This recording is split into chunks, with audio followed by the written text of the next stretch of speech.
think the moment things truly went wrong was far earlier than I've ever been willing to admit. I kept trying to pin it on some later decision, some point where everything supposedly shifted, but deep down I knew from the beginning that the work was warped.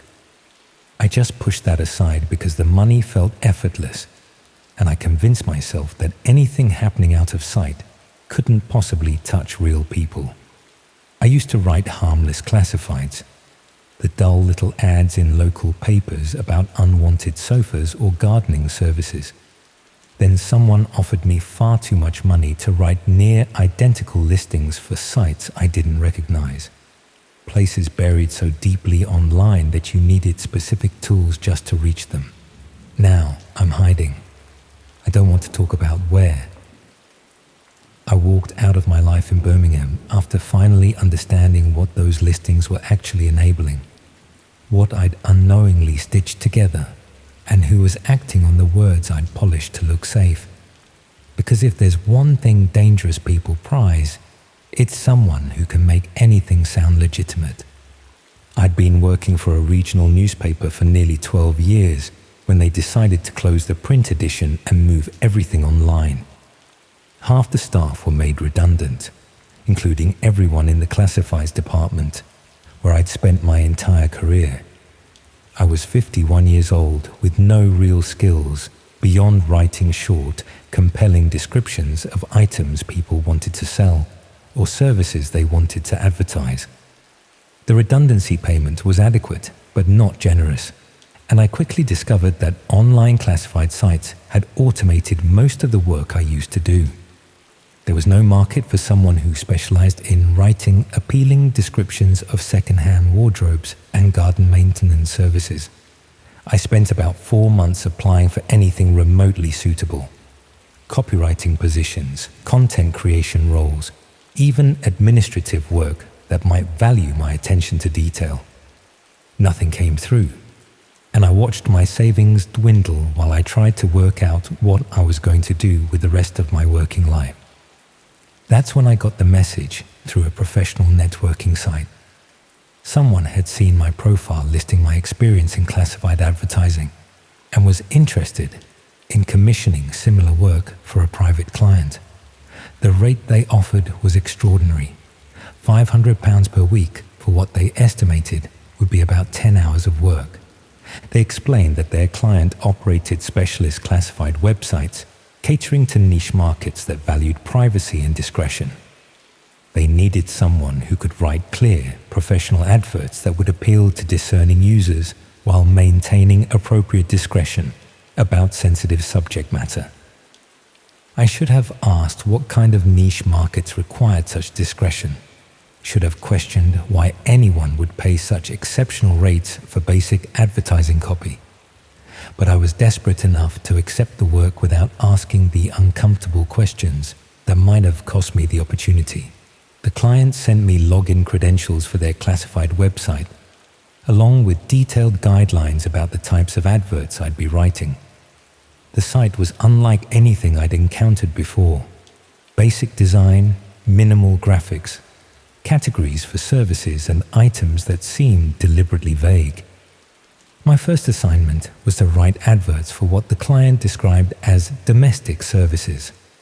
I was given basic details: cleaning services, gardening work, home maintenance, and asked to create professional listings that would inspire confidence and trust.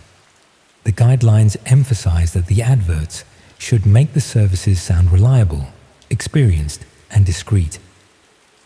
I wrote about a dozen adverts following the brief, each one presenting various domestic services in the most appealing light possible.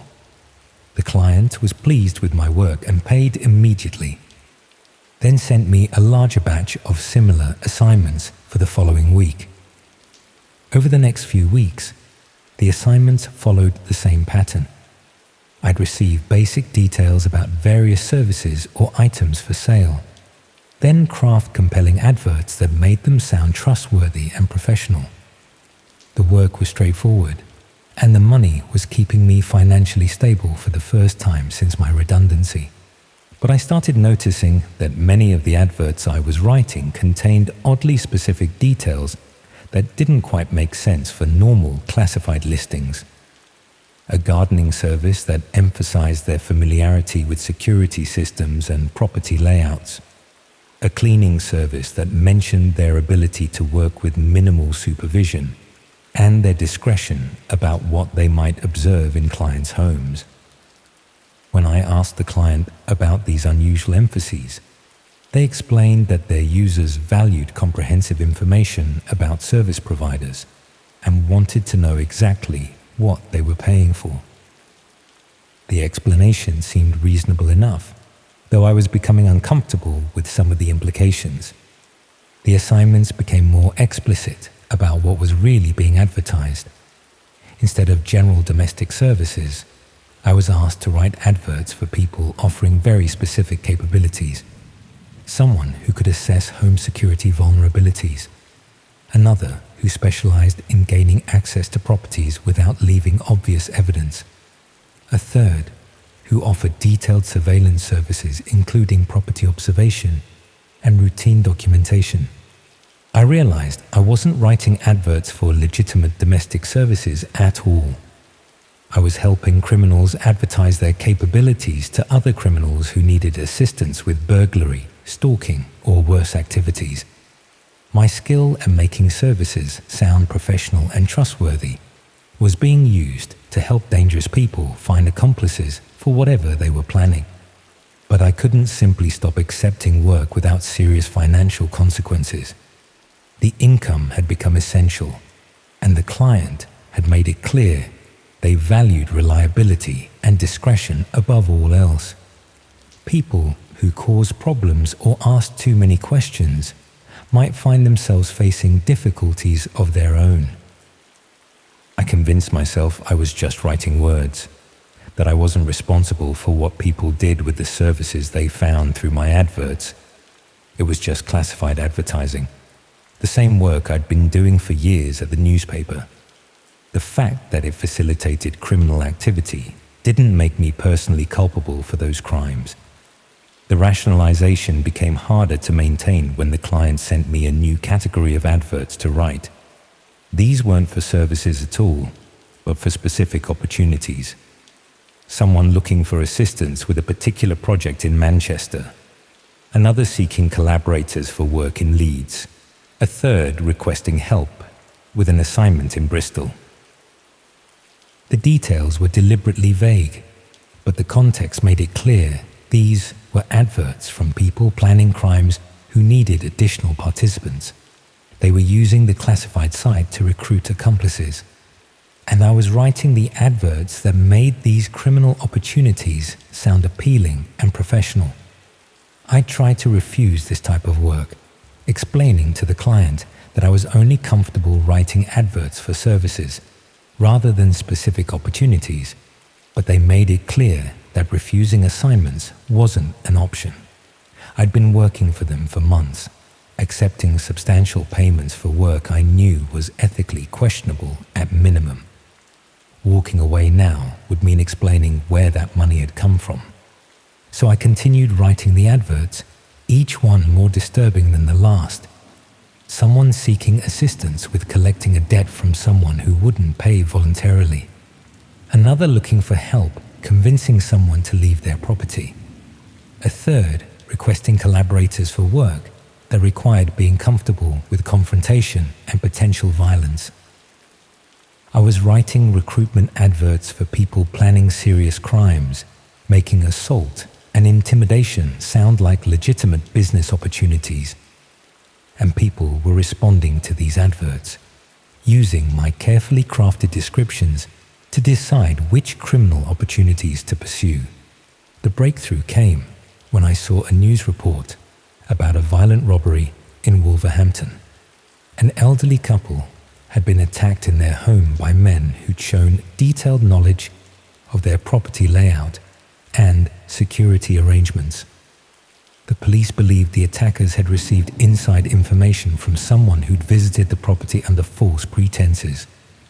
Something about the case felt horribly familiar. I checked my records and found an advert I'd written several weeks earlier for someone offering domestic security assessments in the Wolverhampton area. The advert had emphasized their experience with elderly clients and their thorough approach to documenting security vulnerabilities. I couldn't be certain the advert was connected to the attack, but the details matched too closely to be comfortable coincidence. Someone had probably used my advert to find an accomplice who could assess the elderly couple's vulnerabilities, then use that information to plan the violent robbery. I felt physically sick at the realization that my work had potentially enabled serious violence against vulnerable people. But what made it worse was understanding this probably wasn't an isolated case. I'd written hundreds of adverts over the past few months, and any of them could have facilitated crimes I'd never learned about. I started researching news reports from areas where I'd written adverts, looking for crimes that might be connected to the services or opportunities I'd advertised. What I found was a depressing pattern of burglaries, assaults, and harassment campaigns that seemed to correlate with the classified listings I'd created. A home invasion in Manchester that matched an opportunity advert I'd written seeking collaborators for work requiring speed and aggression. A stalking case in Leeds involving someone who'd been under professional surveillance before their harassment escalated. A burglary in Bristol where the thieves had demonstrated intimate knowledge of the property's security arrangements. I was looking at evidence that my adverts were facilitating serious crimes across the country. Every professionally written description I'd created, every trustworthy tone I'd crafted, had helped criminals find accomplices and coordinate activities that destroyed people's lives and safety. But it was discovering the full scope of the classified site that made me understand how systematically evil the whole operation was. Using the login credentials I'd been given for posting adverts, I explored other sections of the site beyond the categories I'd been writing for. There were sections dedicated to specific types of criminal activity, categories for people seeking assistance with harassment campaigns, others for those planning burglaries or assaults, even sections focused on more disturbing crimes I don't want to detail here. The site operated as a comprehensive marketplace for criminal services and opportunities. People could advertise their capabilities, seek collaborators for specific projects, even arrange payment and coordination for complex multi-person operations. And all of it was presented in the professional, trustworthy language I'd been crafting. My adverts were scattered throughout the site, making violence and exploitation sound like legitimate business opportunities that reasonable people might consider. I found discussion sections where users reviewed the services they'd hired through the classified adverts. They rated providers on professionalism, reliability, and effectiveness. They shared techniques and recommendations just like people might review plumbers or electricians on normal classified sites. Except they were reviewing people who'd helped them stalk vulnerable individuals, burgle occupied homes, even commit assaults against people who'd apparently done nothing except exist in a way that offended someone enough to pay for violence against them. One review discussed a service provider who'd been particularly effective at documenting a target's daily routine without being detected.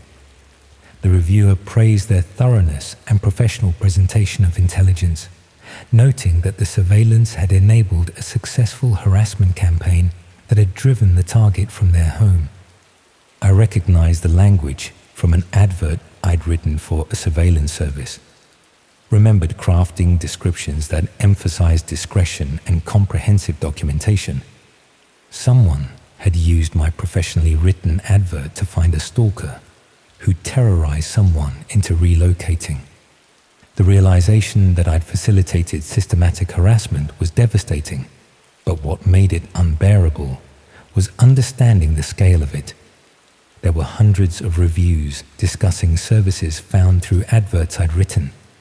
Each one represented crimes against real people who'd been targeted by individuals using my carefully crafted descriptions to identify suitable accomplices. I tried to contact the police to report what I'd discovered, but explaining my role without implicating myself proved impossible. I'd been knowingly writing adverts for a criminal marketplace for months. Accepting substantial payment for work I understood was facilitating serious crimes. The officer I spoke to was professional but frank about the legal position I was in.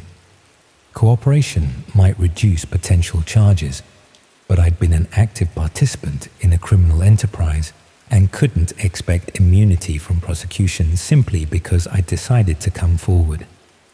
I was advised to consult with a solicitor before providing detailed information, but I couldn't afford legal representation on my limited savings. I was trapped between guilt about what I'd enabled and fear of facing criminal charges for my role in the operation. That's when I decided to stop writing adverts entirely and distance myself from the whole enterprise. I told the client I could no longer continue the work due to health problems, deleted all the software they'd provided, and tried to convince myself I could move on from what I'd done. But the client wasn't prepared to let me simply walk away. I started receiving messages asking when I'd be available to resume work, reminding me that I'd signed agreements about ongoing availability and discretion. The tone was polite, but contained implicit threats about what might happen if I refused to continue. When I didn't respond to these messages, the harassment became more explicit. I received packages containing printouts of adverts I'd written, with annotations showing which crimes they'd facilitated. The implication was clear. They had detailed documentation of my complicity in serious criminal activity, and they'd use it against me if I caused problems. I realized I was being blackmailed with evidence of my own criminal participation. Even though I'd been an unwitting participant initially, the documentation showed months of knowing cooperation with a criminal marketplace.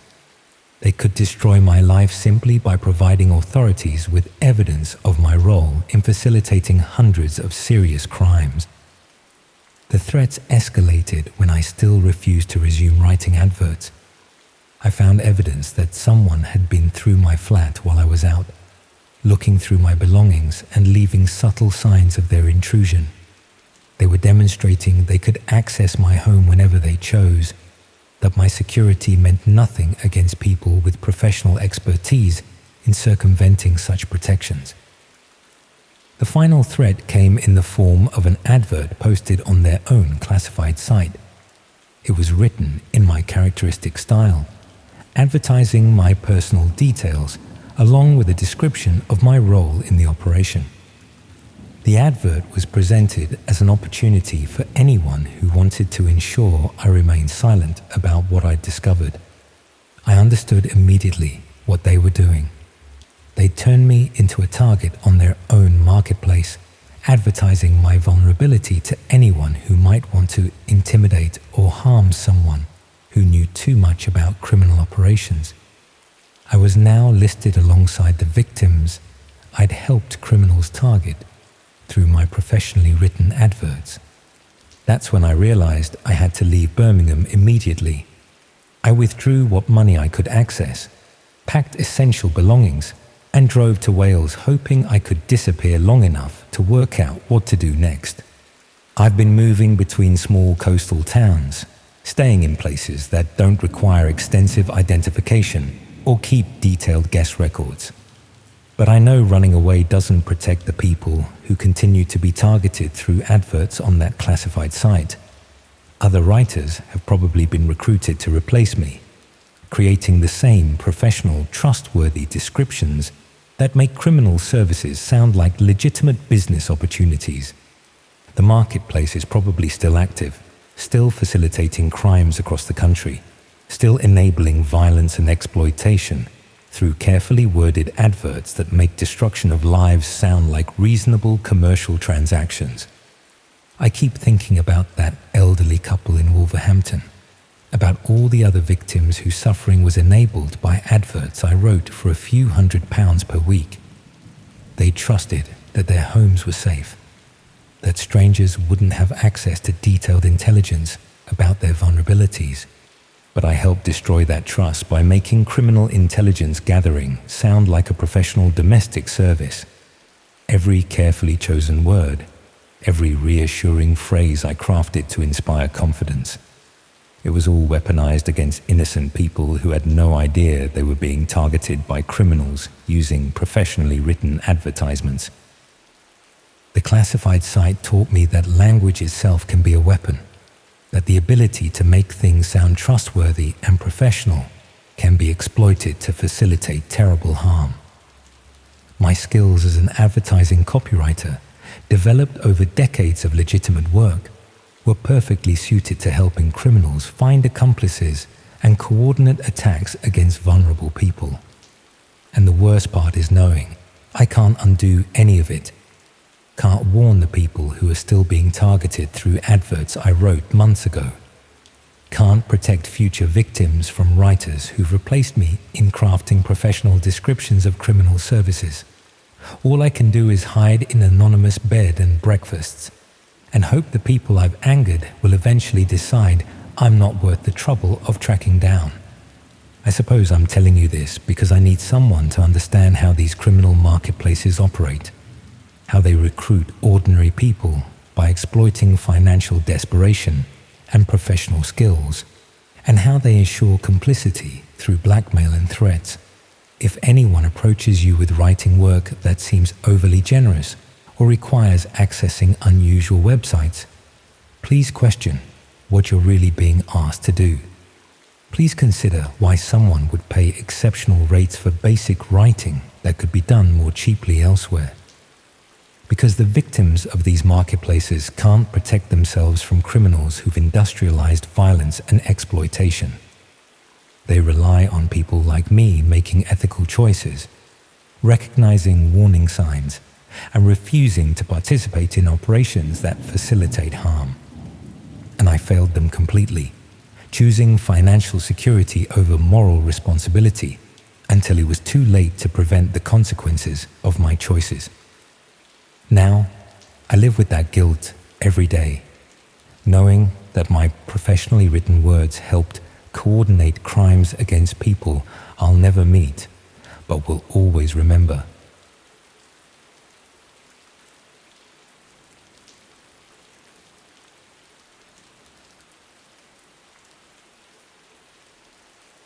What would you do if you woke up one day and found photographs of yourself asleep? What if they were uploaded to a website you've never heard of and taken inside your own bedroom by someone you've never seen? That happened to me, and I wish I noticed something was wrong sooner than I did. I should explain that I'm not the sort of person who worries excessively about security. I live in a quiet residential street in Reading, the kind of area where people still leave their bins out overnight without them being knocked over, and where the biggest crime is usually teenagers writing on garden walls. My house is a small terraced place, built sometime in the 30s, with the original locks on most of the doors, because I'd never seen any reason to change them. The whole thing started when my neighbor Jenny mentioned she'd seen someone in my back garden around 3 a.m. She'd been up with her newborn and happened to glance out the window whilst feeding him. She saw a figure moving along the side passage between our houses, staying close to my wall.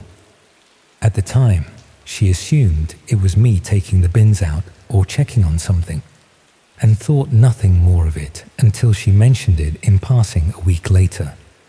I told her it definitely hadn't been me. I'm not someone who wanders around the garden in the middle of the night, and I'd been asleep at that hour. We both tried to rationalize it as maybe a cat or a trick of the shadows, but Jenny seemed certain she'd seen a person. She described them as average height, wearing dark clothing, moving deliberately, rather than stumbling around like someone drunk or lost. That conversation sat uncomfortably with me for the next few days. I found myself checking the locks more carefully before bed and looking out the back window more often than usual. Nothing seemed disturbed or out of place though. The gate was still closed, the bins were where I'd left them, and there were no signs of anyone having been in the garden at all. Then I started noticing small things that seemed off. A kitchen chair pulled slightly away from the table when I was certain I'd pushed it in the night before. The bathroom door left ajar when I always closed it fully. The living room curtain not quite meeting in the middle the way I usually arranged it. None of these things were significant on their own, and I convinced myself I was just being paranoid after Jenny's comment had put the idea in my head. What made me take it seriously was the smell. I came downstairs one morning and noticed a faint scent in the hallway that hadn't been there before. Not unpleasant, just unfamiliar. Something like fabric softener or a particular type of soap that I didn't use. It was subtle enough that I almost dismissed it, but it lingered just long enough to make me uncomfortable. I started to wonder if someone really had been in my house, though I couldn't work out how or why. All the doors and windows were locked from the inside each morning. Nothing was missing or damaged. There was no rational explanation for how someone could have entered without leaving any trace or taking anything valuable. My friend Claire, who's a paralegal, suggested I set up a camera. Not an elaborate security system, just one of those basic indoor cameras that connects to your phone and records when it detects movement. She'd used one to monitor her cat while she was at work and said they were cheap and simple to install. I wasn't entirely comfortable with the idea of filming my own house, but the alternative of continuing to wonder if someone was breaking in seemed worse. I bought a small camera and positioned it in the hallway, angled so it would capture anyone coming down the stairs or entering through the front door. The setup was straightforward enough that even I could manage it, just connecting it to my wireless internet and downloading an app to my phone. The camera would save recordings to a cloud service automatically, keeping them for a week before deleting them to make space for new footage. For the first 3 nights, nothing appeared on the recordings except me moving around the house in the evening before bed and then leaving for work in the morning. I started to feel foolish for even setting it up, convinced I'd been overreacting to Jenny's offhand comment and a few coincidences that meant nothing. On the 4th night, the camera recorded someone entering my house at 2:30 in the morning. I discovered the footage the following afternoon at work, checking the app during my lunch break more out of habit than any real expectation of seeing anything unusual. The recording showed my hallway in the greenish night vision mode, perfectly still and empty. Then, at 2:31, the front door opened smoothly and silently. A figure stepped inside, closed the door behind them with careful precision, and stood motionless in my hallway for nearly a minute. They were wearing dark clothes and what looked like a balaclava or ski mask covering their face. Average build, impossible to determine age or any identifying features from the footage. They carried a small bag over one shoulder and something in their right hand that I couldn't make out clearly in the grainy night vision recording. After that initial pause, they moved through the hallway and out of the camera's view, heading toward the kitchen. The recording continued, showing the empty hallway for another 47 minutes, and then the figure reappeared, walking calmly back toward the front door. They paused again before leaving, this time turning to look directly at where the camera was positioned. Even through the mask, I could sense them staring at it for several long seconds before they opened the door and left. I watched that recording probably 20 times sitting at my desk, trying to understand what I was seeing. Someone had been inside my house while I slept upstairs, moving through my rooms for nearly an hour, and then left without taking anything or making any noise that woke me. The casualness of their movements suggested this wasn't their first time doing this. They knew the layout, knew how to open the old front door without making it creak, knew exactly how much time they had. I should have gone straight to the police, but I was too shaken to think clearly. I left work early, claiming I felt ill, and drove home in a daze. When I got there, I went through every room trying to see if anything was missing or disturbed. Everything looked exactly as I'd left it that morning. Nothing taken, nothing moved, nothing that would explain why someone had spent almost an hour in my house in the middle of the night. That evening, I changed all the locks. It cost more than I could comfortably afford to get someone out on short notice, but I needed to know the house was secure before I could even think about sleeping there again. The locksmith who came was professional and efficient, replacing both the front and back door locks with modern deadbolts that couldn't be picked easily. He commented that the old locks had been pretty useless anyway, the kind that anyone with basic knowledge could open in under a minute. I positioned the camera in the living room that night, wanting to see if they tried to return now that the locks had changed. I barely slept, lying awake listening for any sound of someone trying to get in. Every creak of the house settling made my heart race. Around 4 a.m, I finally drifted off from sheer exhaustion. When I checked the footage the next day, there was nothing. No attempt to enter, no figure in the garden, nothing at all. I felt a mixture of relief and lingering unease. Perhaps changing the locks had been enough to deter them. Perhaps they'd realized I was aware of their presence and had moved on to easier targets. I tried to return to normal life, though I was now hyper-aware of every sound in the house and couldn't shake the feeling of violation that came with knowing a stranger had been moving through my rooms while I slept. I reported the footage to the police, who took a statement and said they'd increased patrols in the area, but were honest about the low likelihood of catching whoever it was without more evidence or a similar incident nearby. About a week later, I received a message through social media from an account I didn't recognize. The profile had no photos and had been created recently, with no friends or other activity. The message was simple and direct. It contained a link to a website and nothing else. No explanation, no text, just a URL that meant nothing to me. I knew I shouldn't click on links from unknown sources, but something about the timing made me curious. I copied the link and searched for it online, trying to see if it was a known phishing site or malware distribution point. Nothing came up in normal search results. The link appeared to be to a website on the dark web, one of those addresses made up of random letters and numbers that couldn't be accessed through regular browsers.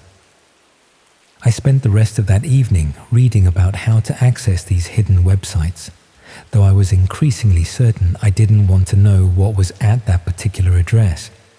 But the not knowing was almost worse than any concrete information could be.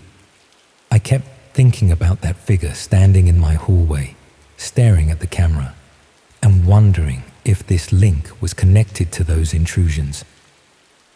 Eventually, I set up the necessary software and entered the address, half expecting it to be some kind of virus or trap. What loaded instead was a simple website with minimal design, just a dark background and a grid of thumbnail images. It took me a moment to recognize what I was looking at. They were photographs of the inside of my house, dozens of them, taken from various angles and at different times, all uploaded to this website that existed in the hidden corners of the internet, where regular search engines couldn't reach. The images showed my kitchen, my living room, my bedroom. Some were taken during the day when I was at work, showing my possessions in clear daylight.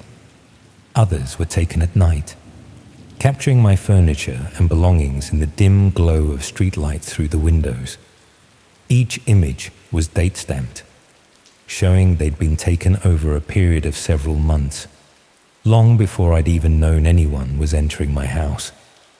But what made my blood run cold were the images that showed me, asleep in my bed, unaware I was being photographed, sitting on the sofa watching television, captured through what must have been a gap in the curtains, making breakfast in the kitchen, completely oblivious to whoever was documenting my routine.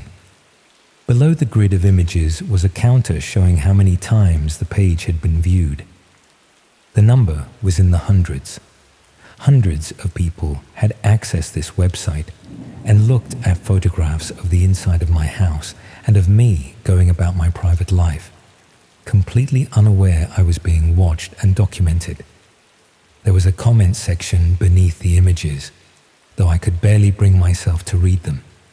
People discussing the photographs in detached analytical terms, as though they were reviewing property listings or holiday destinations. Some comments requested specific types of images or particular angles.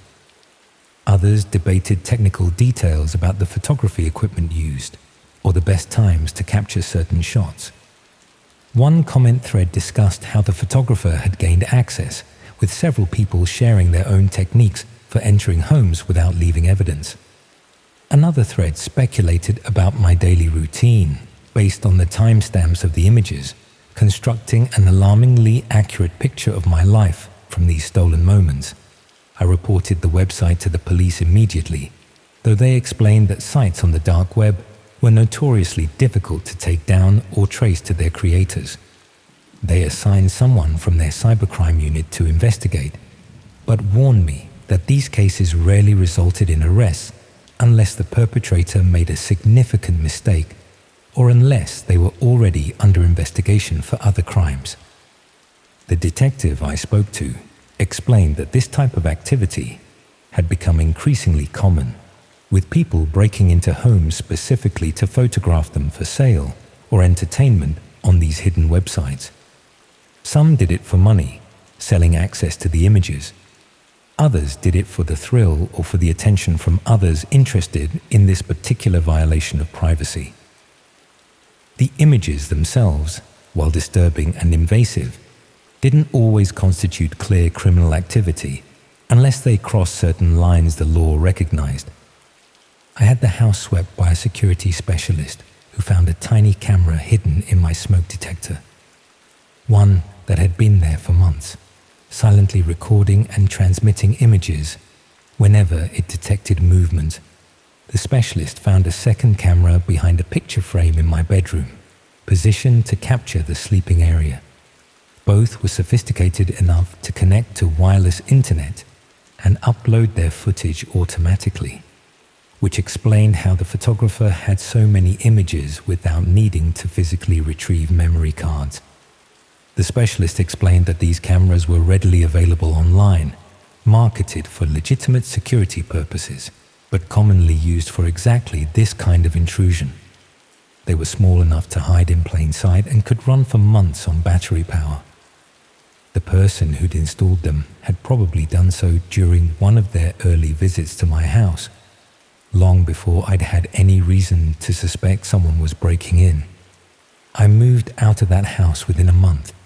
I couldn't stay there knowing those images were still circulating on that website and probably copied to dozens of other sites I'd never find. Couldn't sleep in a bedroom that had been photographed and studied by hundreds of strangers. Couldn't live with the knowledge that someone had spent months carefully documenting my private life for reasons I still don't fully understand.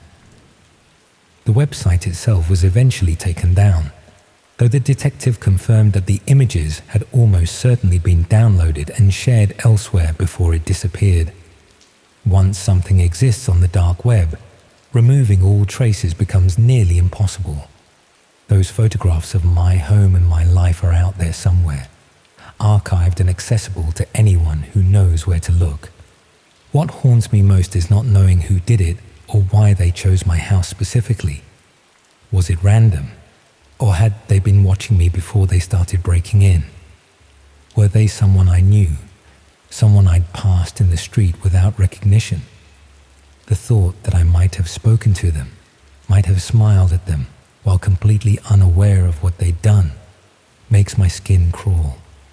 I've taken every precaution I can think of in my new place. Modern locks, proper security system, regular checks for hidden cameras, curtains that actually block the view from outside. But I know that none of these measures can undo what's already been done or guarantee it won't happen again. I know that somewhere online, accessible to anyone with the knowledge to find it, there's a record of my most private moments, shared and discussed by strangers who see my violation as entertainment. Sometimes I wonder if the person who did this is reading this account, recognizing the details even though I've been careful not to identify myself too specifically. I wonder if they moved on to someone else after I moved out, if there's another house somewhere with cameras hidden in smoke detectors and another person going about their life unaware they're being watched. The worst part is knowing how long it went on before I noticed anything wrong. Months of someone entering my house regularly, setting up equipment, taking photographs, treating my home like their own private project. Months of me sleeping peacefully while a stranger stood in my bedroom photographing me. All of that happened in a quiet residential street in Reading, in a house I'd felt completely safe in, to someone who'd never given anyone reason to target them. That's what keeps me awake now, in a different house with better locks and security cameras of my own. Not fear of the person who did it, but the knowledge of how easy it was for them, how little effort it took to turn my home into something else entirely. Something I can never get back no matter how many times I move or how many precautions I take. The photographs exist, the violation exists, and somewhere on the hidden internet, it always will.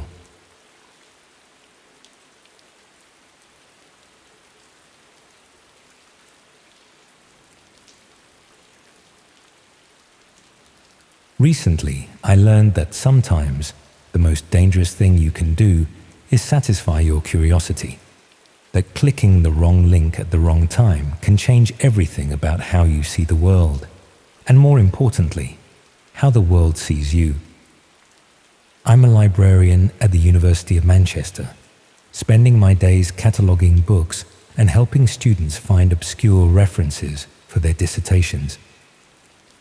My relationship with computers extends about as far as checking emails and the occasional Netflix binge.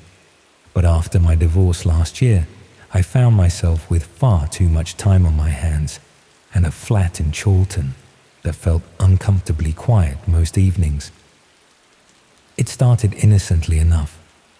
A colleague mentioned something called the dark web during our lunch break, describing it as this hidden internet where you could find anything.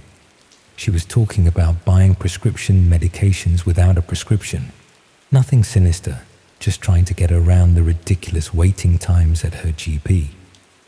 The way she described it made it sound like some sort of digital black market, accessible but mysterious. I suppose I was bored more than anything else. After spending another evening watching repeats of Location, and finishing a bottle of Malbec on my own, I decided to have a look. How difficult could it be? The Tor browser was surprisingly easy to download. Within about 20 minutes, I was browsing what looked like a much seedier version of the regular internet. Most of it was exactly what you'd expect. Drug marketplaces, fake IDs, stolen credit card details. The sort of thing that made me feel like I was doing something mildly rebellious without actually breaking any laws, just by looking. I spent a few evenings casually browsing, more fascinated by the structure of it all than interested in buying anything illegal. There were forums discussing everything from cryptocurrency to conspiracy theories. It felt like being an anthropologist studying some underground culture. safely removed from any real danger. Then I found the entertainment section. Most of it was what you'd expect: pirated films, illegal streaming sites, that sort of thing. But there were other categories too: live streams, private shows, interactive content. The prices were listed in Bitcoin, which meant nothing to me, but the descriptions were becoming increasingly disturbing. I should have stopped there. I know that now. But there's something about forbidden knowledge that makes it irresistible, isn't there? Like being told not to look down when you're standing at the edge of a cliff. The red room listings were buried several clicks deep in a section that required additional verification to access. The name itself should have been warning enough, but I'd convinced myself I was just exploring, just satisfying intellectual curiosity. The descriptions were vague, but clearly implied live-streamed violence. Real people, real harm, real-time interaction from viewers who could influence what happened. I told myself I'd never actually watch one. I was just researching, trying to understand how such things could exist. But the more I read about them, the more fascinated I became. Not by the violence itself, but by the infrastructure. How did they operate? Who were the people involved? How did payment systems work? How did they avoid law enforcement? The forum discussions were the most disturbing part. Users would discuss previous shows, like they were reviewing films on IMDb. They had favorite performers, they made requests, they shared technical tips for better streaming quality. They spoke about human suffering with the casual enthusiasm of hobbyists discussing model railways. I started checking the forums more regularly, not daily, but every few days.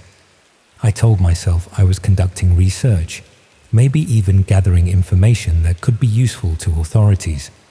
Really, I think I was just drawn to the darkness of it all, the same way people slow down to stare at car accidents.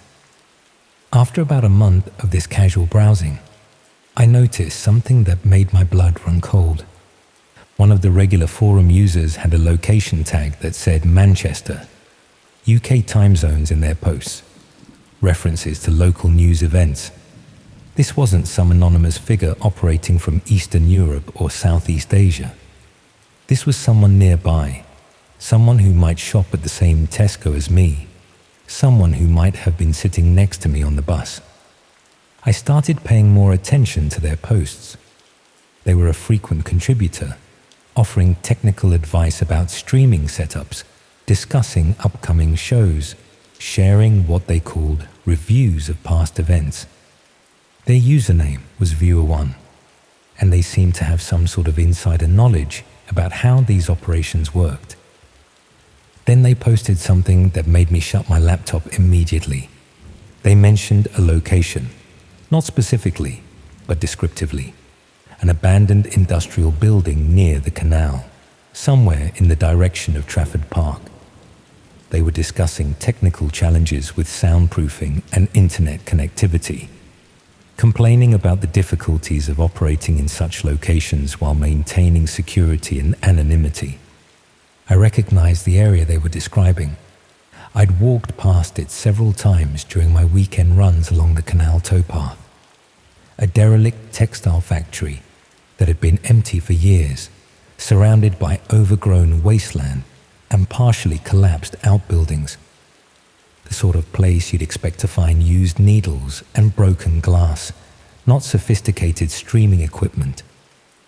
For several days, I couldn't stop thinking about it. Every time I tried to focus on work, my mind would drift back to that forum post. Part of me wanted to dismiss it as fantasy, someone making up stories for internet points. But the technical details were too specific, too practical. This read like someone with genuine experience, not someone spinning elaborate fiction. I decided to walk past the building on my next weekend run. Just to look, just to satisfy my curiosity. If it looked completely abandoned and undisturbed, I could put the whole thing out of my mind. If there were signs of recent activity, Well, I hadn't decided what I'd do then. The factory was about 3 miles from my flat, nestled between the canal and a section of wasteland that the council had been promising to develop for years. I'd run past it dozens of times before without paying much attention. It was just part of the landscape, another piece of Manchester's industrial heritage slowly rotting away. But this time, I looked more carefully. The main building was 5 stories of red brick and broken windows, exactly the sort of structure that would normally be completely inaccessible to anyone without climbing equipment. But around the back, partially hidden by overgrown shrubs, was a section where the ground floor windows had been carefully boarded up, rather than just smashed. The boards were weathered, but looked more recent than the general decay of the building. More concerning were the subtle signs of recent human activity. A section of grass that had been flattened by foot traffic, cigarette butts that weren't yet soggy from multiple rainfalls, a section of chain link fence that had been cut and carefully repositioned to look intact from a distance. I stood there for probably 20 minutes, pretending to stretch after my run, while actually studying the building. No obvious security cameras, but that didn't mean much. No sounds from inside, but the walls were thick brick that would muffle most noise. No vehicles parked nearby, but there were several access routes that would allow discreet arrival and departure. I should have called the police. I should have reported my suspicions and let trained investigators handle whatever was happening. Instead, I went home and checked the forums again. Viewer 1 had posted an update. They were planning another show for the following weekend, Saturday night, sometime after midnight. They mentioned improved audio quality, better camera angles, and special interactive features for premium subscribers.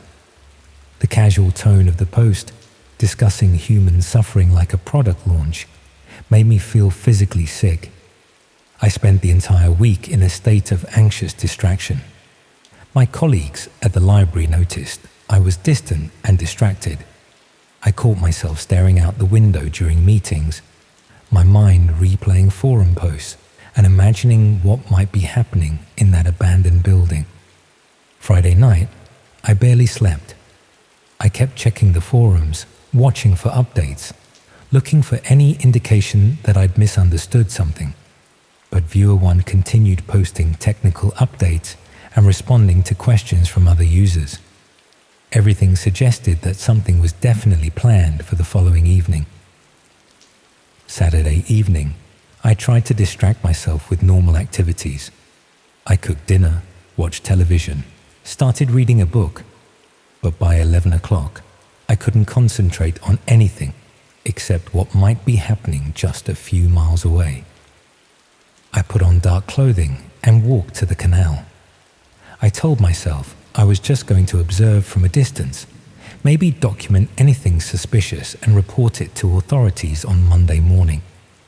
I wasn't planning to intervene directly or put myself in danger. The towpath was completely deserted, which wasn't unusual for a Saturday night in October. The streetlights were spaced far apart, creating long stretches of shadow between pools of orange light. By the time I reached the factory, it was nearly midnight. The building looked exactly the same as it had during my daytime visit, but now there were subtle signs of activity. A faint glow from one of the upper floor windows, barely visible behind what looked like blackout material. The sound of a generator running somewhere inside, so quiet it was almost masked by ambient city noise. I found a position behind some overgrown shrubs where I could watch the building without being easily spotted. The generator sound continued, joined occasionally by other mechanical noises I couldn't identify. Once, I thought I heard voices, but I might have been imagining it. Around 1 o'clock, a van arrived. It parked behind the building, in an area not visible from the main road. 2 figures got out and entered through what must have been a rear entrance. They moved with the purposeful efficiency of people following a familiar routine. 30 minutes later, another vehicle arrived, then another. By 2 o'clock, there were 4 vehicles parked behind the building, all positioned to avoid casual observation. I should have left then. I should have gathered whatever evidence I could and reported it to authorities. Instead, I found myself moving closer to the building, trying to find a position where I might be able to see or hear more clearly. The rear of the building had several ground floor windows that were boarded up, but not completely sealed. Through gaps in the boards, I caught glimpses of artificial light and shadows moving inside. The generator noise was louder here, joined by the hum of electronic equipment and occasional voices. I was crouched behind an old shipping container, probably 30 yards from the building, when I heard footsteps approaching from behind me. I turned around slowly, my heart hammering, expecting to see security guards or police officers. Instead, I saw a figure in dark clothing, walking directly towards my hiding position with obvious intent. They weren't trying to be stealthy. They knew exactly where I was. The figure stopped about 10 feet away and spoke in a quiet, conversational tone that was somehow more terrifying than any aggressive challenge would have been. They told me I'd been expected. They said Viewer 1 had noticed unusual traffic patterns in the forums, someone asking the right questions and showing interest in specific locations. They'd been monitoring forum users more carefully lately, tracking digital footprints and cross-referencing with local activity. They explained that I'd been identified and followed during my previous visit to the building. My regular forum browsing had created a profile that made me interesting to them, someone with genuine curiosity, but no obvious law enforcement connections. They offered me a choice. I could walk away immediately, delete my forum accounts, and never return to this area or these websites. Or I could satisfy my curiosity completely, see exactly what I'd been researching, and become part of their community. They made it sound like a reasonable business proposition. They weren't threatening me with violence, just explaining my options with the calm professionalism of someone making a sales pitch. But the implication was clear. Walking away would require their trust that I'd remain silent about what I'd discovered. Staying would require my participation in activities I'd only observed from a distance. I stood there in the darkness, 30 yards from a building where I suspected horrible things were happening, being offered a choice between complicity and silence. Neither option felt like escape. I told them I needed to think about it. They said I had until the next Saturday to decide. They gave me a secure messaging app and an encrypted contact. They said Viewer 1 was particularly interested in meeting me, someone who'd shown such dedicated research interest in their work. I walked home in a state of shock that I'm still not sure I've recovered from. The casual professionalism of the encounter was almost more disturbing than any direct threat would have been. They spoke about human suffering like a business operation, about my potential involvement like a job interview. It's been 3 weeks since that conversation. I haven't returned to the forums. I haven't used the contact information they gave me. I've avoided running anywhere near that area of the canal. But I haven't called the police either, because part of me knows they were right about one thing. I had been researching their activities with genuine fascination, not just horror. I had been drawn to the forbidden knowledge, the glimpse into darkness that most people never see. They hadn't completely misread my motivations, and because another part of me knows that if they were sophisticated enough to identify and track me through forum activity, they're probably sophisticated enough to monitor whether I contact authorities. The choice they offered me probably wasn't as simple as they made it sound. I still check my usual websites. I still go to work at the library. I still run along different sections of canal, avoiding the area near Trafford Park. I try to maintain normal routines and convince myself that the whole experience was some sort of elaborate hoax or misunderstanding. But sometimes, late at night, I find myself thinking about Viewer One's invitation, about what exactly I might learn if I satisfied my curiosity completely, about whether the line between observer and participant is as clear as I'd always assumed. The secure messaging app is still installed on my phone. The encrypted contact information is still saved in my notes. Every Saturday evening, I find myself wondering what choice I'm actually going to make.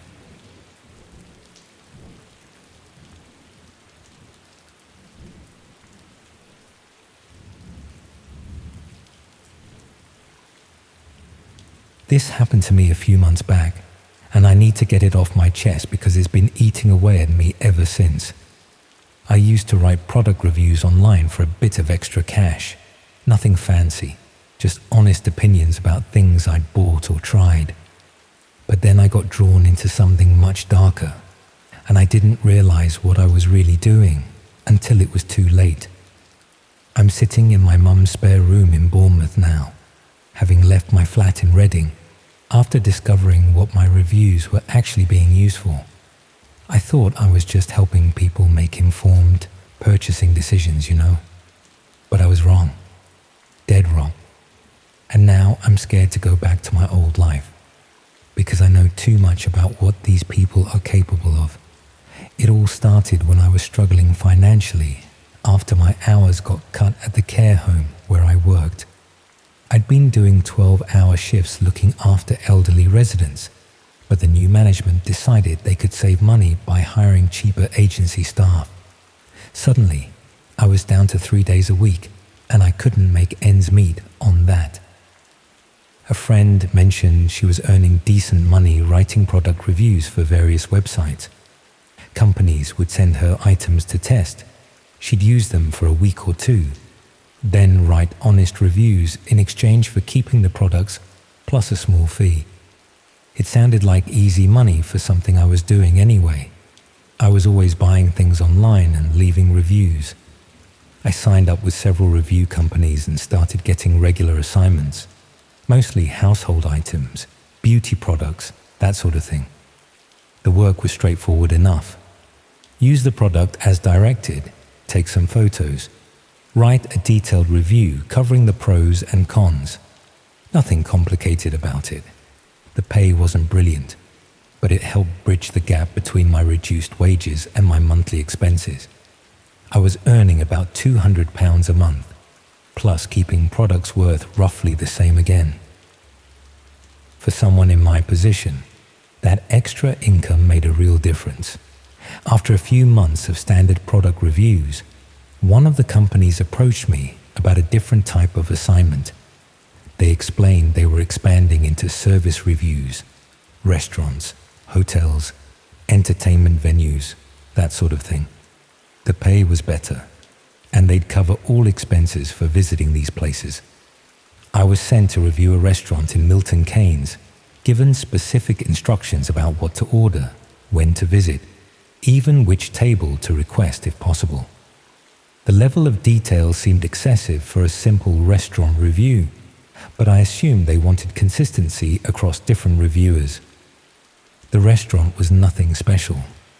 Typical chain establishment with predictable food and generic decor. But I noticed something odd while I was eating. The manager kept checking on my table more frequently than seemed normal, and the staff seemed unusually attentive considering how busy the place was. When I submitted my review, the company asked for additional details that hadn't been in the original brief. They wanted to know about the staff schedules, the security cameras, even the layout of the kitchen area that I glimpsed when using the toilet.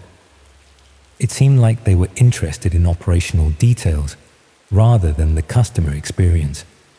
I questioned why they needed such specific information about the restaurant's internal operations.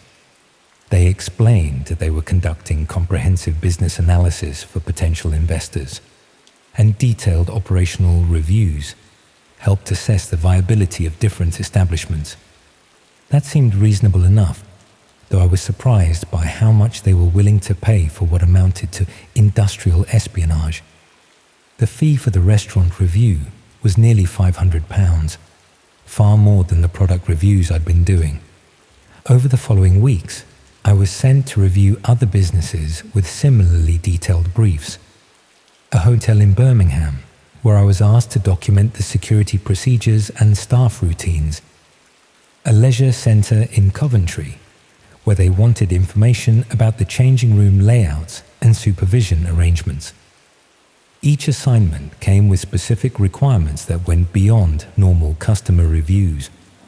I was asked to photograph building layouts, note security vulnerabilities, even strike up conversations with employees to gather information about their working conditions and personal circumstances. The money was excellent. I was earning more from these service reviews than from my care home job. But I was becoming increasingly uncomfortable with what felt like systematic intelligence gathering rather than legitimate business review work. The breakthrough came when I was assigned to review a small independent bookshop in Oxford. The brief was the same as usual. Detailed operational assessment disguised as customer feedback. But when I arrived at the shop, I recognized the owner from news reports I'd seen a few months earlier. She was a woman in her 50s who'd been subjected to a sustained harassment campaign by people opposed to some of the political books her shop stocked. The harassment had escalated to vandalism and threats, forcing her to install security cameras and change her daily routines to avoid confrontation. Suddenly, I understood what my reviews were really for. I wasn't providing business analysis for potential investors. I was gathering intelligence for people who wanted to target specific businesses and their owners for harassment or worse. The detailed information I'd been collecting about security arrangements, staff schedules, and operational procedures wasn't being used for commercial purposes. It was being compiled into targeting packages that enabled systematic harassment campaigns against business owners. I thought about all the previous assignments I'd completed, all the detailed intelligence I'd gathered about vulnerable small businesses. The restaurant manager who'd seemed so attentive probably recognized me from previous harassment incidents. The hotel staff who'd been helpful with my questions were probably used to dealing with people gathering information for malicious purposes. I tried contacting the review company to withdraw from further assignments, but they'd disappeared completely. The website was offline, the email addresses bounced back as undeliverable, and the phone numbers were disconnected. They'd vanished as if they'd never existed. That's when I realized I'd been recruited through the same hidden internet channels that these harassment campaigns used to coordinate their activities. The review company wasn't a legitimate business. It was a front operation designed to gather intelligence about potential targets.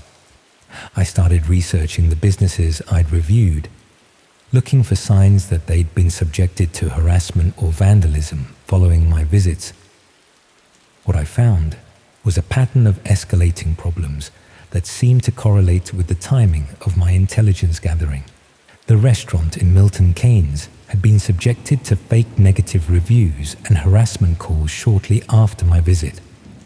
The hotel in Birmingham had experienced problems with aggressive customers who seemed to know intimate details about their security procedures.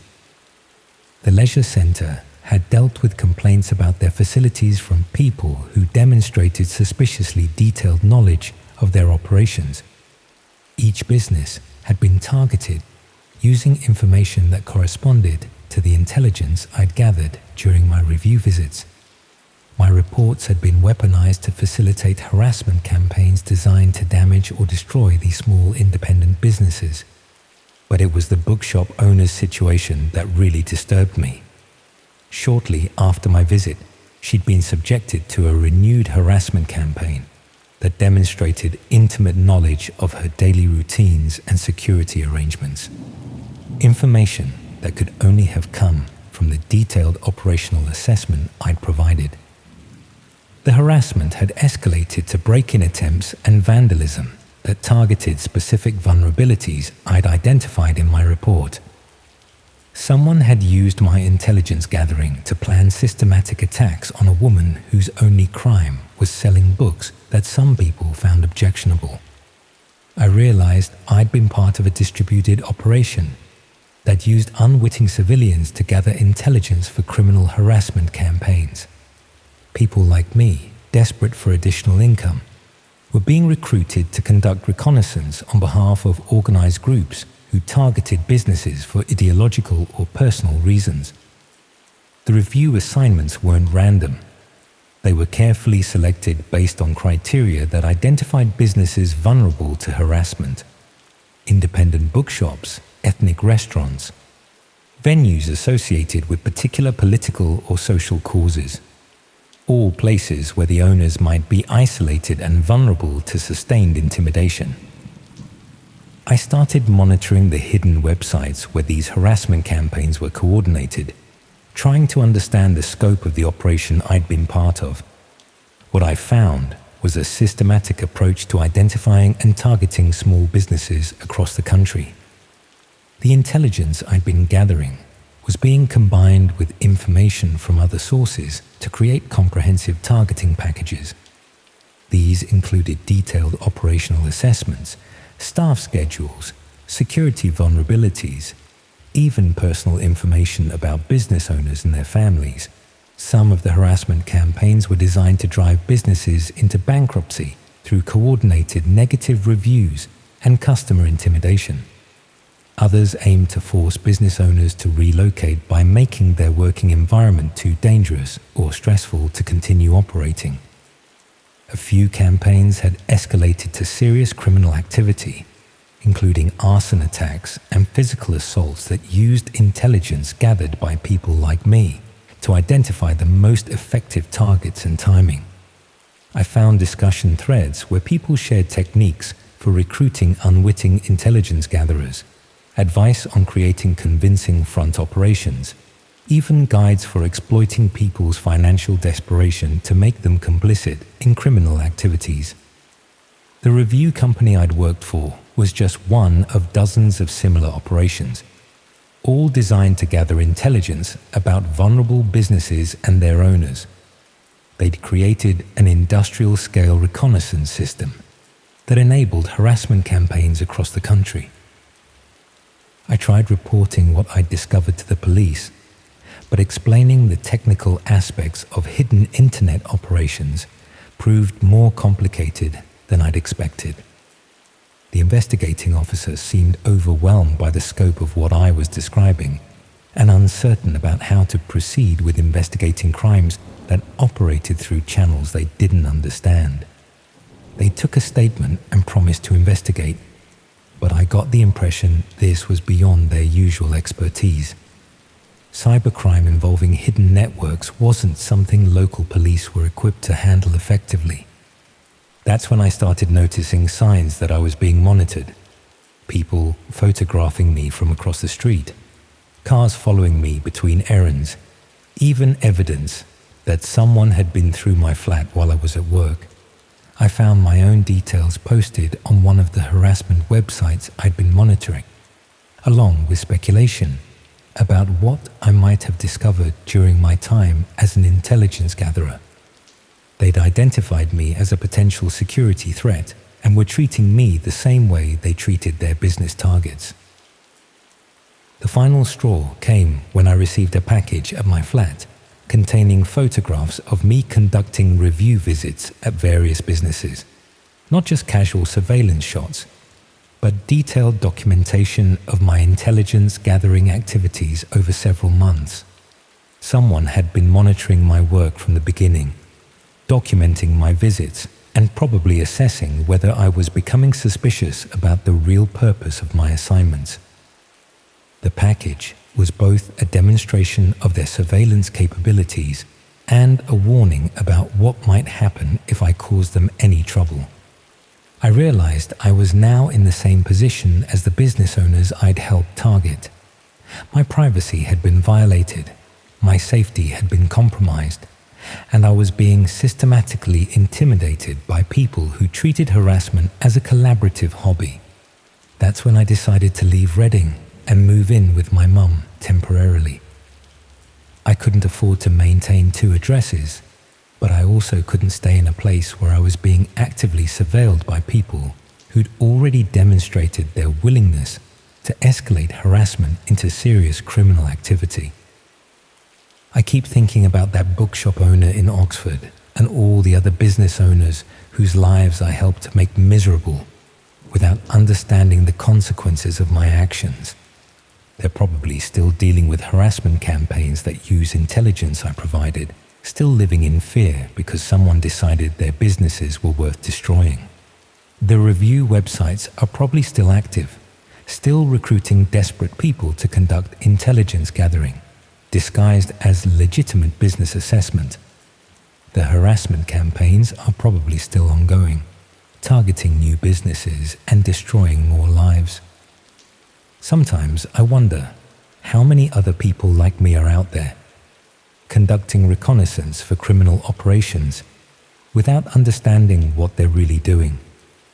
How many of us have been recruited through our financial desperation to become unwitting accomplices in systematic harassment campaigns?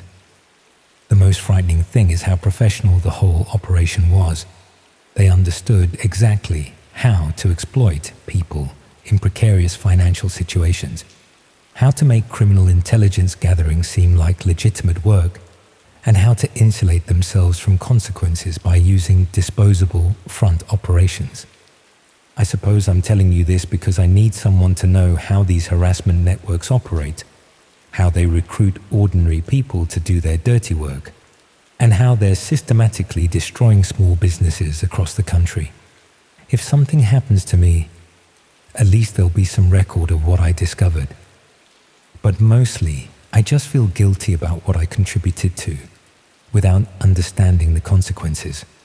All those business owners who trusted me when I walked into their premises, who answered my questions and showed me around their operations, never knowing I was gathering intelligence for people who wanted to destroy their livelihoods.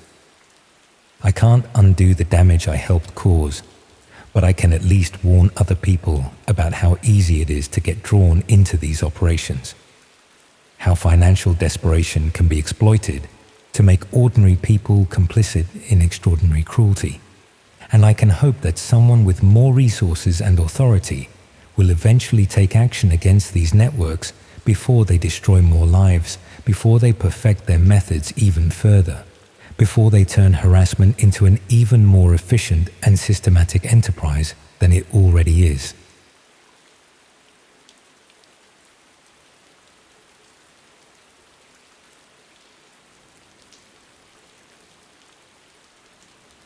It was one of the biggest mistakes of my life, agreeing to help someone I'd never met with what seemed like a simple favor. I'm still dealing with the consequences now, months later, and I don't think I'll ever feel entirely safe again. I should start by explaining that I'm a wedding photographer based in Leeds. It's not glamorous work, but it pays reasonably well, and I enjoy it most of the time. The job involves a lot of equipment, multiple cameras and lenses, lighting gear, backup drives for storing the thousands of photos I take at each event. I'd built up a decent reputation over the years, mostly through word of mouth and a portfolio website that showcased my better work. Last February, I received an inquiry through my website contact form. Someone named David explained that he was getting married in June and wanted to discuss booking me for the day. Nothing unusual about that. It's how most of my clients find me. He provided an email address and asked if I could send over my packages and pricing information. I replied with my standard response, outlining the different coverage options and costs. David wrote back quickly, asking several detailed questions about what equipment I used, how I backed up the photos, what my editing process involved. Again, not particularly unusual. Clients often want to know the technical details, especially if they're paying several £100s for the service. What was slightly odd was that David never mentioned his fiancée by name, never provided details about the venue, and seemed more interested in my workflow than the actual creative aspects of wedding photography. When I asked about the wedding location so I could factor in travel time, he said they hadn't finalized the venue yet, but it would be somewhere in Yorkshire. We exchanged probably a dozen emails over the next fortnight. David asked increasingly specific questions about my equipment storage, whether I use cloud backup, how I transferred files between devices, what security measures I had in place for client data. I found myself spending more time explaining my technical setup than I usually would, but he seemed like a cautious person who wanted to ensure his wedding photos would be handled professionally. Eventually, David made what seemed like a reasonable request. He explained that he'd had a bad experience with a previous photographer who'd lost an entire set of engagement photos due to a hard drive failure. Before committing to booking me, he wanted to send me a test file to upload to my system, just to verify that my backup process worked as I'd described. He'd send me a high-resolution image file. I'd process it through my normal workflow, and then confirm it had been backed up properly. It seemed like an unusual level of caution, but not completely unreasonable given his explanation. I agreed, and David sent me a download link to a file hosted on a service I wasn't familiar with. The file was large, around 2 gigabytes, which he explained was because it was an uncompressed RAW image from a professional camera. I downloaded the file and opened it in my editing software. It appeared to be a perfectly normal photograph of a landscape, well composed and properly exposed. Nothing suspicious or concerning about it.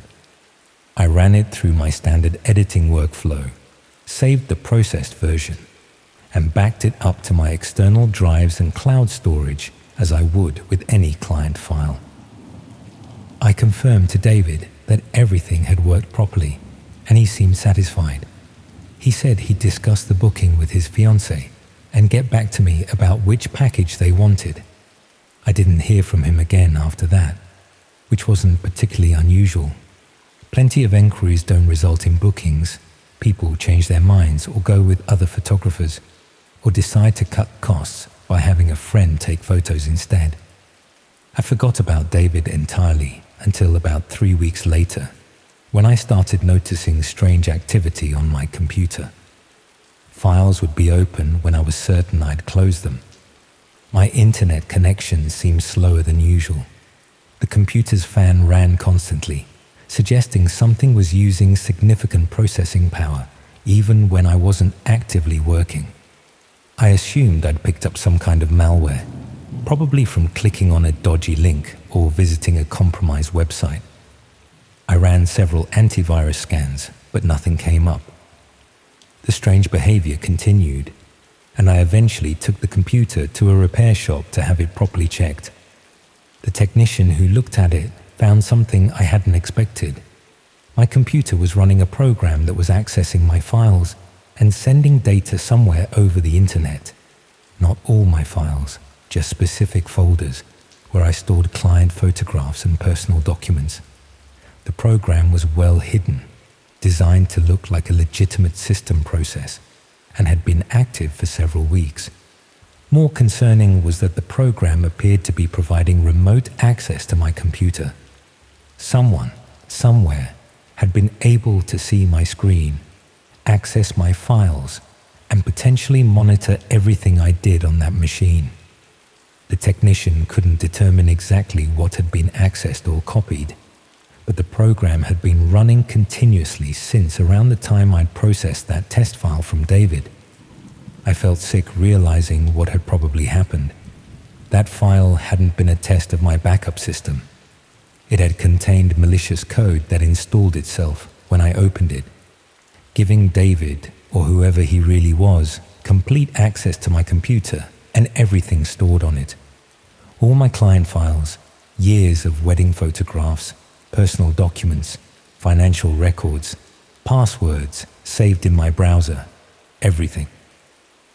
The technician cleaned the malware from my computer and recommended I change all my passwords immediately and monitor my bank accounts for unusual activity. He also suggested I contact my clients to warn them that their photographs might have been compromised, though I had no way of knowing what had actually been accessed.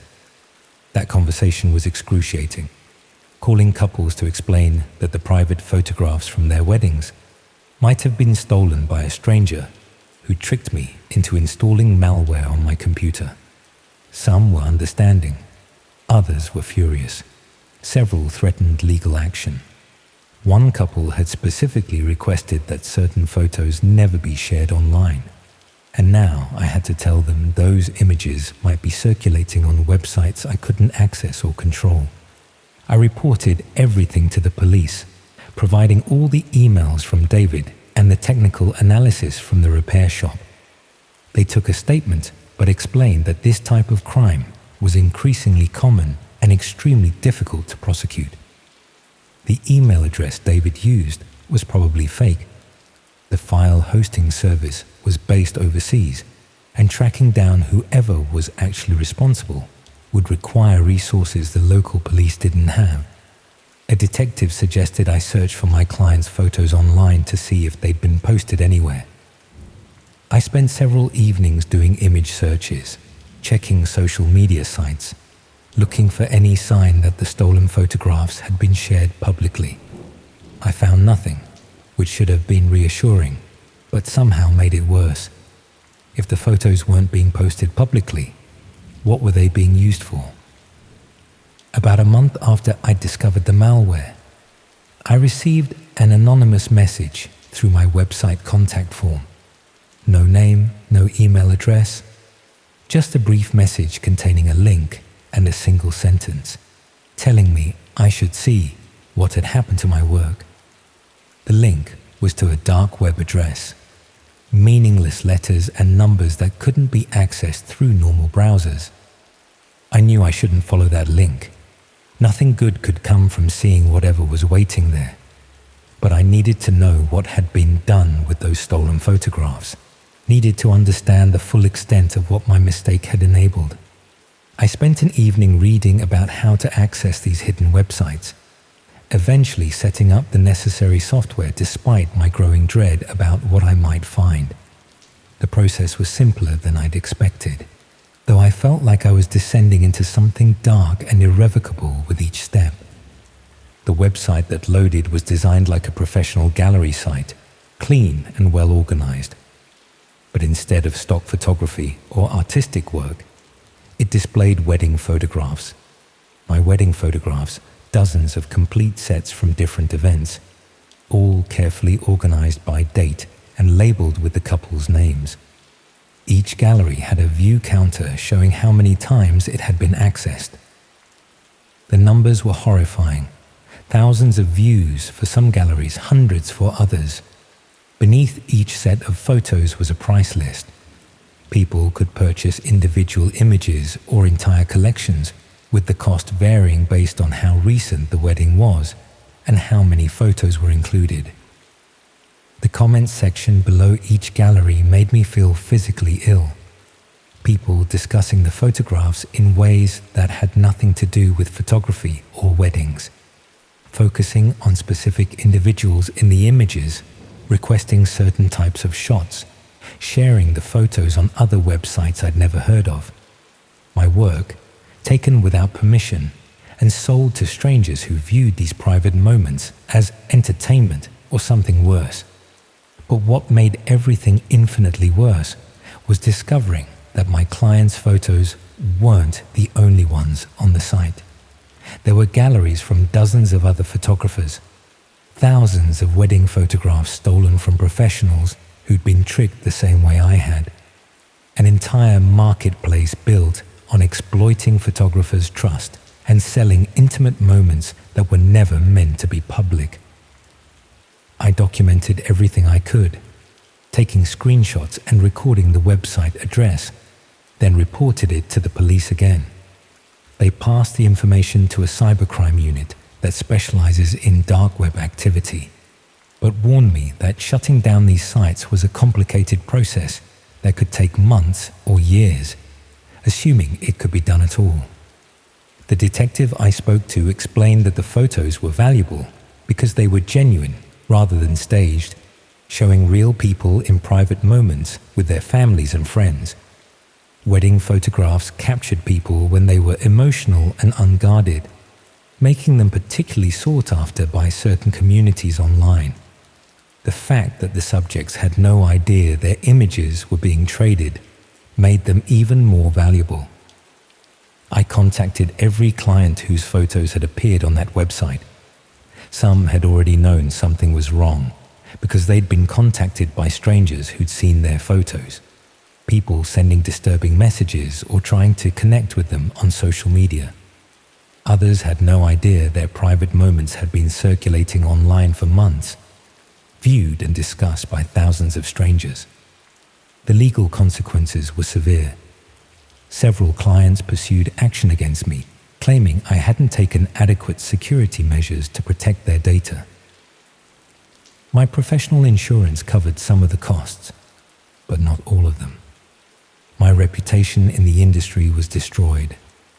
No one wants to hire a photographer who allowed their clients' photos to be stolen and sold on the dark web. I eventually had to close my business entirely. The website hosting my stolen work was taken down after several months, but the detective confirmed the photos had been copied and redistributed across multiple other sites before it disappeared. Those images are still out there somewhere, accessible to anyone who knows where to look. What haunts me most is thinking about all the other photographers who might be receiving similar inquiries right now, from people claiming to be cautious clients who just want to test backup systems. How many are downloading files they think are harmless test images, installing malware without realizing it, giving strangers access to years of client photographs? I tried to warn others in the industry, posting on photography websites and social media groups about what had happened. Some people took the warning seriously, but others dismissed my story as paranoia or suggested I'd simply been careless with security. No one wants to believe they could fall for the same trick, that a few reasonable-sounding emails could lead to such a catastrophic breach of trust. I've changed careers now, working in retail management, where the worst damage I can do is accidentally over-ordering stock. I don't own a professional camera anymore. Don't take photos, except occasional snapshots on my phone. The sight of a wedding party makes me feel anxious and guilty, wondering if their photographer is taking proper security precautions, or if their private moments will end up traded on hidden websites. Sometimes I search for that site, checking if it's been permanently shut down or if it's resurfaced somewhere else. The original address no longer works, but I've found similar sites offering the same service, selling stolen wedding photographs to people who view others' happiness and intimacy as commodities to be purchased. I know David wasn't his real name, and I know I wasn't specifically targeted. I was just one photographer among hundreds who seemed like an easy mark, someone whose livelihood depended on sophisticated equipment and complex workflows that could be exploited. The person who sent that first email probably sent identical messages to dozens of photographers, knowing a percentage would fall for the same story. The test file I downloaded is still on my old hard drives, backed up in multiple locations exactly as I promised it would be. I've never deleted it, keeping it as a reminder of how easily trust can be weaponized and how a single mistake can echo outward in ways you can't predict or control. Those couples trusted me with their wedding photographs, and I failed them in a way that can never be made right. Their private moments exist somewhere in the hidden corners of the internet, viewed and discussed by strangers, and there's nothing I can do to take that back. No amount of apologies or legal settlements can undo what happened because of my mistake. That's what I think about when people ask why I left photography. not the financial losses or the legal troubles or the destroyed reputation, but the knowledge that I enabled something terrible to happen to people who'd done nothing wrong except trust the wrong photographer with their memories, and that somewhere online, those images still exist, still being traded and viewed, still causing harm I'll never fully understand.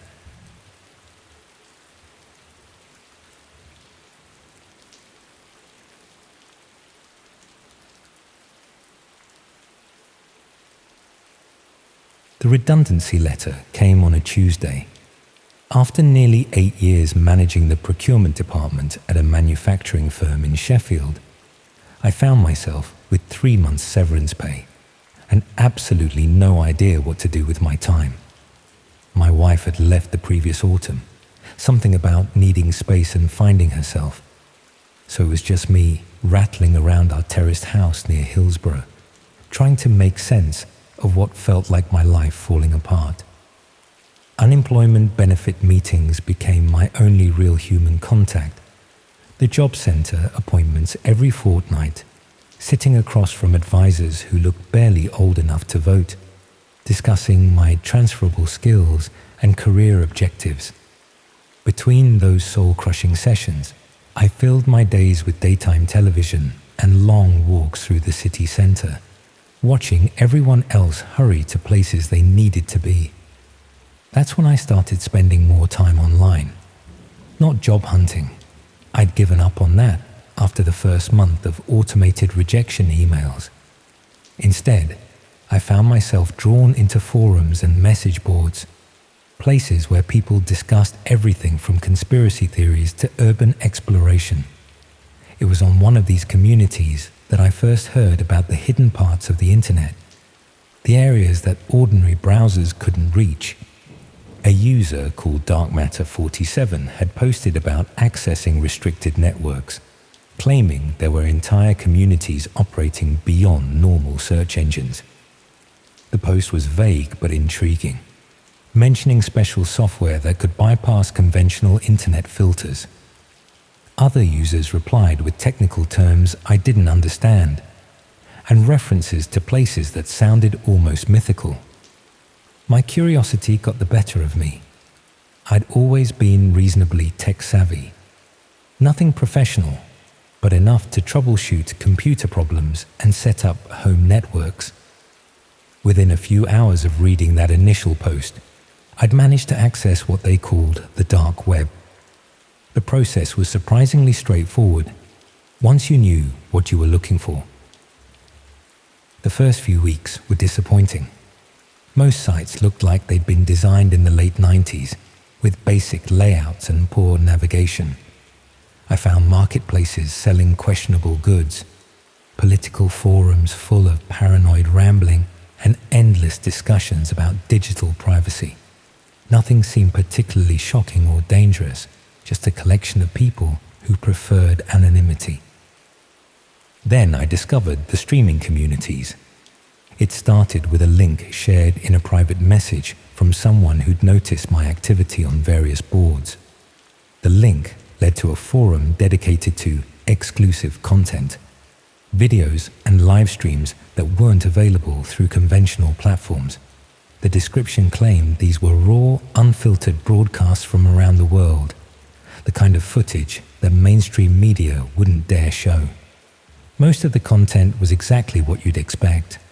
Grainy videos of protests, industrial accidents, medical procedures, the sort of thing that satisfied a morbid curiosity but wasn't particularly disturbing.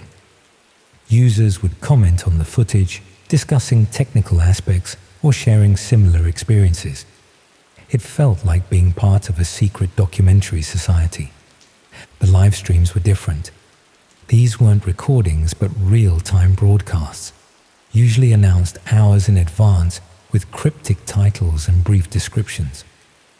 I started attending these sessions regularly, partly out of boredom and partly from a growing fascination with this hidden world. Most streams were mundane. Someone broadcasting from a construction site after hours, or footage from security cameras in empty, office buildings. Occasionally, there would be something more interesting. Abandoned locations, restricted areas, or informal tours of places the public couldn't normally access. The chat alongside these streams was usually sparse, with viewers making brief technical comments or asking questions about locations. It was during my 3rd month of unemployment that I noticed a pattern emerging. Certain usernames appeared regularly in the more exclusive streams, and these users seemed to have access to content that required special invitations. They would reference private rooms and special sessions using language that suggested something beyond urban exploration or architectural voyeurism.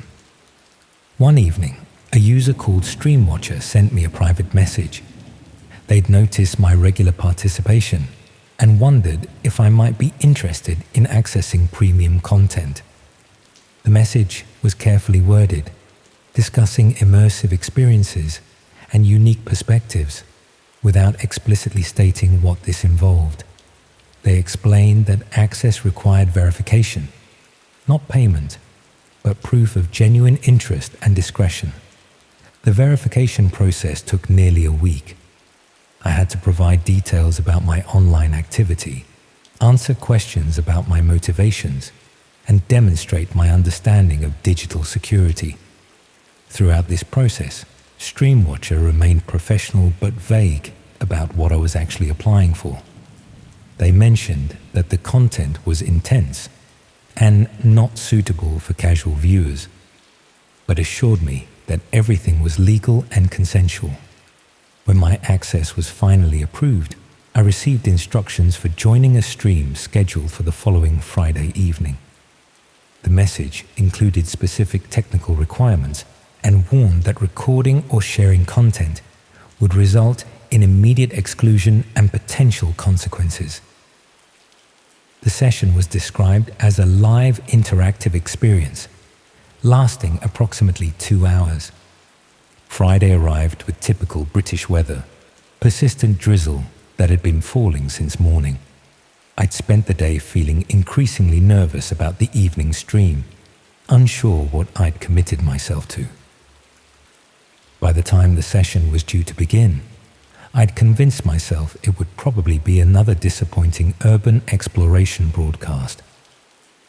The stream started promptly at 9 o'clock. Unlike previous sessions, this one had no visible chat function. Instead, viewers could send private messages to the host, who would occasionally respond by adjusting camera angles or moving to different areas of what appeared to be a basement or underground space. The image quality was excellent, far superior to the usual grainy footage I'd become accustomed to. The location looked like a converted cellar with concrete walls and professional lighting equipment. A single figure wearing dark clothing moved through the frame, preparing various items on a metal table. Their face was never visible, either kept off camera or obscured by shadows. What happened next changed everything I thought I understood about human nature and my own moral boundaries. The figure gestured towards something outside the camera's view, and another person entered the frame. This individual appeared confused, uncertain, looking around the space as if trying to understand where they were. The host began what could only be described as a performance, but one that became increasingly disturbing as it progressed. What started as psychological intimidation gradually escalated into physical harassment. The confused person, I still can't bring myself to think of them as a victim, even though that's clearly what they were, seemed to realize their situation and began showing obvious signs of distress. I should have closed the browser immediately, should have reported what I was seeing to the authorities. Instead, I found myself frozen, unable to look away from something I knew was fundamentally wrong. The professional lighting, the multiple camera angles, the host's methodical approach, everything suggested this was far from spontaneous. Other viewers were clearly watching. Messages appeared on screen occasionally, brief comments from the host acknowledging specific usernames. Some messages contained suggestions or requests, which the host would sometimes implement. It became clear that this wasn't just a broadcast, but an interactive experience where viewers could influence what happened. The session continued for nearly 2 hours. By the end, I was physically sick and trembling uncontrollably. The person who had entered the frame confused and uncertain was no longer moving. The host calmly began cleaning the space, methodically removing evidence of what had occurred. In the final minutes, the host addressed the camera directly. Though their face remained hidden, they spoke clearly about the successful session and thanked viewers for their participation. They mentioned that recordings would be available through private channels and that the next live session was already being planned. The stream ended abruptly, leaving me staring at a blank screen in my darkened living room. Outside, the rain continued falling, and I could hear traffic passing on the main road. Normal sounds from a normal evening in a normal neighborhood. But nothing felt normal anymore. I didn't sleep that night, or the next. Every time I closed my eyes, I saw fragments of what I'd witnessed. Not just the violence, though that was horrific enough, but my own inaction. The realization that I'd sat through the entire broadcast without attempting to help or intervene. The following week, I received another message from Streamwatcher. They thanked me for attending the session and asked for feedback on the experience. They mentioned that my viewing history suggested I was a committed participant and wondered if I'd be interested in more exclusive content. The message included links to archived sessions and information about becoming a premium member. I deleted the message without responding, but I didn't delete the links. That was 3 months ago. I found a new job, nothing exciting, just administrative work for the local council, and I'm slowly rebuilding some semblance of normal life. I changed internet providers, replaced my computer, even moved to a different area of the city. I told myself these were practical decisions, unrelated to what I'd seen online. But I still have those links. They're saved in a folder buried deep in my new computer's file system, hidden among dozens of other directories. I haven't accessed them, but I know they're there. Sometimes, late at night, when sleep won't come, I find myself navigating closer to that folder, my cursor hovering over the links. I've started noticing things around the city that I hadn't seen before. Vans parked in unusual locations, people who seem to be watching rather than simply waiting. Buildings with multiple security cameras that don't match their apparent purpose. Probably just paranoia, the result of knowing what kinds of activities are hidden beneath the surface of normal life. Yesterday, I received a package at my new address. No return details, just my name and the correct postcode written in careful block letters. Inside was a small wireless camera and a handwritten note with an address across town. The note simply said, "Your turn to contribute." Friday 9 p.m. I've thrown the camera away twice now. Both times, I've gone back to retrieve it from the bin. The address is in an area I don't know well, somewhere near the industrial estates on the outskirts of Sheffield. I looked it up online. It's registered as a storage facility, the kind of place people rent when they need extra space for household items or business equipment. I keep telling myself I won't go, that I'll ignore the invitation and carry on with my new job, my clean computer, my attempts at normal life. But Friday is tomorrow, and I know exactly how long it takes to drive to that address. The camera is sitting on my kitchen table now, next to my car keys. I haven't decided anything yet, but I know that something fundamental changed the night I watched that stream. The boundaries I thought were permanent turned out to be more flexible than I'd imagined, And once you cross certain lines, even as an observer, it becomes increasingly difficult to remember why those boundaries existed in the first place. The rain is starting again outside. Same persistent drizzle that was falling the night everything changed. In about 24 hours, I'll either be at home, trying to sleep through another night of guilt and confusion, or I'll be somewhere else entirely. The worst part isn't the fear of what might happen if I go. It's the fear of how much I want to find out.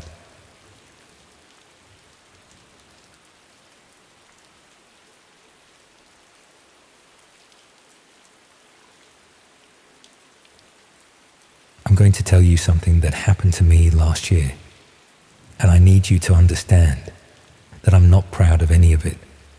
I was completely broke, right? I had just lost my job at this portrait studio in Leicester, couldn't make rent on my bedsit, and I was getting desperate, really desperate. So when I found this photography work that paid more than I'd ever earned before, I didn't ask the questions I should have asked. I told myself it was just stock photography, that I was being clever finding a new income stream. But the truth is, I knew something wasn't right from the beginning. I just chose to ignore it because I needed the money so badly. I'm in this grotty hotel room in Blackpool now, and I've lost everything. My home, my equipment, probably my career. All because I was too greedy and too stupid to walk away when I had the chance. I keep thinking if I tell someone what really happened, maybe I'll be able to sleep at night again. The whole thing started when I was scrolling through photography websites looking for any kind of freelance work that might help me scrape together next month's rent. I'd been a professional photographer for nearly 15 years, mostly weddings and family portraits, until digital photography made everyone think they could do the job themselves.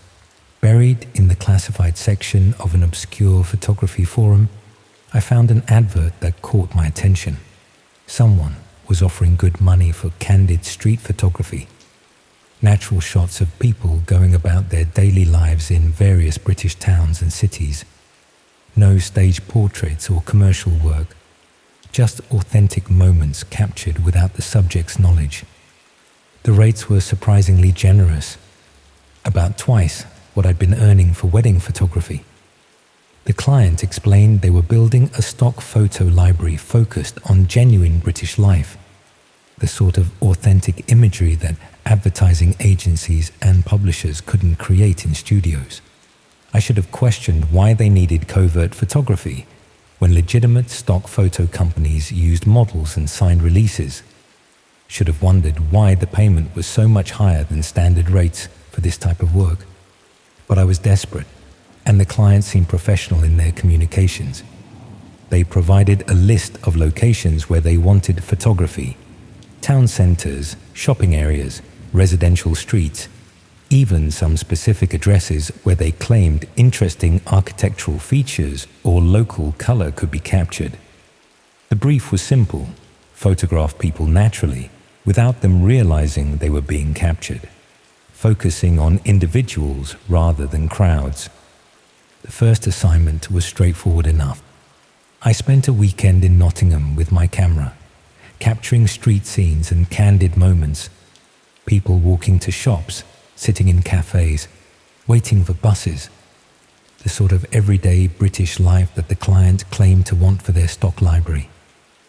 I submitted about 50 photographs through their secure upload system, each one carefully composed and technically proficient.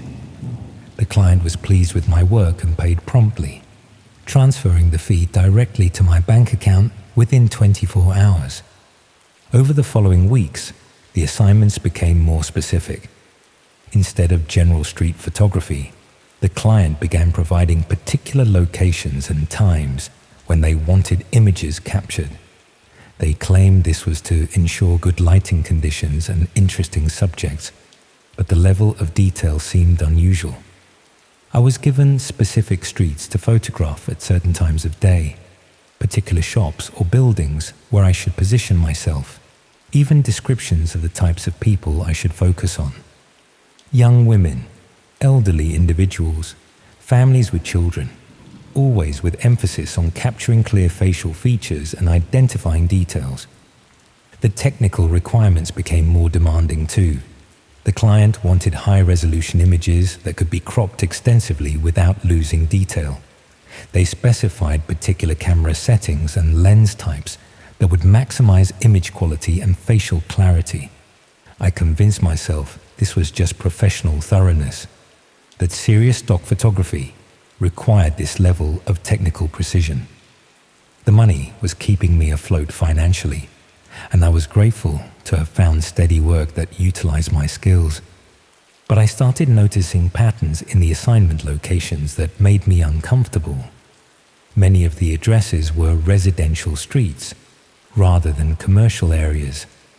The timing requirements often coincided with school-run hours or typical commuting times, and the demographic focus seemed designed to capture vulnerable individuals rather than general street scenes. When I questioned these specifications, the client explained they were targeting particular market segments for advertising campaigns. Different demographics required different types of authentic imagery, they claimed, and the timing was important to capture people in natural, unstressed situations. That explanation seemed reasonable enough, though I was becoming increasingly aware that my photography was more invasive than typical street photography. I was essentially conducting surveillance, documenting people's routines, and capturing identifying information without their knowledge or consent. The breakthrough moment came when I recognized someone in one of my assignments. It was Emma, a woman I'd met through mutual friends at a barbecue the previous summer. She worked as a nurse at the local hospital and lived in a small terraced house in a quiet suburb of Derby. The client had specifically requested photography of her street during morning hours, with particular focus on individuals leaving for work. When I saw Emma emerge from her house and walk to her car, I realized the client somehow knew her routine and had commissioned surveillance photographs of her daily activities. This wasn't stock photography. It was targeted surveillance of specific individuals. The client wasn't building a general image library, but collecting intelligence about particular people's movements and routines. And I'd been facilitating this surveillance by providing high-quality photographic evidence of their daily lives. I tried to convince myself there might be innocent explanations. Maybe Emma was applying for a job and the client was conducting background verification. Maybe there was a legitimate investigation that required documenting her activities. But deep down, I knew that legitimate surveillance wouldn't require a freelance photographer working through anonymous online platforms. I should have stopped accepting assignments then, should have deleted all the photographs I'd taken and walked away from the whole arrangement. But the money was too good, and I was too financially desperate to give up steady income based on suspicions I couldn't prove. Instead, I started keeping copies of all the photographs I submitted, telling myself I was preserving evidence in case there were legal questions later. What I discovered when I reviewed the images systematically was more disturbing than I'd expected. The photographs weren't random street scenes, but carefully coordinated surveillance of dozens of individuals across multiple cities. Each person had been photographed repeatedly over weeks or months, documenting their routines, relationships, and vulnerabilities with methodical precision. I could see patterns emerging from the collective imagery. The same individuals photographed at work, at home, during leisure activities, even in private moments when they thought they were unobserved. The client was building comprehensive visual profiles of these people's lives. Some of the individuals appeared to be single women living alone. Others were families with young children, and a few were elderly people who seemed isolated and vulnerable. What connected them wasn't obvious from the photographs alone, but someone had identified them as targets worth systematic surveillance. I started researching the individuals I'd photographed, using social media and public records to understand who they were and why they might be of interest to my client. What I found was a collection of ordinary people living normal lives, with no apparent connection to each other or reason to warrant surveillance. Emma the nurse, a teacher in Wolverhampton, a retired couple in Stoke-on-Trent, a young mother in Mansfield, all documented with invasive detail by someone who'd commissioned comprehensive photographic intelligence about their daily activities. The most disturbing discovery was finding some of my photographs on hidden websites that I accessed using software the client had provided for secure file transfers. The images weren't being used for stock photography or advertising campaigns. They were being shared among communities focused on stalking and harassment. My photographs were being used to plan approach strategies, identify vulnerabilities, even coordinate group harassment campaigns against the individuals I'd documented. The detailed visual intelligence I'd provided was enabling serious crimes against people who had no idea they were being targeted. The technical precision the client had demanded, high resolution, facial clarity, identifying details, was designed to make the surveillance photographs as useful as possible for criminal purposes. I'd been creating a visual database that stalkers and harassers could use to identify and approach their victims. Some of the individuals in my photographs had become subjects of elaborate stalking campaigns that used the intelligence I'd provided to predict their movements and exploit their routines. Others had been targeted for harassment based on vulnerabilities that were apparent from careful analysis of their photographed behavior. I found discussion threads where people shared techniques for using surveillance photographs to approach targets without arousing suspicion. They analyzed facial expressions and body language from my images to develop psychological profiles of their intended victims. The visual evidence I'd gathered was being combined with other intelligence sources to create comprehensive targeting packages that enabled systematic harassment and stalking. My photography had become part of an industrial-scale operation focused on identifying and exploiting vulnerable individuals. I tried contacting the client to demand that my photographs be removed from these criminal websites, but they disappeared as completely as if they'd never existed. The payment arrangements were closed, the communication channels were dead, and there was no way to trace who had commissioned the surveillance or how to stop the criminal use of my work. That's when I realized I was probably in danger myself. I'd seen the criminal operation from the inside, understood how it worked, and possessed evidence that could potentially expose the people behind it. The same surveillance techniques I'd been using to document others could easily be turned against me. I started noticing signs that I was being watched. People photographing me from across the street, cars following me between assignments, even evidence that someone had been through my bedsit while I was out. The network I'd been working for had identified me as a potential security threat. The final straw came when I found photographs of myself posted on one of the criminal websites I'd discovered. Not just casual surveillance images, but detailed documentation of my daily routine, my financial difficulties, even my personal relationships. Someone was building the same type of targeting package about me that I'd helped create for others. I realized that freelance photographers like me weren't just independent contractors for this operation. We were also potential liabilities who needed to be monitored and controlled. The client had been documenting my activities as carefully as I'd been documenting their surveillance targets.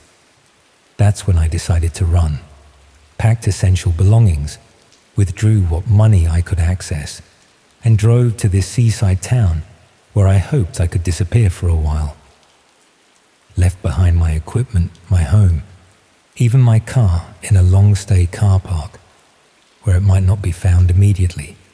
But I don't think distance will protect me from people who've industrialized surveillance and harassment. They have resources, connections, and techniques that far exceed anything individual victims can counter. They've turned stalking into a collaborative enterprise with professional standards and systematic methods. I keep thinking about Emma and all the other people I photographed, all the ordinary individuals whose privacy I violated without understanding the consequences. They're probably still being harassed and stalked based on intelligence I helped provide, still living in fear because someone decided their personal lives were worth commodifying. The photographs are still out there, still being used to facilitate crimes against people who did nothing except exist in public spaces where I happen to be pointing my camera. The visual evidence I created in exchange for money I desperately needed has become a permanent resource for people who treat others' safety as entertainment. Sometimes I wonder how many other photographers are out there, taking pictures for clients they don't really understand, providing the raw materials for criminal enterprises they can't see. How many of us are there, desperately trying to make a living in the gig economy, accepting assignments that seem too good to be true because we can't afford to ask uncomfortable questions? The most frightening thing is how easy it all was, how professional skills could be monetized for criminal purposes, how financial desperation could be exploited to facilitate serious crimes, how the desire to work could be turned into complicity with systematic harassment. I just hope Emma and the others have managed to stay safe despite the intelligence I helped compile about their lives. And I hope that whoever is now watching me will decide I'm not worth the trouble of eliminating as a witness to what they're doing.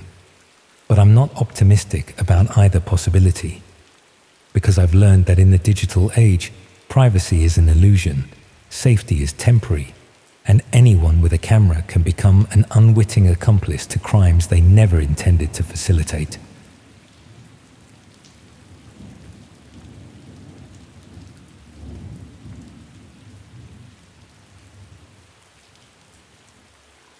I've been trying to pinpoint exactly when I crossed the line from doing something questionable into doing something genuinely harmful. But the truth is, there probably wasn't one single moment. It was gradual. It was a series of small compromises that seemed reasonable at the time, but added up to something I'm deeply ashamed of now. I used to write recommendation letters for people applying to jobs. Sounds innocent enough, right? Except I was writing them for strangers I'd never met, people who paid me to fabricate glowing references for positions they weren't qualified for.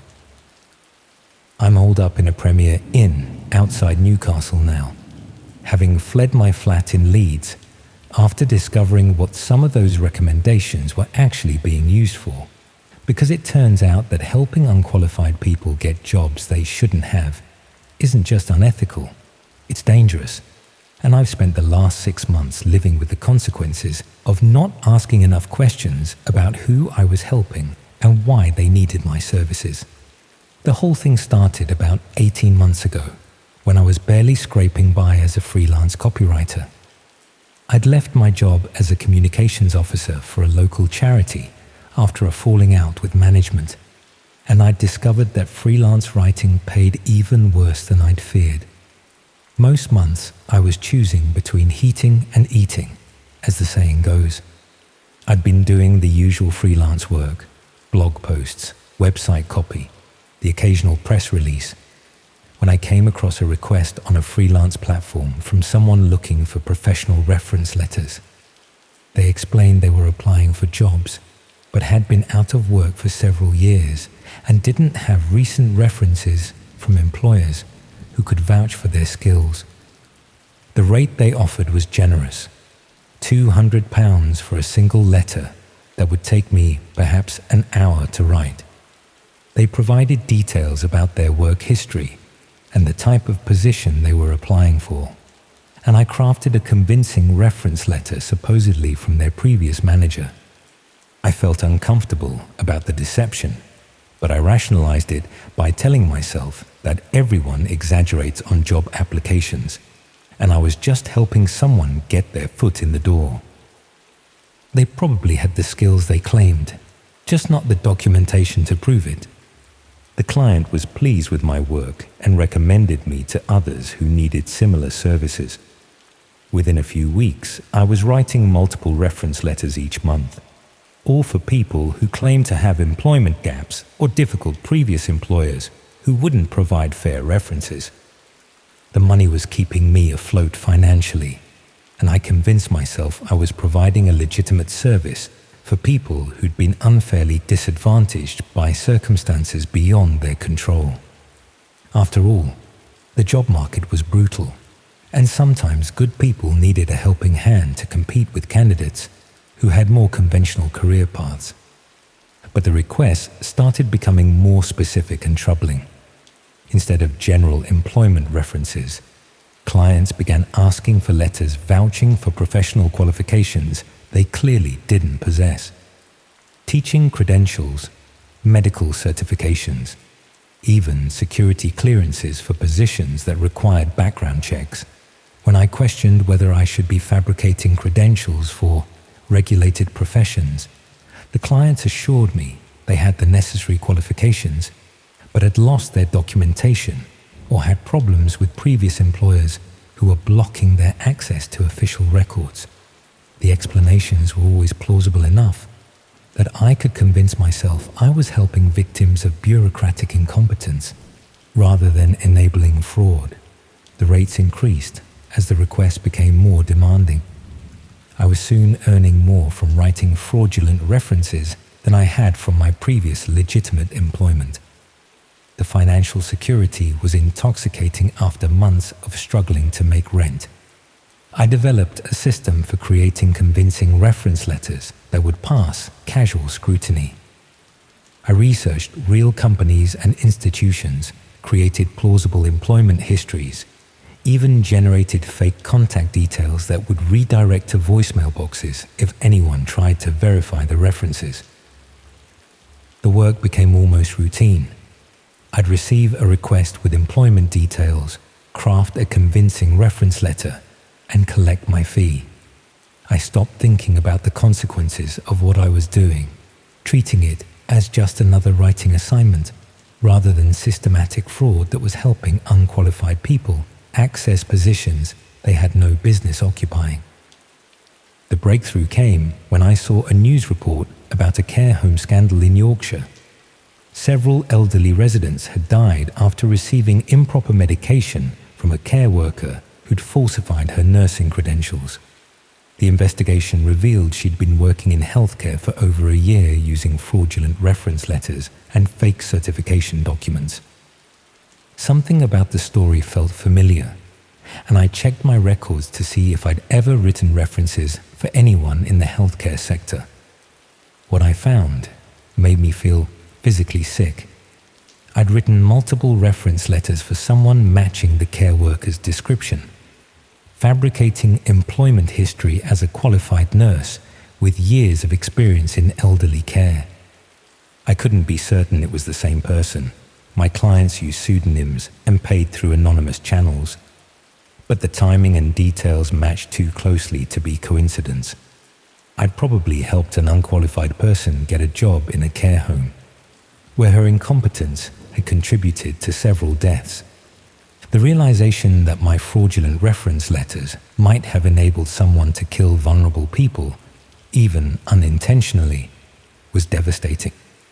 But what made it worse was understanding that this probably wasn't an isolated case. I'd written hundreds of reference letters over the past year, and I had no idea what positions those letters had helped people obtain, or what damage those unqualified individuals might have caused. I started researching my previous clients more carefully, trying to understand who I'd been helping and what positions they'd been applying for. What I discovered was far worse than I'd imagined.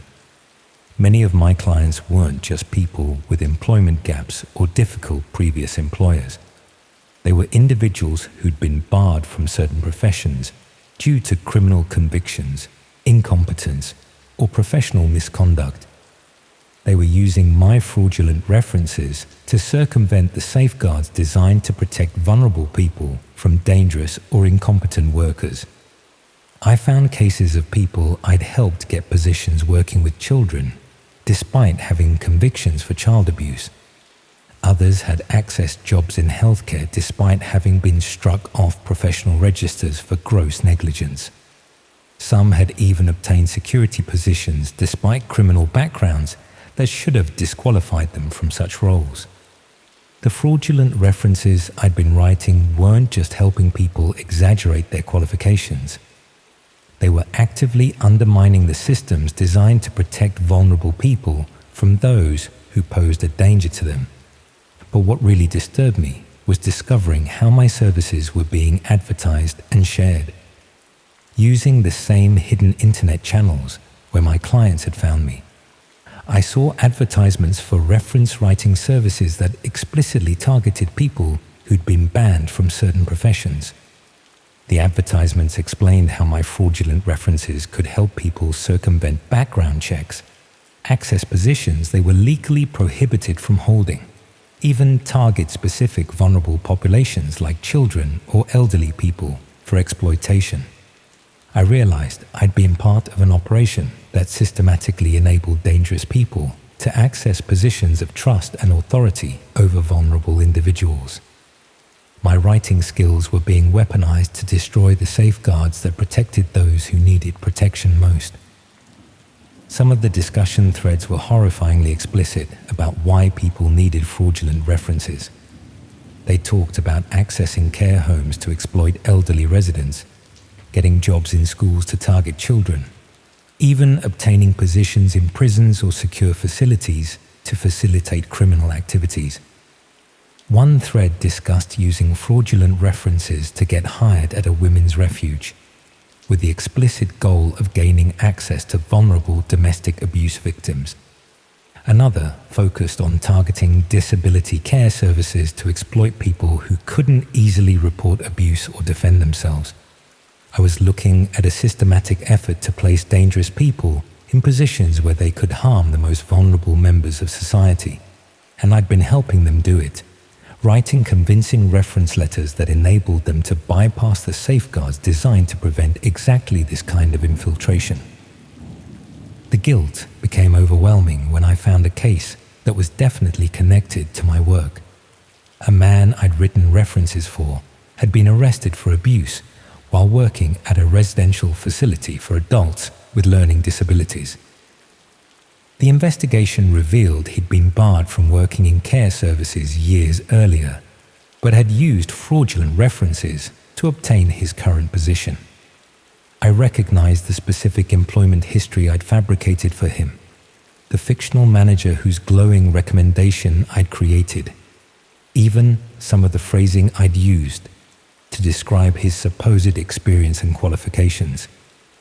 There was no doubt I'd enabled this man to access vulnerable people he'd previously been prevented from harming.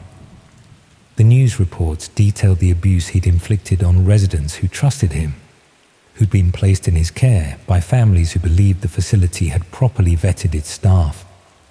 People had suffered because I'd been willing to write fraudulent references without asking enough questions about why someone needed my services. I tried to contact the authorities to report what I'd been doing and provide information about the fraudulent reference operation, but explaining my role without incriminating myself proved impossible. I'd been knowingly committing fraud for over a year, helping dangerous people circumvent safeguards, and I had no legal protection for coming forward. The police officer I spoke to was sympathetic but frank about the consequences I'd face if I provided evidence of my activities. I'd committed serious crimes that had enabled harm to vulnerable people, and cooperation wouldn't necessarily protect me from prosecution. I was advised to consult with a solicitor before providing any detailed information, but I couldn't afford legal representation on my meager freelance income. I was trapped between my guilt about what I'd enabled and my fear of facing criminal prosecution for my role in the fraud. That's when I decided to stop writing fraudulent references entirely and tried to distance myself from the whole operation. I deleted all my client records, closed down my accounts on the freelance platforms, even destroyed my computer hard drive to eliminate evidence of what I'd been doing. But it was already too late to erase my involvement. The reference letters I'd written were still being used by dangerous people to access vulnerable populations. The damage I'd helped cause would continue long after I'd stopped enabling it. I started receiving messages from former clients asking why I was no longer available for reference writing services. Some were polite inquiries, but others had a threatening tone that made it clear they weren't happy about losing access to my services. One message in particular frightened me. A former client explained that they'd been relying on my references to maintain employment in their current position, and if I wasn't available to provide updated references for future applications, they might need to share information about my fraudulent activities with the authorities. I realized I was being blackmailed by someone I'd helped commit fraud. They were threatening to expose my illegal activities if I didn't continue enabling their deception. And there was nothing I could do about it without admitting my own complicity in systematic fraud. The threats escalated when I refused to resume writing references. Former clients began posting details about my real identity and location on the hidden internet channels where they'd originally found my services. They were exposing me to others who might be interested in preventing me from cooperating with authorities or revealing information about the fraud operation. I started noticing signs that I was being watched. People photographing me from across the street, cars following me around Leeds, even evidence that someone had been through my flat while I was out. The people I'd been helping had decided I was now a liability they needed to monitor and control. The final straw came when I received an envelope containing photographs of me going about my daily routine, along with a list of the vulnerable people who'd been harmed by individuals I'd provided references for. The message was clear. If I caused problems by going to the authorities, information about my role in enabling those harms would be shared widely.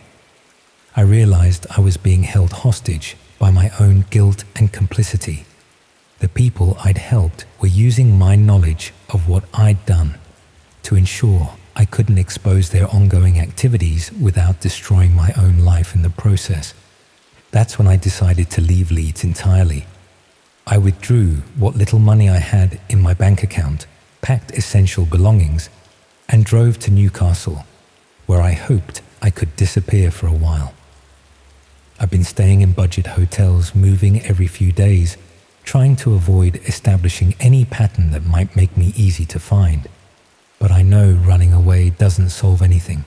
The reference letters I wrote are still being used by dangerous people to access vulnerable populations. The safeguards I helped circumvent are still failing to protect those who need protection most. And the guilt I feel about my role in enabling harm to innocent people only grows heavier with each passing day. I keep thinking about the elderly people who died in that care home, the residents who were abused in the disability facility, all the other victims whose suffering was enabled by reference letters I wrote for a few £100s. They trusted that the people caring for them had been properly vetted, that the system had protected them from those who meant them harm. But I helped destroy that trust, helped dangerous people infiltrate the very institutions designed to protect vulnerable individuals. And I did it knowingly, consciously choosing to ignore the obvious warning signs because I needed money more than I cared about the potential consequences. The fraudulent reference operation continues without me. Other writers are probably being recruited to provide the same services I did, creating convincing documentation for people who've been barred from certain professions for good reason. The hidden internet channels where these services are advertised are still active, still connecting dangerous people with writers willing to help them circumvent safeguards. The systematic infiltration of care services, schools, and other institutions continues, enabled by people like me who value their financial security more than the safety of vulnerable people. Sometimes I wonder if I should have gone to the authorities immediately, despite the legal consequences I'd face. Whether preventing future harm would have been worth accepting punishment for the fraud I'd committed. But fear of prosecution and shame about what I'd done kept me silent until it was too late to prevent the worst consequences of my actions. I suppose I'm telling you this because I need someone to understand how easy it is to become complicit in terrible things when you're desperate for money, how the desire to pay rent and eat regularly can override your moral judgment until you're actively enabling harm to innocent people.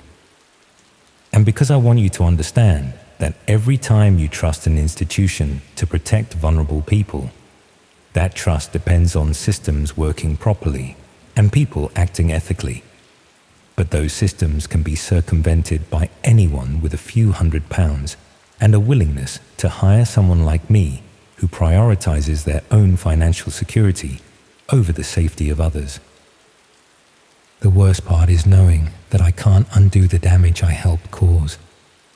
Can't protect the vulnerable people who are still being targeted by individuals I helped infiltrate care services and other trusted institutions. All I can do is hide in anonymous hotels and hope that eventually the guilt becomes bearable enough that I can sleep without seeing the faces of victims I never met, but helped harm nonetheless. I keep hoping someone with more courage than I have will expose these fraudulent reference operations before they enable more harm. But I'm not optimistic about that happening, because the people who profit from circumventing safeguards understand how to exploit desperate writers like me, how to insulate themselves from consequences, and how to ensure that their victims remain silent through fear and complicity. And in the meantime, vulnerable people continue to suffer because I was willing to write convincing lies for anyone who could pay my rate, without asking enough questions about why they needed my services or what they planned to do with the fraudulent credentials I provided.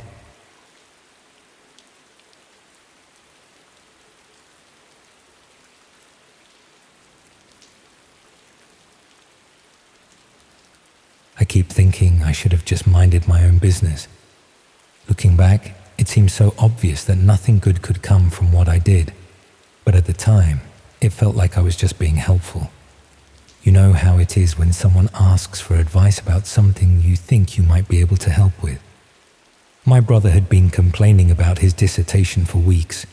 He was doing sociology at Leeds, something about online communities and how people behave differently when they think they're anonymous. The research was going badly because he couldn't find what he called genuine examples of how people actually interact in these spaces. Everything he was looking at felt too sanitized, too aware of being observed. His supervisor had mentioned that the most interesting social dynamics happen in the darker corners of the internet, places where people feel completely free from normal social constraints. But my brother had no idea how to access those areas safely, and frankly, neither did I. That's when I made what I now realize was a terrible decision. I mentioned his research problem to Sarah, a colleague from work who dealt with online fraud investigations in our compliance department. She'd been with the company for years and seemed to know about all sorts of digital investigation techniques. Sarah listened to my explanation with more interest than I'd expected. She said she might know someone who could help, someone who specialized in what she called deep web research for academic purposes. She made it sound perfectly legitimate, like there were proper channels for this sort of thing. 2 days later, she gave me a business card with just a name and email address. No company logo or phone number, which should have been a warning sign. She said her contact preferred to keep things simple and would only communicate via email initially. I passed the details on to my brother without really thinking about it. He was desperate to make progress on his dissertation, and Sarah had made it sound like a normal academic resource, the sort of specialist consultant that researchers sometimes use when they need access to areas they can't navigate themselves. My brother emailed the contact that same evening. Within a few hours, he received a reply suggesting they meet for coffee in Leeds to discuss his research requirements. The message was professional and courteous, exactly what you'd expect from someone offering legitimate research assistance. They met the following Saturday at a cafe near the university. My brother described the man as ordinary looking, probably in his 40s, wearing the sort of casual clothes that wouldn't stand out anywhere. He seemed knowledgeable about academic research methods and asked sensible questions about the dissertation requirements. The man explained that he could provide access to several online communities that would be perfect for my brother's research, places where people engaged in completely unfiltered social interaction, which was exactly what the dissertation needed to demonstrate genuine digital behavior patterns. He offered to set up secure access and provide guided tours of these communities, ensuring my brother could observe without compromising his safety or inadvertently breaking any laws. It sounded professional and thorough, like the sort of service that probably existed quite legitimately for researchers. The arrangement was that my brother would pay a small fee upfront for the setup work, then an hourly rate for guided access sessions. Nothing unreasonable, roughly what you might expect to pay for any specialist research assistance. My brother transferred the initial payment that weekend and received detailed instructions for accessing a private communication channel where they could coordinate the research sessions. For the first couple of weeks, everything went exactly as promised.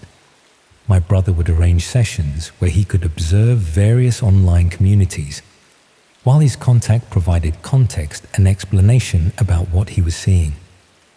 The material was perfect for his dissertation, genuine examples of how people interact when they believe they're completely anonymous. The communities were exactly what his supervisor had suggested he needed to find. People engaging in frank discussions about topics they would never mention in their real lives, forming relationships based purely on shared interests or experiences, creating social hierarchies and rules that were completely different from anything that existed in mainstream society. My brother was making excellent progress on his dissertation. He had more than enough material to support his arguments about authentic digital behavior, and his supervisor was impressed with the quality of his research findings.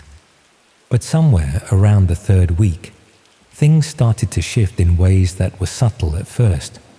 His contact began suggesting additional communities that might be interesting, places that were less directly relevant to the dissertation, but which might provide useful background context. My brother didn't want to seem ungrateful, and the hourly rate meant he wasn't paying for time he didn't want, so he agreed to explore these additional areas. These new communities were darker than the previous ones. Still nothing obviously illegal or dangerous, but the conversations were more intense, more personal. People sharing details about their real lives that went far beyond what seemed safe or sensible. My brother mentioned to me that he was starting to feel uncomfortable with some of what he was seeing. Not because it was threatening, but because it felt too intimate, like he was intruding on private moments that were never meant to be observed by outsiders. I suggested he might want to stick to the original research areas, the ones that were directly relevant to his dissertation. He agreed, but when he mentioned this to his contact, the response was less accommodating than before. The man explained that access to these communities was package-based and that picking and choosing specific areas wasn't really how the service worked. He suggested that my brother was perhaps being overly cautious and that exposure to a broader range of digital communities would only strengthen his research. This should have been another warning sign, but my brother was so close to finishing his dissertation that he didn't want to risk losing access to the material he'd already gathered. He continued with the sessions, though he found them increasingly uncomfortable. Around the fourth week, his contact started asking more personal questions about my brother's background and interests. Nothing that seemed directly threatening, but queries that went beyond what was necessary for research purposes. Questions about his family, his living situation, his plans after graduation. My brother answered some of these questions without thinking much about it. When you've been working with someone for several weeks, sharing personal details feels natural, like normal conversation. But then the questions became more specific. His contact wanted to know about his daily routines, where he spent time outside of his studies, whether he lived alone. The sort of information that could easily be justified as friendly interest, but which felt increasingly intrusive when combined with everything else. My brother started deflecting these questions, but his contact became more persistent. He suggested that understanding my brother's lifestyle and social context was important for properly interpreting the research material they were gathering together. This is when my brother should have ended the arrangement, but he was afraid of losing access to his research data. His dissertation deadline was approaching, and he'd built his entire project around the material from these communities. Instead, he continued with the sessions while trying to avoid providing any more personal information. But he noticed that his contact seemed to know things about his routine that hadn't been discussed during their conversations. Small details, like mentioning that my brother seemed tired because he'd been up late the previous evening, when my brother was certain he hadn't mentioned staying up late. Or references to specific locations around Leeds that my brother frequented, presented as casual observations about student life in the area. When my brother mentioned these concerns to me, I realized I should have been more careful about who I was putting him in contact with. But by then, he was already deeply involved in the arrangement, and both of us were uncertain about how to extricate him safely. The breaking point came when my brother received an email from his contact containing photographs that had clearly been taken without permission or knowledge. Pictures of my brother walking to and from the university, sitting in the library, meeting friends at various locations around Leeds. The photographs weren't threatening in themselves, but they demonstrated a level of surveillance that went far beyond anything that could be justified for research purposes. The email suggested that these photographs were just examples of the sort of observational research techniques that my brother could learn to use in his own academic work. But the implication was clear.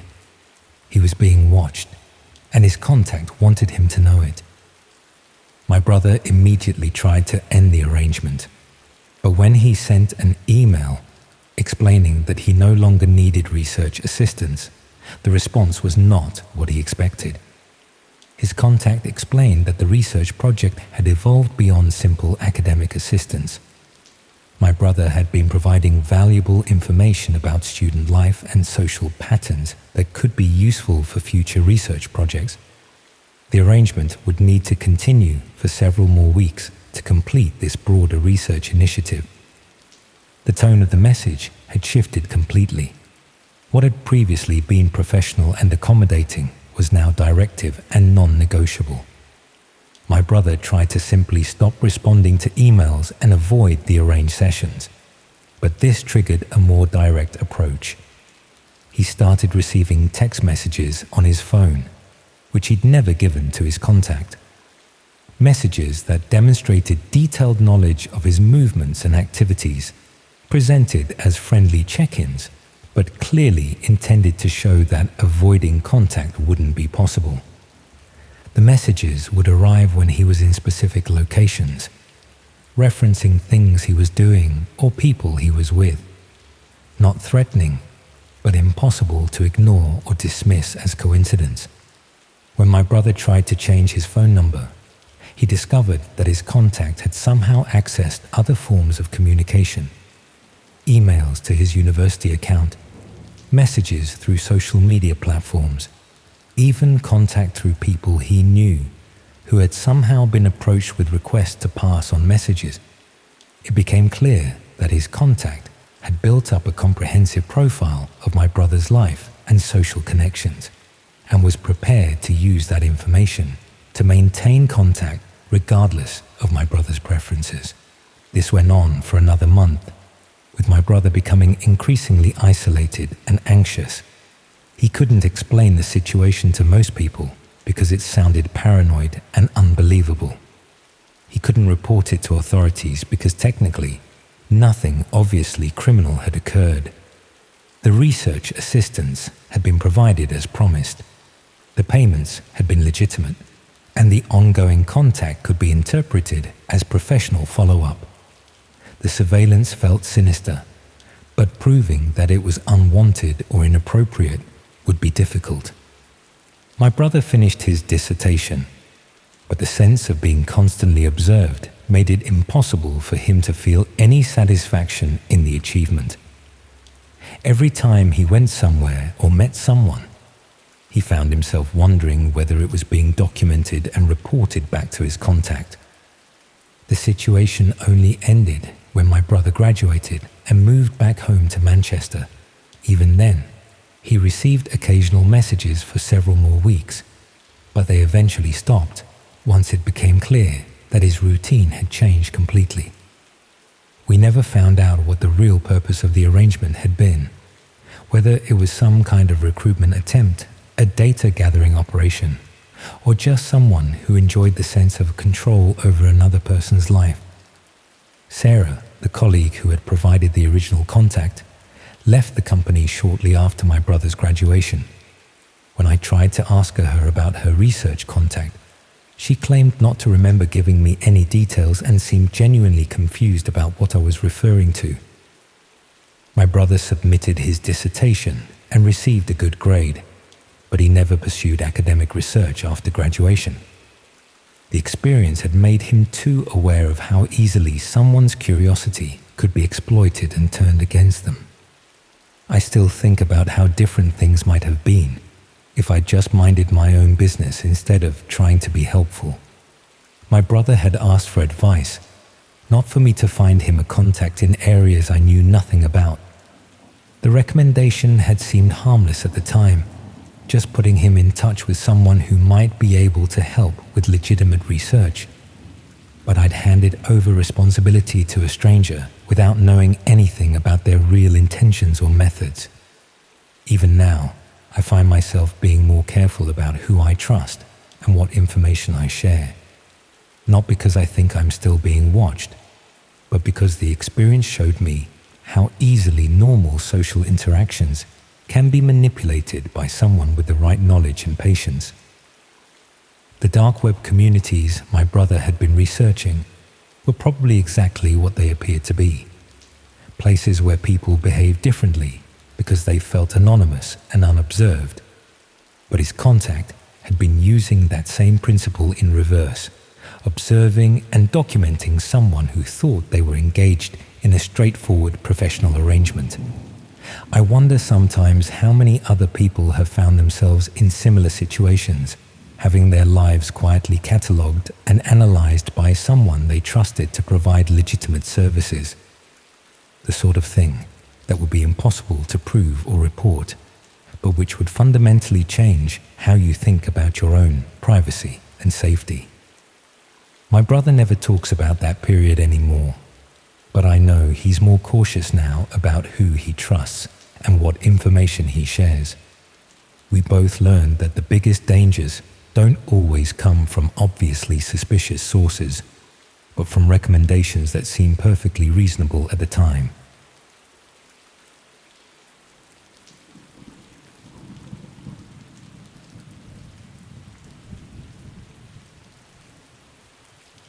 I messed up. I know I did. And there's no point pretending otherwise. What started as curiosity about a strange advertisement has left me looking over my shoulder every time I leave my house, checking faces in crowds, wondering which of my neighbors knows more about me than they should. I work as a copywriter for a marketing agency in Manchester, the kind of job that involves writing product descriptions and website content for clients who rarely appreciate the effort that goes into making their beige services sound interesting. It pays the bills, and I can do most of it from home, which suited me fine since I've always preferred my own company to office politics. The whole thing started when I was researching competitor websites for a client presentation. I'd been looking at various classified advertisement sites, seeing how other businesses positioned their services, what kind of language worked, that sort of thing. Most of it was exactly what you'd expect. Second-hand furniture, cars for sale, people offering gardening services or dog walking. Then I found a listing that didn't quite fit. It was on a legitimate classified site, one of the larger ones that's been around for years. The listing was in the property section, but instead of advertising a flat or house for rent, it simply said, "Viewing available," with an address in Salford and a date the following week. No rental price, no description of the property, no contact details, just those 2 words and a time slot. I probably wouldn't have paid much attention to it, except the address looked familiar. It took me a moment to place it, but I eventually realized it was the street where my mate Rob used to live before he moved to Bristol. I'd been to his old flat several times for dinner or to watch football, and I was fairly certain I remembered the specific house number. Out of curiosity more than anything else, I clicked through to see if there were any other details. The listing had been posted anonymously, with no user profile or history attached. The description field was completely blank, except for a reference number composed of random letters and numbers. It had been viewed around 30 times, which seemed low for a property listing, but high for something so vague and uninformative. I searched for the reference number online, thinking it might lead to a proper listing elsewhere with more information. What I found instead was a discussion on an obscure message board, where someone had asked if anyone knew what these types of listings meant. The responses were unhelpful and vague, with most people dismissing it as a posting error or spam. One person suggested it might be code for something, but didn't elaborate on what. The more I looked at that listing, the stranger it seemed. Why would someone post a viewing time for a property without any actual property information? Who would respond to such a vague advertisement? And why did the address have to be a place I recognized? I convinced myself I was overthinking it. Probably just someone who'd messed up their listing and forgotten to include the crucial details. But the coincidence of it being Rob's old address bothered me enough that I sent him a message, asking if he knew anything about the current occupants or if the place was up for rent. Rob replied saying he had no idea who lived there now and hadn't kept in touch with anyone from that street. He'd moved out nearly 2 years ago and hadn't been back since. The landlord who'd owned his flat had been selling up properties around that time, so it could be under new ownership entirely. I should have left it there. I had work to do, the client presentation to prepare, no legitimate reason to spend more time thinking about a badly written property listing. But something about it nagged at me over the next few days. I found myself checking the listing repeatedly, seeing if any details had been added or if it had been taken down. It stayed up, unchanged, until the date mentioned in the original post. That evening, I checked one final time and found the listing had been removed. In its place, posted by the same anonymous account, was a new listing. Another address in Manchester, another viewing available heading, another date the following week. This address I didn't recognize, but the format was identical to the first one. I started searching for similar listings, curious if this was part of some pattern. Over the next hour, I found 5 more scattered across the site, all posted within the past month, all following the same minimal format. Different addresses across Greater Manchester, different dates, but the same mysterious reference numbers and complete lack of property details. What made me genuinely uneasy was discovering that one of the addresses was for a house 3 streets away from my own flat. I'd walked past it countless times, a standard terraced house indistinguishable from dozens of others in the area. The listing gave a viewing time for 2 days later, midday on a Thursday. I knew I was probably being paranoid, but I couldn't shake the feeling that something was wrong about these listings. The coincidence of one being so close to where I lived, combined with the earlier one being at Rob's old address, seemed too specific to be random. On the Thursday, I did something I'm not proud of. I walked down to that street at the time mentioned in the listing and watched the house from a distance. I told myself I was just satisfying my curiosity, that I'd see it was a perfectly normal property viewing and could forget about the whole thing. What I actually saw was 3 people arriving separately over the course of about 20 minutes. None of them looked like typical house hunters. They didn't peer through windows or check the property's exterior. They simply walked up to the front door, which opened before they could knock, and went inside. Each person stayed for maybe 10 minutes before leaving, walking away quickly without looking back. I couldn't see who answered the door from where I was standing, and I didn't get close enough to hear any conversations. But something about the whole interaction felt wrong. The brevity of each visit, the way the door opened before they knocked as though they were expected, the lack of any normal viewing behavior like taking photos or discussing the property. That evening, I made a decision that changed everything. I went back to that classified site and searched for the reference number format I'd noticed on all those strange listings. It took some trial and error, but I eventually found a way to pull up a list of similar postings going back several months. There were hundreds of them, maybe thousands, all following the same pattern. Addresses across the UK, viewing times, nothing else.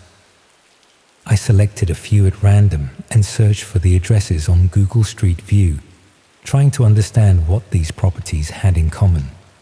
They were ordinary residential streets, a mix of terraced houses, semi-detached properties, and low-rise flat buildings. Nothing obviously connected them, except that they all existed, and all had these mysterious listings attached to them.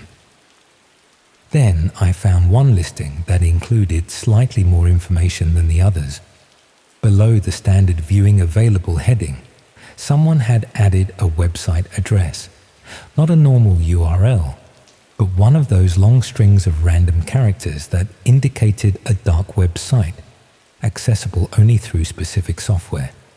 I spent the next few hours reading about how to access these hidden websites, feeling increasingly like I was crossing a line I shouldn't. But I needed to know what connected all these addresses, what these viewings were actually for. The dark web address was clearly the answer, even if I wasn't sure I wanted to see it. The process of accessing that website was simpler than I'd expected, though it felt transgressive in a way that regular internet browsing never does. The knowledge that I was looking at content deliberately hidden from search engines and normal browsers made everything feel more significant and dangerous. The website itself was professionally designed, organized like a property portal, but with a distinctly unsettling atmosphere. Instead of estate agent listings, it displayed addresses organized by region and date. Each entry included the same minimal information I'd seen on the classified site: an address, a reference number, a time slot. But this version included additional details that hadn't appeared in the public listings. Each address had a detailed description, but not of the property. Instead, it described the current occupants, their approximate age, their work schedules, whether they lived alone, what time they typically left and returned home. One listing mentioned that the occupant worked from home most days, but went to a gym 3 evenings a week. Another noted that the resident usually took their bins out on Tuesday evenings and received grocery deliveries on Saturday mornings. These weren't property viewings. They were opportunities to access occupied homes when specific information suggested it would be safe to do so. The reference numbers corresponded to different levels of access or different purposes, though I couldn't decode the full system from what I was seeing. Worst of all, I found my own address, listed with today's date and a time slot in 2 hours, when I was supposedly at my regular Thursday evening circuit training class at the local leisure centre. The description noted that I lived alone, worked from home, and typically spent Thursday evenings out of the flat between 7 and 9. It mentioned which window I usually left slightly open for ventilation, and which security light at the building entrance was broken. Someone had been watching me, documenting my routine, selling access to my home to whoever wanted it. That first listing at Rob's old address hadn't been coincidence. It had been a test to see if I'd notice, if I'd investigate, if I'd lead myself to exactly where I was now. I don't know how long they'd been watching me, or what had happened during those Thursday evenings when I was reliably absent. I thought about all the times I'd come home to find small things out of place. A drawer not quite closed, a book moved slightly on the shelf. I'd always attributed it to my own forgetfulness, never imagining someone had been inside while I was doing circuits in a fluorescent lit sports hall. I contacted the police immediately, showing them everything I'd found. They took it seriously, which somehow made it worse. It meant I wasn't being paranoid, that this was a real and recognized threat. They explained these schemes had become increasingly common, with people gathering information about residents and selling access to homes for purposes ranging from theft to far worse. They checked my flat and found evidence someone had been entering regularly. Small scratches around the lock that I'd never noticed, suggesting it had been picked multiple times. A tiny camera hidden in the smoke detector that had been recording and transmitting for weeks. Fingerprints that didn't match mine on surfaces I knew I'd cleaned. The police arrested 2 people the following week, caught entering a house across Manchester that had been listed on that same dark website. But the website itself continued operating, moving to new addresses, listing new homes. My own listing was removed, but that didn't undo the weeks or months someone had been accessing my flat, photographing my possessions, recording my routine. I moved out within the month, though I know that doesn't really solve anything. My new address isn't listed yet, but that just means yet. I've learned to check those classified sites regularly, searching for my new postcode, looking for any sign that someone started watching again. I've installed proper security, changed all my locks, covered my windows with blackout curtains even though I hate how dark it makes the rooms. But mostly, I've learned that privacy is an illusion maintained only as long as you're not interesting enough for someone to violate it. Your home is secure only until someone decides it isn't. Your routine is private only until someone finds it worth documenting. And once that information exists somewhere online, once your address appears in those listings, you can never be completely certain you're truly alone in your own home. I still check that dark website sometimes, searching through the listings, wondering about all those other addresses. How many people are living in homes currently being accessed by strangers? How many have noticed small things out of place, but convinced themselves they were imagining it? How many would find their own address listed if they knew where to look? The classified site still hosts those mysterious viewing listings hidden among the legitimate advertisements for furniture and cars. They're still there, still posted by anonymous accounts, still directing people to addresses across the country. And somewhere behind each one is a person who has no idea their home has been categorized, described, and made available for viewing by whoever can decode the reference numbers and access the right websites. That's what keeps me awake now. Not just what happened to me, but the knowledge of how many others it's happening to right now. The woman 3 streets away whose listing mentioned she worked late on Wednesdays. The elderly man in Bolton, whose entry noted he was hard of hearing and went to bed by 9. The family in Leeds, whose schedule was documented down to which days the children had after-school activities. All those addresses, all those lives, all that private information gathered and sold in hidden corners of the internet where normal people would never think to look. And I found it by accident, following a curiosity that seemed harmless at the time, but led me to discover exactly how vulnerable we all are. I messed up by investigating those listings in the first place, but I'm still not sure if I'd make a different choice, because now I know the truth. Uncomfortable as it is, now I understand that the locks on our doors and the routines we think are private are only as secure as we are invisible. And in a world where information has value, none of us are invisible enough.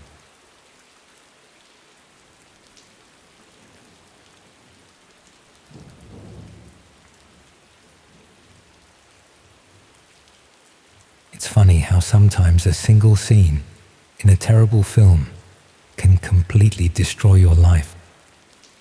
I was 16, sprawled across Chloe's bedroom floor during one of our regular Friday night sleepovers, half watching some forgettable thriller she'd found on Netflix. We were painting our nails and complaining about college drama when this one scene came on. The protagonist accidentally accessing a live stream where someone was being tortured. Real torture, not movie violence. The camera lingered on the victim's face for what felt like ages, whilst anonymous viewers typed commands in a chat box beside the video. Chloe made some joke about how unrealistic it was, but I couldn't stop thinking about that terrified expression, about whether places like that actually existed. The next Monday at college, I found myself asking our media studies teacher about it during lunch break. Mr. Henderson was one of those lecturers who actually seemed to know about real-world technology, not just textbook theory.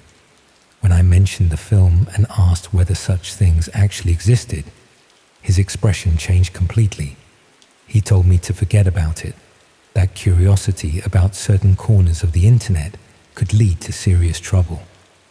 That response only made me more interested. I'd always been the type to pick at loose threads until the whole thing unraveled. When I was younger, it was taking apart radios and mobile phones to see how they worked. As I got older, it became researching topics that other people seemed reluctant to discuss. The dark web fell into that category perfectly, something adults whispered about but never properly explained. My research started innocently enough. I spent hours reading articles about online privacy, digital anonymity, and the history of encrypted networks. Most sources treated the subject academically, discussing the legitimate uses for secure browsing and the importance of protecting digital freedom. But buried within these discussions were casual references to more sinister applications. The technical setup was surprisingly straightforward. Within a week of starting my research, I'd managed to access the hidden networks that everyone talked about, but few seemed to have actually visited. My parents worked long hours. Mum as a nurse at Queen's Medical Centre, Dad managing a small engineering firm, so I had plenty of unsupervised time at home to explore. Initially, the dark web was disappointing.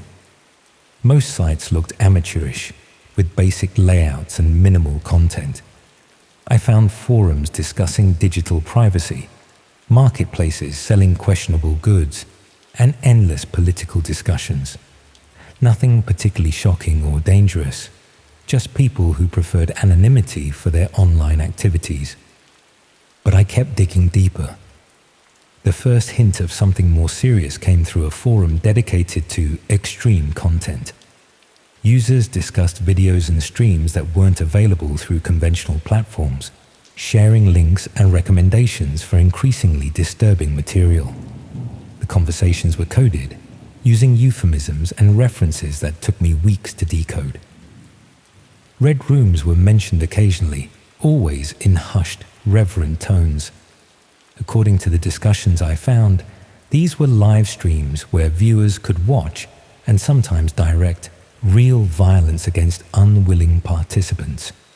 Most users claimed they were urban legends, elaborate hoaxes designed to frighten newcomers. But a few insisted they were real, sharing cryptic instructions for accessing genuine broadcasts. The more I read, the more convinced I became that something authentic existed beneath all the speculation and mythology. Users would reference specific streams, discussing technical details and sharing reactions that seemed too genuine to be fabricated. There was a consistency to their accounts that suggested shared experiences rather than collaborative fiction. After nearly a month of research, I finally gained access to a private forum that claimed to host legitimate Red Room broadcasts.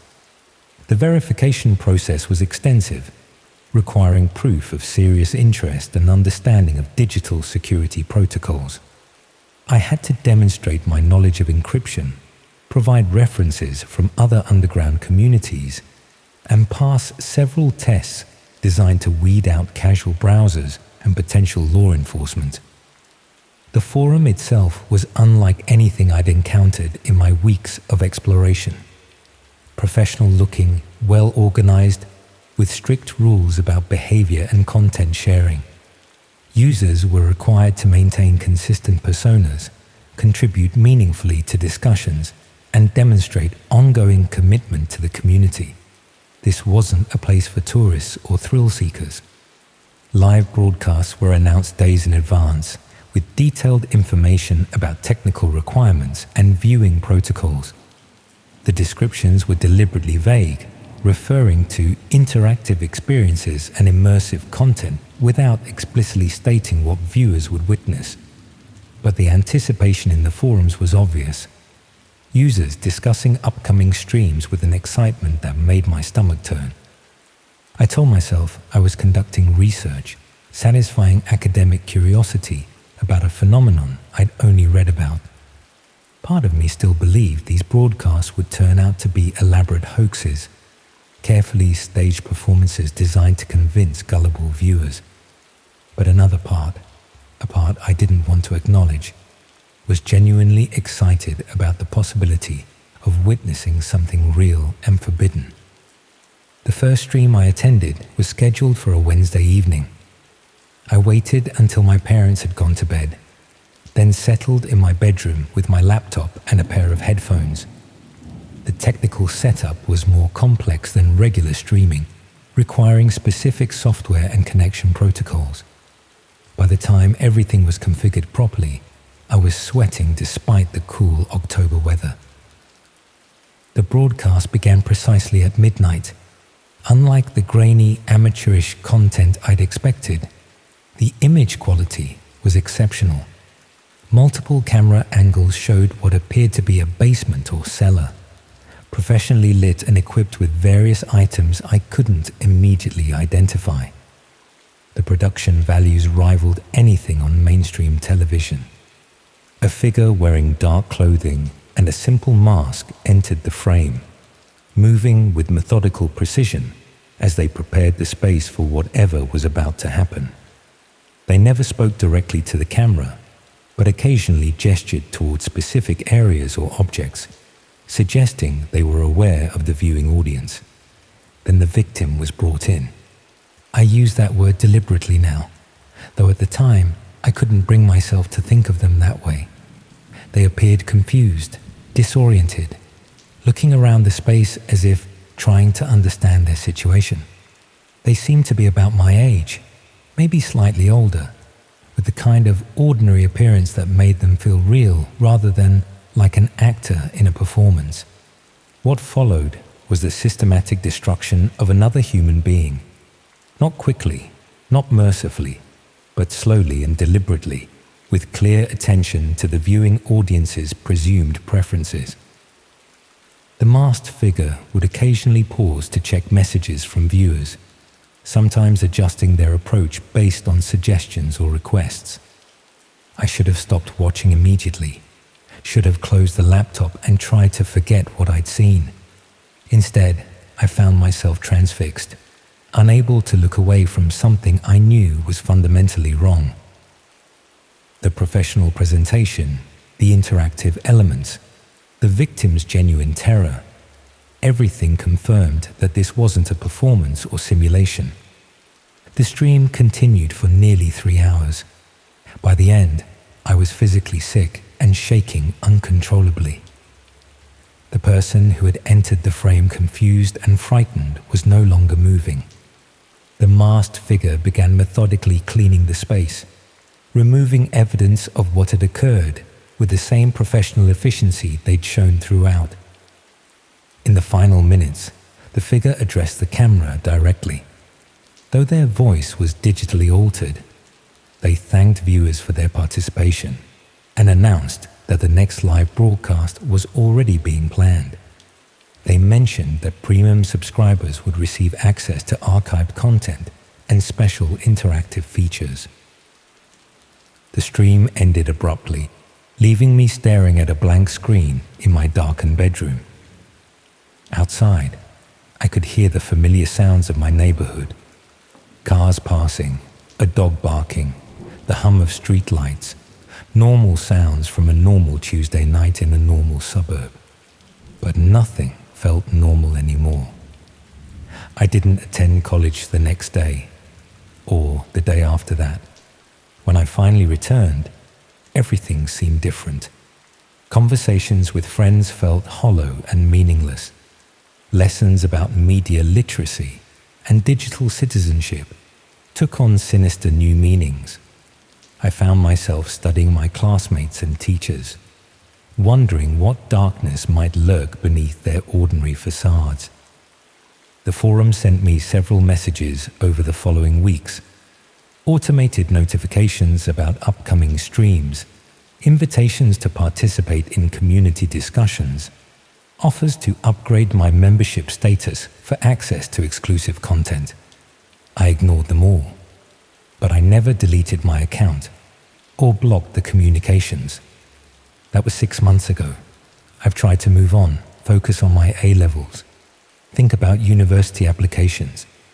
I changed my browsing habits, deleted software I'd installed, even convinced my parents to upgrade our home internet security.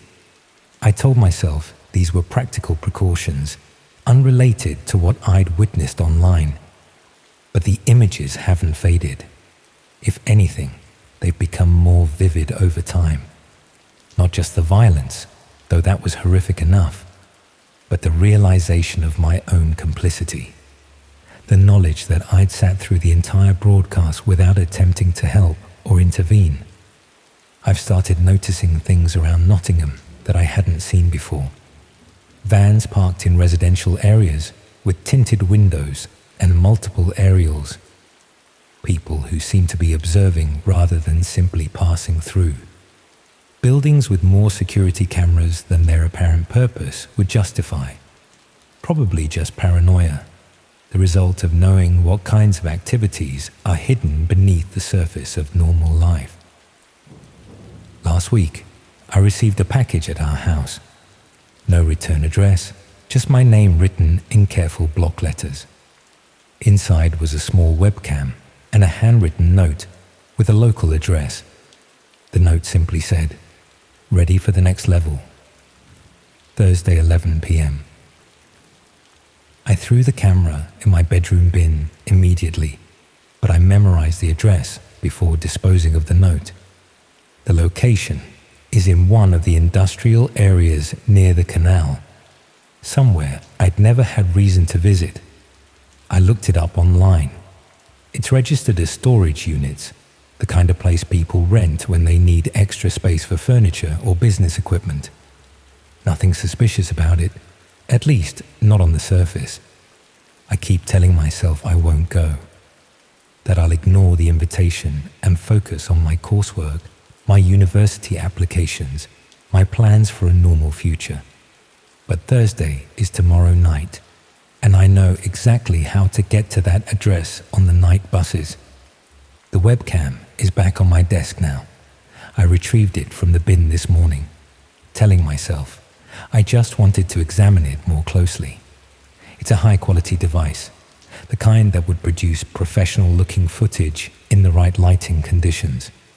I haven't decided anything yet, but I know that something fundamental changed the night I watched that stream. The boundaries I thought were permanent turned out to be more flexible than I'd imagined. And once you cross certain lines, even as an observer, it becomes increasingly difficult to remember why those boundaries existed in the first place. My parents are working late tomorrow. Mum has a night shift. Dad has some crisis at the engineering firm. The house will be empty from about 7 o'clock onwards. Plenty of time to travel across the city and back without anyone noticing my absence. The worst part isn't the fear of what might happen if I go. It's the growing certainty that I want to find out what comes next. That the viewer I was 6 months ago isn't satisfied with watching anymore. Thursday night is 12 hours away.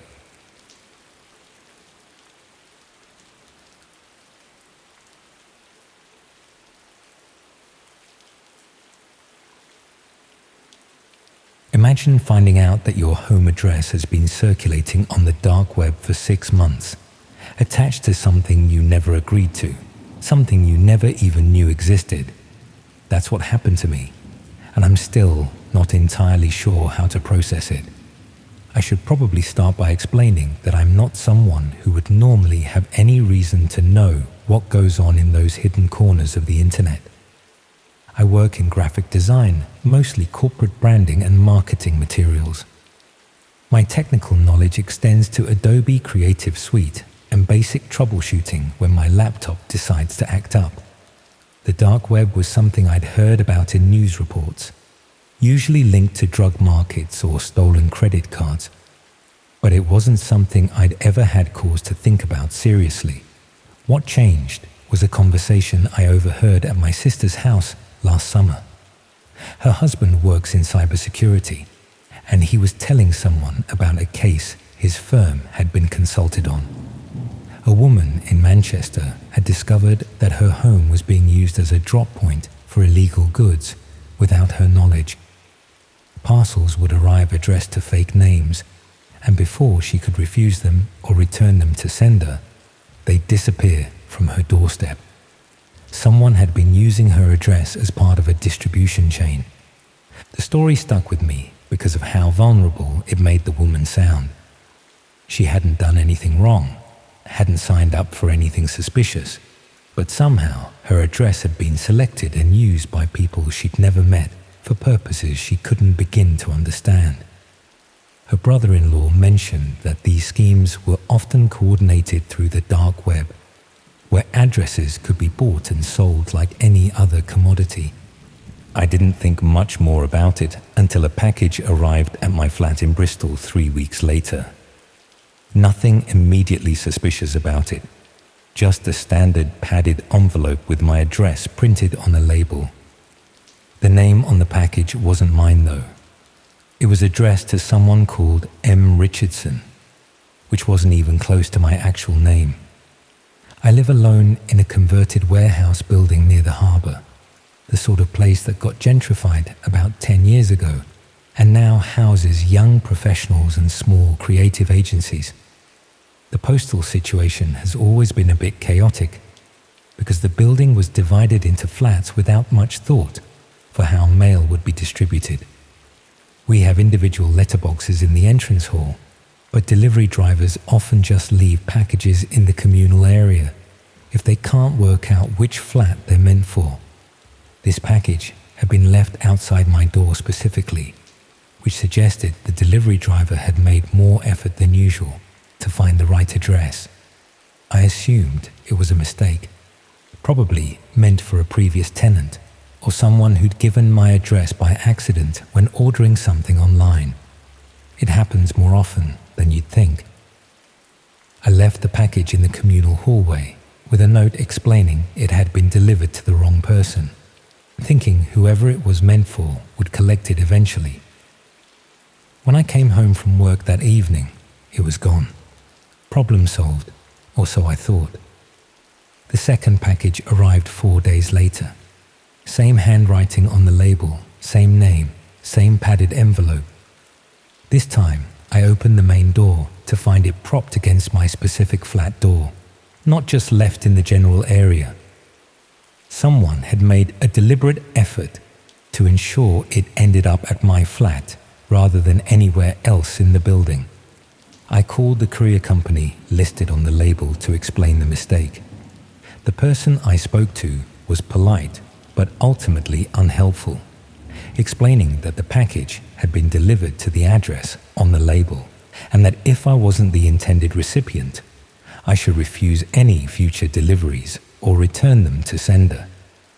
She couldn't tell me who had sent it or what it contained, just that their record showed successful delivery to the correct address. The problem was that the address was correct. My flat number, my building, my postcode, everything matched. The only thing wrong was the name, and apparently that wasn't enough to constitute a delivery error in their system. I put the second package in the hallway with another note, and again it disappeared by the evening. Whoever M. Richardson was, they were collecting these packages promptly and efficiently. The third package arrived a week later, and by this point, I was starting to feel uneasy about the whole situation. 3 deliveries to a non-existent person at my address suggested something more deliberate than a simple administrative error. I decided to open it, partly out of curiosity, and partly because I wanted to know if I was somehow involved in something I should be concerned about. Inside was a mobile phone, not a new one in retail packaging, but a used device wrapped in bubble wrap. There was no documentation, no SIM card, nothing to indicate where it had come from or why it was being sent to my address. Just a phone that looked a few years old but still functional. I turned it on, expecting to find something that would explain the situation. The phone had been factory reset, with nothing stored on it except the default apps and settings. No contacts, no messages, no call history. Completely clean. I should have gone to the police then, but I didn't really know what I'd be reporting. Someone was receiving packages at my address under a fake name, but they weren't causing any damage or disruption beyond the mild inconvenience of me having to move parcels from my doorstep. And whoever was collecting them was doing so quickly enough that I'd never actually encountered them in person. I kept the phone, more out of uncertainty about what else to do with it than any real decision to hold on to it. I put it in a drawer and tried to forget about it, telling myself that maybe the deliveries would stop now, that I'd intercepted one. They didn't stop. Over the next month, 7 more packages arrived. I didn't open any of them, but I could feel from the weight and shape that they contained similar items. Small electronics, probably more phones. Each one disappeared from the hallway within hours of delivery, collected by the mysterious M. Richardson, who somehow had access to my building. I started paying more attention to the other residents, wondering if one of them was behind the scheme. The building housed around 30 people, most of whom I recognized by sight, but didn't really know. Any of them could have been using my address as a convenient collection point, secure in the knowledge that I'd leave the packages accessible rather than refusing them outright. The paranoia crept in gradually. I found myself studying my neighbors in the hallway, trying to detect any sign of guilt or recognition when they saw me. I started varying my routine, coming home at different times to see if I could catch whoever was collecting the packages. I even considered installing a small camera pointed at my door, though I wasn't sure that would be legal without informing the building management. What really disturbed me was finding the listing. I was talking to a colleague at work about the situation, and she suggested I search for my address online to see if it appeared anywhere suspicious. I didn't expect to find anything, but she convinced me it was worth checking. I started with regular search engines, which turned up nothing unusual. Then she mentioned that the dark web might be worth investigating if I was comfortable doing that. She explained that accessing it wasn't illegal in itself, and that I didn't need any special technical knowledge, just a particular type of browser that let you access hidden websites. I spent an evening reading about how it all worked, feeling increasingly out of my depth. The whole concept of websites that don't appear in normal search results, that require specific software to access, seemed designed to make people like me feel like they were doing something vaguely criminal just by looking. But my colleague had been right about one thing. It wasn't actually difficult to access, just different. I'm not going to detail exactly how I went about it, because I don't want to encourage anyone else to do the same. But within an hour, I had access to a search engine that indexed hidden websites. I typed in my address, not really expecting to find anything. What came up made my stomach drop. My address was listed on a marketplace, categorized under a section for verified drop points. The listing included details about the building layout, the postal arrangements, and specific information about my flat being suitable for collections. It mentioned that the current occupant was female, lived alone, worked regular office hours, and had demonstrated reliable behavior by leaving misaddressed packages in the communal area for collection. The listing had been active for 6 months. 6 months of my address being advertised as a safe location for receiving packages that couldn't be delivered to the actual recipients.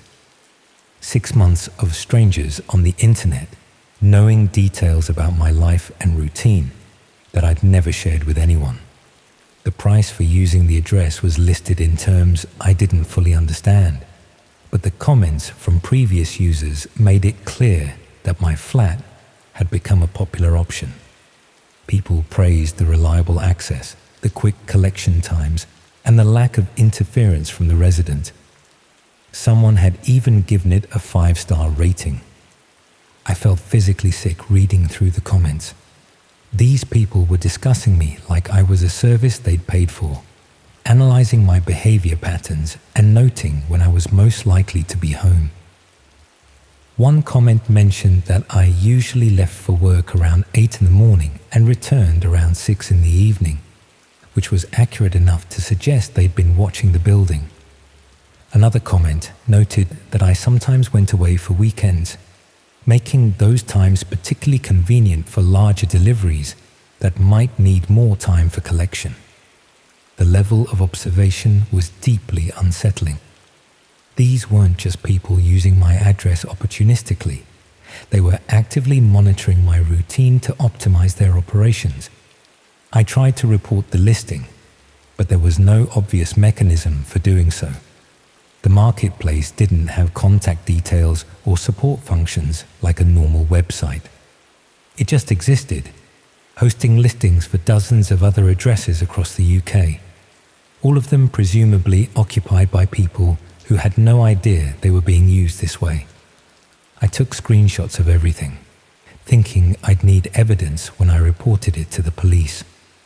Then I spent the next hour searching for any information about M. Richardson, the name that had been on all the packages.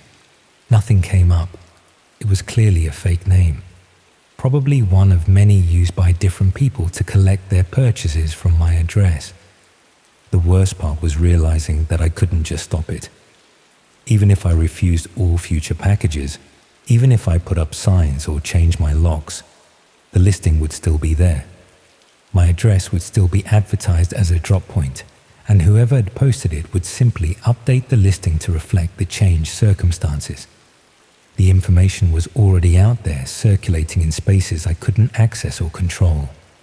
I did eventually go to the police, though I'm not sure it achieved much. The officer I spoke to was sympathetic, but explained that this type of situation was increasingly common and difficult to prosecute. Unless I could identify who was collecting the packages or prove that they contained illegal items, there wasn't much the police could do beyond making a note of my complaint. They suggested I refuse all deliveries not in my name and document any suspicious activity around my flat. The packages continued arriving for another 3 weeks, though less frequently. I refused every single one, handing them back to delivery drivers and explaining they were incorrectly addressed.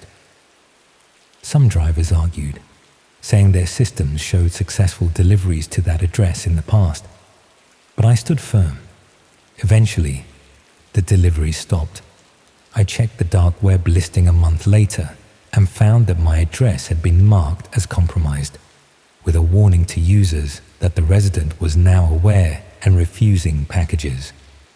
The listing was still active though, still available for anyone who thought they could find a way around the new difficulties. I moved out of that flat 2 months ago. I know that probably seems like an overreaction, and maybe it was, but I couldn't shake the feeling of being watched and used by people I'd never see or identify. Every delivery to my door made me anxious. Every stranger in the hallway looked suspicious. I couldn't live like that. The thing that haunts me most is not knowing how they got my address in the first place. How did someone decide that my flat would be suitable for their purposes? Had they been watching me before the listing went up? Or had they simply found my address through some data breach and extrapolated the rest from public information? I think about all the times I'd left those packages in the hallway, trying to be helpful to someone I assumed had made an innocent mistake. I think about how my attempt to be a good neighbor had been exploited and turned into part of someone's criminal enterprise. I wonder how many of those phones I'd indirectly helped deliver were used for purposes I don't want to imagine. Sometimes I check that marketplace listing, even though I don't live there anymore. My old address is still active, marked as compromised, but still available for anyone willing to take the risk. The new tenant probably has no idea what they've moved into, no idea that their home is listed on the dark web as a verified drop point for illegal deliveries. I thought about contacting them to warn them, but how do you explain something like that without sounding completely paranoid? How do you tell a stranger that their address is being traded on hidden websites by criminals who've been observing the building for months? Instead, I've done nothing, and that guilt sits with me every day. I've protected myself by moving away, but I've left someone else to deal with the same situation I couldn't handle. The packages are probably arriving again by now, addressed to new fake names, collected by the same invisible people who know the building's rhythms better than most of the residents do. The worst part is knowing that it could start again anywhere. My new address isn't listed yet, but that doesn't mean it won't be. Someone, somewhere might already be watching my new building, noting my routines, deciding whether this location would work for their purposes. I've become hyper-aware of every delivery, every stranger in my new hallway, every package that doesn't have my exact name on it. I know this level of vigilance isn't sustainable, that eventually I'll have to trust that not everything is part of some hidden scheme. But I also know what I saw on that website, and I know how many other addresses were listed there alongside mine. We like to think our homes are private, that we control who has access to our space and our information. But the truth is that in the digital age, your address is just another piece of data being traded and exploited by people you'll never meet. Your home isn't just where you live. It's potentially a node in someone else's distribution network, a useful location in a supply chain you never agreed to join. I still have that first phone I intercepted, the one I should have given to the police but never did. Sometimes I turn it on, half expecting it to contain some message or clue about who was using my address and why. It never does. It's just a blank phone, factory reset and anonymous, exactly like the dozens of others that passed through my hallway during those months. But I keep it anyway, a reminder that the world operates on levels I barely understand, that my attempt to be helpful and trusting was exploited by people who saw me as nothing more than a convenient address. A reminder that sometimes the most frightening things are the ones you never see coming. The violations that happen in plain sight while you're just trying to live your life. My address is still out there, somewhere in the hidden corners of the internet, marked and categorized and available for use. And there's nothing I can do about it except hope that whoever lives there now is more suspicious than I was, less willing to leave packages in the hallway for collection, more aware that sometimes a simple delivery error is actually something much darker.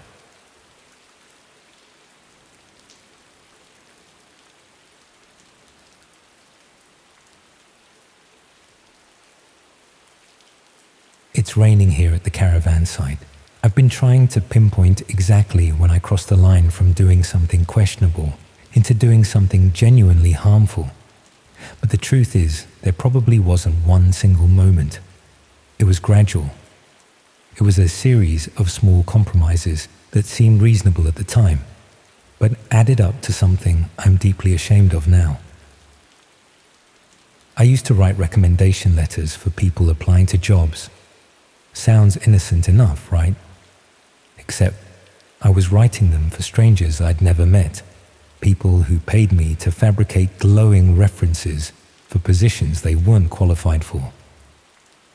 I'm holed up in a Premier Inn outside Newcastle now, having fled my flat in Leeds after discovering what some of those recommendations were actually being used for, because it turns out that helping unqualified people get jobs they shouldn't have isn't just unethical. It's dangerous, and I've spent the last 6 months living with the consequences of not asking enough questions about who I was helping and why they needed my services.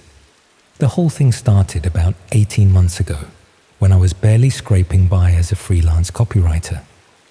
I'd left my job as a communications officer for a local charity after a falling out with management, and I'd discovered that freelance writing paid even worse than I'd feared.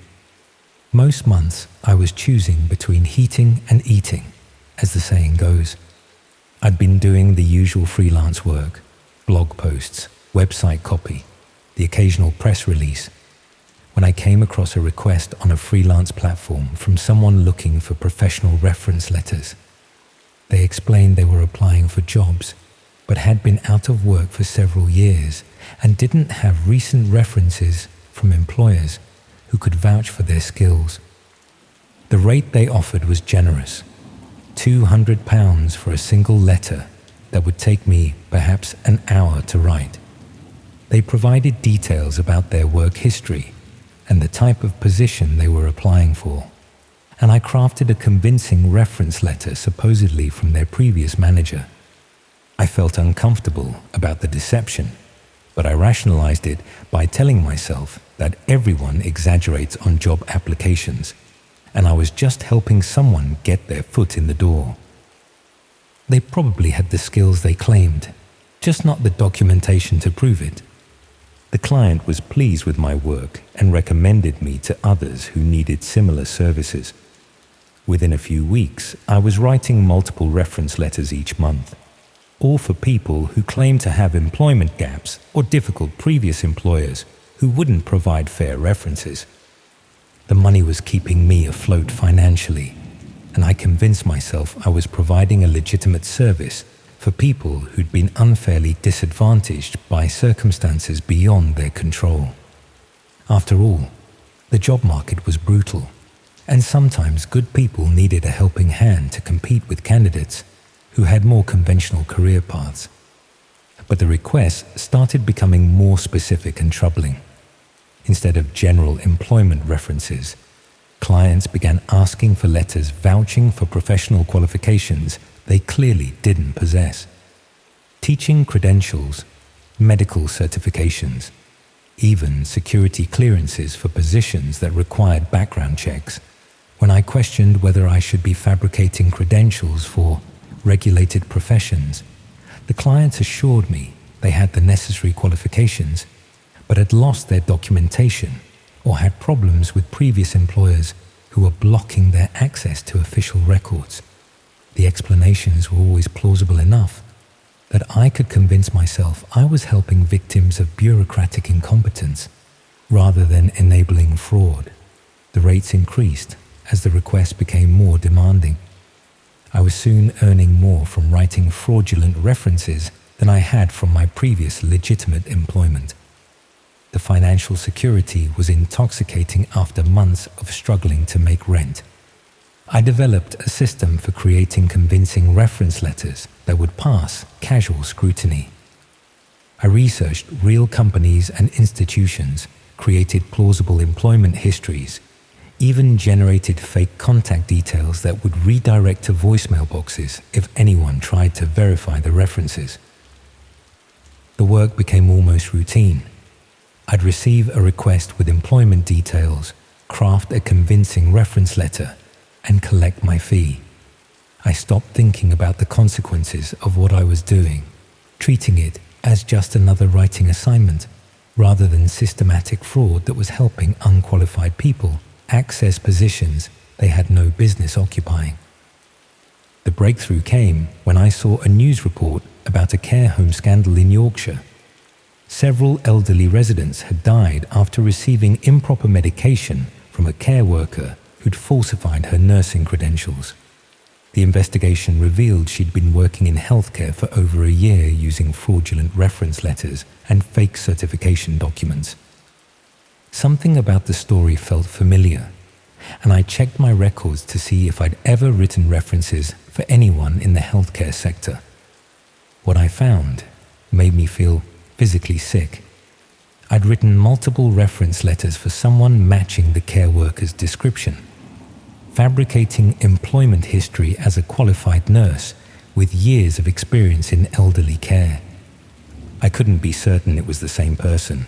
My clients used pseudonyms and paid through anonymous channels, but the timing and details matched too closely to be coincidence. I'd probably helped an unqualified person get a job in a care home, where her incompetence had contributed to several deaths. The realization that my fraudulent reference letters might have enabled someone to kill vulnerable people, even unintentionally, was devastating. But what made it worse was understanding that this probably wasn't an isolated case. I'd written hundreds of reference letters over the past year, and I had no idea what positions those letters had helped people obtain, or what damage those unqualified individuals might have caused. I started researching my previous clients more carefully, trying to understand who I'd been helping and what positions they'd been applying for. What I discovered was far worse than I'd imagined. Many of my clients weren't just people with employment gaps or difficult previous employers.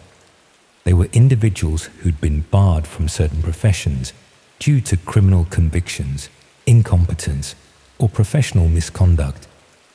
They were using my fraudulent references to circumvent the safeguards designed to protect vulnerable people from dangerous or incompetent workers. I found cases of people I'd helped get positions working with children, despite having convictions for child abuse. Others had accessed jobs in healthcare despite having been struck off professional registers for gross negligence. Some had even obtained security positions despite criminal backgrounds that should have disqualified them from such roles. The fraudulent references I'd been writing weren't just helping people exaggerate their qualifications. They were actively undermining the systems designed to protect vulnerable people from those who posed a danger to them. But what really disturbed me was discovering how my services were being advertised and shared. Using the same hidden internet channels where my clients had found me, I saw advertisements for reference writing services that explicitly targeted people who'd been banned from certain professions. The advertisements explained how my fraudulent references could help people circumvent background checks, access positions they were legally prohibited from holding, even target specific vulnerable populations like children or elderly people for exploitation. I realized I'd been part of an operation that systematically enabled dangerous people to access positions of trust and authority over vulnerable individuals. My writing skills were being weaponized to destroy the safeguards that protected those who needed protection most. Some of the discussion threads were horrifyingly explicit about why people needed fraudulent references. They talked about accessing care homes to exploit elderly residents, getting jobs in schools to target children, even obtaining positions in prisons or secure facilities to facilitate criminal activities. One thread discussed using fraudulent references to get hired at a women's refuge, with the explicit goal of gaining access to vulnerable domestic abuse victims. Another focused on targeting disability care services to exploit people who couldn't easily report abuse or defend themselves. I was looking at a systematic effort to place dangerous people in positions where they could harm the most vulnerable members of society, and I'd been helping them do it, writing convincing reference letters that enabled them to bypass the safeguards designed to prevent exactly this kind of infiltration. The guilt became overwhelming when I found a case that was definitely connected to my work. A man I'd written references for had been arrested for abuse while working at a residential facility for adults with learning disabilities. The investigation revealed he'd been barred from working in care services years earlier, but had used fraudulent references to obtain his current position. I recognized the specific employment history I'd fabricated for him, the fictional manager whose glowing recommendation I'd created, even some of the phrasing I'd used to describe his supposed experience and qualifications. There was no doubt I'd enabled this man to access vulnerable people he'd previously been prevented from harming. The news reports detailed the abuse he'd inflicted on residents who trusted him, who'd been placed in his care by families who believed the facility had properly vetted its staff. People had suffered because I'd been willing to write fraudulent references without asking enough questions about why someone needed my services. I tried to contact the authorities to report what I'd been doing and provide information about the fraudulent reference operation, but explaining my role without incriminating myself proved impossible. I'd been knowingly committing fraud for over a year, helping dangerous people circumvent safeguards, and I had no legal protection for coming forward. The police officer I spoke to was sympathetic but frank about the consequences I'd face if I provided evidence of my activities. I'd committed serious crimes that had enabled harm to vulnerable people, and cooperation wouldn't necessarily protect me from prosecution. I was advised to consult with a solicitor before providing any detailed information, but I couldn't afford legal representation on my meager freelance income. I was trapped between my guilt about what I'd enabled and my fear of facing criminal prosecution for my role in the fraud. That's when I decided to stop writing fraudulent references entirely and try to distance myself from the whole operation. I deleted all my client records, closed down my accounts on the freelance platforms, even destroyed my computer hard drive to eliminate evidence of what I'd been doing. But it was already too late to erase my involvement. The reference letters I'd written were still being used by dangerous people to access vulnerable populations. The damage I'd helped cause would continue long after I'd stopped enabling it. I started receiving messages from former clients asking why I was no longer available for reference writing services. Some were polite inquiries, but others had a threatening tone that made it clear they weren't happy about losing access to my services. One message in particular frightened me. A former client explained that they'd been relying on my references to maintain employment in their current position. and if I wasn't available to provide updated references for future applications, they might need to share information about my fraudulent activities with the authorities. I realized I was being blackmailed by someone I'd helped commit fraud. They were threatening to expose my illegal activities if I didn't continue enabling their deception. And there was nothing I could do about it without admitting my own complicity in systematic fraud. The threats escalated when I refused to resume writing references. Former clients began posting details about my real identity and location on the hidden internet channels where they'd originally found my services. They were exposing me to others who might be interested in preventing me from cooperating with authorities or revealing information about the fraud operation. I started noticing signs that I was being watched. People photographing me from across the street, cars following me around Leeds, even evidence that someone had been through my flat while I was out. The people I'd been helping had decided I was now a liability they needed to monitor and control. The final straw came when I received an envelope containing photographs of me going about my daily routine, along with a list of the vulnerable people who'd been harmed by individuals I'd provided references for. The message was clear. If I caused problems by going to the authorities, information about my role in enabling those harms would be shared widely. I realized I was being held hostage by my own guilt and complicity. The people I'd helped were using my knowledge of what I'd done to ensure I couldn't expose their ongoing activities without destroying my own life in the process. That's when I decided to leave Leeds entirely.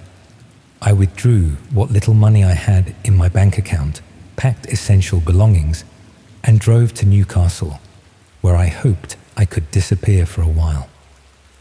I've been staying in budget hotels, moving every few days, trying to avoid establishing any pattern that might make me easy to find. But I know running away doesn't solve anything. The reference letters I wrote are still being used by dangerous people to access vulnerable populations. The safeguards I helped circumvent are still failing to protect those who need protection most. And the guilt I feel about my role in enabling harm to innocent people only grows heavier with each passing day.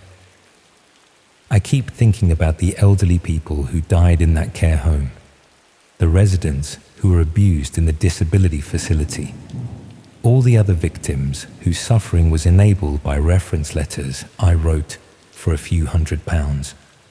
They trusted that the people caring for them had been properly vetted, that the system had protected them from those who meant them harm. But I helped destroy that trust, helped dangerous people infiltrate the very institutions designed to protect vulnerable individuals. And I did it knowingly, consciously choosing to ignore the obvious warning signs because I needed money more than I cared about the potential consequences. The fraudulent reference operation continues without me. Other writers are probably being recruited to provide the same services I did, creating convincing documentation for people who've been barred from certain professions for good reason. The hidden internet channels where these services are advertised are still active, still connecting dangerous people with writers willing to help them circumvent safeguards. The systematic infiltration of care services, schools, and other institutions continues, enabled by people like me who value their financial security more than the safety of vulnerable people. Sometimes I wonder if I should have gone to the authorities immediately, despite the legal consequences I'd face. Whether preventing future harm would have been worth accepting punishment for the fraud I'd committed. But fear of prosecution and shame about what I'd done kept me silent until it was too late to prevent the worst consequences of my actions. I suppose I'm telling you this because I need someone to understand how easy it is to become complicit in terrible things when you're desperate for money, how the desire to pay rent and eat regularly can override your moral judgment until you're actively enabling harm to innocent people. And because I want you to understand that every time you trust an institution to protect vulnerable people, that trust depends on systems working properly and people acting ethically. But those systems can be circumvented by anyone with a few £100 and a willingness to hire someone like me who prioritizes their own financial security over the safety of others. The worst part is knowing that I can't undo the damage I helped cause.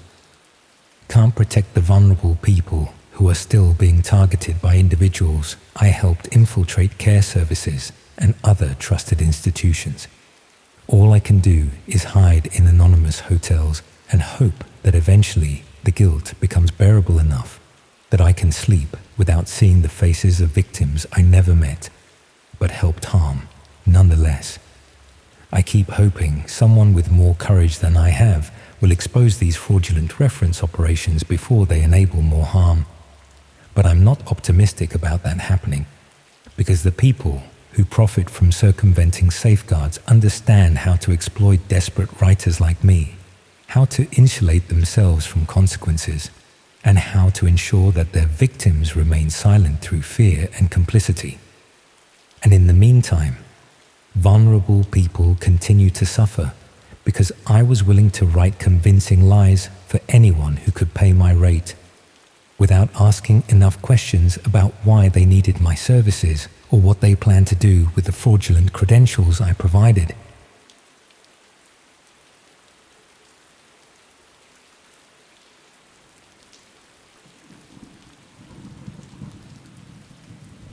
I'm not sure if I should have called the police straight away, but hindsight's a wonderful thing, isn't it? What happened was this. I came home to my flat to find a package that definitely wasn't mine sitting outside my door. Nothing unusual there. Happens all the time in student accommodation, where delivery drivers get confused about flat numbers and names. The label showed my address, but a completely different name.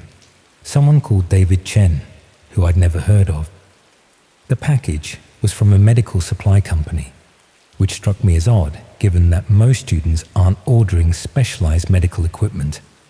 But I figured maybe this David person had a condition that required particular supplies, and I'd just drop it round to wherever he actually lived once I worked out the correct address. That's when I made my first mistake. Instead of just leaving it for the delivery company to sort out, I decided to have a quick look online to see if I could find contact details for the intended recipient. It might save everyone some hassle if I could arrange for him to collect the item directly. Searching for David Chen in Glasgow turned up nothing useful. Too common a name. But when I looked more closely at the return address on the package, I noticed it wasn't from any medical supply company I could find online. The address led to what appeared to be a generic business park with multiple tenants, none of whom seemed to be in the medical supply business. Curiosity got the better of me, and I started digging deeper into where this package might actually have come from. The more I searched, the more I found myself following links to increasingly obscure websites that seemed to exist in corners of the internet I'd never encountered before. Eventually, I ended up on sites that required specific access methods and weren't indexed by normal search engines. Places where medical supplies were being sold without the usual regulatory oversight and customer verification that legitimate companies would require. The supplies being offered weren't your typical pharmacy items. These were specialized medical devices, pharmaceutical compounds, and equipment that would normally require prescriptions or professional medical supervision to obtain legally.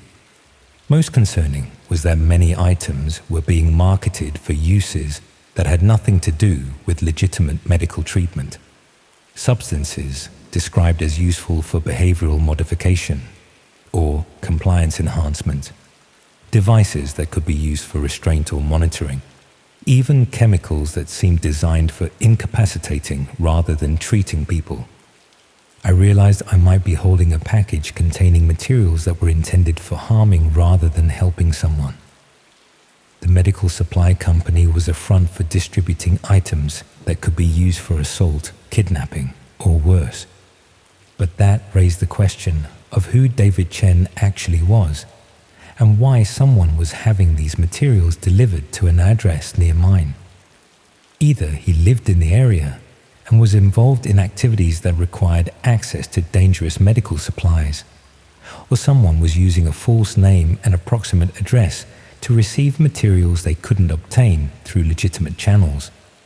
The package was heavier than I'd initially noticed, and when I shook it gently, I could hear what sounded like multiple small containers or vials moving around inside.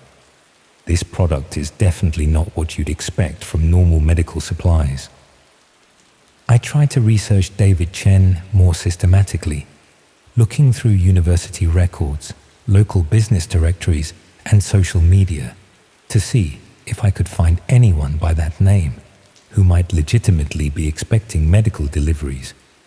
What I found instead were references to the same name being used in connection with various questionable online activities, forum posts about acquiring controlled substances, marketplace reviews for sellers of restricted items, even what appeared to be requests for services that couldn't be discussed on normal platforms. The name seemed to be a commonly used alias for people who needed to maintain anonymity while purchasing items or services that weren't available through legitimate channels. I was probably holding a package intended for someone involved in serious criminal activities, delivered to an address close enough to mine that they could collect it without being traced to their actual location. But I had no way of knowing whether the intended recipient was planning to use these materials against specific victims, or whether failing to deliver the package might prompt them to investigate what had happened to their order.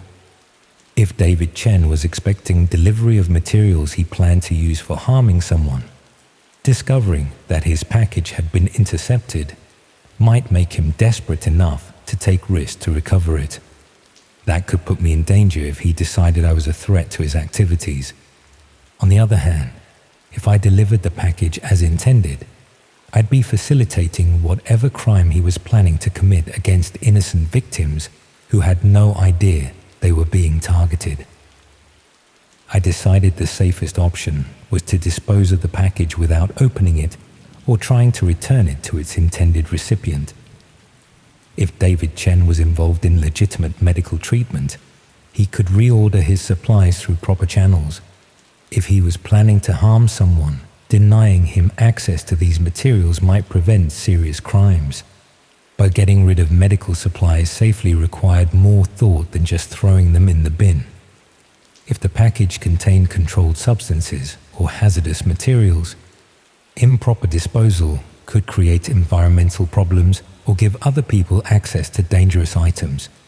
I tried to research proper disposal methods for unknown medical materials, but most guidance assumed you knew what substances you were dealing with and had obtained them legally in the first place. Eventually, I decided to take the package to the university health center and explain that I'd received someone else's medical delivery by mistake. They might be able to dispose of it safely or contact appropriate authorities if the contents appeared suspicious. But when I arrived at the health center, the staff seemed unusually interested in the package details and asked more questions than I'd expected about how I'd received it and what I knew about the intended recipient. Their reaction suggested they were familiar with packages containing questionable medical supplies and might have dealt with similar situations before. The health center staff seemed to have protocols for handling suspicious medical deliveries that weren't part of their normal patient care procedures. After providing detailed information about the package and signing several forms, I left thinking the situation was resolved. The health center would handle disposal appropriately, and I could forget about David Chen and whatever he'd been planning to do with his medical supplies. But that evening, I received a phone call from someone claiming to represent the medical supply company, asking about a delivery that had apparently gone missing from my address. They seemed to know specific details about the package and were very concerned about recovering their materials quickly.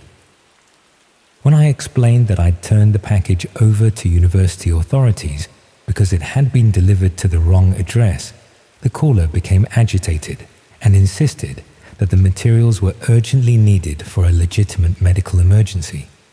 They offered to arrange immediate collection from the health center and seemed willing to pay substantial compensation for any inconvenience I'd experienced due to the delivery error. The level of concern and urgency seemed excessive for a simple delivery mistake, especially from a company that was supposedly just sending routine medical supplies to a regular customer. I started to suspect that David Chen and the medical supply company were working together to recover materials that were much more valuable or dangerous than normal medical equipment. When I checked with the University Health Center the next day, they told me the package had already been collected by someone claiming to represent both the medical supply company and the intended recipient. The collection had happened within hours of my dropping it off, suggesting that David Chen and his associates had been monitoring the situation and were prepared to act quickly to recover their materials once they discovered where the package had ended up. But most disturbing was that the person who'd collected the package had provided detailed information about me, my name, course details, and home address, as proof that they were authorized to recover materials that had been mistakenly delivered to my location. They'd been watching me carefully enough to gather personal information that could be used to convince university staff that they had legitimate reasons for collecting the package I'd turned in. That meant David Chen and his associates now knew exactly who I was and where I lived, and they understood that I'd been curious enough about their activities to investigate the package rather than simply ignoring the delivery error. I'd gone from being an innocent bystander who'd received someone else's mail to being a person of interest for people who were involved in illegal medical supply distribution and potentially much more serious criminal activities. The package I'd tried to dispose of responsibly had instead led me into direct contact with people who now had reason to consider me either a potential threat to their operations or a possible recruit for activities that required access to the specialized medical supplies they'd been trying to obtain.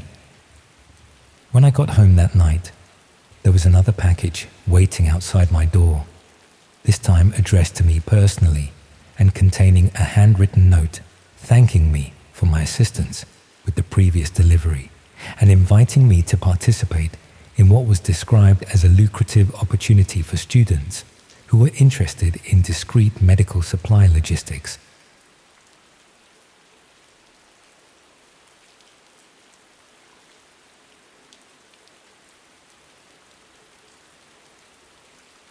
I never should have kept those photographs. Christ knows why I thought it was a good idea at the time. Some misguided notion about evidence, I suppose, or maybe just morbid fascination. Sitting here in this travelogue in Grimsby, 3 weeks after I packed up and left everything behind, I still can't shake the image of what I found in that house. I keep telling myself I was just doing my job, that I couldn't have known what I'd stumble into. But the truth is, I should have walked away the moment I realized something wasn't right. Should have minded my own business and left well enough alone. Now I'm looking over my shoulder every time I leave this room, wondering if they know what I saw, if they're coming for me next. I work as a house clearance specialist, worked I should say, since I doubt I'll be going back to that line of business anytime soon. It's not glamorous work, clearing out the homes of people who've died with no family to deal with their possessions. Mostly, it's just sad. Rooms full of things that meant everything to someone and nothing to anyone else. But it paid well enough, especially when you factored in the occasional valuable item that the executors had missed. The call came through my usual contact at the probate office in Sheffield. Elderly gentleman had passed away, no next of kin. fairly standard situation. The house was a Victorian terrace in Rotherham. Nothing special from the outside, but probably worth a fair bit. Once it was cleared and renovated, I was to remove all personal effects and furniture, leaving the property ready for sale. I'd done dozens of similar jobs over the years, so I didn't expect anything unusual when I collected the keys and let myself into the house that Tuesday morning. Standard layout for that type of property. Narrow hallway, front room, kitchen extension at the back, 3 bedrooms and a bathroom upstairs. The deceased gentleman had clearly lived alone for some time, judging by the layer of dust on everything and the general air of neglect. The downstairs was straightforward enough. The furniture was mainly comprised of inexpensive pieces that weren't worth rescuing. Kitchen cupboards full of tinned food that had expired years ago, a few pieces of old china that might fetch a few pounds at auction. There was nothing to suggest that the occupant had been anything other than an ordinary pensioner living quietly by himself. It was when I went upstairs that I started to notice things didn't quite add up. The main bedroom was sparse, just a single bed, a wardrobe with a few old clothes, and a bedside table with some reading glasses and a packet of paracetamol. But the second bedroom was different, much different. For one thing, it was clean. Not just tidy, but properly clean in a way that the rest of the house wasn't. The windows had been recently washed. The carpet looked like it had been professionally cleaned, and there wasn't a speck of dust anywhere. The room was almost entirely empty, except for a desk against one wall and a filing cabinet in the corner. The desk had obviously been used regularly. There were wear marks on the surface, and the chair was positioned as if someone had just stepped away from it. But there was nothing on the desk itself. No computer or paperwork or personal items. Just a clean surface and a drawer that was locked. I should have left it alone. I should have included the room in my report and allowed the estate agents to handle the contents. But curiosity got the better of me, and it wasn't difficult to force the drawer open with a screwdriver from my toolkit. Inside were 3 things: a set of car keys, a mobile phone that looked fairly new, and a memory stick. The keys were for a Ford, though I hadn't seen any car parked outside the house. The phone was switched off and needed a PIN to access. But the memory stick, well, that was what changed everything. I plugged it into my laptop, telling myself I was just checking if it contained anything relevant to the estate. Maybe financial records or important documents that the executors needed to see. What I found instead were photographs, hundreds of them, all stored in carefully organized folders. At first glance, they looked like the sort of pictures anyone might take. Houses, streets, people going about their daily business. But as I scrolled through them, I started to notice disturbing patterns. The same individuals appeared in multiple photographs taken over extended periods. The same houses were documented from different angles and at different times of day. This wasn't casual photography. It was systematic surveillance. Someone had been watching specific people and properties, documenting their routines and activities with methodical precision. The folders were labeled with initials and postcodes, suggesting a filing system that covered a wide geographical area. One folder in particular caught my attention because it was labeled with a postcode I recognized, the area where I lived in Sheffield. When I opened it, my blood went cold. There were photographs of my own street, my own house, even pictures of me loading equipment into my van on what must have been recent jobs. The surveillance wasn't random. I was one of dozens of people who had been systematically observed and catalogued. The photographs showed intimate details of my daily routine, when I left for work, what time I returned home, even which neighbors I spoke to regularly. but it was the final folder that made me understand the true scope of what I was looking at. It was simply labeled completed and contained photographs of houses I'd cleared over the past 2 years. Not just exterior shots, but interior photographs taken after I'd finished my work. Someone had been following up on every job I'd done, documenting the empty properties I'd left behind. The implications were terrifying. This wasn't just surveillance, it was preparation. Someone had been using my work schedule to identify properties that would be empty and vulnerable. They knew which houses had been cleared, which ones had no family checking on them, which ones were sitting empty, waiting to be sold. I spent the rest of that day going through every file on the memory stick, trying to understand the scope of the surveillance operation. There were photographs of dozens of people across South Yorkshire and beyond. Families, elderly individuals, young professionals, all documented with the same systematic attention to detail. Some files included additional information, work schedules, holiday plans, even details about security systems and spare key locations. It was like looking at a criminal intelligence database. Except the targets were all ordinary people, living normal lives. The most disturbing discovery was a section of files that contained what looked like floor plans and property layouts. These weren't professional architectural drawings, but hand-sketched maps showing room layouts, entry points, and security vulnerabilities. Many of them corresponded to houses I recognized from the surveillance photographs. I tried to convince myself there might be an innocent explanation for what I'd found. Maybe the old man had been some sort of private investigator, or perhaps he'd worked for an insurance company doing legitimate surveillance work. But the more I examined the files, the more obvious it became that this was something much darker. The photographs were taken covertly, often through windows or from concealed positions. The subjects clearly had no idea they were being watched, and the level of detail about their personal lives went far beyond anything that would be necessary for legitimate investigation work.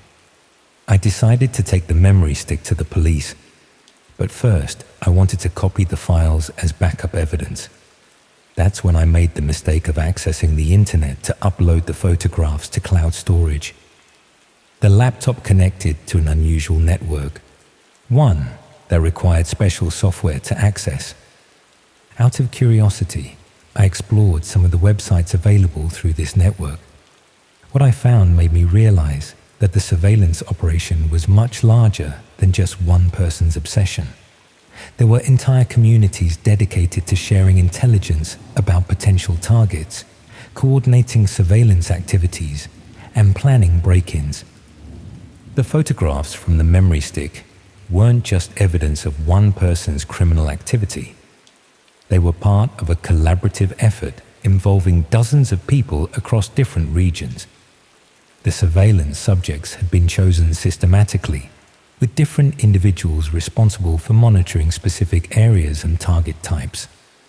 I found discussion boards where people shared techniques for following targets without being detected, advice on photographing properties from concealed positions, even guides for identifying vulnerable individuals who lived alone or had predictable routines. But most disturbing of all were the sections dedicated to completed operations. Detailed accounts of break-ins and burglaries that had been planned using surveillance intelligence. The perpetrators treated these crimes like collaborative projects, sharing photographs of stolen items and comparing the accuracy of their intelligence gathering. I recognized several of the properties from local news reports about burglaries over the past few months. Elderly residents who'd been targeted while they were at medical appointments. Families whose homes had been ransacked while they were on holiday. Even a few cases where people had been followed home and robbed in their driveways. The network wasn't just facilitating burglaries. They were also sharing information for stalking and harassment campaigns. I found files documenting systematic intimidation of individuals who had apparently done nothing more than catch the attention of someone in the surveillance network. One case file made me physically sick. A young mother in Barnsley had been subjected to months of harassment after someone in the network had identified her as a target. They documented her children's school schedules, her work routine, even the times when she was alone in the house. The harassment had escalated from anonymous phone calls to someone breaking into her garden and leaving threatening messages. The police investigation into her case had apparently stalled because the perpetrators were careful not to leave physical evidence. Everything was coordinated through the hidden network, making it almost impossible for traditional investigative methods to identify the people responsible. I realized I was looking at a new type of organized crime, one that used collaborative surveillance and online coordination to identify and exploit vulnerable targets. The old man whose house I was clearing hadn't been working alone. He'd been part of a distributed network that treated crime like a collaborative hobby. The worst part was understanding how I'd been used. My work clearing deceased persons' properties had made me an unwitting intelligence asset for the network. They'd been following my movements, documenting my jobs, using my work schedule to identify empty properties that could be targeted with minimal risk. Every house I'd cleared had potentially become a target for burglary or worse. Every family I'd helped by clearing their deceased relative's property had unknowingly been added to a surveillance database. I'd been facilitating crimes without even knowing it. I tried calling the police that evening, but explaining what I'd found was more complicated than I'd expected. The investigating officer seemed overwhelmed by the technical aspects of the hidden network and uncertain about how to proceed with evidence that had been gathered through what might be considered unauthorized access to computer systems. They took the memory stick and promised to investigate, but I got the impression that this was beyond their usual expertise. Cybercrime involving hidden networks wasn't something the local police were equipped to handle effectively. That's when I started noticing I was being watched. Cars that seemed to follow me between job sites, people who appeared in different locations but always seemed to be observing me from a distance. My house was photographed again. I found the images on the same hidden network sites I'd discovered earlier, but this time the surveillance felt different, more focused and threatening. The new photographs included close-ups of my front door, my car registration, even shots taken through my kitchen window. Someone had also accessed my personal information and posted it alongside speculation about what I might have discovered in the old man's house. The network had identified me as a threat and was now treating me as a target. Discussion threads speculated about whether I'd copied their files, whether I'd contacted the police, even whether I might need to be dealt with to prevent further exposure of their activities. I lasted 3 more days before I decided to run, packed a bag, withdrew what cash I could from my accounts, and drove to this seaside town where I hoped I could disappear for a while.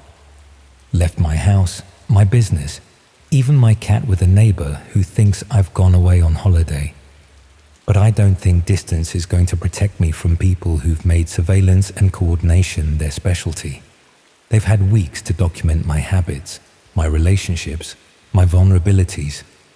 They probably know more about my life than I do. The police haven't contacted me since I gave them the memory stick, and I'm not sure they're equipped to shut down a network that operates entirely through hidden parts of the internet. These people have created a system that allows them to commit crimes with almost complete impunity, protected by technology that most law enforcement agencies don't understand. I keep thinking about all the people in those surveillance files, all the ordinary individuals who have no idea they're being watched and catalogued by criminals. families going about their daily lives while strangers document their routines and plan ways to exploit their vulnerabilities. The old man is dead, but his network is still active, still watching, still planning, still treating other people's lives like a game where privacy doesn't matter and everyone else exists only as potential targets. Sometimes I wonder if I should have kept quiet, should have left the memory stick in that drawer and walked away from the whole thing. Maybe I'd still have my normal life, my business, my sense of security. But then I think about that young mother in Barnsley, about all the people who've been targeted because someone decided their privacy was worth less than criminal entertainment. And I know I couldn't have lived with myself if I'd done nothing. I just hope the police can make sense of what I gave them before this network claims any more victims, before they decide I'm too much of a risk to leave alone.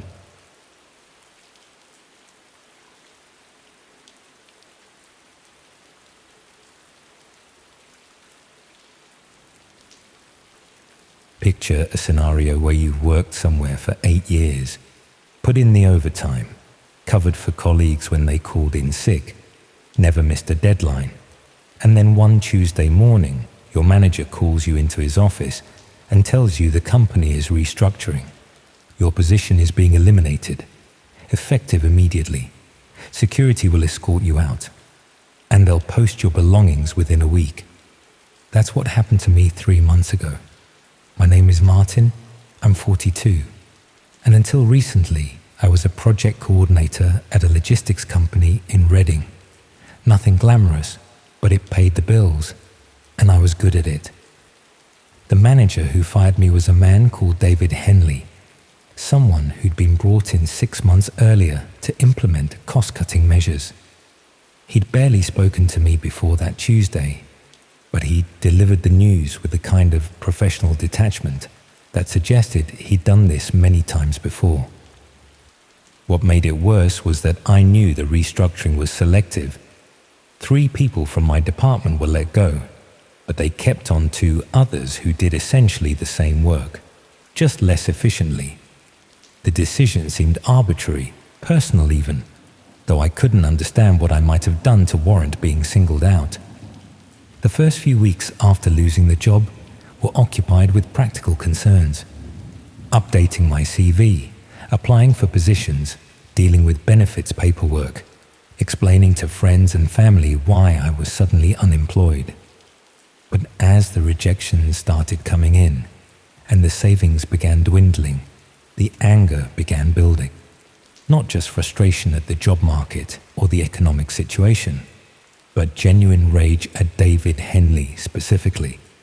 I found myself thinking about him constantly, imagining confrontations where I'd tell him exactly what I thought of his management style, scenarios where he'd face consequences for his casual destruction of people's livelihoods. The fantasies became increasingly violent over time, though I told myself it was just a way of processing the stress and disappointment. Late one evening, after another day of fruitless job searching, I found myself researching David Henley online. Not for any specific purpose, just curiosity about the man who'd upended my life. His LinkedIn profile, company photos, mentions in trade publications.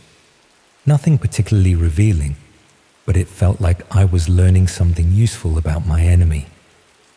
The search led me to forums where people discussed workplace grievances and unfair dismissals. Most of the posts were routine complaints about bad managers and corporate policies, but some were more extreme. People talking about revenge fantasies, sharing stories about bosses who'd faced various misfortunes, discussing hypothetical scenarios that went well beyond anything I'd imagined. One forum in particular caught my attention. The discussions were coded and vague, but seemed to revolve around more serious forms of retaliation than just complaining online. Users would reference services and contacts in ways that suggested real-world consequences rather than just fantasy. The tone was matter-of-fact, practical, as if they were discussing hiring a tradesman rather than something far more serious. I started visiting that forum regularly, not posting anything myself, but reading through the discussions and trying to understand what was actually being offered. After several weeks of lurking, I received a private message from someone who'd noticed my browsing patterns. They didn't introduce themselves with any dramatic usernames or obvious criminal references, just someone called Mike, who seemed to understand what I might be looking for. The conversation that followed was surprisingly normal. Mike asked about my employment situation, my financial pressures, my feelings about the people responsible for my difficulties. He seemed genuinely sympathetic, offering practical advice about job searching alongside more pointed questions about my former manager. Sometimes he'd ask oddly personal things: how well I slept at night, whether I had family who worried about me, if I'd ever felt capable of crossing lines I wouldn't normally cross. I assumed it was just thorough customer service. Over several exchanges, Mike gradually introduced the idea that some workplace problems required more direct intervention than traditional legal channels could provide. He provided links to sites that looked like professional service directories, complete with user reviews and detailed pricing. The services range from relatively minor harassment to more permanent solutions. Everything was presented with corporate professionalism. No dramatic threats or criminal iconography, just matter-of-fact discussions of problems and solutions. The option I found myself considering was listed as executive adjustment services. The description was euphemistic but clear enough, and the reviews suggested genuine experience rather than imagination. The details felt just real enough, never specific enough to be incriminating. Mike seemed to sense my interest without me explicitly stating it. His messages became more focused on practical considerations, timelines, payment methods, information requirements for service providers. He spoke like someone managing a service contract, not arranging a crime. What made it feel legitimate was the systematic approach. They required detailed information about the target, including daily routines, security arrangements, and personal circumstances. The data collection process was thorough and professional, suggesting genuine operational capability rather than simple fraud or fantasy. I found myself gathering information about David Henley without quite admitting what I was planning to do with it.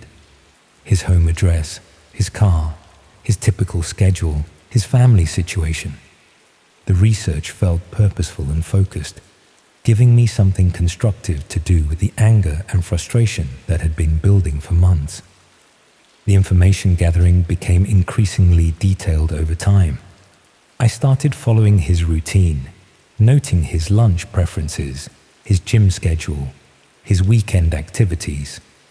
Not obviously stalking, just casual observation that helped me understand his patterns and vulnerabilities.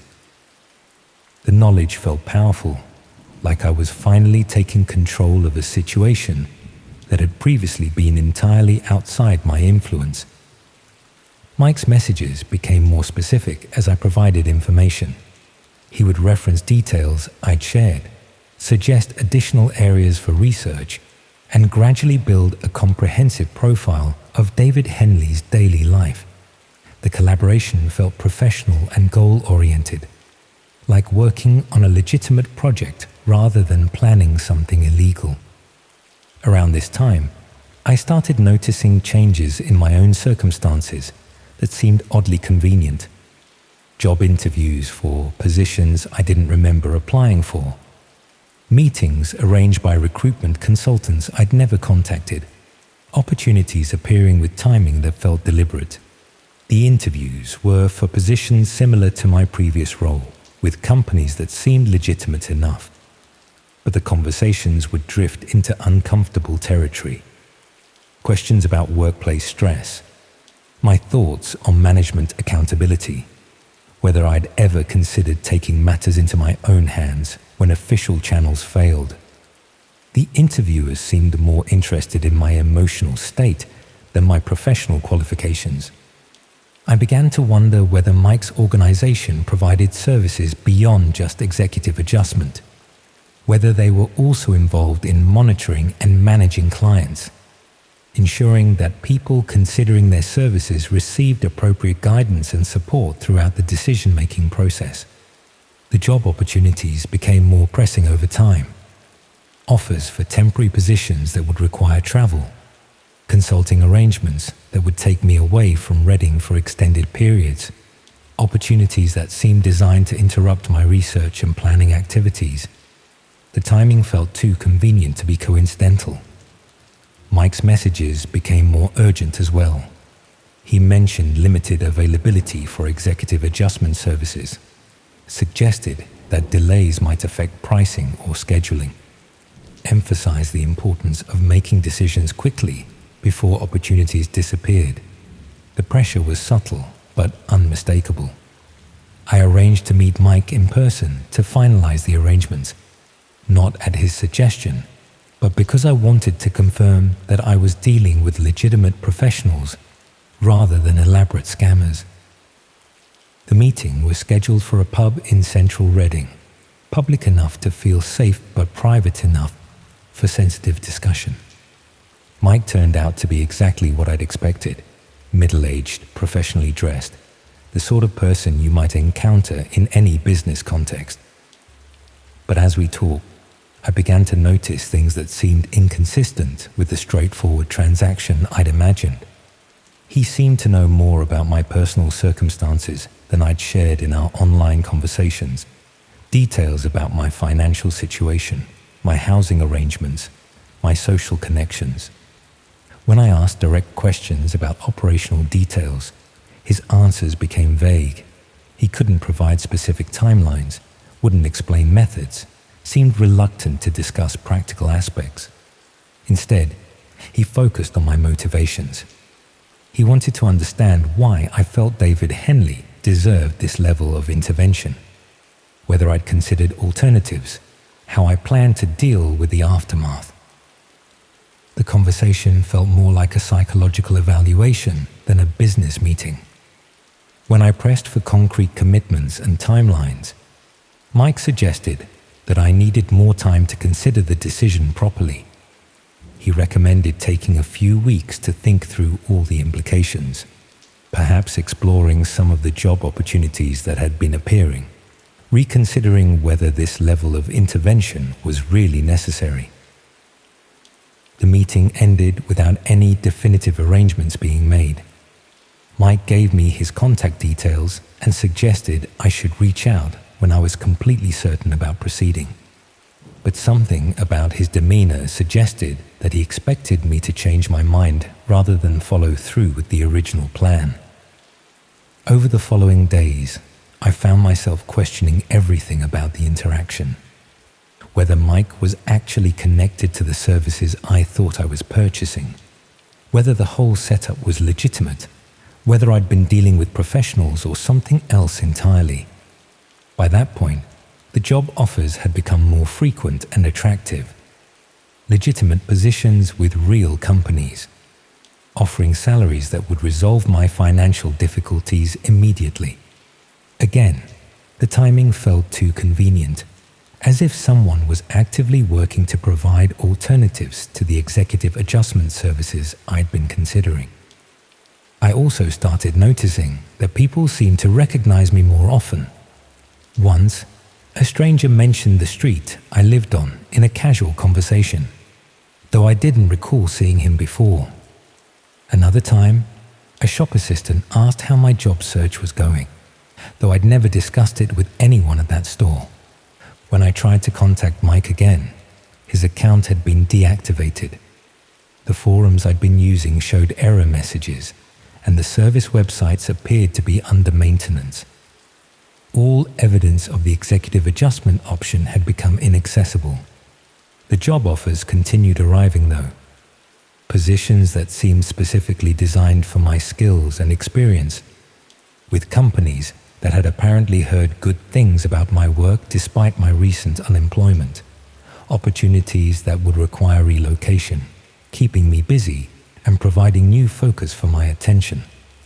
I accepted one of them eventually, a project coordination role with a company in Birmingham, better salary than my previous position, responsibilities that felt familiar and comfortable. The interview process was surprisingly brief, and they seemed eager to have me start as soon as possible. 3 weeks after starting the new job, I learned that David Henley had been found dead in his home. Apparent heart attack, no signs of foul play, nothing suspicious according to the police investigation.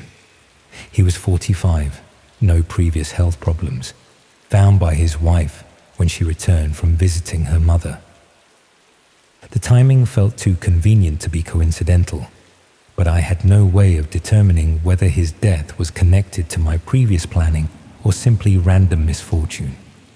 I'd never completed any arrangements with Mike, never paid for any services, never provided final confirmation that I wanted to proceed. But I couldn't shake the feeling that I'd been part of something larger than I'd understood, that my research and planning had been monitored and incorporated into activities I hadn't been aware of, that what I started had finished itself, with or without my permission. The new job kept me busy enough to avoid dwelling on questions I couldn't answer. My colleagues were friendly, my manager was supportive, and the work environment felt positive in ways my previous employment never had. Life improved substantially, making it easier to forget about the strange period of unemployment and planning. Sometimes I wonder if it all started long before I lost that job.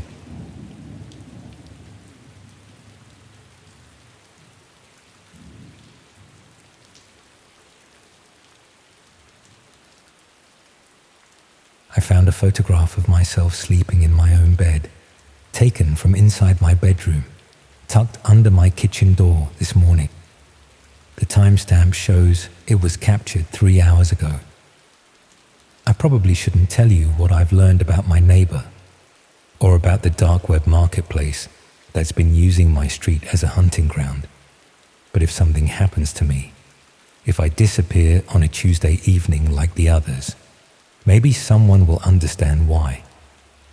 It started when Mrs. Henderson next door went into hospital. Nothing dramatic, just a routine hip replacement that turned complicated. She'd lived in the terraced house beside mine for nearly 20 years, and suddenly there was this emptiness where her daily routines used to be. No more Radio 4 drifting through the thin walls at 7 sharp each morning. No more clatter of her walking frame on the path when she collected her milk. The estate agent's board went up about a fortnight after she'd moved into the care home permanently. One of those cheerful yellow signs promising quick sales and competitive fees. I didn't think much about who might move in next. You never really do you? You just assume it'll be someone ordinary, a young family perhaps, or another pensioner looking to downsize. The new owner arrived on a Tuesday afternoon in early March. I only noticed because I was working from home that day, catching up on some freelance copywriting projects that had been piling up. Through my front window, I watched a battered white transit van pull up outside Mrs. Henderson's old place. No removal lorry, no boxes of furniture being carried in. Just one man with a heavy rucksack and what looked like a laptop bag. He was younger than I'd expected, probably somewhere in his 30s, with the sort of pale complexion that suggested he didn't spend much time outdoors. Dark hair that needed cutting, wearing a navy hoodie, and jeans that had seen better days. The kind of person you'd walk past in the street without a second glance. What struck me as odd wasn't his appearance. It was how he moved.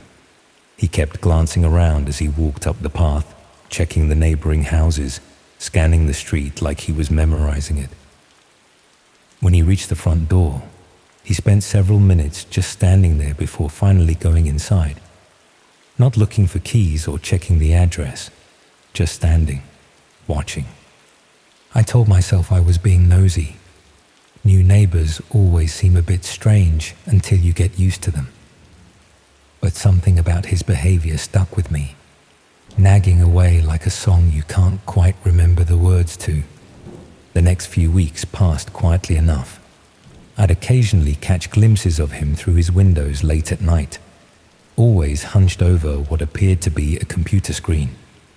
The blue glow was visible from my bedroom window if I happened to be up past midnight, which I was more and more often. My sleep had been disrupted since starting a new antidepressant, and I'd found myself padding around the house at strange hours, making cups of tea and staring out at the empty street.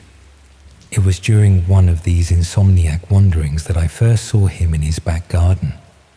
The terraced houses on our street all have small rectangular gardens separated by low brick walls. From my upstairs bathroom window, you can see into most of the neighboring yards. Mrs. Henderson had kept hers immaculate. Rose bushes, a small vegetable patch, one of those rotary washing lines that squeaked in the wind. Her replacement had different priorities. He was digging, not planting or weeding, but creating what looked like a series of rectangular plots about 6 feet long and 3 feet wide. Neat, methodical excavations that he worked on in complete darkness, using only the light from his phone to guide him. The earth he removed was being carefully bagged and presumably disposed of elsewhere, because there was never any pile of soil visible during daylight hours. I counted 6 of these plots before I stopped watching. Something about the precise measurements made my stomach turn. The sensible thing would have been to assume he was planning some sort of garden renovation. Maybe he was one of those people who prefer to work at night to avoid curious neighbors. Maybe he had a day job that made evening gardening impossible. Maybe he was just eccentric, but the plots were too uniform, too deliberate, and they never seemed to get filled with plants or paving stones or anything else you might expect. I started keeping a casual eye on his activities, the way you might monitor roadworks outside your house or construction noise that's disrupting your routine. Not obsessively, just noting the patterns when they interrupted my own schedule. He seemed to work exclusively at night, always alone, always methodical. During daylight hours, his house appeared completely empty, no movement behind the curtains, no car in the narrow driveway. About a month after he'd moved in, I noticed something else unusual. My internet connection had become frustratingly slow, particularly in the evenings. Pages that should load instantly were taking 30 seconds or more. Streaming services buffered constantly. At first, I blamed my provider. They're always making excuses about network maintenance and peak usage periods. But when I checked my router settings one evening, trying to identify the problem, I discovered something that made me pause. There were multiple devices connected to my home network. Devices I didn't recognize, with names like Garden Cam and Monitor Node and Backyard Watch. I changed my wireless password immediately, but the unknown connections returned within hours. Someone was accessing my internet, and they were using it to run what appeared to be surveillance equipment. The thought that followed was immediate and unwelcome. My new neighbor worked at night, appeared to have no visible job, and was apparently tech-savvy enough to hack wireless networks. He was also creating precise rectangular excavations in his back garden. I tried to push the implications away, but they kept resurging like a persistent headache. Instead of sleeping, I found myself researching missing persons cases in our local area, scrolling through police appeals and newspaper articles about people who had vanished without explanation. There were more than I'd expected. Young women, mostly, who had simply failed to return home from work or nights out. Cases that had gone cold after the initial investigations yielded nothing. The dates troubled me. Several of the disappearances had occurred in the months before Mrs. Henderson went into hospital, when the house next door had been empty and available, a convenient base of operations for someone who needed privacy and direct access to neighboring properties. I know what you're thinking, that I was letting paranoia get the better of me, creating connections where none existed. That's certainly what I told myself during the rational daylight hours when my theories seemed ridiculous and overblown. But the nighttime excavations continued, and my internet remained compromised despite multiple password changes and router resets. Worse still, I'd started noticing small signs that my own property was being observed. Scratches around my back door lock that I didn't remember. Footprints in the flower bed beneath my kitchen window that appeared overnight and were gone by morning. The feeling, growing stronger each day, that I was being watched from the house next door. The breakthrough came from an unexpected source. I'd been idly browsing social media one evening when I noticed a post from Sarah Collins, a woman I'd known vaguely at secondary school. She was sharing a missing person appeal for her younger sister Emma, who had disappeared 3 weeks earlier after leaving work at a restaurant in the city centre. Emma's photograph showed a slight girl with dark hair and pale skin, wearing a navy jacket. The description mentioned that she'd been carrying a laptop bag and was known to walk home alone late at night.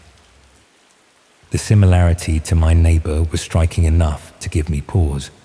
But what really caught my attention was a detail buried in the appeal text. Emma had been active on various online communities, particularly ones focused on privacy and internet security. Her sister mentioned that she'd been exploring the darker corners of the web, researching topics that had become increasingly concerning to her family. I stared at Emma's photograph for a long time, thinking about rectangular plots and surveillance equipment and the pale young man who worked exclusively in darkness. Then I did something I'd been avoiding for weeks. I accessed the dark web. I won't go into the technical details of how that works. There are enough guides available if you're genuinely curious. What matters is that within an hour of browsing, I'd found what I was looking for. A marketplace buried several layers deep in the hidden internet, accessible only through specific channels and invitation systems.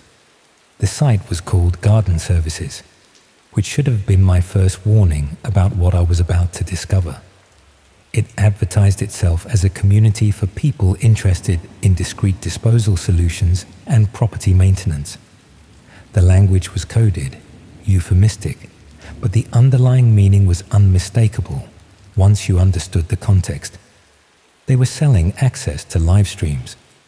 The feeds were categorized by location, with familiar postcodes and area names that made my hands shake as I scrolled through them. Most were listed as currently offline or archive access only, but there were half a dozen showing green status indicators suggesting active content. I clicked on one marked with my own postal district.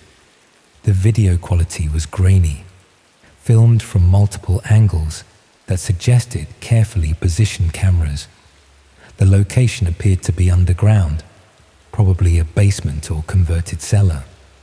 The lighting was harsh and clinical, throwing sharp shadows across concrete walls. There were 6 separate enclosures visible in the main view. Rectangular spaces divided by metal barriers, each one approximately 6 feet by 3 feet. The same dimensions as the excavations in my neighbor's garden. 5 of the spaces appeared to be occupied. I slammed the laptop shut immediately, my heart hammering so hard I thought I might be sick. But the images had already burned themselves into my memory. The makeshift cells, the surveillance equipment, the careful documentation of what was happening in that underground space. I sat in my darkened living room for nearly an hour, trying to process what I'd seen and decide what to do about it. The rational part of my brain insisted I should contact the police immediately, report my suspicions and let trained professionals handle the investigation. But another part wondered what evidence I actually had. Unusual gardening habits and network intrusions weren't necessarily criminal activities. The dark web marketplace could be located anywhere in the world, operated by people with no connection to my neighbor or my street. Even if I reported everything I'd discovered, would anyone take it seriously enough to act? While I was debating internally, I heard the back gate creak open next door. Through my kitchen window, I could see the familiar hooded figure making his way across the garden in complete darkness. He was carrying what looked like a spade and several large plastic sacks, moving with the same methodical precision I'd observed over the previous weeks, heading directly toward the excavated plots. I watched him work for 20 minutes, filling in one of the rectangular spaces and immediately beginning work on a new one nearby. The displaced earth went into the plastic sacks, which he loaded into a wheelbarrow and presumably disposed of elsewhere. By the time he finished and returned indoors, there was no visible trace of his activities. The next morning, I called in sick to work and spent the day researching Emma Collins' disappearance in greater detail. I found social media profiles that painted a picture of someone curious and technically minded, exactly the sort of person who might stumble across the wrong section of the dark web. Her final posts were about online privacy and digital security, subjects that could easily lead someone into dangerous territory if they weren't careful about their research methods. The timeline was troubling. Emma had vanished on a Tuesday evening 3 weeks earlier. My neighbor had been working in his garden on Tuesday nights ever since, always filling in existing plots and creating new ones. I tried to convince myself I was making unjustified connections, but the pattern was too consistent to ignore, particularly when I discovered that 2 other recent missing persons had also disappeared on Tuesday evenings, both young women with interests in technology and internet security. The kind of people who might be drawn to explore hidden marketplaces and underground communities. The kind of people who might accidentally attract the attention of someone offering discreet disposal services. That evening, I made my decision. I waited until nearly midnight when the familiar sounds of digging began next door, then made my way carefully through my back garden to the low brick wall that separated our properties. The height difference gave me a clear view of his activities, and what I saw confirmed my worst suspicions. He wasn't just creating burial plots. He was maintaining an underground facility that connected directly to his cellar through a series of concealed access points. The garden excavations were ventilation shafts and emergency exits for a much larger operation taking place beneath ground level. While I watched, he spent nearly an hour checking each of the rectangular spaces, using a torch to examine what appeared to be concealed drainage systems and air circulation equipment. This wasn't the improvised setup of someone acting on impulse. It was a carefully engineered facility designed for long-term operation. I had my phone ready to record evidence, but before I could begin filming, he looked up directly at me. We stared at each other for several seconds across the garden wall. His expression was calm, almost curious, as if my presence was expected rather than surprising. Then he smiled and gave a small wave, like a neighbor acknowledging another neighbor during a chance encounter. I ducked down immediately, my heart pounding, and made my way back to my house as quietly as possible. Once inside, I triple-locked the doors and closed all the curtains, trying to process what had just happened. He'd seen me watching him, seen me recording his activities, and instead of appearing concerned or defensive, he'd seemed pleased about it. The implications made my skin crawl, but I couldn't shake the feeling that his reaction had been planned, that he'd wanted me to discover what he was doing, wanted me to know exactly what was happening in the house next door. I spent the rest of the night sat in my front room with all the lights on, waiting for sounds from next door that never came. No digging, no footsteps, no indication that anyone was awake in the neighboring house. Just silence that felt more threatening than any noise could have been. The next morning, I found an envelope on my kitchen table, not pushed through the letterbox or left on the doorstep. On my kitchen table, inside my locked house, positioned exactly where I'd left my coffee mug the previous evening. The envelope contained a single photograph and a handwritten note. The photograph showed me standing at my bedroom window, taken from somewhere in the neighboring garden. I was clearly visible despite the darkness, captured in sharp detail that suggested professional surveillance equipment. The timestamp in the corner indicated it had been taken several weeks earlier, long before I'd started paying attention to my neighbor's activities. The note was brief and written in neat, precise handwriting. It simply read, "Garden Services is always looking for new contributors. Your documentation skills would be valuable to our community. We'll be in touch soon." I'm writing this 3 months later, and I still haven't contacted the police. Not because I don't want to help Emma Collins and the others who disappeared, but because I'm too frightened of what might happen if I do. The envelope proved that my neighbor could access my house whenever he chose, that he'd been watching me long before I'd started watching him, that my investigation into his activities had been noted and potentially encouraged from the very beginning. But there's something else that stops me from seeking help, something I discovered when I finally worked up the courage to check the Garden Services website again. There's a new section now, marked Upcoming Content, with a familiar address listed beneath it, my address. The preview shows a photograph of my own back garden, taken from multiple angles, with precise measurements for rectangular excavations that haven't been started yet. I haven't seen my neighbor for weeks now, but I know he's still there, still watching, still planning, still maintaining his underground facility while he waits for the right moment to expand operations. The house next door looks completely empty during the day, but I can see the blue glow of computer screens late at night. And sometimes, when the wind is in the right direction, I can hear sounds from beneath the ground that I try very hard not to think about.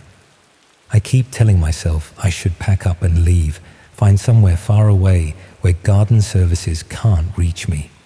But I know it wouldn't make any difference. They've already documented my movements, my routines, my vulnerabilities. They know exactly where to find me whenever they decide the time is right. So I stay here, keeping the curtains drawn and the doors locked, writing down everything I've discovered in case someone finds it useful later. In case anyone wonders what happened to me when I inevitably disappear on a Tuesday evening, just like Emma Collins and all the others. The excavations in my garden haven't started yet, but I know they will. The measurements are already planned, the drainage systems designed, the surveillance equipment tested and ready. I just have to wait for my turn to contribute to the community that's been watching me all along.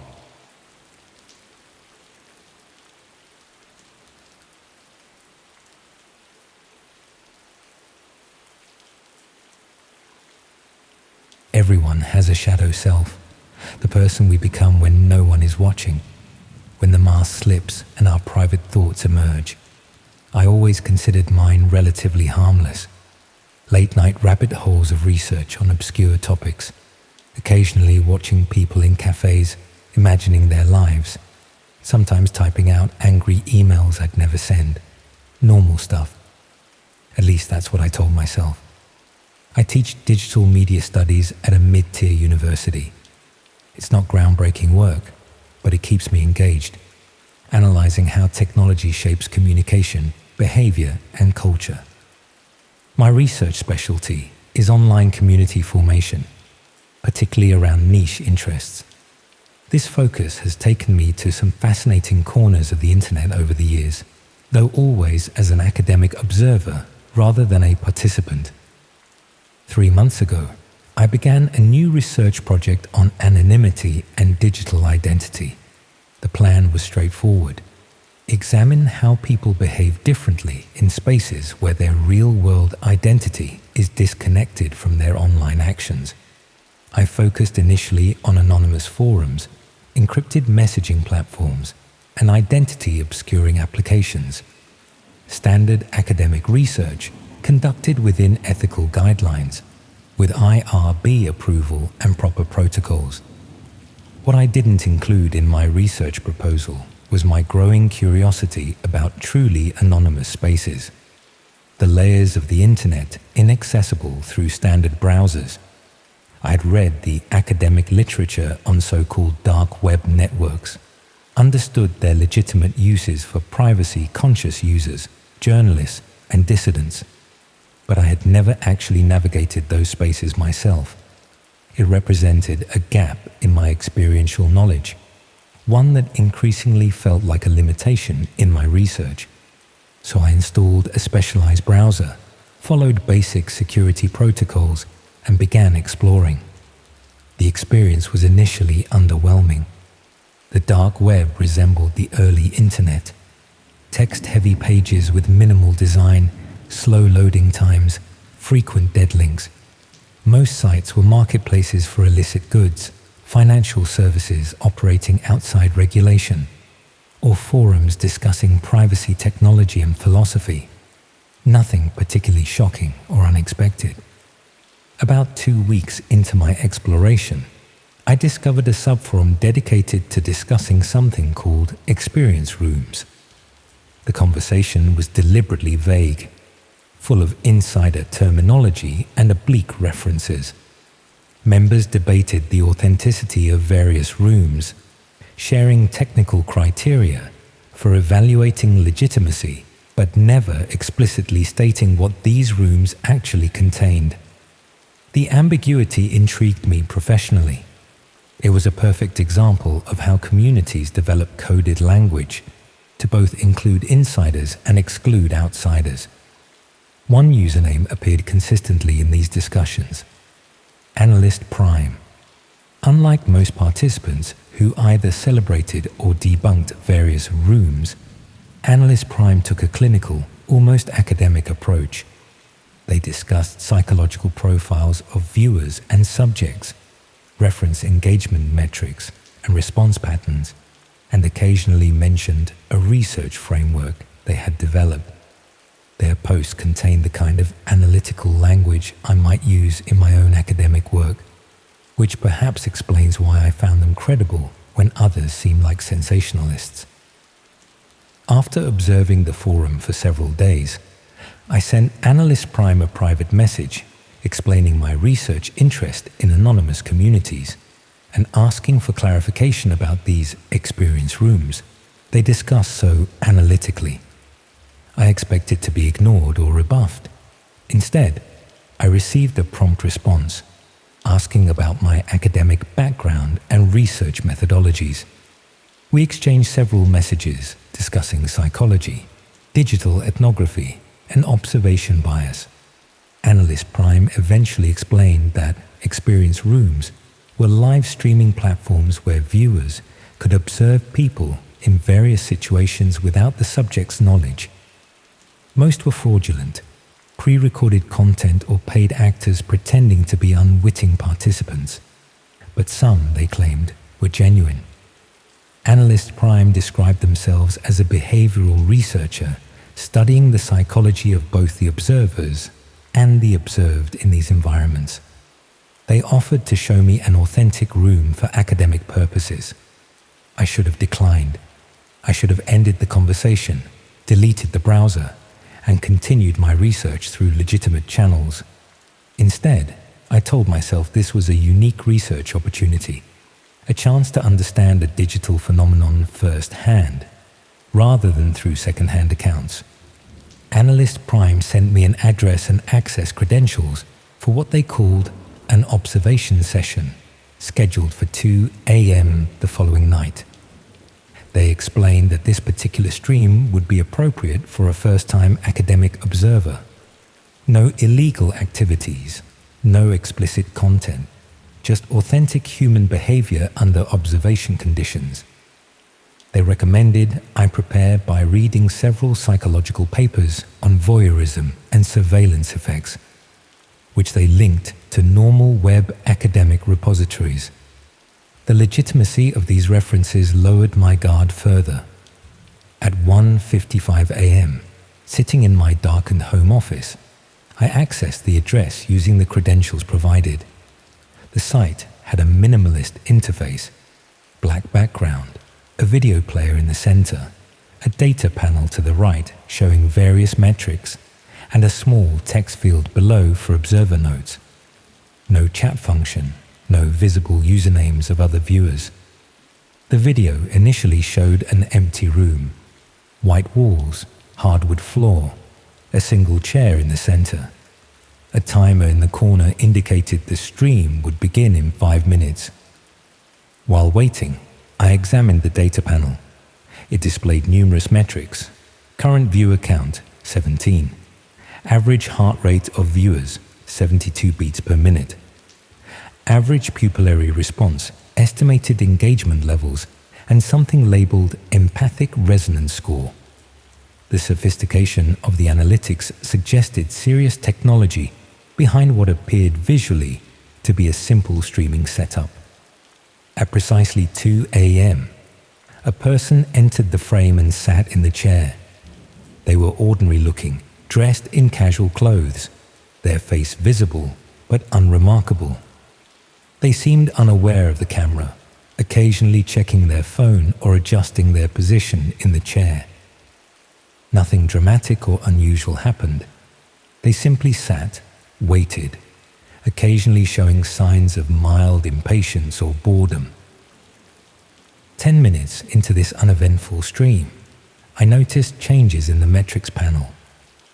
Viewer heart rates had increased slightly.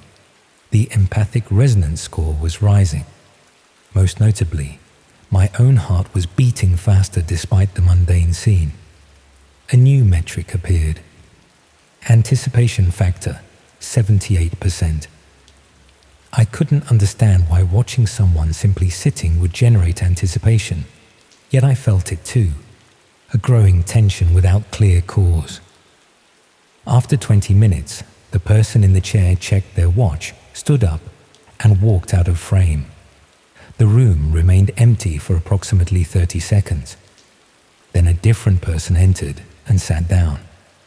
This new individual also seemed unaware of being recorded, also checked their phone periodically, also displayed mild impatience. The same scenario repeated with no significant variation. What changed dramatically were the metrics. Viewer heart rates increased further. Pupillary response showed significant dilation. The empathic resonance score dropped while anticipation factor rose to 91%. My own physiological response matched these trends. I felt tense, expectant, though nothing objectively tension-inducing was occurring. I recognized this as a conditioned response.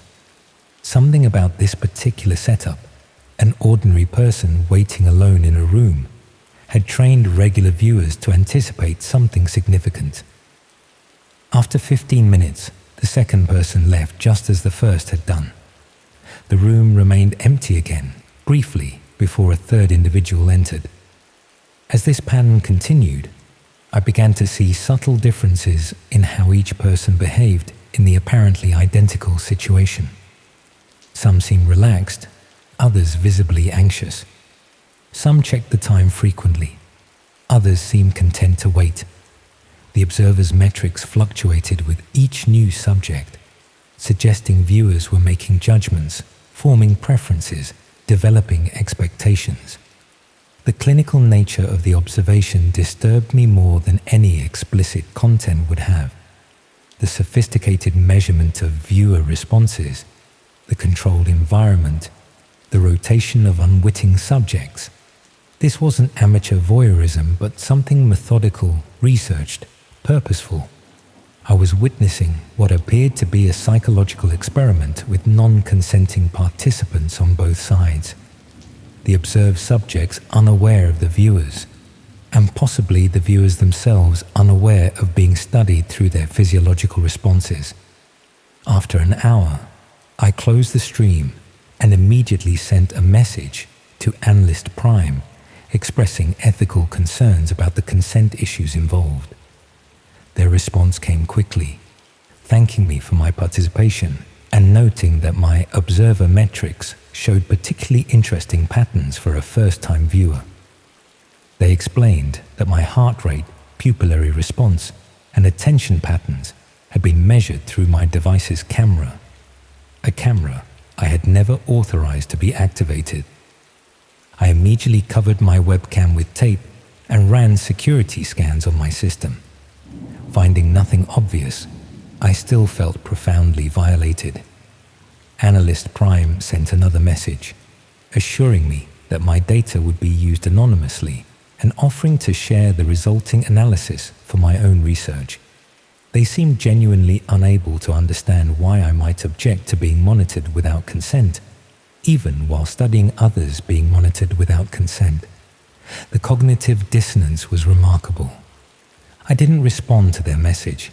Instead, I uninstalled the specialized browser, documented my experience in an encrypted file, and tried to process what I had witnessed. The next morning, I received an email to my university account, an account I had never shared with Analyst Prime. The subject line read, "Observer Study Follow-up." The message contained a link to what was described as your observer profile based on last night's session. Against better judgment, I clicked the link using a virtual machine on a secure connection. The page displayed a detailed analysis of my viewing patterns during the previous night's stream, which subjects held my attention longest, microsecond measurements of my reactions to specific movements or expressions, comparison of my response patterns to other first-time viewers.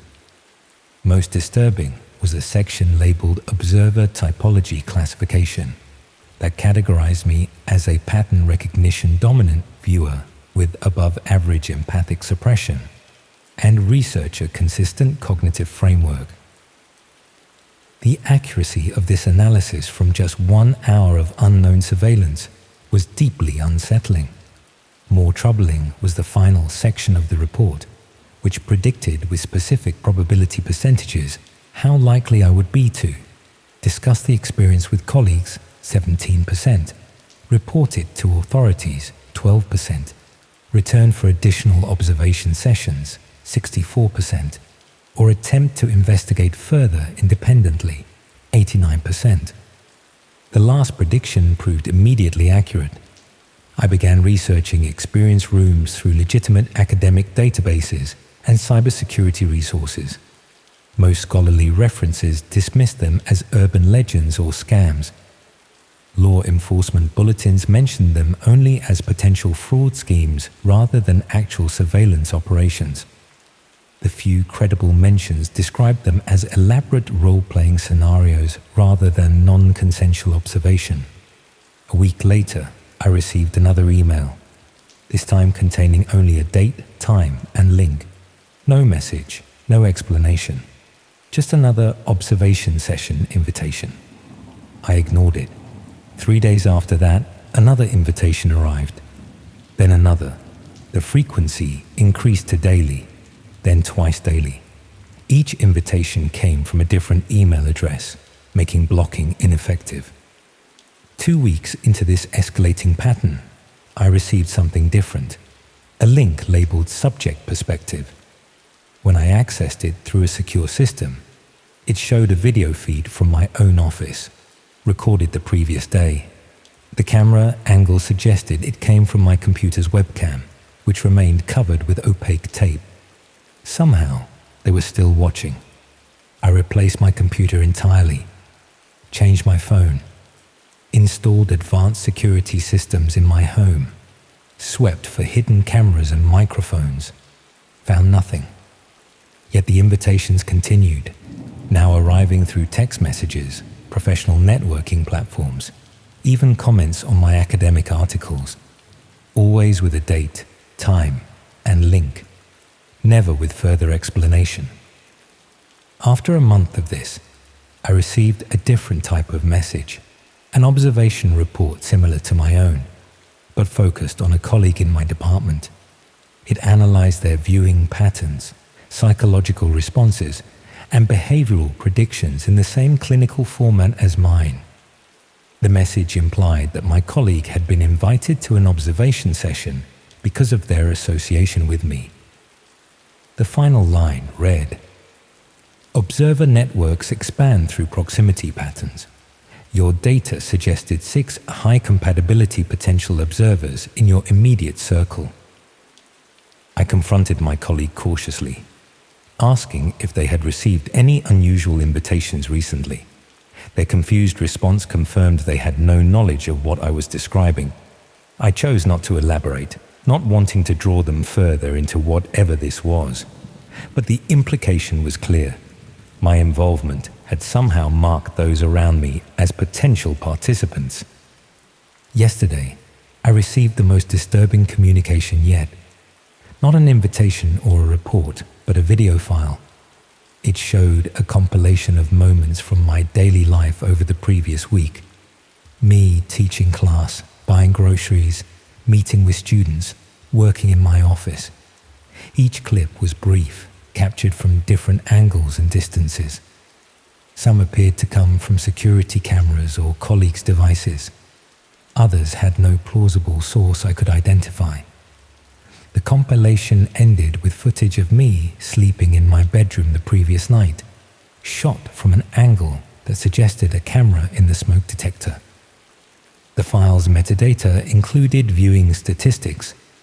27 observers had watched this compilation of my life. Their average heart rate, pupillary response, engagement levels, and empathic resonance scores were listed in precise detail.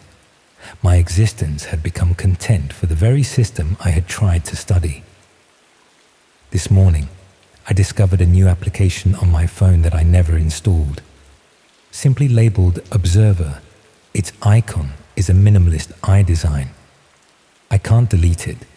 When opened, it shows only a counter currently reading 31 and a timer counting down from 24 hours. I don't know what happens when it reaches 0. I've turned off the phone, but found the same application appearing on my new laptop minutes later. I'm writing this account now as documentation and warning. I don't know who or what Analyst Prime represents. I don't know the purpose of these observation networks or why they focus so intently on expanding through my social connections. What I do know is that the line between observer and observed has completely collapsed in my life. Every moment now exists as potential content, every reaction as data for analysis. The most terrifying realization isn't that I'm being watched, is that I've begun watching myself through their framework, analyzing my own reactions, considering how they might appear to observers, modifying my behavior to affect the metrics I imagine are being recorded. My internal experience has been colonized by the observation paradigm. I've internalized the clinical gaze that was directed at me. The counter on the Observer app now reads 28. Whatever happens when it reaches 0, I doubt it represents the end of this experience. More likely, it marks a transition to a new phase, perhaps from passive subject to active participant in ways I can't yet imagine. The only certainty is that in a system designed to categorize everyone as either observer or observed, eventually everyone becomes both simultaneously. The feedback loop never ends. It only expands to include more unwitting participants, more data points, more patterns to analyze.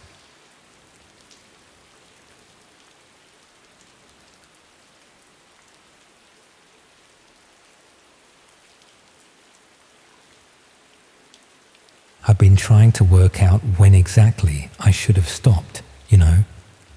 At what point did this stop being a bit of harmless curiosity and turn into something I should have walked away from? I lie awake some nights, replaying it all, wondering if I'm the sort of person who is always capable of ignoring the obvious warning signs, or if desperation just has a way of making you blind to things you'd normally see clear as day.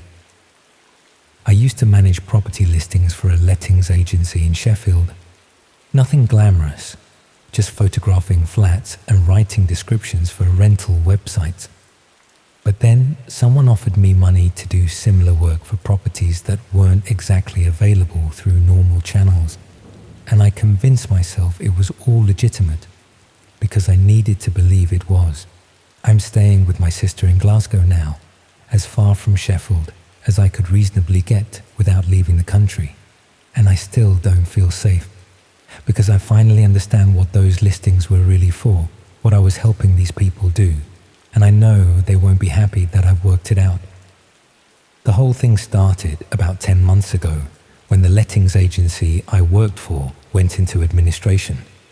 One day, I'm photographing a 3-bedroom terrace in Hillsborough. The next, I'm being told they can't make payroll, and we're all being let go with immediate effect. I was 42 years old, with a mortgage and no savings to speak of. Watching my entire career disappear overnight, I tried finding similar work with other agencies, but the property market was going through one of its periodic collapses, and nobody was hiring. I signed on at the job centre and started applying for anything that seemed remotely suitable, but weeks turned into months with nothing but rejection emails and silence. That's when I got the message through a professional networking site. Someone had seen my portfolio of property photography and was interested in commissioning similar work for a private client. The rate they offered was nearly double what I'd been earning at the agency. £1,500 per property, paid immediately upon completion. I should have been suspicious about why anyone would pay such generous rates for basic property photography, but I was desperate enough to overlook the obvious questions. The client explained they represented overseas investors who needed detailed documentation of UK properties for their portfolio assessments. The first assignment seemed straightforward enough. I was given an address in Rotherham, a modest, semi-detached house in a quiet residential area, and asked to photograph the exterior and, if possible, gather information about the interior layout. The client provided specific requirements about camera angles, lighting conditions, even particular features they wanted documented. When I arrived at the property, I quickly realized this wasn't a house that was for sale or rent. There were curtains in the windows, a car in the driveway, even children's toys scattered in the front garden. This was someone's home, and I was being paid to photograph it without the occupant's knowledge or consent. I almost walked away then, but the client had paid half the fee upfront, and I'd already spent most of it on overdue bills. So I convinced myself I was just taking photographs from a public street.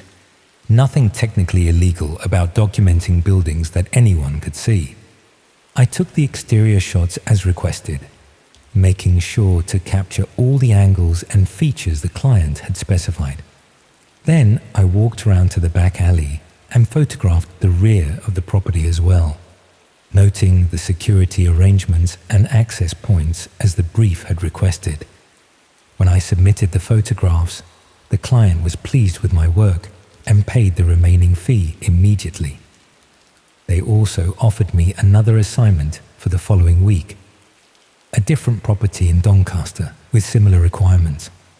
Over the next few months, I photographed dozens of properties across South Yorkshire. All of them were occupied homes rather than properties for sale, and all required the same detailed documentation of security features, access points, and daily activity observations. The assignments came with increasingly specific requirements. I was asked to note what time residents left for work, whether they had security systems or dogs, even to identify which windows were typically left open during warm weather. The client claimed this information helped their investors assess neighborhood security and property maintenance standards. But I was starting to understand that I wasn't documenting properties for investment purposes. I was conducting surveillance for people who intended to break into these homes. The detailed information I was gathering would allow burglars to identify vulnerable properties, plan their approach, and minimize the risk of being caught. I tried to convince myself I was being paranoid, that there were innocent explanations for why overseas investors might need such detailed security assessments. But the evidence was mounting that I'd been recruited to provide reconnaissance for organized crime. The breakthrough came when I was assigned to photograph a property in Chapeltown. The house was a neat bungalow occupied by an elderly couple who I'd occasionally see tending their garden when I drove past during my surveillance work. The client's brief was more detailed than usual. They wanted photographs documenting the couple's daily routine, the times when the property was empty, even close-up shots showing the type of locks on the doors and windows. This wasn't property assessment. It was target reconnaissance for people planning to victimize vulnerable elderly residents. I couldn't ignore what I was really doing anymore. I'd been providing intelligence that enabled criminals to identify and exploit the most vulnerable members of our community. Every photograph I'd taken, every security assessment I'd compiled, had probably contributed to someone's home being burgled. But I couldn't just stop accepting assignments without facing serious consequences. I'd become financially dependent on the income, and the client had made it clear they valued discretion above all else. People who cause problems for their operation might face difficulties of their own. I started keeping detailed records of all my assignments, documenting which properties I'd surveilled and what information I'd provided. I told myself I was preserving evidence in case I needed to cooperate with law enforcement. But really, I was just trying to feel less guilty about what I was doing. That's when I discovered the client wasn't just commissioning surveillance from me. They were coordinating dozens of reconnaissance operatives across the country, building a comprehensive database of vulnerable properties and their security arrangements. The operation used hidden internet channels to coordinate activities and share intelligence. I only discovered this because the client sent me login credentials to access their secure communication system, apparently deciding I was trustworthy enough to participate in their wider operations. What I found when I accessed their system was more sophisticated and extensive than I'd imagined. They had detailed profiles of thousands of properties across the UK, all compiled by operatives like me who'd been recruited to conduct surveillance work. The properties were categorized by vulnerability factors: elderly occupants, single parents, families with young children, even specific details about medical conditions or disabilities that might make residents less able to defend their homes. This wasn't opportunistic burglary. It was systematic targeting of the most defenseless members of society. Each property listing included comprehensive intelligence gathered from multiple sources. My photographs and observations were combined with information from other operatives who'd posed as utility workers, charity collectors, even care service providers to gain access to homes and assess their contents. Some listings included floor plans sketched by people who'd been inside the properties, detailed inventories of valuable items, even assessments of residents' psychological vulnerabilities that could be exploited during home invasions. The operation was treating burglary like a business enterprise, with professional standards and systematic intelligence gathering. They'd industrialized home invasion, creating an efficient system for identifying targets, planning approaches, and maximizing the value extracted from each crime. But what really disturbed me was discovering that some of the listings weren't just for burglary. Certain properties were marked with special designations that indicated they'd been selected for more serious criminal activity. I found discussions among the operatives about properties that could be used for other purposes once the residents had been driven out through harassment or intimidation. Homes that might be suitable for illegal operations, properties in strategic locations that could be taken over by criminals once the legitimate occupants had been sufficiently terrorized. One thread discussed an elderly woman in Barnsley whose home had been repeatedly burgled until she'd agreed to move into a care facility. The property was then rented to criminals who used it as a base for drug dealing, with the original owner having no idea her former home was being exploited for illegal purposes. Another discussion focused on a family in Meadowhall who'd been subjected to escalating harassment until they'd sold their house at below market value. The property had been purchased through a front company and was now being used for purposes the operatives wouldn't specify in their online communications. I realized I'd been part of an operation that went far beyond simple burglary. These people were systematically identifying and exploiting vulnerable residents, not just stealing their possessions, but driving them from their homes and taking over the properties for criminal enterprises. The surveillance work I'd been doing wasn't just enabling individual crimes. It was facilitating a form of domestic terrorism that destroyed people's lives and communities. Every property I documented was potentially being targeted not just for theft, but for systematic harassment, designed to drive out legitimate residents. I started researching the properties I'd surveilled, checking local news reports and crime statistics to see what had happened after I'd submitted my intelligence. What I found confirmed my worst fears. Many of the properties had been burgled within weeks of my surveillance work, often multiple times in quick succession. The burglaries showed intimate knowledge of the residents' routines and security arrangements, suggesting they'd been planned using the intelligence I had provided. But some properties had experienced worse than simple burglary. Several families had been subjected to sustained harassment campaigns that seemed designed to force them to relocate. Vandalism, threatening behavior, even violent confrontations that escalated until the residents felt they had no choice but to move away. A few properties had been taken over entirely after the original occupants had left. Criminals had moved in and established operations that turned quiet residential streets into centers for drug dealing, prostitution, and other illegal activities. I was looking at a systematic campaign to destabilize working-class communities by driving out vulnerable residents and replacing them with criminal enterprises.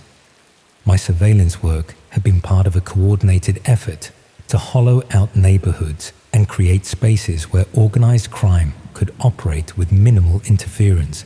The elderly couple in Chapeltown, whose home I'd surveilled, were among the victims. They'd been burgled twice in the space of a month, losing possessions that had sentimental rather than financial value. The second burglary had traumatized them so badly they'd moved in with their daughter, leaving their home empty and vulnerable. I checked the property listing system and saw their house had been marked as vacant and available for criminal use. Someone was planning to take advantage of the empty property, probably using it for illegal operations, while the elderly couple paid the mortgage on a home they were too frightened to return to. That's when I realized I couldn't continue being part of this operation, regardless of the financial or personal consequences. I'd been helping to destroy communities and victimize the most vulnerable people in society, all because I'd been too desperate and too cowardly to walk away when I should have. I tried contacting the police to report what I'd discovered, but explaining the technical aspects of the operation proved more complicated than I'd expected. The officer I spoke to seemed confused by my descriptions of hidden internet channels and coordinated criminal intelligence gathering. They took a statement and promised to investigate, but I could tell they were overwhelmed by the scope of what I was describing. Organized crime operations using sophisticated technology to coordinate activities across multiple regions weren't something local police felt equipped to handle. I was advised to stop accepting surveillance assignments and avoid further contact with the criminal operation. The officer suggested I might be called as a witness if they managed to build a case against the organizers, but warned me not to expect quick results given the complexity of the investigation.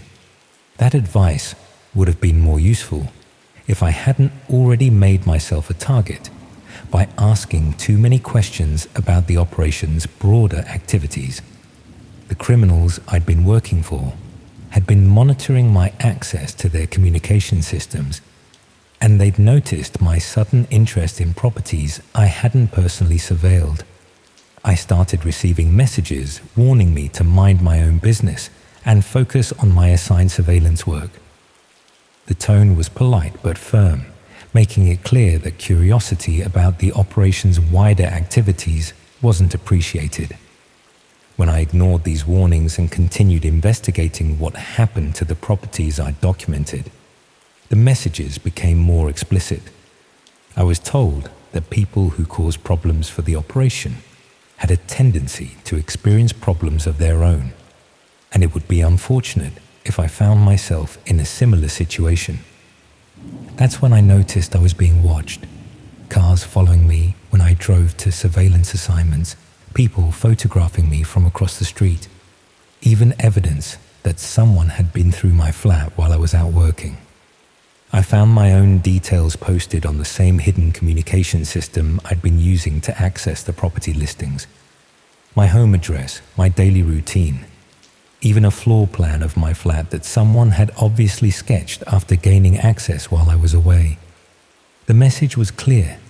I was now a target myself, subject to the same surveillance and intelligence gathering I'd been conducting against others. They were demonstrating that they could reach me anywhere, that they knew intimate details about my life, and that I was just as vulnerable as the elderly couples and single parents I'd been helping them victimize. The surveillance escalated quickly after that. My flat was broken into while I was at the supermarket, though nothing was stolen. Someone wanted me to know they could access my home whenever they chose, that my locks and security measures meant nothing against people who had professional expertise in circumventing such protections. I started finding evidence of their intrusions everywhere. Personal belongings moved slightly out of position, computer files accessed and deleted, even photographs of me sleeping that had been left on my bedside table as a threat. The psychological impact was worse than any physical harm. I couldn't sleep knowing that strangers were entering my home while I was unconscious and vulnerable. I couldn't relax knowing that I was being watched and documented with the same systematic precision I'd applied to surveillance of others. I reported the break-ins to the police, but without evidence of theft or damage, they treated it as low-priority harassment rather than serious criminal activity. They suggested I improve my home security, apparently unaware that I was being targeted by professionals who could circumvent any reasonable security measures. That's when I realized I needed to leave Sheffield entirely. The surveillance operation knew where I lived, where I worked, even where I shopped and socialized. I couldn't escape their attention while remaining in a city where they had extensive resources and intelligence gathering capabilities. I packed essential belongings and drove to Glasgow to stay with my sister, leaving behind most of my possessions and my entire life in Sheffield. I told my sister I needed a change of scene after losing my job, not wanting to burden her with the truth about what I'd been involved with. But even here in Glasgow, several hundred miles from Sheffield, I don't feel entirely safe. The surveillance operation extends across the country, with operatives in every major city conducting reconnaissance work for criminals who treat home invasion as a professional enterprise. I keep checking the hidden communication system I still have access to, monitoring whether my details have been flagged for targeting by operatives in Scotland. So far, I haven't found any specific threats, but I know that could change at any moment. The worst part is knowing that the operation continues without me. Other desperate people are being recruited to conduct surveillance work, probably telling themselves the same lies I did about legitimate property assessment and overseas investors.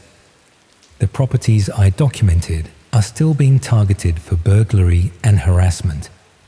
The elderly couples and vulnerable families I helped identify are still being victimized by criminals who use the intelligence I provided to plan their attacks. I keep thinking about that couple in Chapeltown who are too frightened to return to their own home after being burgled twice in a month. About the family in Meadowhall who sold their house at a loss because the harassment became unbearable.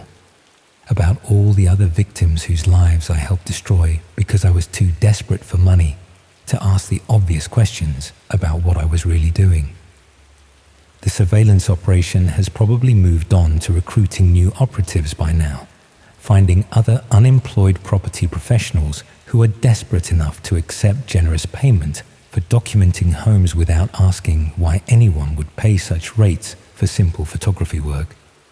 And somewhere in South Yorkshire, criminals are probably using the intelligence I gathered to plan their next burglary or harassment campaign. Breaking into homes where elderly residents live alone, targeting families with young children, driving vulnerable people from their properties so the homes can be exploited for illegal purposes. I suppose I'm telling you this because I need someone to understand how these operations recruit ordinary people, how they exploit financial desperation to make us complicit in serious crimes, and how they're systematically destroying communities across the country.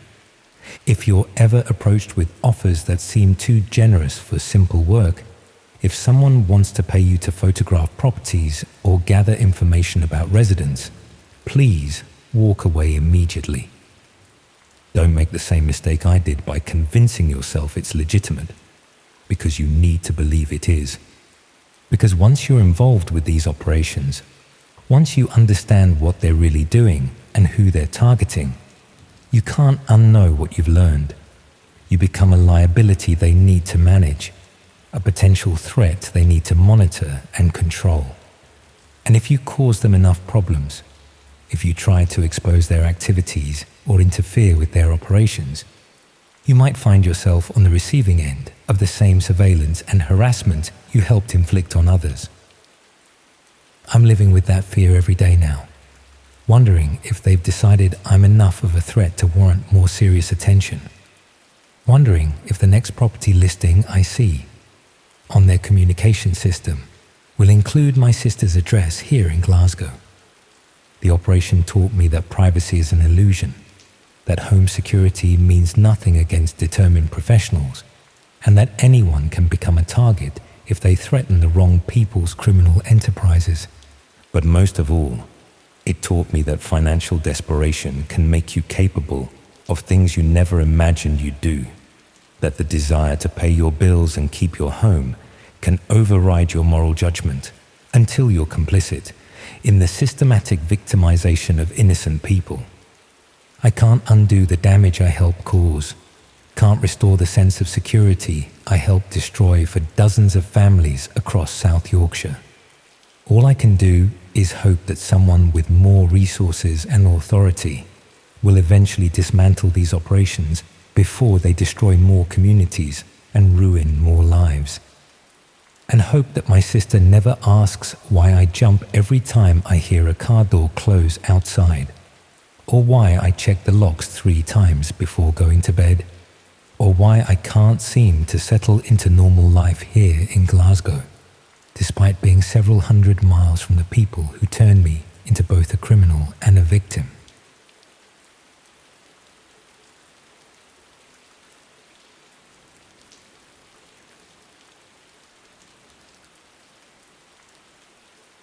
I never imagined that looking for someone to share rent with could lead me to discover what people are actually willing to pay for when they think no one's watching.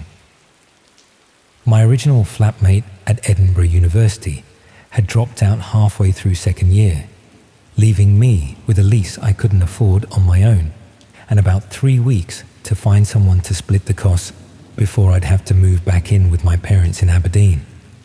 Not exactly the independent student experience I'd been planning. The usual suspects: spare room, Facebook housing groups, university notice boards, weren't yielding much beyond time wasters and people whose idea of cleanliness clearly differed from mine. Desperation was setting in when someone on my course mentioned there were other places online where you could find flatmates, sites that weren't as mainstream, but often had better results because they catered to people with specific requirements. It made sense when she explained it. Some people needed flatmates who were okay with unusual working hours, pet ownership, or lifestyle choices that might not appeal to everyone.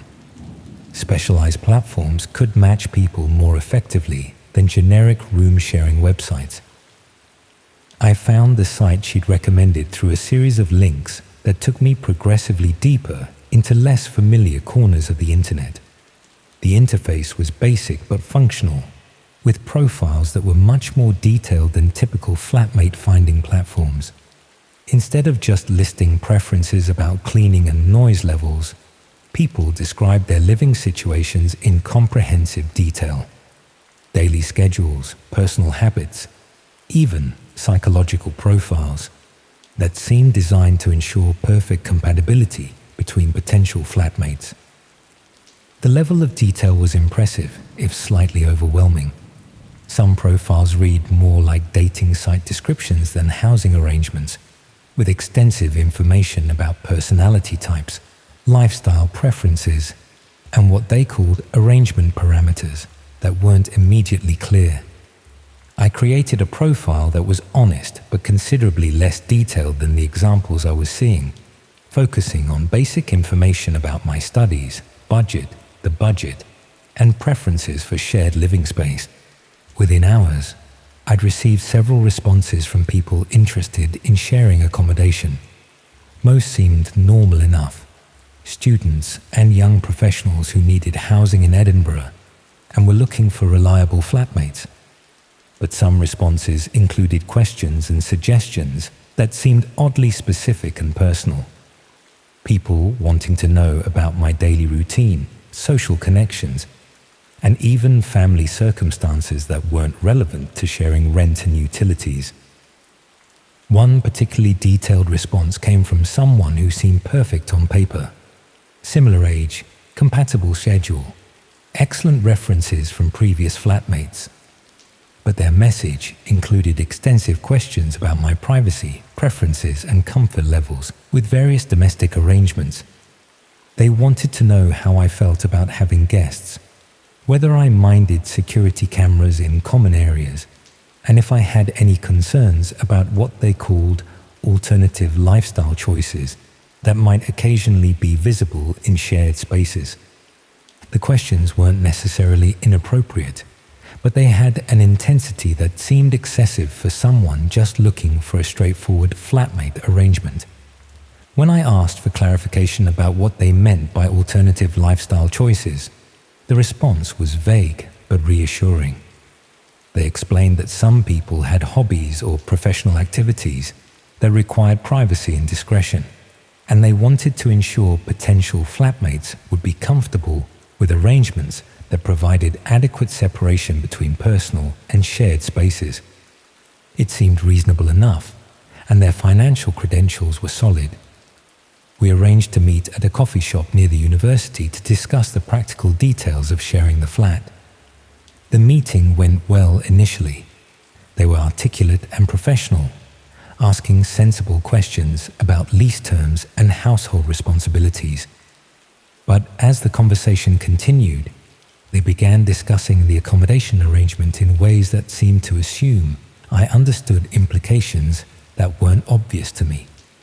References to discretion agreements and arrangement boundaries that would need to be established, along with mention of additional income opportunities that might be available through connections they could provide.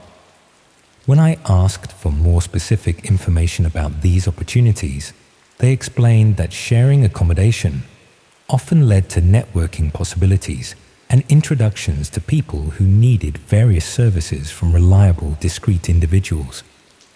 Nothing they said was explicitly concerning, but the combination of vague language and implied opportunities created an impression that the flatmate arrangement might involve more than just sharing rent and living space. I decided to research their background more thoroughly before making any commitments, using the personal details they'd provided to verify their identity and housing history. What I found was troubling. The name and references they'd given me didn't correspond to any verifiable identity or rental history. The professional credentials and educational background they'd described couldn't be confirmed through normal sources. More concerning was that the address they'd listed as their current accommodation was connected to properties that appeared in police reports and local news stories about disturbances, suspicious activities, and investigations into what were described as unconventional business operations. When I tried to research the flatmate finding platform itself more thoroughly, I discovered it wasn't just a housing website, but part of a larger system that facilitated various types of arrangements between people with specific requirements that couldn't be met through mainstream channels. Some profiles were clearly offering accommodation arrangements that involved much more than sharing domestic space. People seeking flatmates who would be willing to participate in activities that required discretion, or who could provide services that weren't advertised openly, but were implied through coded language.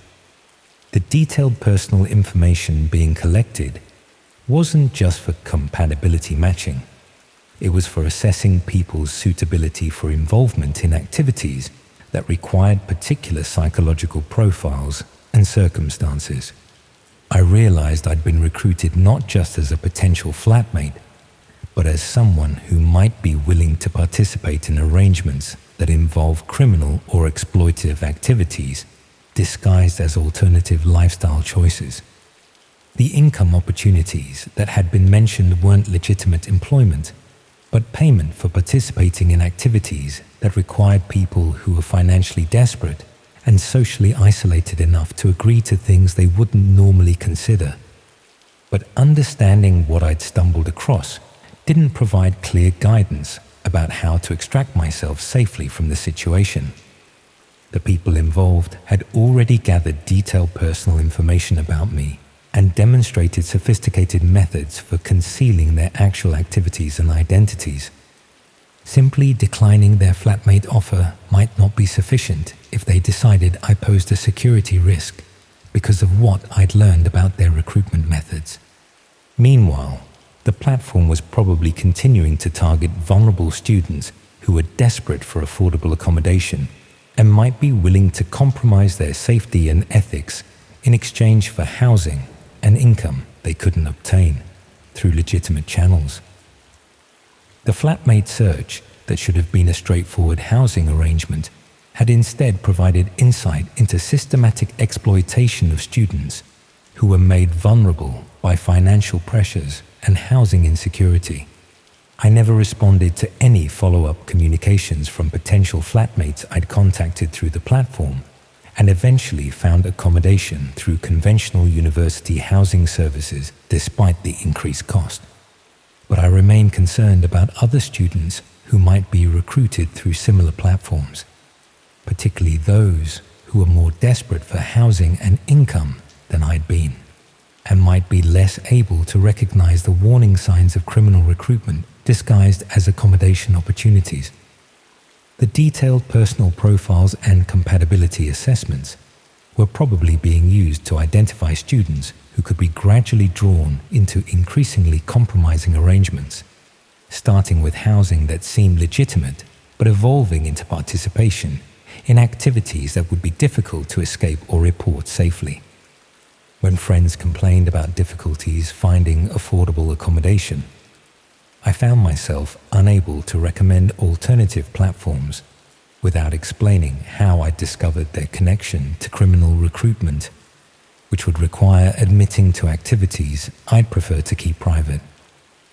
The housing crisis affecting students was creating vulnerabilities that were being systematically exploited by people who understood how to present criminal opportunities as legitimate solutions to accommodation and financial problems. Every time I saw flatmate advertisements that promised unusually good deals or mentioned alternative arrangements, I wondered whether students were being recruited for activities that went far beyond sharing rent and living space. The search for someone to help with accommodation costs had instead revealed how easily desperate circumstances could be exploited by people who specialized in identifying and manipulating vulnerable individuals through offers that seemed too good to question until it was too late to withdraw safely.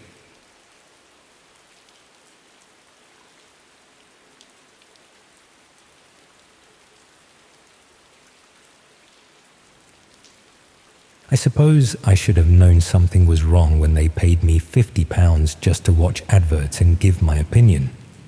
That's not the sort of money market research companies usually throw around, especially not for someone like me who'd never done anything more exciting than work behind the till at a corner shop in Wolverhampton.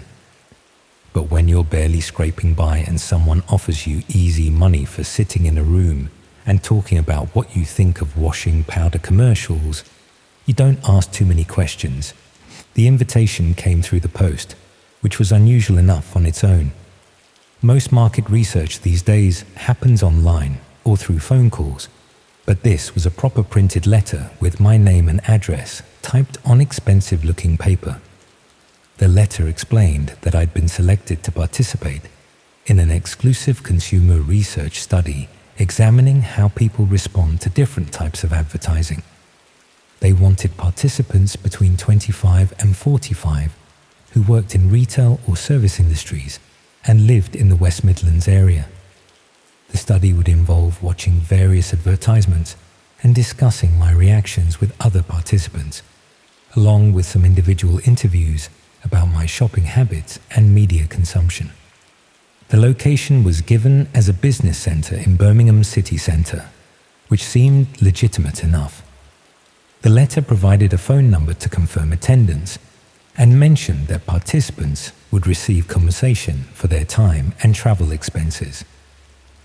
I called the number and spoke to a woman who sounded professional and knowledgeable about market research procedures. She confirmed the details from the letter and asked some basic questions about my background to ensure I fit their target demographic. The conversation was routine and businesslike, exactly what I'd expect from a legitimate research company. The business centre was easy enough to find, located in a modern office building near the Bull Ring. The reception area looked professional, with branded materials for various companies and a steady flow of people coming and going for different meetings and appointments. I was directed to a conference room on the 3rd floor, where about a dozen other people were already waiting. The group seemed to match the demographic they'd described, mostly people in their 30s and 40s who looked like they worked in shops, restaurants, or other service jobs around the West Midlands. The session began with a researcher introducing herself and explaining that we'd be viewing a series of advertisements for various consumer products. Our task was to watch each advert carefully and then discuss our reactions, focusing on what we found appealing, confusing, or memorable about the marketing messages. The first few advertisements were exactly what I'd expected. Typical commercial spots for household products, food brands, and retail chains.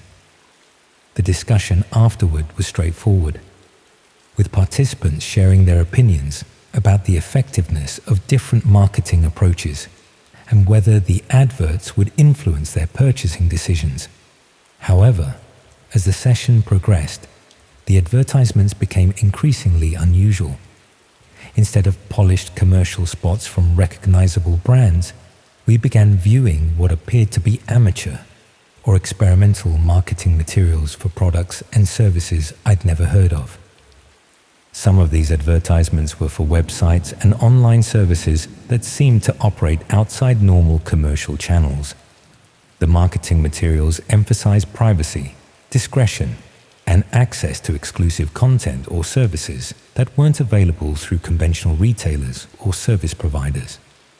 The researcher seemed particularly interested in our reactions to these unusual advertisements. She asked detailed questions about whether we found the marketing messages compelling, whether we would be interested in learning more about the services advertised, and what factors would influence our decision to engage with unconventional online businesses. During the individual interviews that followed the group discussion, the questions became more personal and specific. The researcher wanted to know about my financial situation, my online activities, and my attitudes toward privacy and security when using internet services. She also asked about my social relationships and support systems, probing into whether I lived alone, how often I communicated with family and friends, and whether I had people in my life who might notice if my behavior or circumstances changed significantly. These questions felt intrusive and irrelevant to market research about advertising effectiveness. When I mentioned feeling uncomfortable with the personal nature of the inquiries, the researcher explained that understanding consumer psychology required comprehensive knowledge of people's life circumstances and decision-making processes. She assured me that all information would be kept strictly confidential and used only for legitimate research purposes. The personal questions were necessary to understand how different life situations influence people's responses to various types of marketing messages. The session concluded with the researcher providing contact information for follow-up research opportunities. She mentioned that participants who provided detailed and thoughtful responses would be invited to participate in additional studies that offered higher compensation for more specialized research activities. I received the promised payment in cash as I left the building, along with a business card containing contact information for future research opportunities. The entire experience had been professional and well organized, despite my discomfort with some of the more personal questions. About a week later, I received a phone call inviting me to participate in a follow-up study that would involve testing online services and providing feedback about user experience and interface design. The compensation offered was substantially higher than the first session, and the work could be completed from home on my own schedule. The caller explained that the research involved evaluating websites and online platforms that were still in development stages. I would be given access to these experimental services and asked to document my experiences using them, focusing on usability, functionality, and overall user satisfaction. This seemed like a natural progression from the advertising research, and the higher pay was attractive enough to override my lingering concerns about the personal questions from the first session. I agreed to participate and was provided with detailed instructions for accessing the experimental websites. The instructions included steps for downloading specialized software that would allow me to access websites that weren't available through normal internet browsing. The researcher explained that many experimental online services operated on private networks to protect their development work from competitors and unauthorized access. The software installation process was more complex than typical internet applications, requiring specific security settings and network configurations that seemed unusual for basic website testing. When I asked about these requirements, the researcher explained that experimental services often required enhanced security measures to protect proprietary technology and user data. Once the software was properly configured, I gained access to a collection of websites and online platforms that were unlike anything I'd encountered through normal internet use. These services offered various types of content and functionality, but many seem to operate outside the boundaries of conventional online businesses. Some platforms provided access to information and services that were explicitly described as being unavailable through mainstream internet channels. Others offered opportunities to participate in activities or transactions that required significant discretion and anonymity from users. The research tasks involved exploring these platforms thoroughly and documenting my experiences using detailed questionnaires and feedback forms. I was asked to evaluate not just the technical functionality of the services, but also my emotional and psychological responses to the content and activities available. Many of the questions focused on whether I found the services exciting, whether I would recommend them to others, and what factors would influence my decision to become a regular user of these types of platforms. As I spent more time exploring the experimental websites, I began to understand that they were providing access to areas of the internet that most people never encounter. The content and services available through these platforms included activities that were clearly illegal or designed to exploit vulnerable people. Some websites offered detailed instructions for various criminal activities, while others provided marketplaces for goods and services that couldn't be obtained through legitimate channels. Many platforms seem designed to facilitate interactions between people seeking to engage in harmful or exploitative activities. The realization that I was being asked to evaluate and provide feedback on criminal websites was deeply disturbing. The market research study had been used to recruit people who could be trusted to access illegal online services and provide intelligence about their usability and appeal. When I tried to contact the research company to express my concerns, I discovered that the phone numbers and contact information I'd been given were no longer working. The business address led to an office building that had no record of the research company I'd been working with. I also began noticing signs that my online activities were being monitored more extensively than would be necessary for legitimate market research. My internet usage, email communications, and even my location seemed to be tracked and documented by unknown parties. The specialized software I'd installed to access the experimental websites had apparently provided comprehensive surveillance capabilities that extended far beyond the research tasks I'd been asked to complete. My computer and internet connection had been compromised to allow ongoing monitoring of my personal activities. When I attempted to remove the research software and end my participation in the study, I discovered that the monitoring capabilities couldn't be easily disabled. The software had integrated itself into my computer systems in ways that made complete removal extremely difficult without professional technical assistance. I also received messages suggesting that my participation in the research had provided me with access to sensitive information about illegal online services. The implication was that my knowledge of these criminal platforms made me a potential security risk that required ongoing monitoring and management.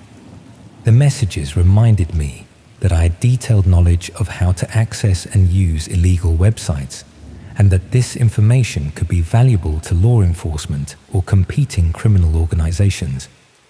My safety and legal protection depended on maintaining discretion about everything I had learned during the research process. I realized that the market research study had been designed to identify and recruit people who could be manipulated into accessing illegal online services while providing detailed intelligence about their operations and user base.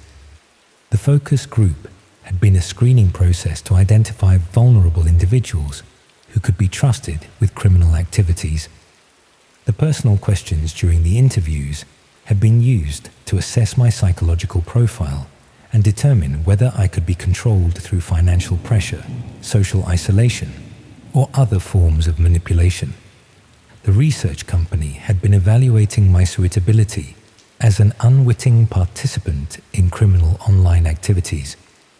The ongoing surveillance of my personal activities was probably being used to gather leverage that could ensure my continued cooperation with illegal activities or my silence about criminal operations I had been exposed to during the research process. I never determined who was actually behind the research study or what they ultimately intended to do with the intelligence I had provided about illegal online services. The combination of sophisticated recruitment methods, comprehensive surveillance capabilities, and systematic exposure to criminal activities suggested an organization with significant resources and expertise. What I understand now is that they had developed effective methods for identifying and recruiting unwitting participants in criminal online activities by presenting illegal research as legitimate market research opportunities. They understood how to exploit people's financial needs and curiosity about technology to recruit accomplices for activities they would never willingly participate in. The most disturbing aspect of this experience was how my desire for additional income had been transformed into participation in the evaluation and improvement of criminal online services. The market research had been a recruitment method designed to identify people who could be manipulated into providing intelligence about illegal activities while believing they were conducting legitimate consumer research. I still receive occasional contact attempts from similar market research companies, offering compensation for participation in studies that involve evaluating experimental online services and technologies. The studies they describe always offer unusually high compensation, always involve accessing specialized websites, and always require comprehensive confidentiality about the research process. I decline these opportunities immediately now, but I wonder how many other people have found themselves in similar situations, believing they are participating in legitimate market research, while actually providing intelligence and feedback that helps improve criminal online operations targeting vulnerable users.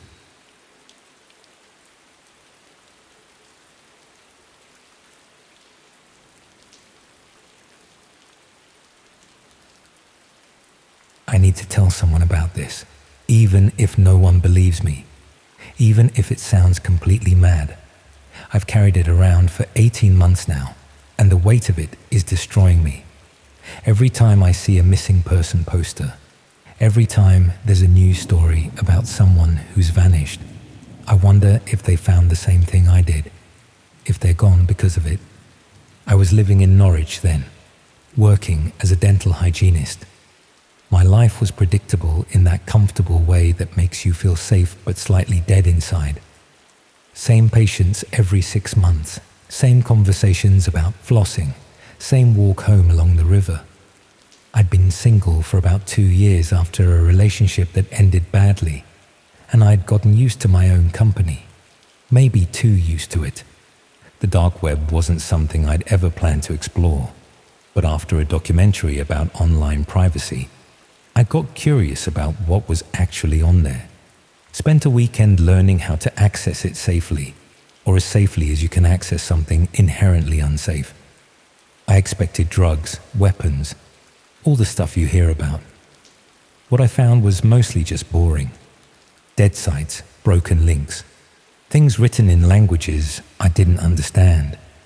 But then I found something called the service. It was just a simple page with a search bar. No explanation, no about section, nothing to indicate what you were supposed to search for. I tried a few random words. Nothing came up. Tried some names of celebrities, thinking maybe it was one of those sites that leaked personal information. Still nothing. Then, out of boredom more than anything, I typed in my own name. One result appeared. A link with just my name and a string of numbers after it. My finger hovered over the mouse for a long time before I clicked it. The page that loaded was bizarrely mundane. It looked like a basic profile. My name, my age, my address in Norwich, a recent photo that looked like it had been taken on the street without my knowledge, my place of work, my regular coffee shop, the gym I'd just joined but barely used, even my bloody Netflix viewing history somehow. Below all this information was a single line of text. Service available. There was a button next to it. Submit request. I should have closed it immediately. Should have shut the laptop and pretended I'd never seen it. But there was something so specifically threatening about that phrase. Service available. What service? Available to whom? I went back and searched other names. People I knew. My ex-boyfriend came up. Same format. Personal details, recent photo, that same line about service being available. My colleague, Rachel. My neighbor from 2 doors down. My cousin in Sheffield. Everyone I searched for had a profile. But not everyone had service available written on theirs. Some said service in progress. Others said service complete. Rachel said service complete. This bothered me because Rachel had been acting strange lately. She'd called in sick for 2 weeks, then come back seeming different, jumpy, kept checking her phone. Wouldn't eat lunch with us anymore, just sat in her car. I'd assumed she was going through something personal. I searched for more names, people I knew less well. The man who ran the corner shop near my flat, service in progress. A woman from my gym who'd suddenly stopped coming, service complete. My previous neighbor who'd moved away very suddenly last year, service complete. A pattern was forming that made my hands shake as I typed. I went back to my own profile and really studied it this time. The photo was recent, maybe 2 or 3 weeks old. I was wearing the new coat I'd bought in October. The information was current too, including the gym I'd only joined the previous month. Someone was keeping this updated. Below the submit request button, in tiny text I'd missed before, was a link that said view completed services. I clicked it. It was a gallery of some kind. Hundreds of profiles, but these were different. Each one had before and after sections. The before showed people like my profile, normal information, recent photos, daily routines. The after sections were what made me run to the bathroom to be sick. Some showed people who'd clearly been beaten, bruised faces, broken bones, fear in their eyes. Others showed people in what looked like captivity. Basement rooms, mattresses on floors, chains. But the worst ones, the ones that haunt me, were the ones that showed nothing. Just the word relocated under the after section. I recognized some faces. People from Norwich who'd gone missing over the past few years. A teenager who'd vanished walking home from school. A man who'd left for work and never arrived. They were all here, all marked as service complete. I went back to Rachel's profile with growing dread. Her after section showed her in what looked like a warehouse, sitting on a chair, staring at nothing. The photo was dated 2 weeks ago when she'd been off sick, but she was back at work now. She was fine, wasn't she? The next day at work, I couldn't stop watching her. She seemed normal enough, if quieter than usual. But then I noticed something, a small scar on her neck that hadn't been there before. The way she flinched when anyone walked behind her, how she kept touching her wrist, like checking something was still there. During lunch, when she went to her car as usual, I followed. Watched from a distance as she sat in the driver's seat, not eating, not looking at her phone, just sitting. Then I saw her sleeve ride up. Bruises, dark ones, the kind that come from being held down. I wanted to talk to her, ask if she was okay, but how could I?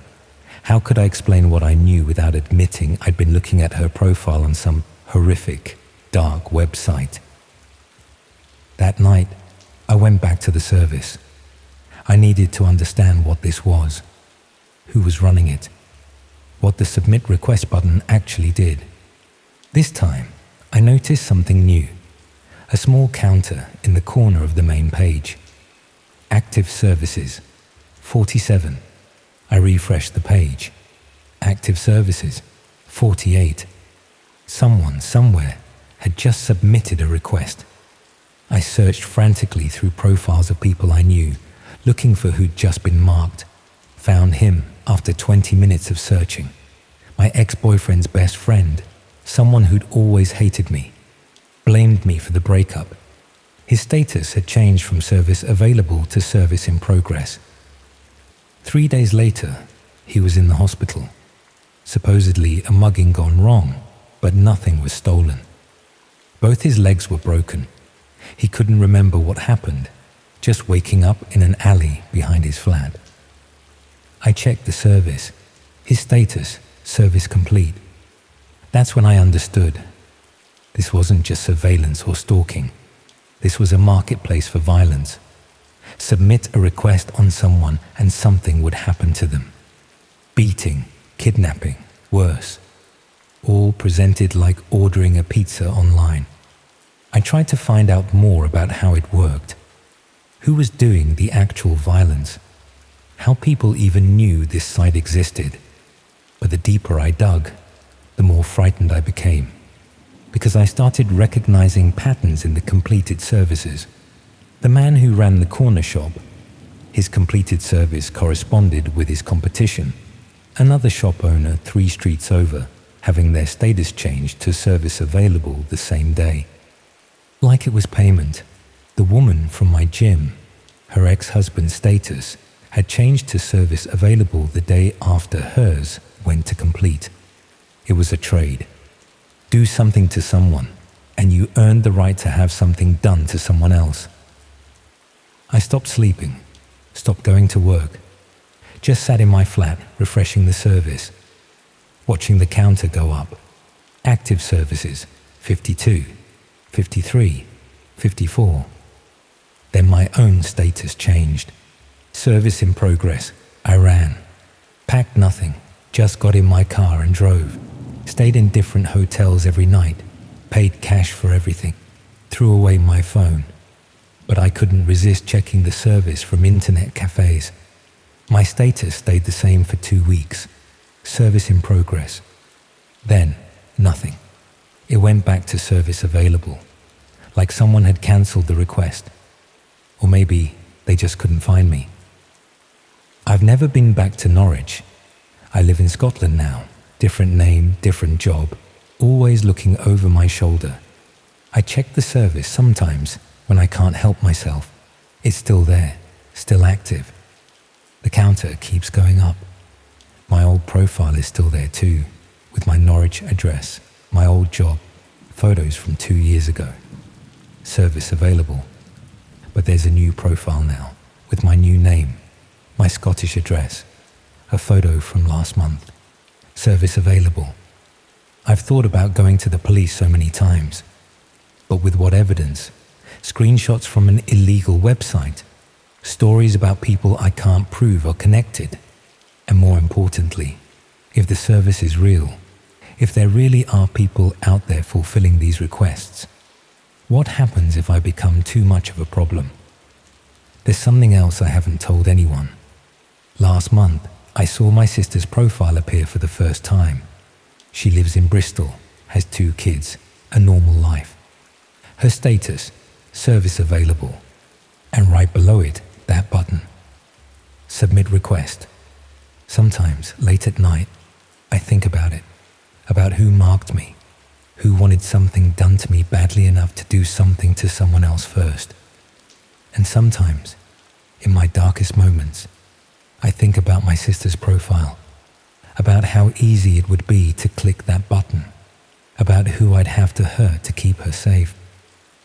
The service is still there, still growing. Every day, more profiles, more services in progress, more people who have no idea they're on a list, available for violence at the click of a button. Every missing person, every unexplained assault, every sudden disappearance, I wonder if they're part of it. I wonder how many people know about it. How many have used it?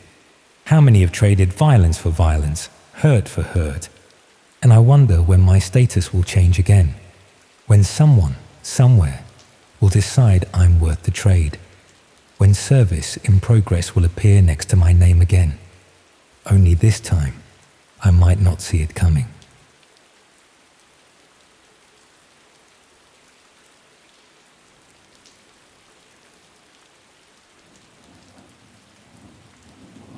I should probably mention up front that I've always been terrible at keeping secrets, so writing this down feels like a massive mistake, but I need to get it out of my head somehow.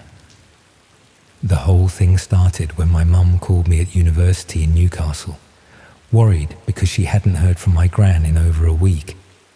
Gran lived alone in a little terraced house in Sunderland and usually phoned every few days, but she'd gone completely silent.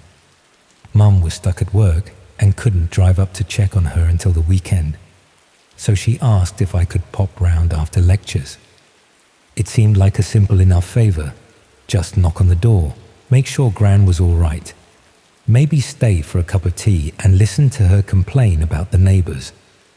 The sort of family obligation that takes an hour out of your day and makes everyone feel better. But when I got to Grand Street that Thursday afternoon, her house was completely dark, and there was a pile of uncollected posts behind the front door. I rang the bell and knocked repeatedly, but got no response. The curtains were drawn tight, and I couldn't see any signs of life inside. I was starting to worry that something serious had happened when I noticed a man watching me from across the street. He was standing by a white van, pretending to check his phone, but clearly keeping an eye on what I was doing at Gran's house. When I looked directly at him, he walked over and introduced himself as someone from the council's Adult Social Services Department. He explained that they'd received reports about an elderly resident who might need assistance, and he was there to conduct a welfare check. The timing seemed like more than coincidence. I just arrived to check on my gran, and a social worker happened to be doing the same thing at exactly the same moment. But his identification looked legitimate, and he seemed genuinely concerned about Gran's well-being. He suggested we try to gain entry together to make sure she was safe. He had protocols for accessing properties when there were genuine welfare concerns, and my presence as a family member would help ensure everything was done properly. That should have been when I insisted on calling my mum first, or asked to see more formal identification, or just walked away entirely. But I was genuinely worried about Gran, and this seemed like the fastest way to find out if she was all right. The social worker had tools for gaining entry without causing damage, and within a few minutes, we were inside Gran's house. It was immediately obvious that she hadn't been home for several days. Stale air, unopened mail, food going off in the kitchen.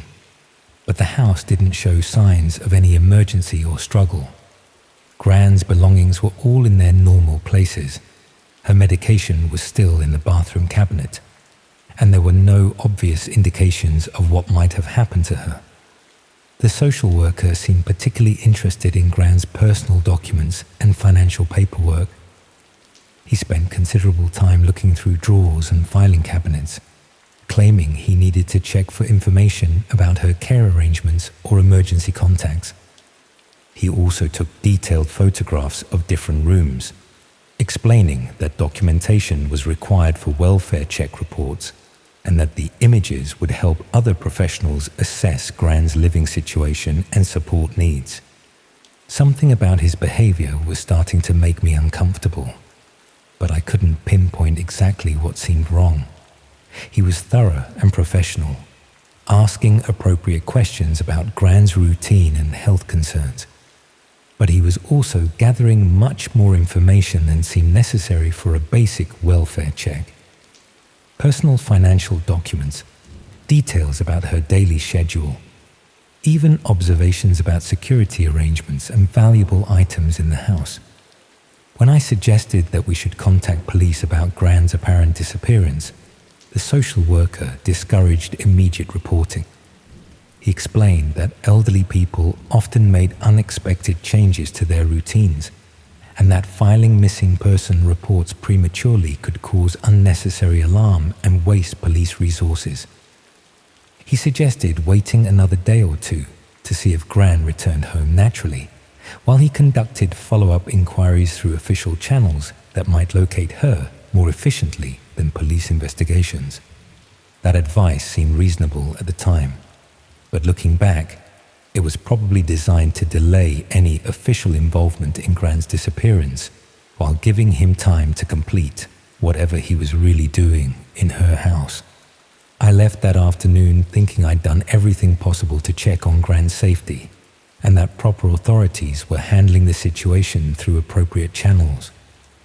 But over the next few days, I started having doubts about the encounter. When I tried to contact the social services department to follow up on their welfare check, I couldn't find any record of the officer I'd met or any scheduled visits to Gran's address. The phone number on the identification he'd shown me led to a generic voicemail system that didn't identify any specific department or organization. When I tried to report my concerns to the main council office, they had no knowledge of any welfare checks being conducted in Gran's area. I realized that the man I'd helped gain entry to Gran's house probably wasn't a legitimate social worker at all. I'd assisted a stranger in conducting what was essentially a burglary, providing family authorization for someone to access property and information they had no right to examine. But understanding that I'd been deceived didn't immediately clarify what had actually happened to Gran, or why someone had wanted access to her house and personal documents. When I finally convinced my mum to report Gran as missing, the police investigation revealed that she'd been admitted to hospital several days earlier after collapsing while out shopping. When she was found, she had been unconscious and had no identification with her, which prevented the hospital from contacting her family members immediately. Gran was recovering well, but the timing meant that her house had been empty and vulnerable during exactly the period when the fake social worker had gained access with my unwitting assistance.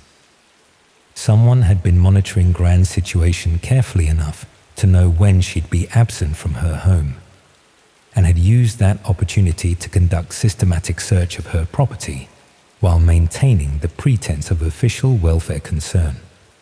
The detailed photographs and personal information gathering suggested they'd been looking for specific items or intelligence rather than just conducting a random burglary. They'd wanted access to Gran's financial records, personal documents, and security arrangements for reasons that went beyond simple theft. When I tried to research whether other elderly people in the area had experienced similar fake welfare checks, I found scattered reports of supposed social workers and health visitors who had gained access to properties under false pretenses. Most victims had been elderly people living alone who were dealing with health problems or family concerns that made them vulnerable to official-sounding offers of assistance and support. The fake officials were systematic and professional, using legitimate-looking identification and appropriate terminology to convince both elderly residents and family members that their visits were authorized and necessary. But the real purpose seemed to be gathering intelligence about elderly people's circumstances, financial situations, and security arrangements that could be used for subsequent criminal targeting. The operation was sophisticated enough to coordinate monitoring of individual elderly people, timing of fake welfare visits, and recruitment of unwitting accomplices like family members who could provide legitimate-seeming authorization for property access. I'd been used as cover for what was essentially organized reconnaissance against my own grandmother, providing the family presence needed to make the fake welfare check appear legitimate and authorized. But the most disturbing aspect was realizing that this was probably happening to elderly people across the region, with fake officials systematically gathering intelligence about vulnerable individuals who could be targeted for various forms of exploitation. The criminals were using people's genuine concern for elderly relatives to facilitate their own access to properties and personal information. turning family care instincts into tools for criminal targeting. Meanwhile, the intelligence they'd gathered from Gran's house was probably being used to plan future crimes against her, or being sold to other criminals who specialized in targeting elderly victims with specific vulnerabilities. I'd inadvertently provided criminals with everything they needed to systematically exploit my grandmother while thinking I was helping ensure her safety and well-being. The fake welfare check had been so convincing that I'd never questioned whether the man's authority was legitimate, and by the time I realized I'd been deceived, the damage was already done. Gran recovered fully from her hospital stay, but I never told her or my mum about the fake social worker I'd helped gain access to her house. The knowledge that I'd facilitated what was essentially preparation for crimes against my own grandmother was too disturbing to share with family members who trusted me to protect rather than endanger her. But I remain concerned about what use might eventually be made of the intelligence that had been gathered about Gran's circumstances, and whether the fake welfare check operation was continuing to target other elderly people whose families could be manipulated into providing unwitting assistance for criminal reconnaissance. The guilt about my role in facilitating the fake welfare check was compounded by the realization that I probably wouldn't recognize similar deception if it happened again, and that my willingness to trust official seeming authority could be exploited to harm people I cared about.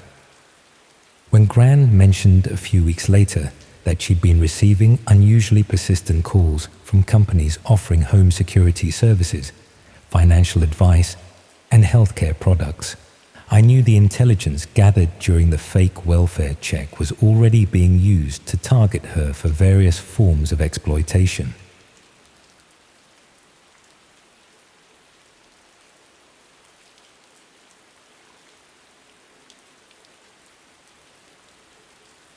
My brother Danny used to collect coincidences, not deliberately. He just had this habit of pointing out when things lined up in ways that seemed too convenient to be random, like when his favorite band announced a concert on his birthday, or when the book he needed for a school project turned up in a charity shop the same day he got the assignment. He'd get this look on his face, half suspicious and half delighted, as if he'd caught the universe playing a trick on him. I've never been the type to believe in coincidences, but I am now. I've learned that sometimes what looks like pure chance is actually something much more deliberate, much more planned than you could ever imagine. And sometimes curiosity about the wrong thing can make you part of someone else's design without you ever realizing it. This is about my younger brother Danny. He was 15 when it happened. The kind of lad who spent most of his time online, but wasn't particularly tech-savvy. Just a normal teenager who played games, watched videos, and got into arguments on forums about things that didn't really matter. He lived with our mum in Nottingham after our parents split, and I'd see him every other weekend when he'd come to stay with me in Sheffield. He was always curious about things he wasn't supposed to know about. Not in a rebellious way. He just wanted to understand how the world actually worked. The trouble started when he read something online about hidden parts of the internet where you could find things that weren't available on normal websites, not just pirated content, but genuinely disturbing material that existed in spaces most people never knew about. During the summer holidays, he started researching these hidden networks, following links from one forum to another, slowly building an understanding of how to access parts of the internet that required special software. His first attempts were unsuccessful, mostly leading to dead links, but he persisted with that teenage conviction that there were secrets being kept from him. When he finally managed to access these hidden networks, most of what he found was disappointing. Defunct marketplaces, conspiracy forums, websites selling things he had no interest in. But he kept exploring, going deeper into increasingly obscure corners, The content became progressively stranger and more disturbing, moving from simple illegality into areas that made him genuinely uncomfortable. Yet something compelled him to continue. The breakthrough came when he found a forum dedicated to discussing live content. Users shared links and recommendations with the casual tone of people discussing television programs, rating what they'd seen, and making requests for specific types of content. Reading through these discussions, he began to understand that what he'd initially dismissed as internet mythology might actually exist. The sites themselves were primitive but functional. Basic interfaces, poor video quality, minimal features. But they worked well enough to stream content that was clearly authentic, rather than professionally produced fiction. What he found most unsettling was how organized it all seemed despite the amateur presentation. There were schedules, regular programming, someone coordinating activities across multiple streams. The forums contained discussions about how participants were recruited and managed. The process seemed to start with identifying vulnerable individuals through social media and gaming platforms, gradually building trust before making direct contact. Reading these discussions made him increasingly uncomfortable, but also more fascinated. Part of him knew he should stop, that he was seeing things no 15-year-old should see, but another part couldn't look away. What really caught his attention were the references to operations in the UK. Users shared information about potential targets and opportunities across different regions, including areas he recognized. The discussions about recruitment were particularly detailed. Users traded advice on social media monitoring, techniques for initiating contact, methods for gradually escalating involvement. He started noticing patterns in his own online activities that matched what he'd read about target identification. Gaming platforms, where he'd made friends with people he'd never met. Social media interactions with accounts that seemed designed to gather personal information, and messages from users who showed unusual interest in his daily routine and family situation. The realization that he might have accidentally identified himself as a potential target was genuinely frightening. His exploration of these networks would have left digital traces. His interest in the content would have been noted, and his online behavior would have been analyzed for vulnerabilities. By investigating their world, he'd made himself visible to people who specialized in exploitation. The direct contact began through private messages on one of the forums. Someone had been observing his posts and wanted to share more exclusive content that wasn't available in the public areas. The approach was gradual and friendly, presenting the interaction as a privilege rather than something that should raise suspicion. For a moment, he hesitated. Something about the message felt too convenient, too perfectly timed. But curiosity won out over caution, as it always seemed to with him. The private content was significantly more disturbing than what he'd seen in the open forums. Higher production values, more organized presentation, material that suggested the operators had serious resources and locations. Over several weeks, the private conversations became more personal. His contact showed interest in his life, his location, his family situation, and his daily routines. The questions were subtle and spread across multiple conversations, but collectively they built a detailed picture of his circumstances and vulnerabilities. The turning point came when his contact offered to arrange a meeting. Not dramatic or obviously threatening, just a suggestion that he might be interested in seeing how these operations actually worked, perhaps even contributing in some way. The proposal was presented as an opportunity rather than a demand, something that should feel exciting rather than dangerous. By this point, his judgment seemed completely compromised. The weeks of exposure to increasingly extreme content had normalized things that should have been immediately recognized as dangerous. His contact had skillfully managed the progression from curious observer to potential participant, using techniques that had clearly been refined through experience. The meeting was arranged for a weekend when he was supposed to be staying with me in Sheffield. Instead of taking the usual train, he was to meet his contact at a service station just outside Nottingham. The location was public enough to feel safe but isolated enough for privacy.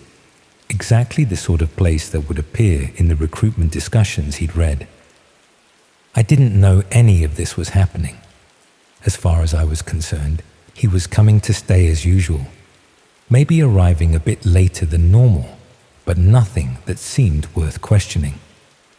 Our mum dropped him at the train station that Saturday morning, and we expected him to arrive in Sheffield by early afternoon. When he didn't turn up, we initially assumed he'd missed his connection or decided to meet friends instead. Teenagers don't always follow plans exactly, and he wasn't particularly reliable about keeping people informed of his movements. It wasn't until evening that we started to worry seriously. The police were helpful, but not particularly concerned at first. A 15-year-old missing for less than 24 hours wasn't unusual, especially during school holidays when kids often made spontaneous plans with friends. They took details and assured us they'd investigate, but their tone suggested this would resolve itself quickly. His phone was switched off, his social media accounts showed no recent activity, and none of his friends had heard from him since the previous evening. The complete silence was unusual for someone who normally maintained constant online contact with various people throughout the day. The investigation revealed that he'd never boarded the train to Sheffield. CCTV from the station showed him leaving the building shortly after our mum had dropped him off, walking towards the car park rather than the platforms.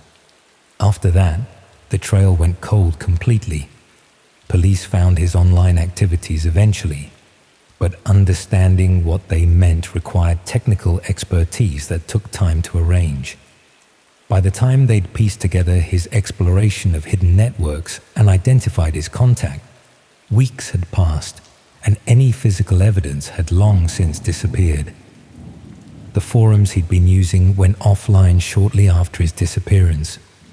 Not just the specific sites he'd visited, but entire sections of the network seemed to shut down and relocate.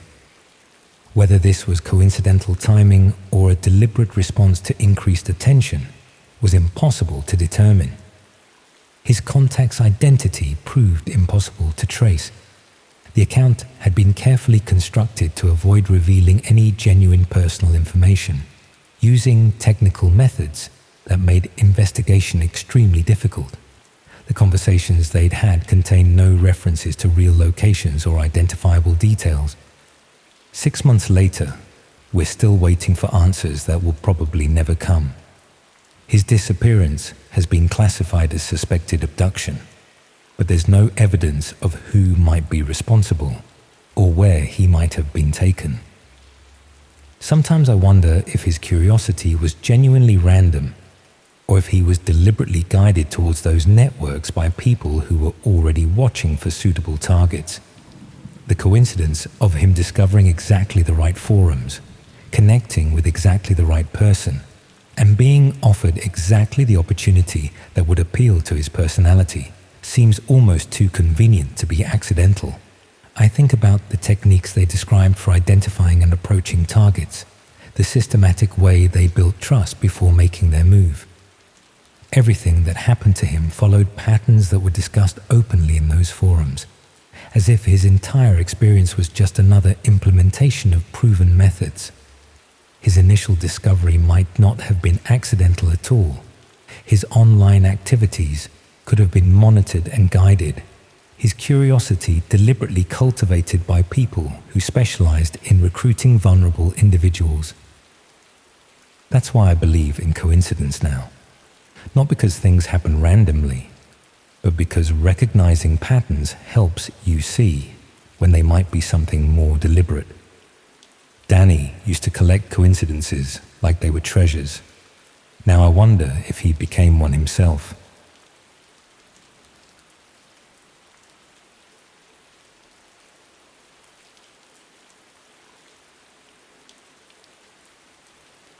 I wish I'd thrown that recipe card away the moment I realized it wasn't for anything you'd actually want to eat.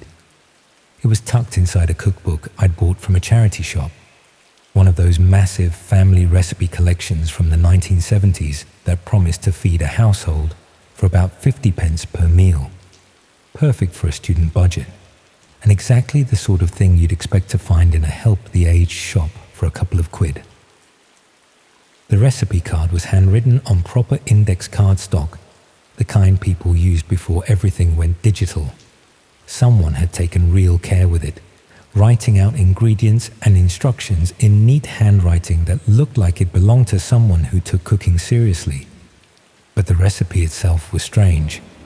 It was for something called compliance cookies, which wasn't a name I recognized, and the ingredient list included items that definitely weren't meant for baking.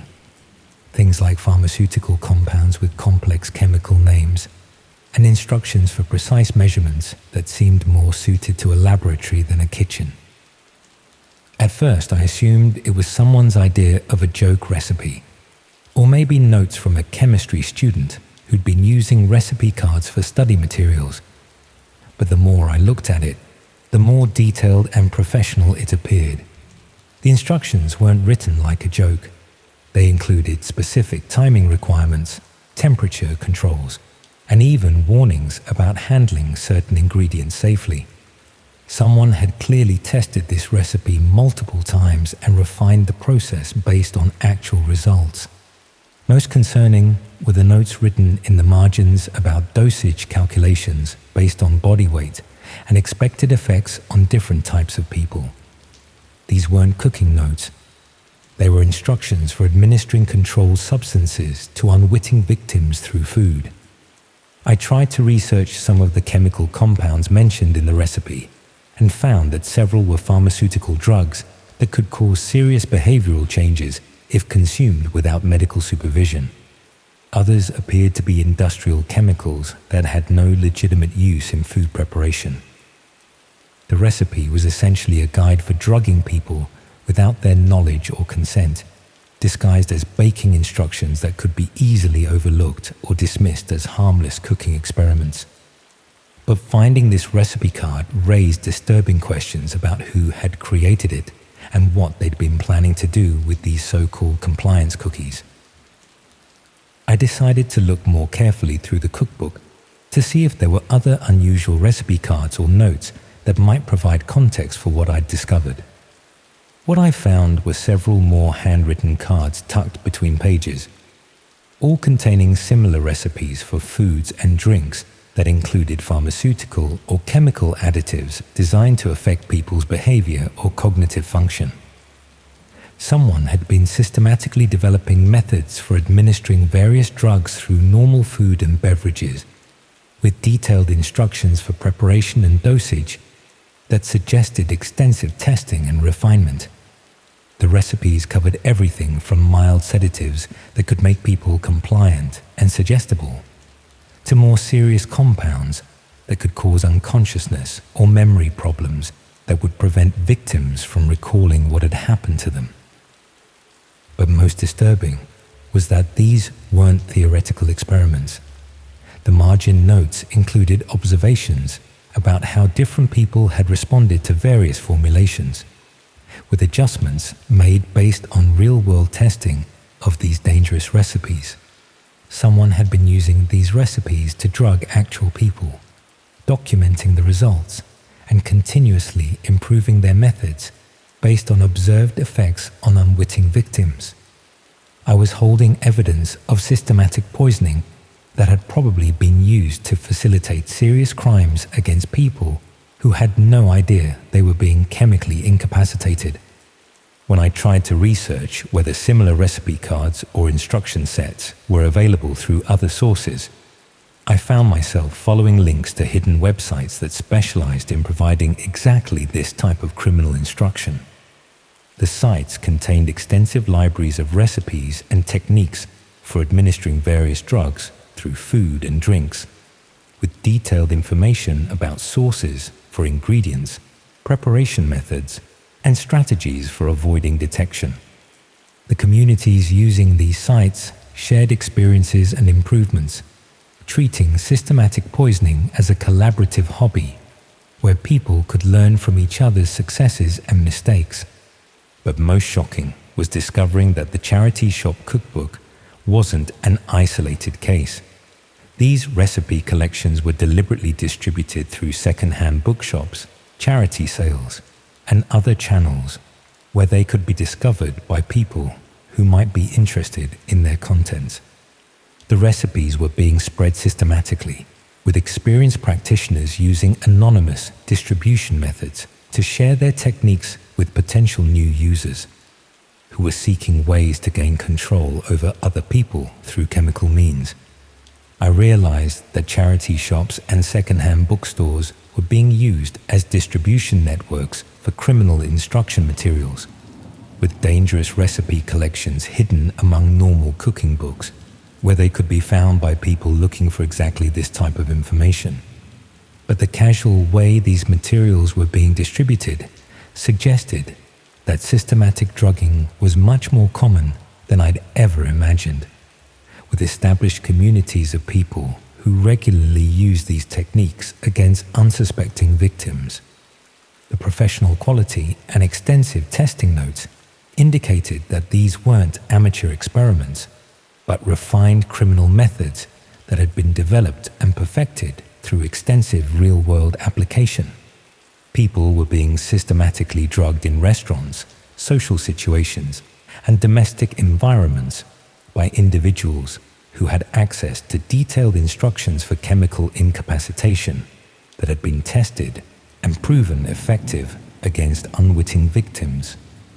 But proving the criminal nature of these recipe cards would be complicated, since they were presented as unusual cooking instructions rather than explicit guides for drugging people. The chemical compounds mentioned in the recipes could potentially have legitimate uses, and the format made them appear like eccentric culinary experiments rather than systematic poisoning instructions. Meanwhile, the distribution system was probably continuing to spread these dangerous recipes through charity shops and second-hand bookstores, making them available to anyone who was looking for methods to chemically control other people. The recipe cards I'd found were just a small sample of criminal instruction materials that were being circulated through channels that appeared completely innocent and legitimate. But the most troubling realization was that the people creating and distributing these recipes were probably still active, continuing to develop new methods and test them on unwitting victims who would never realize they'd been systematically poisoned. The extensive margin notes and refinement instructions suggested ongoing criminal activity that was being documented and shared to help other people become more effective at drugging their intended targets. I never reported the recipe cards to police, partly because explaining how I'd found them would be difficult, and partly because the evidence was ambiguous enough that prosecution would be challenging without specific victims or witnessed crimes.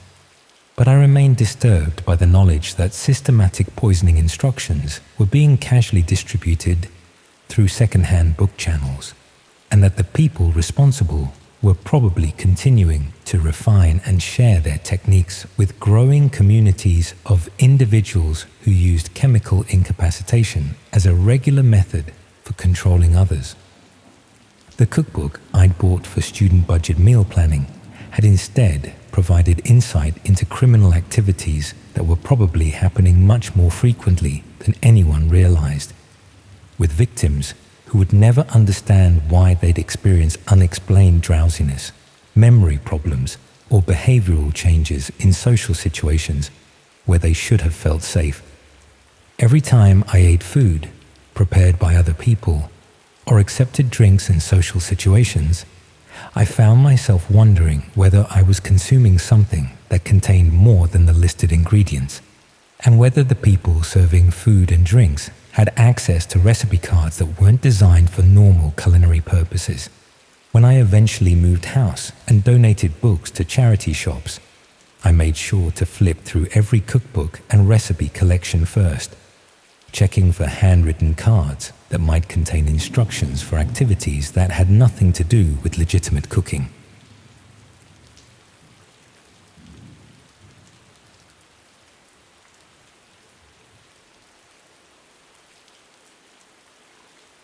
The lecture notes on the USB stick I discovered in the university library weren't from any course I'd ever heard of. I was hunting for a power socket in the back corner of the university library when I spotted it plugged into an outlet behind one of the desks.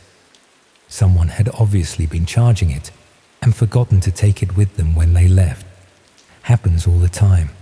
Students are constantly losing phones, chargers, and memory sticks around campus.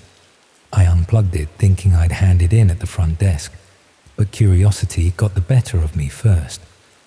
The stick was unlabeled and looked fairly new, so I figured I'd have a quick look to see if there were any files that might help identify the owner. Maybe a name in a document or assignment header that would let me return it directly. When I plugged it into my laptop, the drive contained several folders organized by what appeared to be academic subjects: psychology, sociology, medicine, standard university course materials. But when I opened the psychology folder, the content wasn't anything I recognized from the curriculum. The files were lecture notes and research papers, but the topics were disturbing. Documents about psychological manipulation techniques, studies on breaking down mental resistance, even what appeared to be instruction manuals for inducing specific types of trauma responses in test subjects. I assumed it must be postgraduate research materials, maybe someone studying forensic psychology or criminal behavior analysis. Dark topics, but legitimate academic subjects that would require understanding how psychological harm was inflicted in order to treat or prevent it. But as I looked through more files, the content became increasingly practical and detailed. Not theoretical analysis of psychological manipulation, but step-by-step guides for actually implementing these techniques against real people. The sociology folder contained similar material focused on social isolation tactics, methods for cutting people off from support systems, and strategies for making individuals dependent on specific handlers or controllers. Again, presented in academic language, but with practical applications that seemed designed for actual use rather than theoretical study. Most disturbing was the medicine folder, which contained detailed information about pharmaceutical compounds that could be administered without detection, dosage calculations for different body weights, and instructions for recognizing and managing various types of drug-induced behavioral changes. The documents were professionally written and extensively referenced, but they read more like training manuals for criminal activities than legitimate academic research. Someone had compiled comprehensive guides for psychological manipulation, social control, and chemical incapacitation disguised as university study materials. I started checking the file properties and metadata to understand more about where these documents had come from and who might have created them. Most showed creation dates within the past few months, and several contained revision histories suggesting they were actively maintained and updated. But there were no identifying details about the author or institution. The files were carefully sanitized to remove any information that might trace them back to specific individuals or organizations.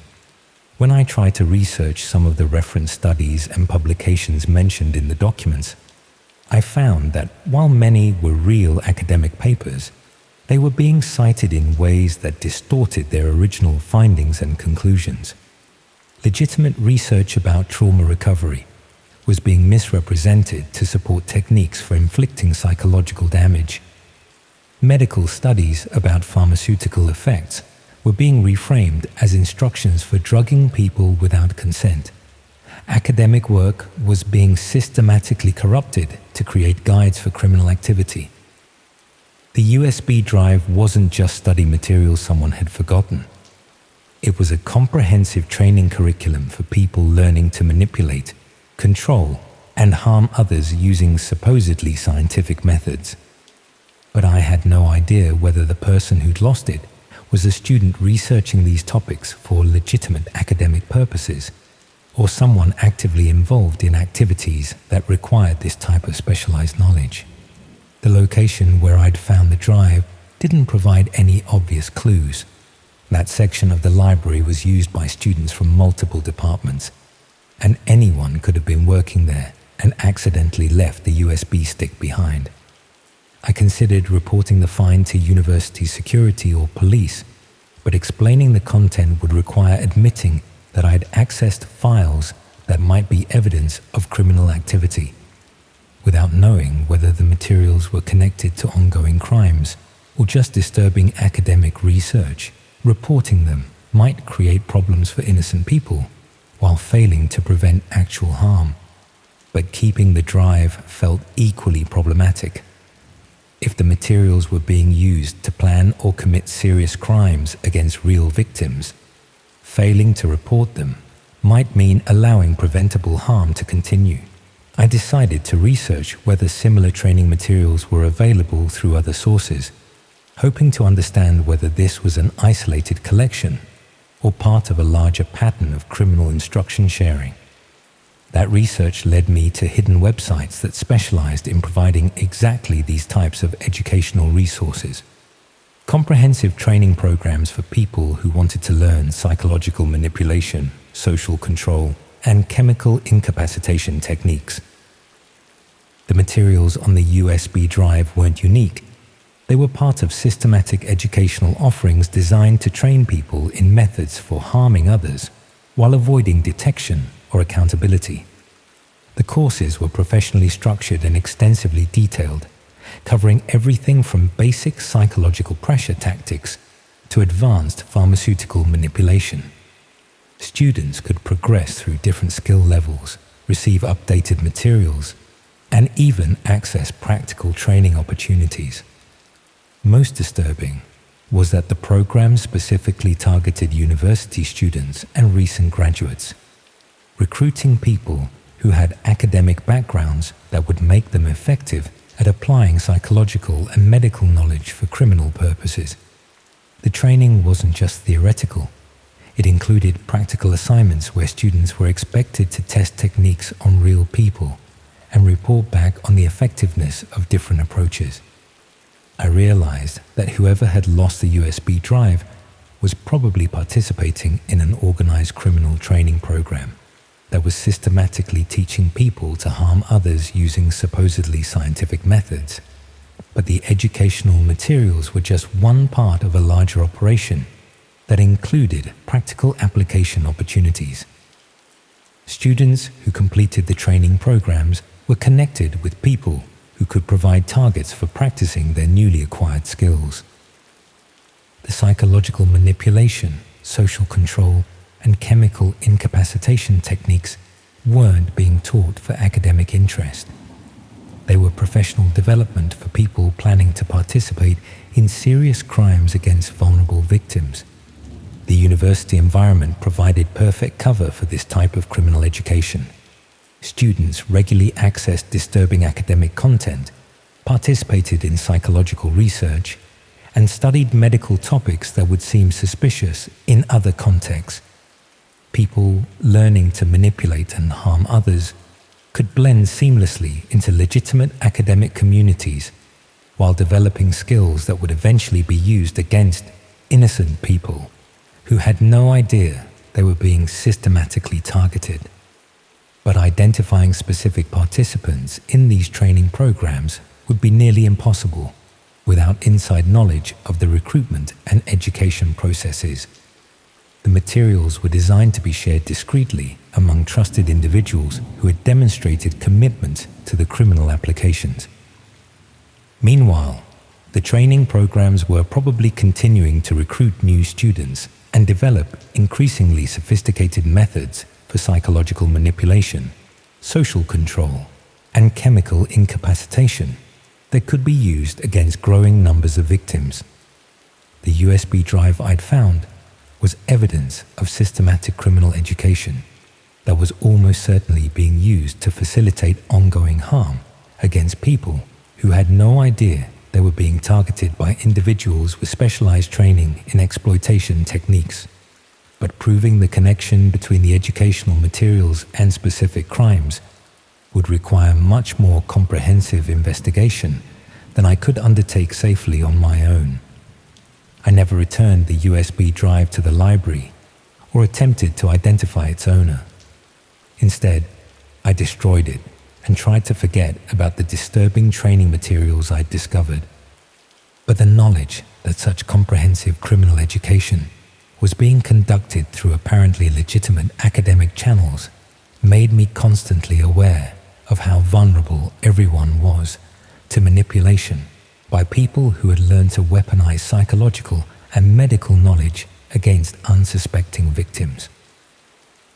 The week after I'd destroyed the drive, I noticed someone had been asking around the library about a lost USB stick, providing descriptions that matched exactly what I'd found and offering a substantial reward for its return.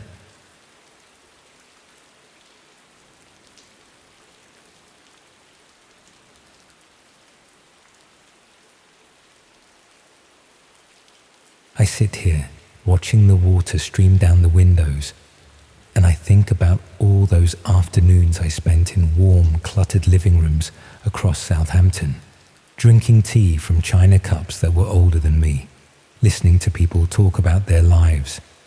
Nice people, lonely people, the sort who'd put the heating on too high and offer you biscuits they'd been saving. That was back when I thought I was doing something good, something that mattered.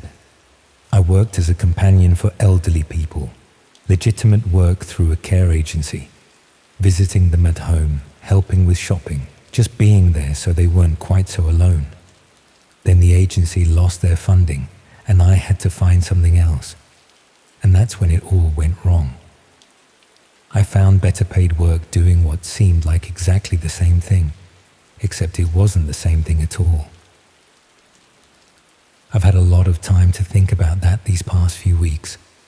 A lot of time to think about what I actually did, who I was really working for, and what happened to all those people who trusted me. I'd been working for a home care agency for about 6 years when they lost their council contract and had to let most of the staff go. I was 43, with no formal qualifications beyond my care certificate, and I quickly discovered that other agencies weren't hiring. The work had never paid brilliantly, but I'd enjoyed it, making a real difference to people's lives, helping them maintain independence in their own homes.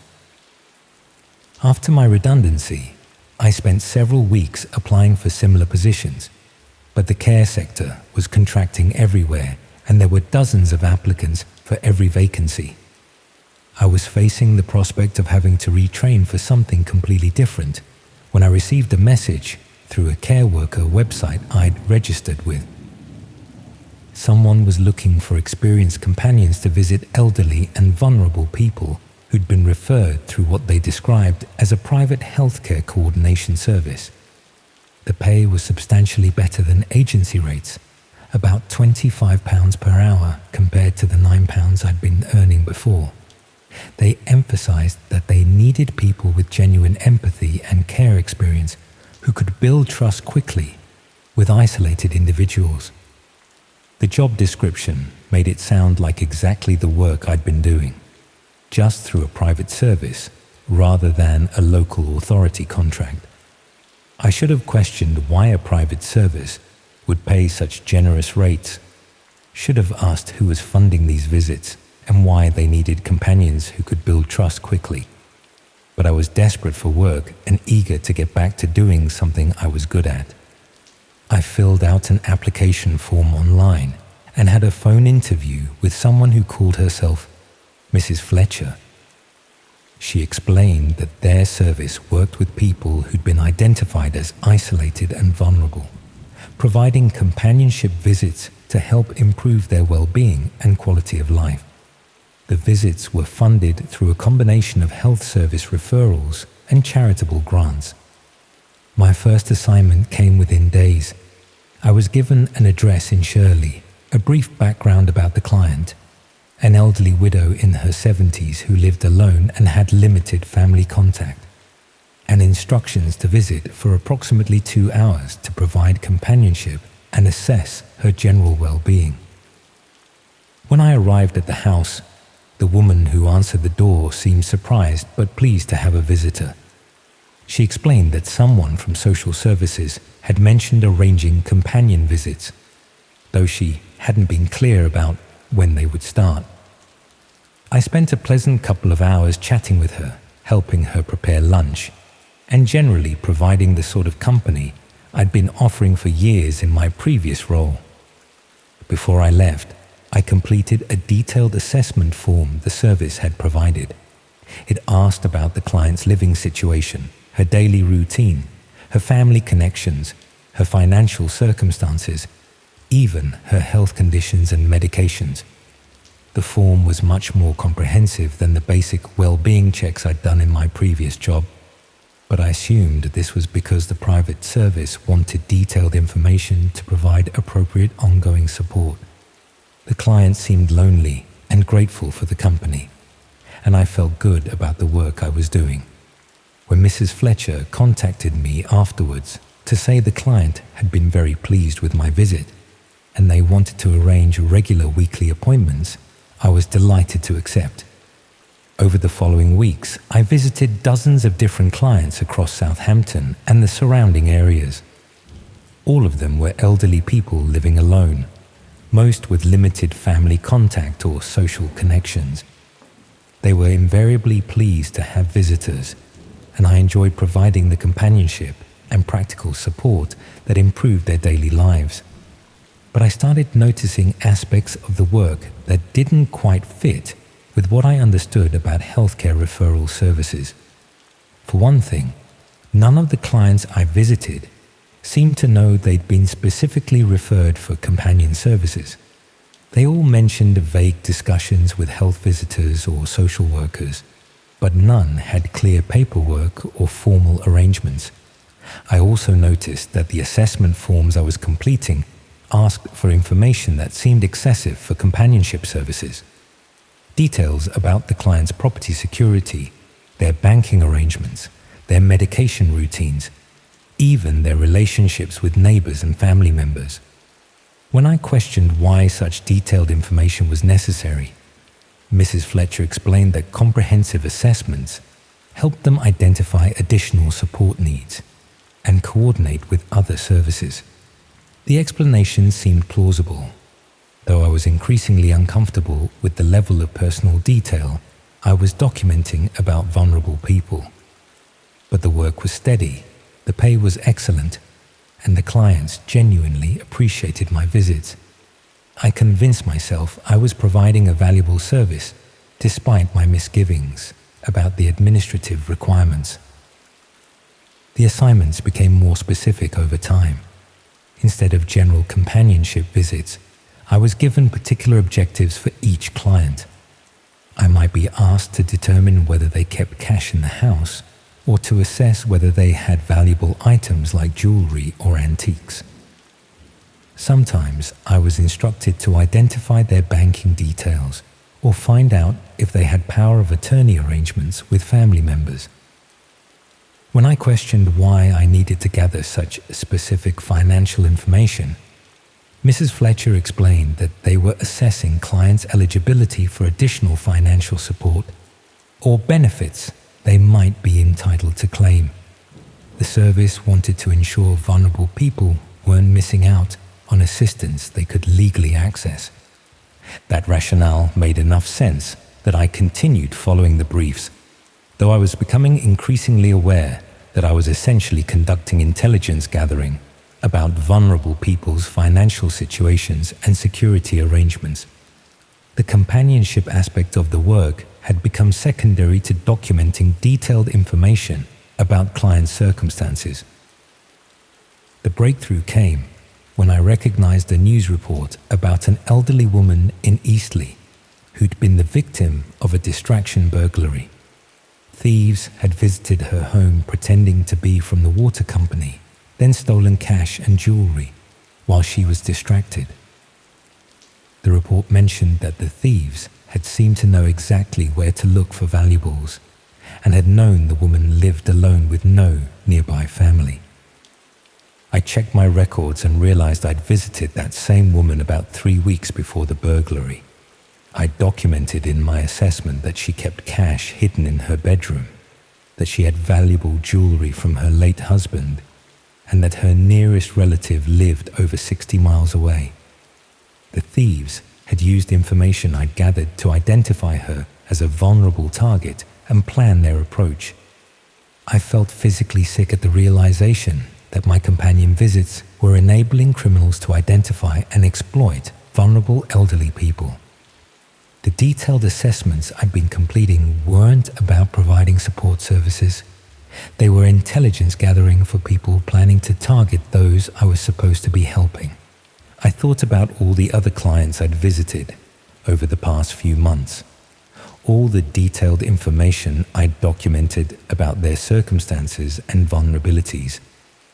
Every assessment I'd completed had probably been used to identify potential targets for theft, fraud, or worse, exploitation.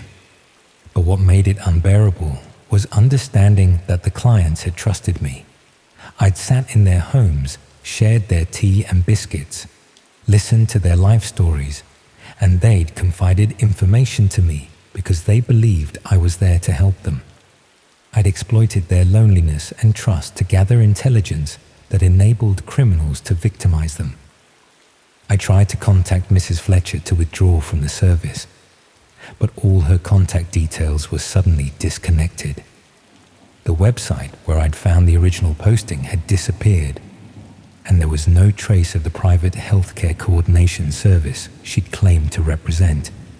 I realized I'd been recruited by criminals who'd created an elaborate front operation to gather intelligence about vulnerable people.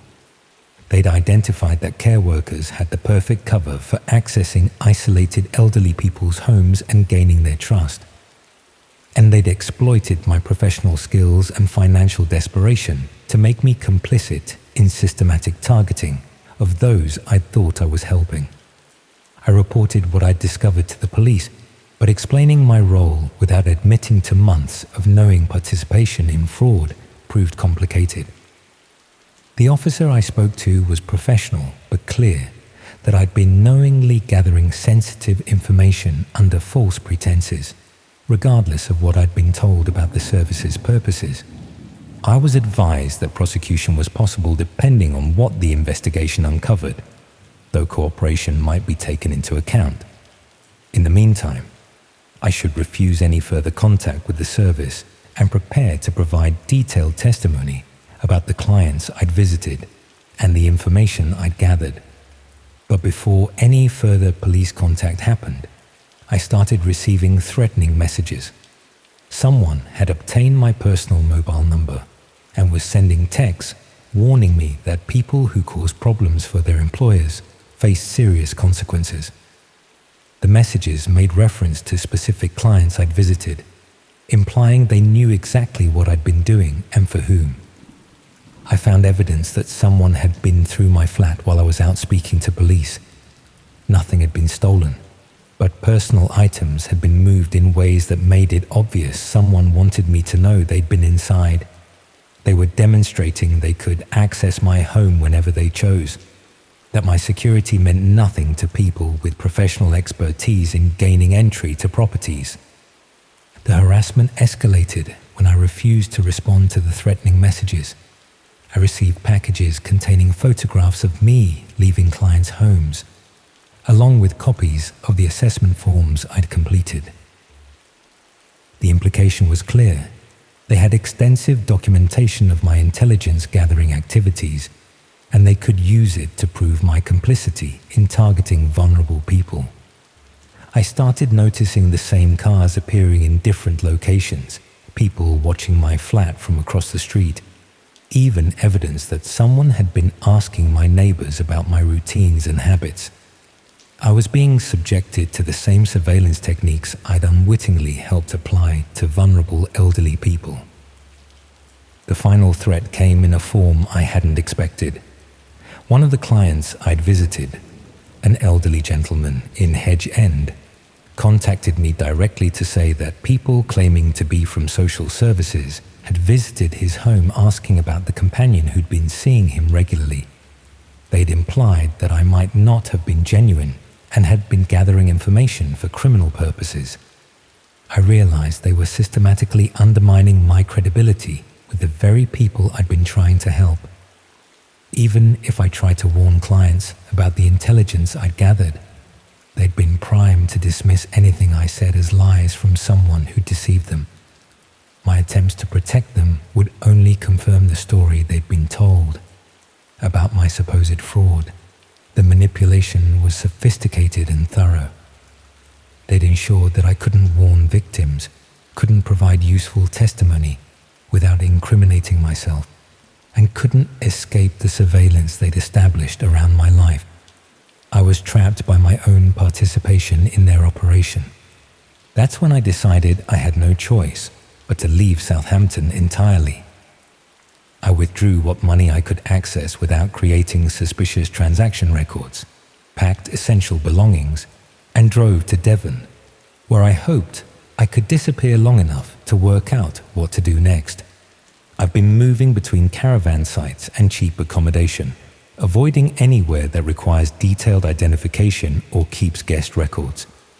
But I know that running away doesn't protect the clients I left behind, doesn't warn them about the intelligence that was gathered during my visits, doesn't prevent them from being targeted by criminals who now have comprehensive details about their vulnerabilities.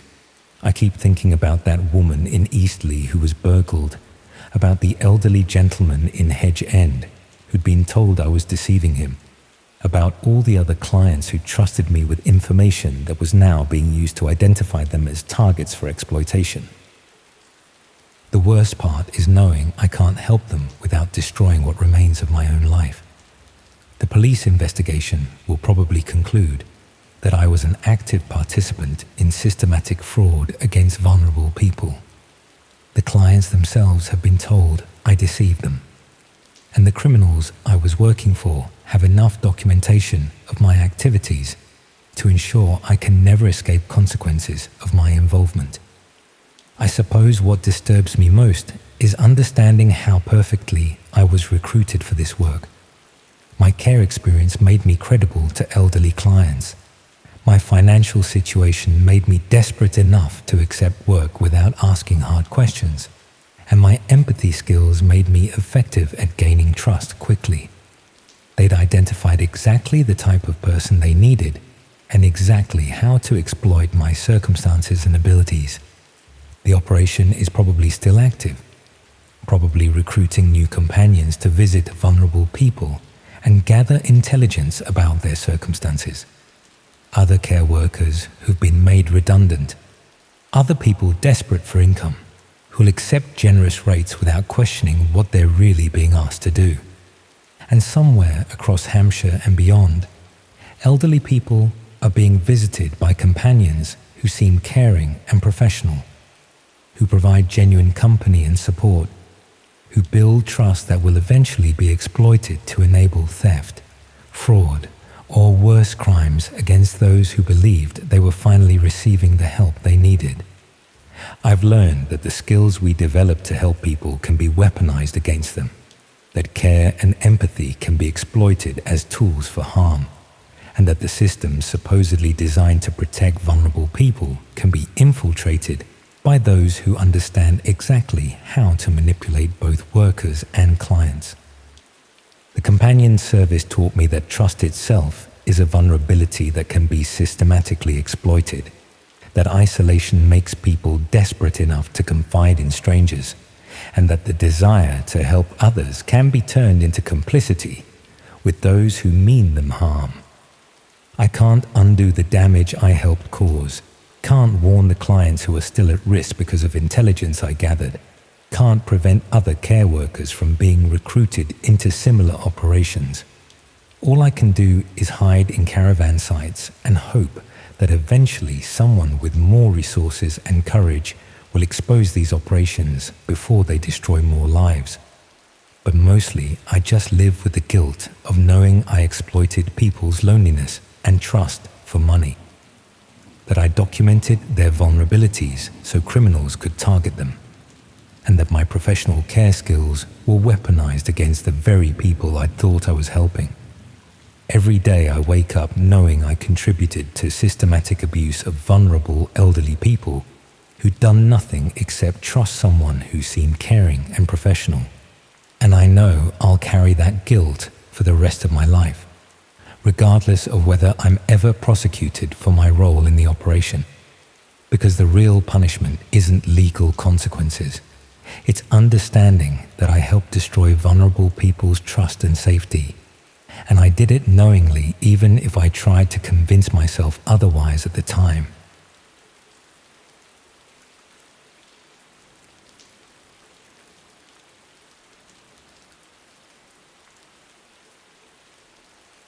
You know how sometimes you lose touch with people and wonder what happened to them? Well, I found out what happened to my old flatmate, and I really wish I hadn't. I was trying to find someone who could make me a fake ID. Nothing serious, just something that would get me into pubs without having to carry my passport around Manchester. My real driving license had been stolen along with my wallet, and getting a replacement was taking weeks because of some bureaucratic nonsense with DVLA. Someone at uni had mentioned there were places online where you could get decent fake documents made. So I spent a few evenings browsing hidden sites that specialized in that sort of thing. Most were obvious scams, asking for hundreds of pounds up front. But eventually, I found what looked like a legitimate service run by someone who actually knew what they were doing. The site was simple but professional. Examples of their work, pricing for different types of documents, even customer reviews that seemed genuine.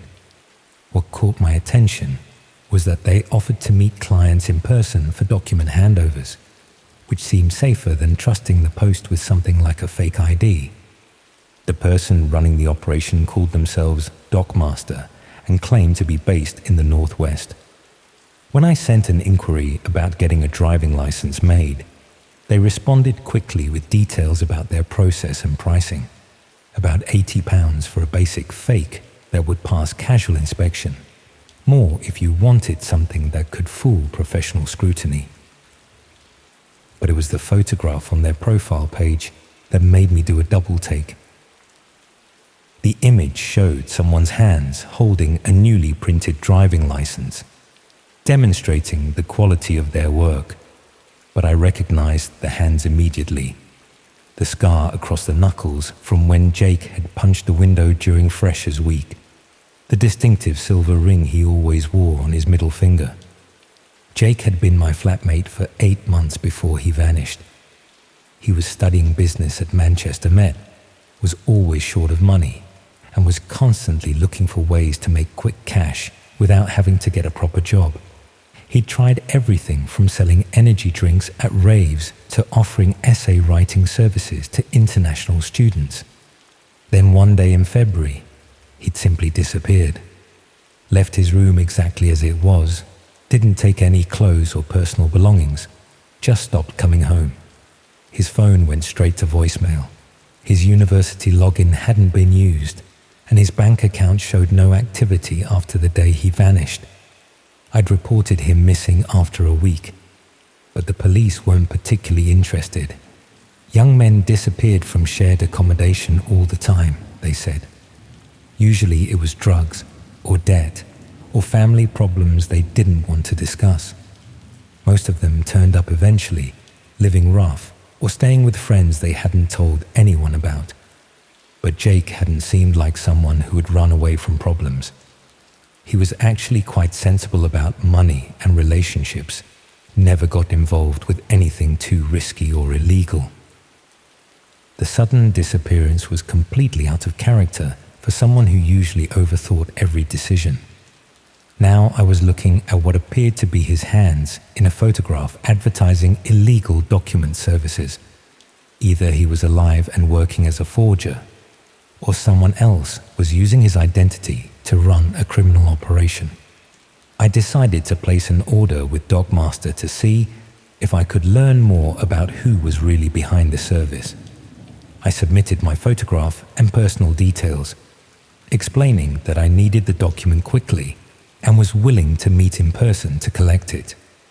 The response came back within hours, professional and businesslike. They could have the license ready within 3 days, and we could arrange to meet at a location in Manchester city centre. The handover would take place in a public area. They suggested the food court at the Arndale Centre during busy periods when there would be plenty of people around. What struck me was the writing style. The messages were formatted in exactly the same way Jake used to write emails, short paragraphs, specific punctuation habits, even the same tendency to over-explain simple instructions. If this wasn't Jake himself, it was someone who had studied his communication patterns very carefully. I agreed to the meeting and waited for further instructions about the exact time and location.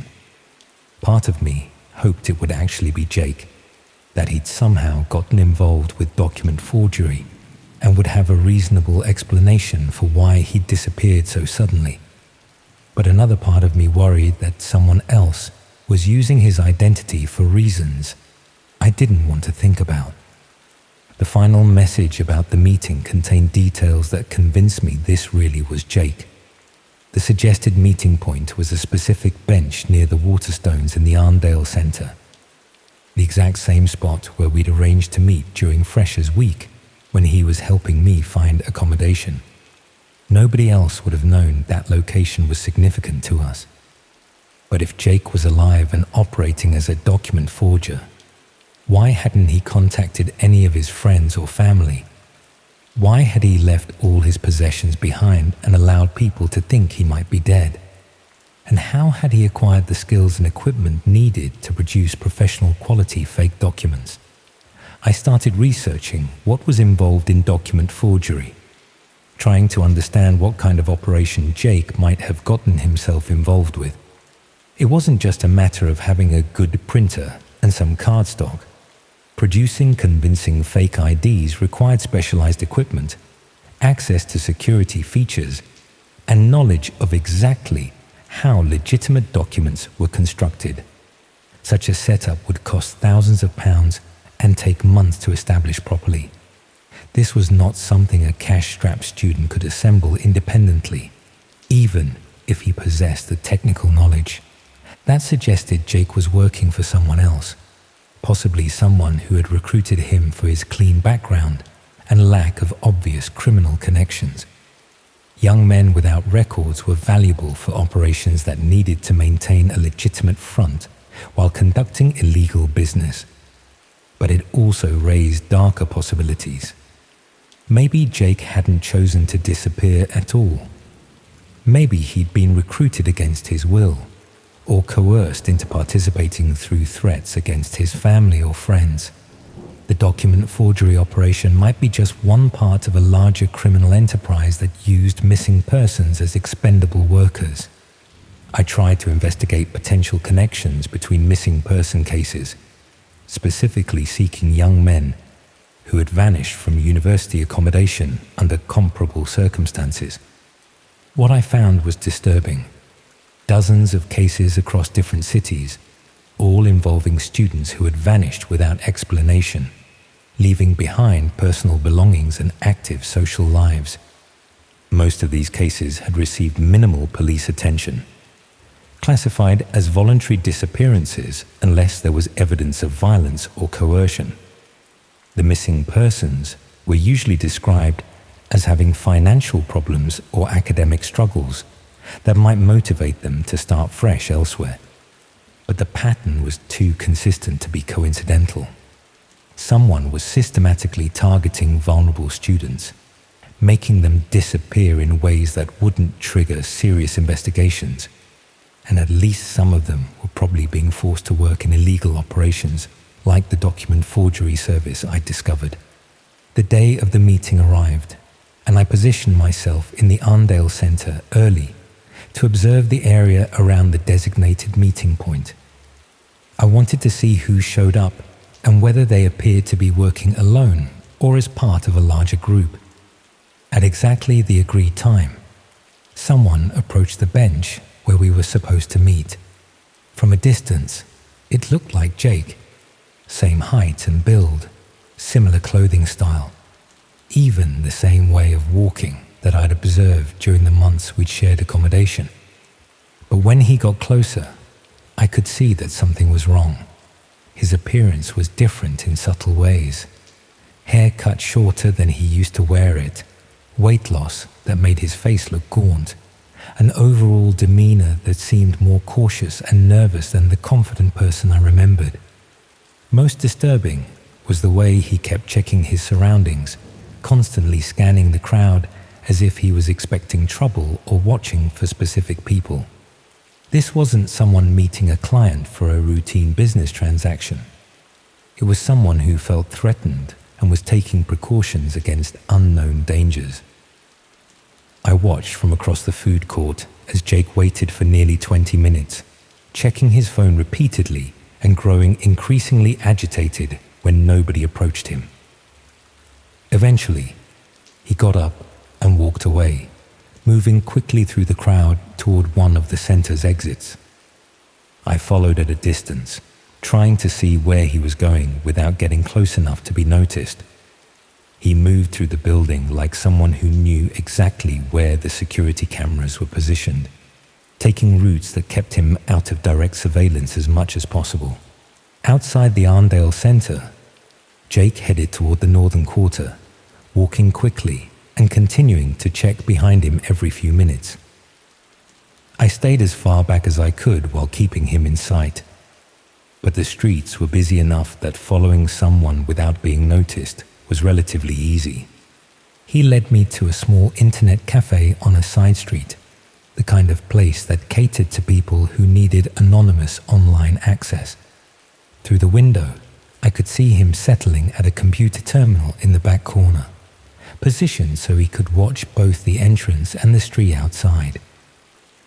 I waited across the street for about an hour, watching the internet cafe and noting who else came and went. Most of the customers seemed to be using the place for legitimate purposes. Tourists checking email, students working on assignments, people who didn't have reliable internet access at home. But there were also a few individuals who behaved differently, using the computers for short periods and paying in cash before leaving quickly. People who seemed more concerned with anonymity than convenience, possibly conducting business they didn't want traced back to their normal internet connections. When Jake finally emerged from the internet cafe, he looked even more nervous than before. He spent several minutes standing in the doorway, scanning the street carefully before stepping outside. Then he walked quickly toward the tram station, moving like someone who needed to get away from the area as soon as possible. I decided not to follow him any further. If Jake was involved with people who made him this paranoid about surveillance, getting too close might put both of us in danger. Instead, I went into the internet cafe to see if I could learn anything about what he'd been doing during his visit. The manager was helpful when I explained that I was trying to locate a friend who might have been using their services. He couldn't provide specific details about what customers did online, but he confirmed that the person I described was a regular visitor who always paid cash and never stayed for more than an hour at a time. More interestingly, he mentioned that this customer always used the same computer terminal, the one in the back corner that Jake had chosen. That terminal was popular with people who valued privacy. because it was positioned away from the main seating area and had additional software installed that provided better anonymity protection. This setup would be particularly useful for someone conducting illegal business online, such as running a document forgery service through dark web marketplaces. I tried contacting Dockmaster again through the original website, explaining that I'd been unable to attend the meeting due to unexpected circumstances. I asked if we could reschedule, hoping to get another chance to make contact with Jake in a safer environment. But this time, there was no response. The website remained active, still advertising document services and accepting new orders, but my messages to Dockmaster went unanswered. Either Jake had recognized me at the meeting and realized his cover was blown, or something had happened to prevent him from continuing to operate the service. Over the next few weeks, I kept monitoring the website to see if there were any changes or updates. The service remained available, but the response times for customer inquiries became longer and more inconsistent. Eventually, new orders stopped being accepted entirely, and the site displayed a message saying the service was temporarily unavailable due to technical difficulties. I tried visiting the internet cafe again, hoping to catch Jake during one of his regular sessions, but the manager said he hadn't seen him since the day I'd followed him there. Either he'd found a different location for his online activities, or he'd stopped using the service entirely. The most disturbing possibility was that Jake's employers had discovered his identity had been compromised and had decided to eliminate the security risk. People involved in serious criminal operations didn't usually tolerate workers who attracted unwanted attention, especially when those workers were supposed to be untraceable missing persons. I considered reporting what I'd discovered to the police, but explaining how I'd found Jake would require admitting to browsing illegal websites and attempting to purchase forged documents. And without concrete evidence that he was being held against his will, they might not take the information seriously. People often assumed that young men who disappeared and later turned up working in illegal operations had chosen that path voluntarily. Proving coercion or trafficking would require more evidence than just recognizing someone's hands in a photograph on a criminal website. I started monitoring missing person databases more systematically, looking for other cases that might be connected to the document forgery operation or similar criminal services. What I found suggested that Jake's situation wasn't unique. There were dozens of young men who had disappeared from universities and later been spotted in circumstances that suggested involvement with illegal activities. However, the majority of these sightings were brief and inconclusive. People thought they'd seen missing persons in different cities, working in shops or restaurants, but the individuals had disappeared again before any contact could be made, as if someone was systematically moving them around to prevent them from being tracked down by friends or family. The document forgery website eventually went offline entirely, replaced by an error message claiming the domain had expired. But similar services continued to operate on other sites, offering the same types of illegal documents with the same professional quality and customer service standards. I sometimes wonder if Jake is still out there somewhere, working for people who use missing persons as expendable labor in criminal operations, whether he chose to disappear or was forced into it, and whether he has any way of escaping from whatever situation he's gotten trapped in. The worst part is knowing that there are probably dozens of other families wondering what happened to their missing sons and brothers, never realizing that their loved ones might be alive, but unable to make contact because they're being held by people who profit from making inconvenient individuals disappear. People who understand that a missing person presumed dead is much more valuable than a living person who might eventually find a way to ask for help.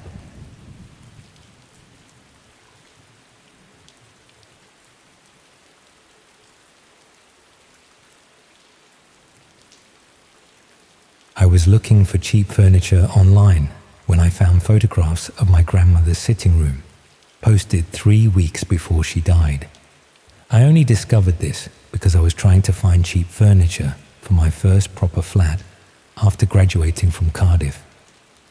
Estate sales were brilliant for picking up decent pieces without paying retail prices, and there were several websites that specialized in house clearances where the family either couldn't be bothered with the hassle or lived too far away to deal with it properly. Most of these sites were straightforward. Photographs of rooms full of furniture, descriptions of individual pieces, contact details for viewing appointments. But I kept finding listings that seemed too good to be true, offering valuable antiques and collectibles at prices that made no sense unless something was seriously wrong with them. That's how I ended up browsing the darker corners of online estate sales, places where people sold items that might not have been acquired through entirely legitimate means. There were no obviously stolen items, only house clearances and estate sales with unclear provenance and ownership documents. As I scrolled through a site specializing in urgent clearances, I came across a listing that left me speechless. It was titled Complete House Contents, Elderly Lady, Cardiff Area, and the main photograph showed my grandmother's sitting room, exactly as I remembered it from my last visit. The listing had been posted 3 weeks earlier. My grandmother had died 5 days ago. According to the sale description, the contents belonged to an elderly woman who had recently passed away, and the family wanted everything cleared quickly. They were offering the entire house contents as individual lots: furniture, ornaments, books, even kitchen equipment and bedding. The photographs showed every room in comprehensive detail. But my grandmother had been alive and living independently when these photos were taken. I recognized specific arrangements that she'd changed just days before her death. A vase she'd moved from the windowsill to the mantelpiece, magazines that had been on her coffee table, even the way she'd arranged her medication on the kitchen counter. Someone had been inside her house, cataloging everything she owned while she was still living there. The photographs were professional quality, taken with proper lighting equipment and careful composition. Not the sort of quick snapshots you'd expect from someone hastily clearing a house after a death. These had been planned and executed systematically, documenting every valuable item and piece of furniture. What made it worse was the level of detail. The photographer had opened wardrobes and drawers, cataloging jewelry, personal documents, even clothing. They'd moved items around to get better shots, rearranged furniture to show pieces more clearly. This wasn't a quick survey. Someone had spent hours going through my grandmother's possessions. I tried contacting the seller through the site's messaging system, claiming I was interested in viewing the items. The response came back within hours, professional and businesslike, offering to arrange access to the property for serious buyers. They even provided an address, my grandmother's actual address. When I asked how soon the items would be available, they said the house would be accessible within the week, pending final legal clearances. They seemed completely confident that they'd have full access to sell everything, as if my grandmother's death had been a certainty rather than the sudden heart attack that had actually killed her. I showed the listing to my mum, who was handling the funeral arrangements and probate. She went white when she saw the photographs, immediately recognizing not just the house, but specific items that she'd been planning to keep as mementos. The seller was offering her own mother's engagement ring, the dining table where we'd had family meals, even the china set that was supposed to pass to my cousin. We called the police, but explaining the situation was complicated. How do you report that someone photographed your grandmother's possessions before she died and was now trying to sell them illegally? The officer we spoke to seemed confused about whether any actual crime had been committed. Technically, nothing had been stolen yet, and proving that someone had entered the house without permission would be difficult. The police did agree to check the property for signs of forced entry, but they found nothing obvious. All the locks were intact, windows secure, no indication that anyone had broken in. Either the photographer had used a key, or they had found another way inside that left no traces. That's when I started thinking about who would have had access to my grandmother's house in the weeks before her death. She'd been having problems with her heating system and had arranged for several repair visits. The council had also sent someone to assess whether she qualified for additional support services. There had been a meter reader, a postman delivering a registered letter, even someone from her insurance company who'd wanted to inspect the property for a policy renewal. Any of these people could have taken photographs while they were legitimately inside the house, or they could have made copies of keys, noted security vulnerabilities, gathered information that would allow them to return later when she was out shopping or visiting friends. My grandmother had been trusting of people in official capacities. If someone had arrived with proper identification and a reasonable explanation for why they needed access, she would have let them in without question. She'd grown up in an era when you could generally trust people who claimed to represent legitimate organizations. I started researching the other listings on the same website, looking for similar cases where houses had been photographed and catalogued before the owners had actually died. What I found was a pattern that made my hands shake as I scrolled through the results. Dozens of properties, all belonging to elderly people living alone, all photographed in the same professional style with the same comprehensive documentation. Most of the listings claimed the owners had recently passed away, or that families wanted quick clearances for unspecified reasons. But when I cross-referenced the addresses with death notices and obituaries, I found several cases where the photographs had been taken weeks or even months before the actual deaths. Someone was systematically documenting the possessions of elderly people, then waiting for them to die so they could claim ownership of everything they'd catalogued. Some of the cases were even more disturbing. Properties where the photographs showed clear signs of neglect or health problems, medication bottles scattered around, mobility aids, evidence of declining self-care, as if someone was specifically targeting vulnerable people who might be approaching the end of their lives. The website itself was sophisticated, with proper payment systems and customer support. This wasn't some amateur operation run by opportunistic thieves. Someone had built a comprehensive business around predicting and profiting from elderly deaths. I tried reporting what I'd found to action on elder abuse, but they said they needed more concrete evidence of actual crimes before they could intervene. Photographing someone's possessions wasn't illegal if you had permission to be in their house, and proving that permission hadn't been given would require testimony from victims who were no longer alive. The police were equally unhelpful. They agreed that the whole thing sounded suspicious, but without evidence of theft or fraud, there was little they could do.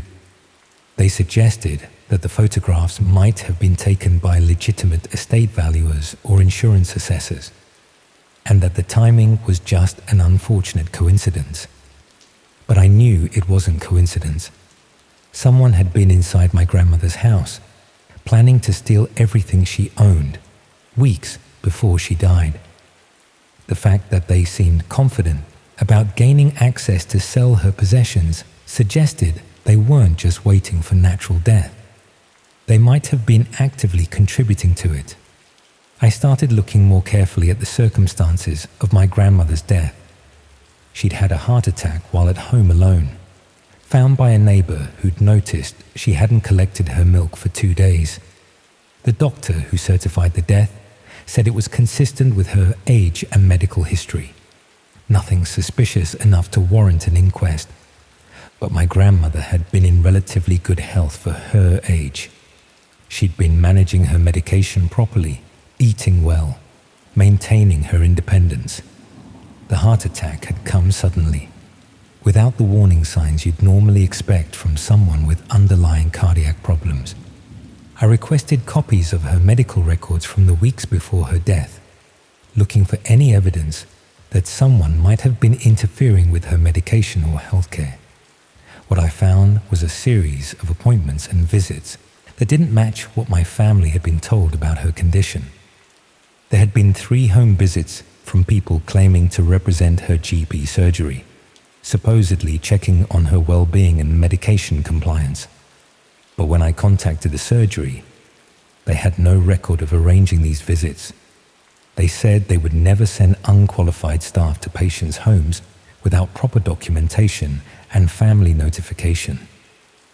Someone had been visiting my grandmother regularly in the weeks before her death, posing as healthcare workers with access to her medication and potentially the opportunity to cause the heart attack that killed her.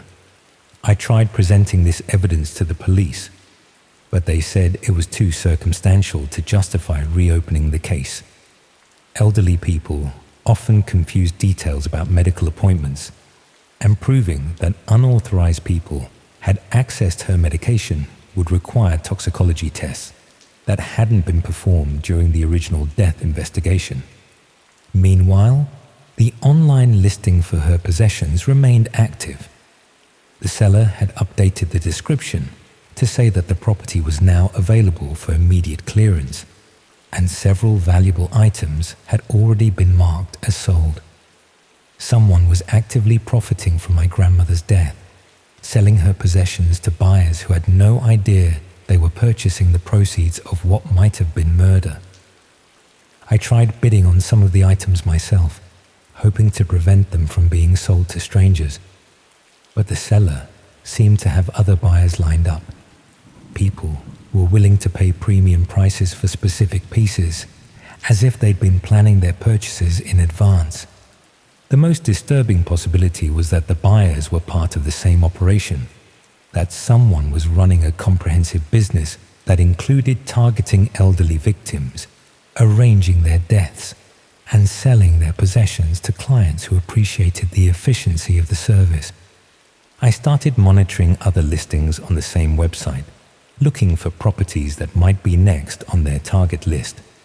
What I found were dozens of houses belonging to elderly people who were still alive, all photographed in the same professional style, all listed as coming soon or pending availability. Someone was building an inventory of elderly people's possessions, planning their deaths in advance, and taking orders from buyers who were happy to wait for their preferred items to become available through estate clearances. I tried warning some of the people whose houses had been photographed, but most of them didn't believe me. Elderly people who lived alone were often suspicious of strangers making unusual claims, and they had no way to verify that their houses had been secretly documented by people planning to kill them. The few who did take me seriously often didn't know what to do with the information. Calling the police to report that someone might be planning to murder them for their possessions sounded like paranoia, especially when the evidence was just photographs on a website they couldn't access themselves. I considered going to the media, but explaining about dark web marketplaces and estate sale fraud would require revealing how I'd found the information in the first place. Most journalists wouldn't be able to verify the websites or access the evidence needed to substantiate the story. Instead, I started documenting everything myself. Screenshots of listings, records of which properties had been photographed and when, cross-references with subsequent death notices and estate sales, building a comprehensive database that might eventually be useful to law enforcement, even if they weren't ready to act on it yet. What I discovered was that the operation was much larger than I'd initially realized. The same seller had listings for properties across Wales and Western England, suggesting a network of people who specialized in targeting elderly victims in multiple regions. Some of the photographs showed signs that the documentation process was becoming more systematic.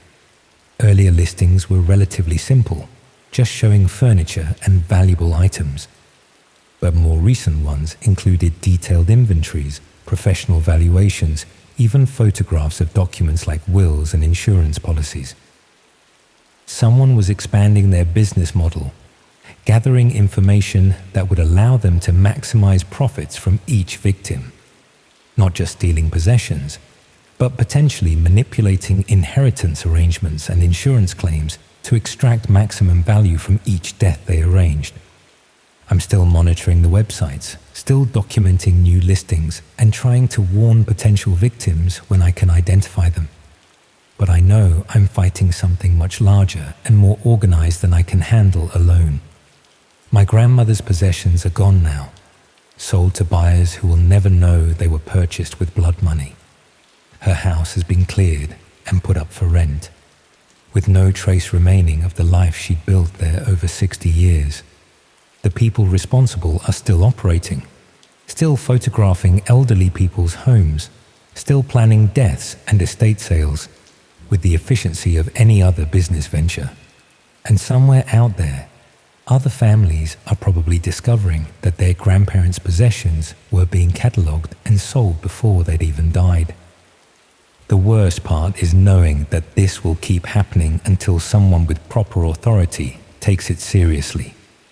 But elderly people die every day, and most families are too grief-stricken to question whether their loved ones' deaths were really as natural as they appeared.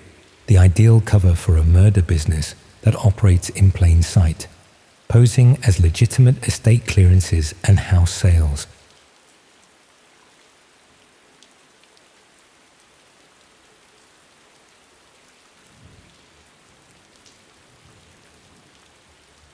I've always been a bit of a loner, which suited me fine growing up. While other kids were obsessing over football or hanging around shopping centres, I preferred reading in my room or exploring the countryside around our village. My parents worried I was too antisocial, but I just found books more fascinating than most people. That love of reading followed me to university in Bristol, where I studied English literature and spent most of my free time in the library or local bookshops. I wasn't completely isolated. I had a few friends on my course and occasionally went out for drinks, but I was never really part of the social scene that seemed to consume most students' lives. By my final year, I developed quite specific tastes in literature. I was particularly drawn to obscure Victorian novels and early 20th century works that most people had never heard of. The sort of books that existed in tiny print runs and were now nearly impossible to find except in specialist collections or rare book dealers. That's how I discovered underground book trading communities. It started when I was trying to track down a particular novel by a forgotten author whose work had caught my attention during my dissertation research. The book had been published in a limited edition in 1923, and copies were extraordinarily rare. The few I could find through legitimate antiquarian book dealers were priced at several £100s, completely beyond my student budget. Someone on a literature discussion board mentioned that there were alternative communities where rare books could be found through less conventional channels. Not necessarily stolen or illegal, just networks of collectors and enthusiasts who traded items privately without going through official dealers or auction houses. I was skeptical at first, but curiosity got the better of me. After some searching, I found my way to sites that operated like specialized marketplaces for book collectors. The setup was similar to normal online trading platforms, but focused exclusively on rare, out-of-print, or otherwise hard-to-find literary works. Most of the books being offered were legitimately rare editions that sellers had acquired through estate sales, house clearances, or inherited collections. The prices were reasonable, often significantly cheaper than what established dealers charged, and the community seemed to be made up of genuine enthusiasts rather than commercial operators. I found several items I'd been looking for, including the 1923 novel that had started my search. The seller was helpful and knowledgeable, providing detailed descriptions of the book's condition and provenance. When it arrived, it was exactly as described. A genuine first edition in remarkable condition for its age. Over the next few months, I became a regular participant in these book trading communities. I bought several rare editions for my collection and even sold a few duplicates I'd acquired over the years. The other members were knowledgeable and passionate about literature, exactly the sort of people I enjoyed discussing books with. But gradually, I began noticing that some sections of these communities dealt with more than just rare books. There were private groups within the larger community that required special access and dealt with what they called exclusive materials. The descriptions were vague, but they seemed to be offering items that went beyond normal rare book collecting. Manuscripts, personal papers, even unpublished works by famous authors. When I inquired about joining these exclusive groups, I was told that membership required recommendations from existing members and demonstrated commitment to serious literary scholarship.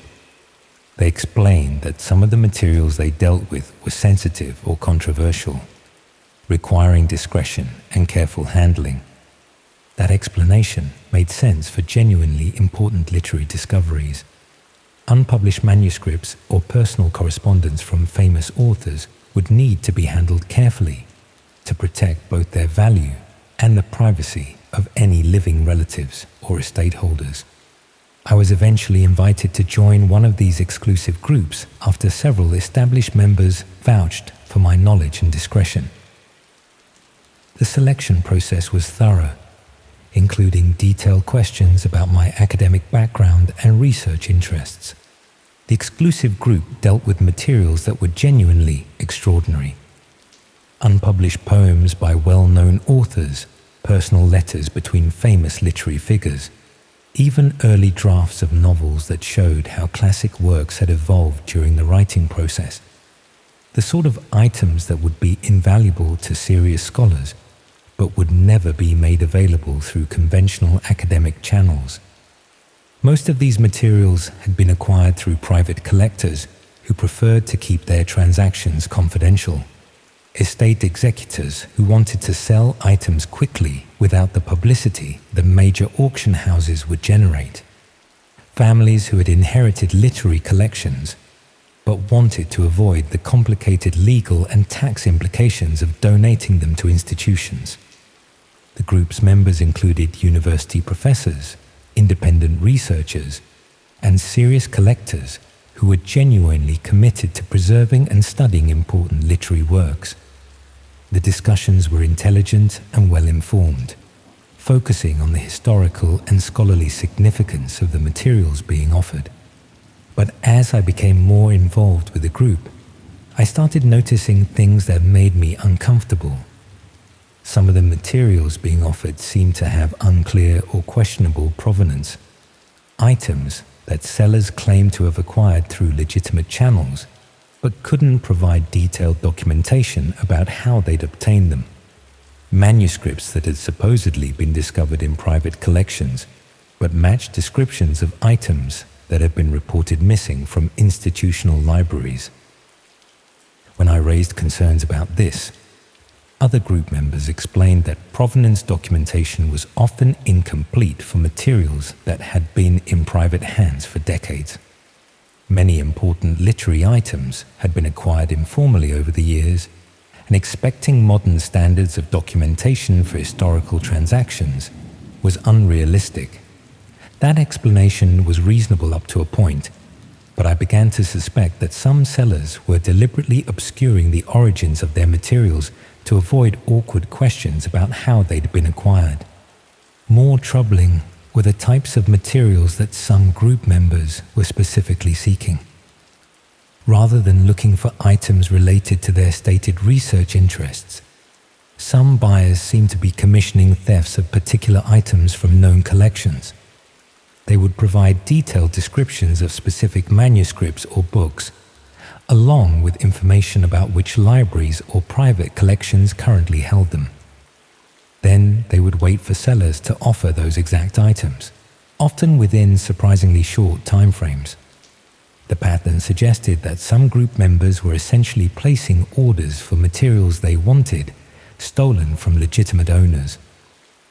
When I tried to discuss these concerns with other members, I found that the group had strict rules about questioning other members' activities or the legitimacy of materials being offered.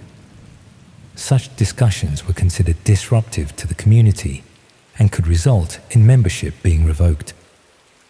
The group also had elaborate security measures that seemed excessive for a community of book collectors. All communications were heavily secured. Members used pseudonyms rather than real names, and there were strict protocols about maintaining anonymity and avoiding any activities that might attract attention from law enforcement.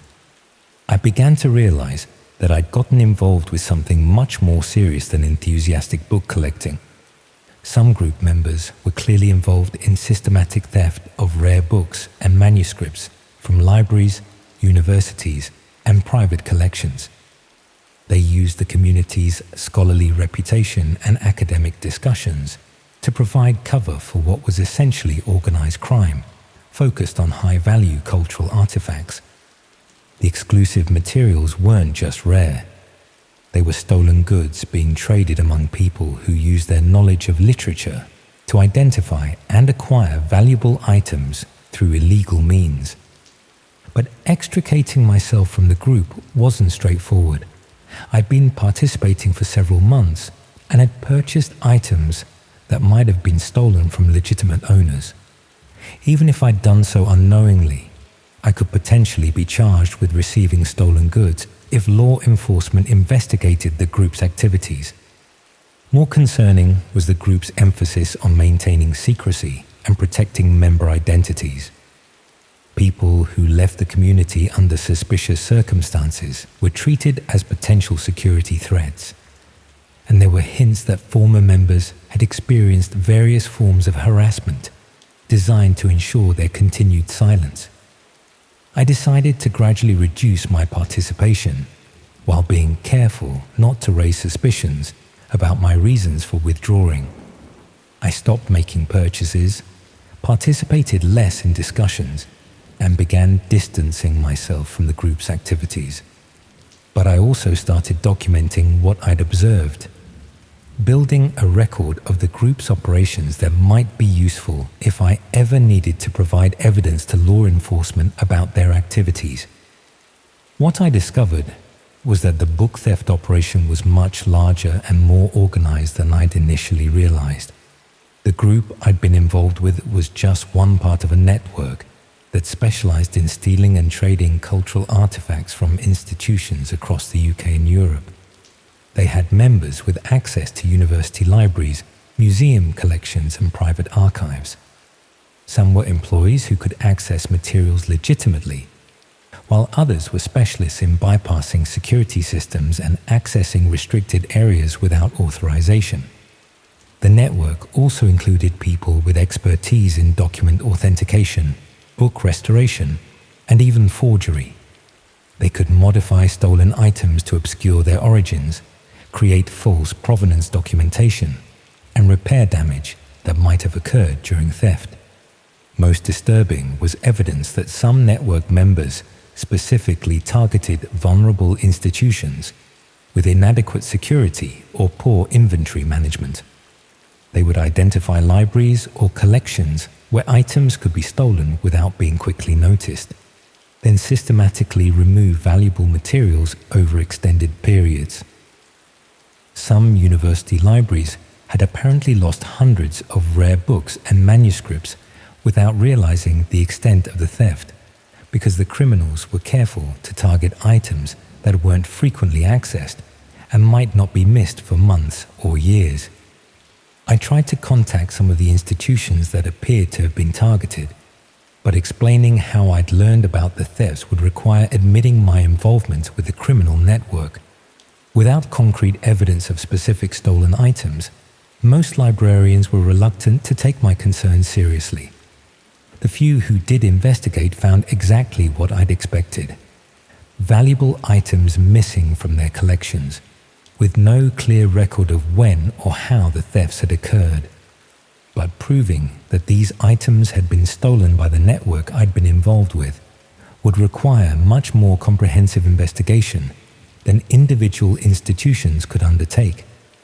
Meanwhile, I continued to receive communications from the book trading group, despite my reduced participation.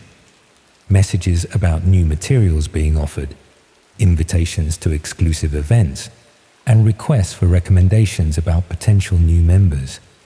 The group seemed reluctant to accept that I was simply losing interest in their activities. Some communications hinted that they were concerned about my withdrawal and wanted to ensure I remained committed to maintaining the community's confidentiality. When I failed to respond to several messages, I started receiving more direct contact from group members. Phone calls to numbers I'd never given them. Emails to addresses I hadn't used for group communications. Even what appeared to be surveillance of my daily activities around Bristol. They clearly had much more information about my real identity and personal circumstances than I'd realized, despite the community's emphasis on anonymity and security. That suggested the group's security measures were designed to protect the organizers while making ordinary members vulnerable to monitoring and control. They'd been gathering information about participants that could be used for blackmail or intimidation if anyone tried to expose their operations. I realized I was in a much more dangerous situation than I'd understood. Not only had I potentially committed crimes by purchasing stolen materials, but I now possessed information about a criminal network that had demonstrated their willingness to threaten and harass people who posed risks to their operations.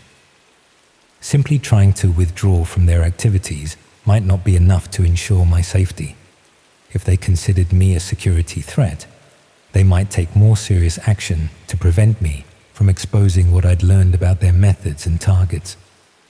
I started taking precautions around my daily routine, varying my routes between university and home, being more careful about who I shared personal information with, even considering whether I should report everything to police despite the potential legal consequences for myself. But I also knew that the evidence I'd gathered about their book theft operations was probably important enough to justify the risks involved in exposing them. Cultural institutions across the country were losing irreplaceable materials to organized criminals who treated priceless literary works as commodities to be bought and sold. The question was whether I could find a way to provide information to law enforcement without destroying my own life in the process. That question became much more urgent when I discovered someone had been inside my student accommodation. I came back from lectures one afternoon to find subtle signs that my room had been searched. Nothing obviously disturbed, but books rearranged slightly, drawers that weren't quite closed properly, even my laptop repositioned on my desk. Someone had been through my possessions carefully and professionally, looking for evidence of what I might know about the book theft network. They'd probably found exactly what they were looking for. My research notes about the group's activities, copies of communications with other members, even photographs I'd taken of some of the rare books I'd purchased that might help identify stolen materials. Now they knew I'd been documenting their operations and posed a serious threat to their continued activities. I had maybe hours before they decided how to deal with that threat.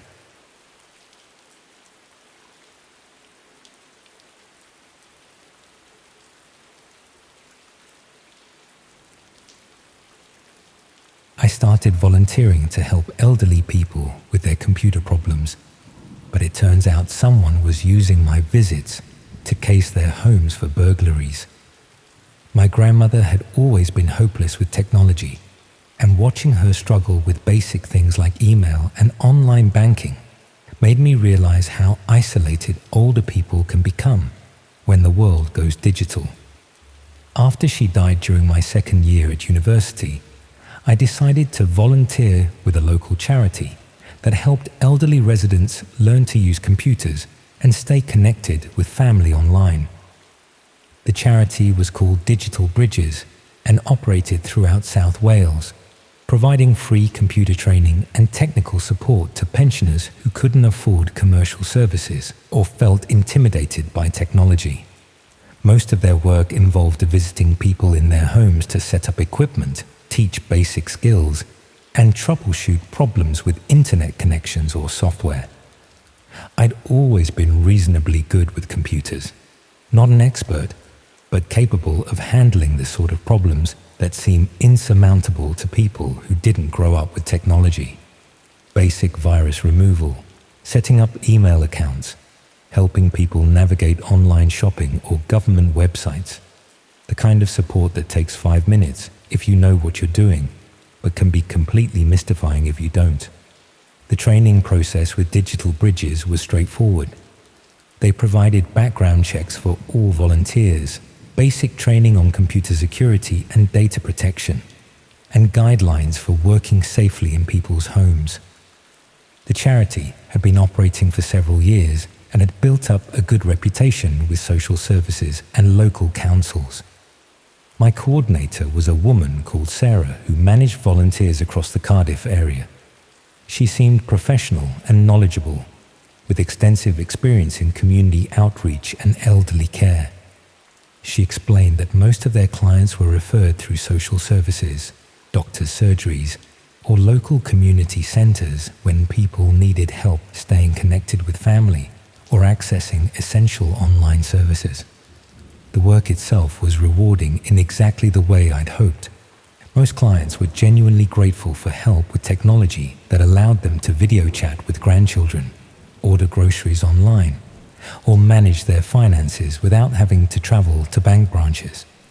Simple assistance that made a significant difference to people's independence and quality of life. But after a few weeks of regular visits, I started noticing aspects of the Digital Bridges operation that seemed unusual for a charity focused on computer training. Sarah was surprisingly interested in details about clients' living situations that didn't seem relevant to providing technical support. She wanted to know about security arrangements, valuable items people owned, and whether they had family members who visited regularly. When I asked why this information was necessary, she explained that understanding clients' circumstances helped the charity provide appropriate support and identify people who might need additional services. The client referral process also seemed more complex than necessary for a simple computer training program. Rather than just providing contact details and basic information about what help people needed, referrals included comprehensive background information about clients' financial situations, health conditions, and family relationships. Sarah explained that this detailed information helped volunteers provide personalized support and identify potential safety concerns when visiting vulnerable people in their homes. But the level of detail seemed excessive for what should have been straightforward technical assistance. I began paying more attention to the other volunteers working for Digital Bridges, trying to understand whether they shared my concerns about the organization's practices. Most volunteers were genuinely committed to helping elderly people with technology problems and seemed unaware of any issues with how the charity operated. But I noticed that Sarah assigned certain volunteers to specific types of clients in ways that didn't seem to be based purely on technical expertise or geographic convenience. Volunteers with particular backgrounds or skills were consistently assigned to clients who lived alone, had valuable possessions, or received minimal family support. Meanwhile, clients who lived with relatives or had active social networks were usually assigned to different volunteers who seemed less experienced or committed to the work. The pattern suggested that Sarah was systematically matching certain volunteers with vulnerable clients who might be suitable targets for some purpose beyond computer training. When I tried to discuss this with other volunteers, most seemed genuinely confused by my concerns and suggested that I was reading too much into normal administrative decisions about workload distribution and volunteer capabilities. But a few volunteers admitted they'd noticed similar patterns and had wondered about the charity's selection criteria for client assignments. Some had been asked to gather specific information about clients' daily routines, security arrangements, and valuable possessions in ways that seemed unrelated to providing technical support. One volunteer mentioned that Sarah had specifically requested detailed reports about clients' homes, including information about door and window security, alarm systems, and the location of expensive items like jewelry or electronics. When the volunteer had questioned why this information was necessary, Sarah had explained that it helped the charity assess whether clients needed additional support services or referrals to other organizations. I started documenting the information requests I received from Sarah, looking for patterns that might reveal what she was really interested in learning about our clients. The requests consistently focused on details that would be valuable for planning burglaries or other crimes against vulnerable elderly people. She wanted to know when clients were typically alone, what security measures they had in place, and what valuable items they owned that might be worth stealing. Most concerning was her interest in clients' relationships with family members and neighbors. She wanted to know who had keys to their homes when relatives visited, and whether anyone would notice if clients were absent or in distress for extended periods. This information would be crucial for criminals planning to target elderly people who were isolated and vulnerable to theft, fraud, or worse. I realized that Digital Bridges might not be a legitimate charity at all. Instead, it appeared to be a criminal operation that used computer training as a pretext for gathering intelligence about potential victims of crime. The volunteers were unknowingly conducting reconnaissance for people who planned to exploit or harm the elderly clients we thought we were helping. When I tried to research Digital Bridges more thoroughly, I found that while the charity was officially registered and had proper documentation, there was very little information about its leadership, funding sources, or actual activities beyond the basic computer training services. The charity's website and promotional materials looked professional, but they contained minimal specific information about their programs, success stories, or partnerships with other organizations. For an established charity that claimed to serve hundreds of clients across South Wales, their public profile was surprisingly limited. Most legitimate charities had extensive documentation about their work, regular reports to funders, and active engagement with local media and community organizations. Digital Bridges seemed to operate with much less transparency and accountability than would be expected for an organization providing services to vulnerable populations. I tried contacting some of the organizations that supposedly referred clients to Digital Bridges, hoping to verify that they were aware of the charity's activities and had confidence in their services. What I found was concerning. Several social services departments and community centers claimed to have no record of referring clients to Digital Bridges, despite Sarah's claims that they were regular sources of referrals. Others had minimal information about the charity and couldn't verify that they had ongoing relationships with the organization. The pattern suggested that Digital Bridges was operating with much less oversight and legitimacy than they'd claimed during my volunteer training.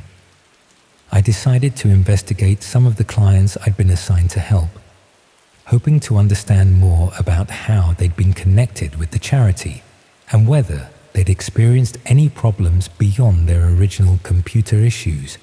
This investigation was more difficult because contacting clients directly could alert Sarah that I was questioning the charity's operations, but I was able to research some of them through public records and local news reports.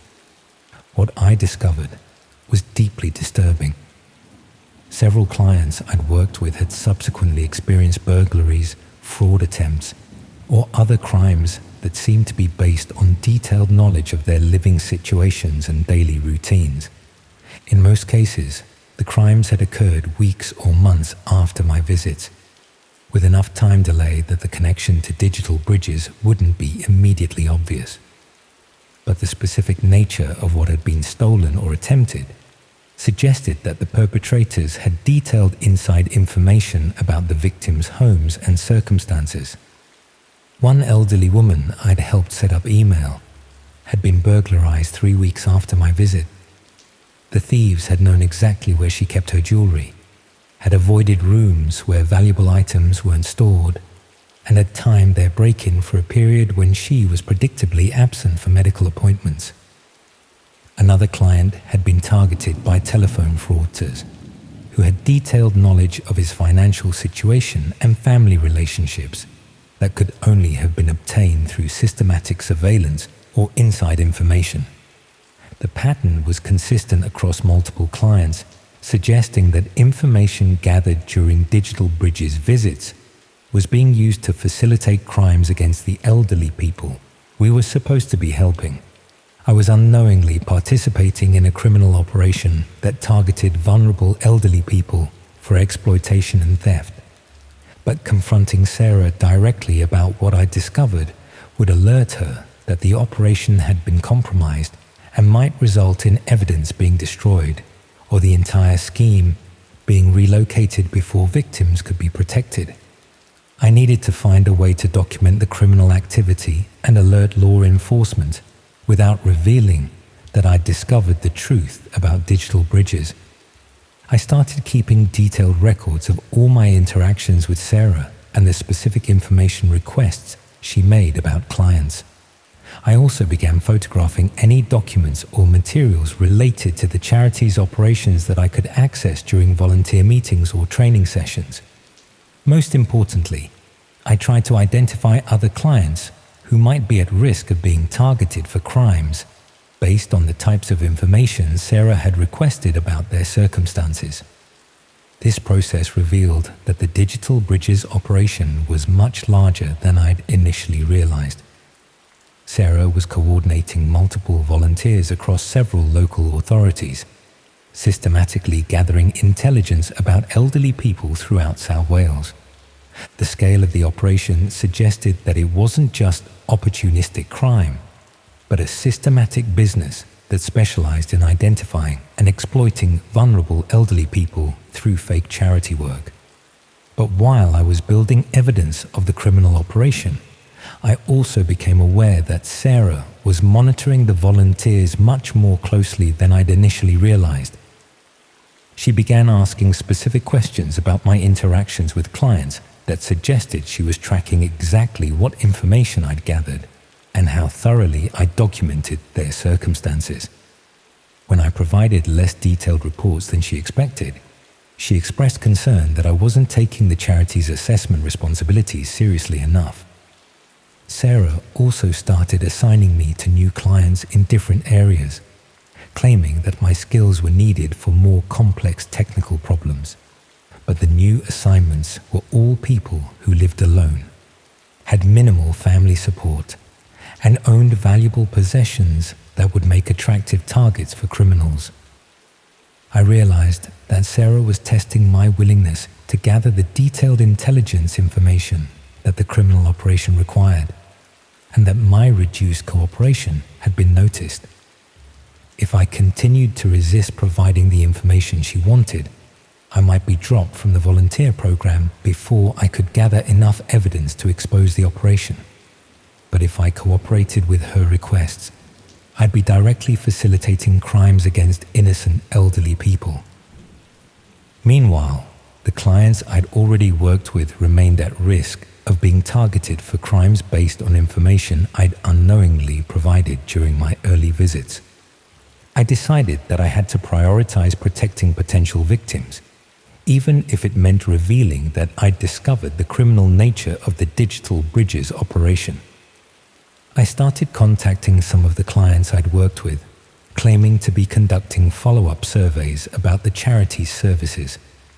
During these conversations, I tried to warn them about potential security risks without directly accusing Digital Bridges of criminal activity. I suggested that they review their home security arrangements, be cautious about sharing personal information with strangers, and consider changing their daily routines if they felt unsafe or observed. Most clients were receptive to these suggestions and appreciated the follow-up contact from someone they'd worked with previously. But some seemed confused about why I was providing security advice that went well beyond computer training. I also started researching how to report the criminal operation to law enforcement in a way that would protect both the potential victims and my own legal situation. Reporting suspected criminal activity was complicated by my own involvement in gathering some of the intelligence that could be used to harm elderly clients. Even though I'd been unknowingly participating in the scheme, I could potentially be charged as an accessory if prosecutors decided that I should have recognized the criminal nature of the operation sooner. But I also knew that delaying action to protect my own interests would mean that more elderly people would be victimized by criminals who were using my volunteer work to facilitate their crimes. The morning I decided to contact the police, Sarah called to inform me that the charity was expanding its operations and needed volunteers who were willing to take on additional responsibilities. She explained that Digital Bridges had secured funding for a new program that would provide more comprehensive support to elderly clients, including assistance with financial management, home security assessments, and family communication services. The new program would require volunteers to gather much more detailed information about clients' circumstances and to provide regular reports about their welfare and security needs. Sarah offered me a paid position coordinating the expanded program in the Cardiff area, with responsibility for training new volunteers and managing client assessments. It was clear that the criminal operation was expanding and that Sarah wanted to recruit me as a more active participant in systematically targeting elderly people for exploitation. I had run out of time to gather more evidence or find a way to expose the operation without compromising my own safety.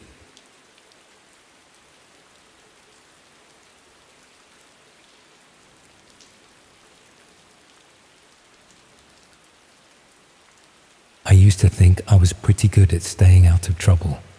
Always handed assignments in on time, never got into fights, kept my head down and minded my own business.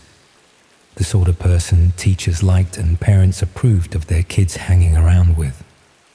That all changed when I started my second year at Leeds and got put in halls with Danny Morrison. Danny was one of those people who seemed to attract chaos wherever he went. Not in an obvious way. He wasn't violent or particularly reckless, just someone who always knew people who knew people, if you know what I mean. The type who could get you concert tickets when they were sold out, or help you find textbooks that had mysteriously fallen off the back of a lorry. I liked him well enough. He was funny, generous with his mates, and never pressured anyone to get involved with his various schemes.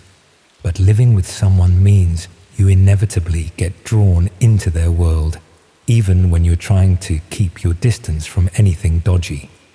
It started small.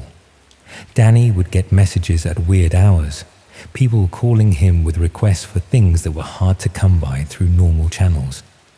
University accommodation with suspiciously short notice periods. Part-time jobs that paid cash and didn't ask too many questions about work permits. Electronics that were significantly cheaper than high street prices, assuming you weren't fussy about receipts or warranties. Most of his business seemed to involve connecting people who needed things with people who could provide them. A middleman operation that kept him just far enough removed from anything obviously illegal, while still making enough money to afford better clothes and nights out than most students could manage. I tried to stay uninvolved, but when you're living on beans and toast while your flatmate is ordering takeaways every night, it's hard not to be curious about how his income stream actually worked. Danny eventually explained that he operated through what he called alternative marketplaces. Websites that functioned like normal classified ads, but were set up to handle transactions that mainstream platforms wouldn't touch. He insisted that nothing was seriously criminal. It was simply a way for people to buy and sell items without having to navigate the bureaucracy required by legitimate businesses. He showed me some of the sites he used, and they looked professional enough. Clean layouts, user ratings, even customer service contact forms. The main difference from normal classified sites was that they were hosted on hidden web addresses that you couldn't access through standard browsers. The products themselves seemed fairly mundane. Electronics, clothing, textbooks, household items, the sort of stuff you'd find on any second-hand marketplace. The prices were good, sometimes suspiciously good, but nothing that screamed stolen goods to anyone who wasn't looking too closely. Danny's role was essentially customer service and logistics.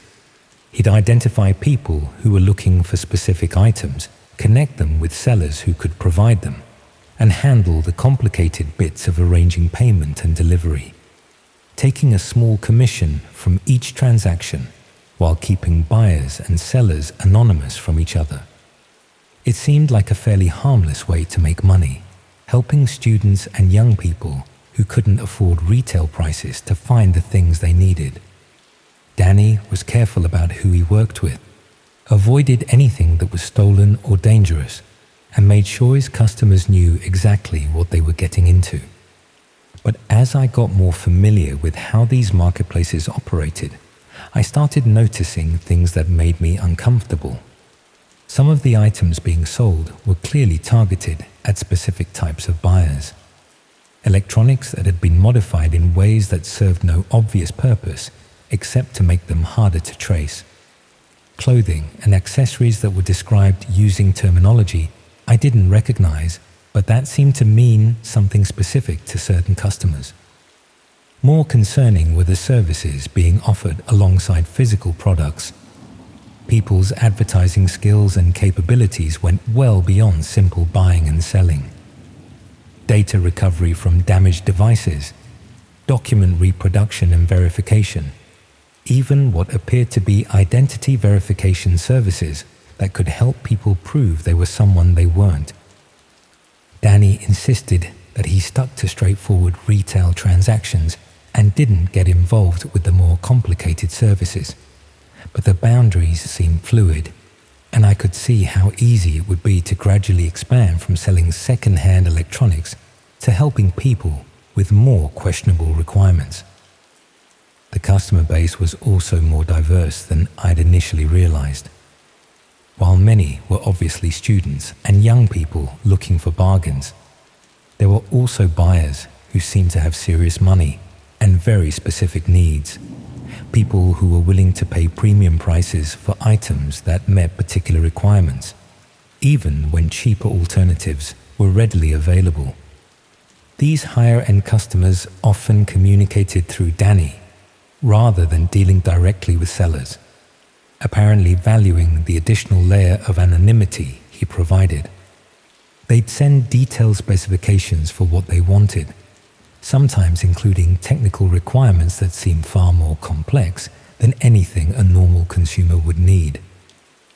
Danny started spending more time managing these premium customers, and I could see that the money involved was significantly larger than his usual transactions. Instead of making a few pounds commission on student textbooks, he was earning hundreds of pounds for arranging single transactions between serious buyers and specialized sellers. The work was also becoming more demanding. Premium customers expected rapid response times, detailed progress updates, and absolute discretion about their requirements. Danny found himself available at all hours, managing communications between people who operated in different time zones and had very specific ideas about how business should be conducted. But what really worried me was how paranoid he was becoming about security. Danny had always been reasonably careful about his online activities, using VPNs and avoiding leaving obvious traces of his marketplace involvement.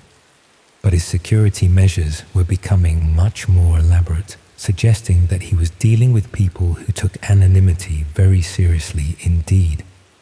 He started using multiple phones, different laptops for different types of business, even separate internet connections that he paid for with cash, to avoid any link to his real identity. His room began to look like something from a spy film, with various devices and cables that seemed designed to make his online activities as untraceable as possible. When I asked why all this security was necessary for what he claimed was just second-hand retail, Danny explained that some of his customers were prominent people who couldn't afford to be associated with alternative marketplaces. Business executives, politicians, celebrities, people who needed to maintain public reputations but sometimes required access to products or services that weren't available through conventional channels. That explanation made sense up to a point, but it also raised questions about what exactly these prominent people were buying that required such elaborate secrecy. If it was just discounted electronics or designer clothing, why would they care about being associated with second-hand marketplaces? I started paying closer attention to the messages Danny received from his premium customers, trying to understand what kind of products and services were worth paying such high commission rates for. The requests were often vague, described in terminology that seemed designed to obscure rather than clarify what was actually wanted. Customers would ask for documentation packages or verification materials, without specifying what these items were supposed to verify. They'd request consultation services or technical assessments without explaining what kind of expertise they needed. But occasionally, the requests were specific enough to be genuinely disturbing. People wanted detailed background information about individuals they claimed to be considering for business partnerships. Others requested access to private social media accounts or email addresses belonging to people they said were involved in legal disputes with them. Some customers wanted help acquiring items that belonged to specific individuals, providing addresses and descriptions that suggested they were planning targeted thefts. Danny insisted that he only handled the communications and logistics, never getting directly involved with whatever his customers actually did with the products or services they purchased. But it was becoming clear that some of these transactions were facilitating activities that went far beyond simple retail commerce. The most concerning development was when customers started requesting information about people in our local area. They'd provide names, addresses, and personal details about individuals living in Leeds, asking for verification services or background research that required someone with local knowledge and access. Danny began receiving requests to visit specific addresses, photograph particular properties, even gather information about people's daily routines and habits. These local reconnaissance requests paid extremely well, often several £100s for what appeared to be straightforward information gathering. But they also meant that Danny was now directly involved in activities that looked suspiciously like stalking or preparation for criminal activity. When I confronted him about this, Danny claimed that the information was being used for legitimate purposes: due diligence for business investments, background checks for potential employees, research for legal proceedings. But he admitted he had no way of verifying what his customers actually did with the intelligence he provided. More troubling was his acknowledgement that some of the people he'd been asked to investigate had subsequently experienced problems. Houses that had been burglarized, cars that had been vandalized, individuals who had received threatening messages or experienced identity theft. Danny insisted these were coincidences, that correlation didn't prove causation, and that he was just providing information that was probably available through other sources anyway. But the pattern was becoming too consistent to ignore. I tried convincing him to stop taking the local reconnaissance requests, pointing out that he could be charged as an accessory if any of his customers used the information to commit serious crimes. But the money was too good, and Danny argued that someone else would just take the work if he turned it down. That's when I started documenting everything I could about his operations. I began keeping records of the customers he worked with, the types of requests he received, and their outcomes for people who had been investigated or targeted, building a file that might be useful if I ever needed to distance myself from his activities or provide evidence to authorities. What I discovered was that Danny's operation was much larger and more organized than he'd admitted. He wasn't just a freelance middleman handling occasional transactions. He was part of a network that specialized in providing intelligence and access services to clients who couldn't or wouldn't use legitimate channels. The network included people with skills in surveillance, data recovery, social engineering, and physical security. Customers could commission comprehensive investigations that included online research, physical reconnaissance, and even direct approach operations designed to extract information from targets. Danny's role was primarily handling local operations in the Leeds area, but he was connected to similar operatives in other cities who could provide coverage across the UK. The organization was sophisticated enough to handle complex multi-stage investigations that required coordination between different specialists and geographic regions. Most disturbing was the evidence that some customers were using these services to target vulnerable individuals for exploitation or harm. People in financial distress who could be manipulated into fraudulent schemes. Elderly individuals whose personal information could be used for identity theft. Young people who could be approached and recruited for various types of criminal activity. I realized that by living with Danny and keeping quiet about his operations, I was potentially complicit in facilitating serious crimes against innocent people. Even if I wasn't directly involved in gathering intelligence or providing services, my silence was enabling activities that were destroying other people's lives. But confronting Danny directly seemed increasingly dangerous. He'd become paranoid about security breaches and was constantly worried about being exposed by customers or competitors. Anyone who posed a threat to his operation was seen as a serious liability that needed to be dealt with. I started making plans to move out of our shared accommodation and distance myself from his activities entirely. But I also knew that simply walking away wouldn't protect me if Danny's customers decided I knew too much about their operations. The people he worked with had demonstrated their willingness to target individuals who posed threats to their interests. And as someone who'd been living with one of their operatives for months, I'd inevitably learn details about their methods and customers that could be damaging if disclosed to authorities. I was trapped between staying involved with activities I knew were harmful and trying to extract myself from a situation that was becoming increasingly dangerous for everyone involved. That's when Danny disappeared. I came back from lectures one afternoon to find his room completely cleared out, all his equipment gone. No note or explanation about where he'd gone or when he might be back. The only trace of his occupancy was a faint smell of cleaning products that suggested someone had worked very hard to remove any evidence of what had been happening in that room. I tried contacting him through the various phone numbers and email addresses I had, but they'd all been disconnected or abandoned. His social media accounts had been deleted, his university enrollment had been terminated, and none of our mutual friends had heard from him since the day he'd vanished. It was as if Danny Morrison had simply stopped existing. The university housing office eventually assigned me a new flatmate, a quiet engineering student who showed no interest in alternative marketplaces or questionable income streams.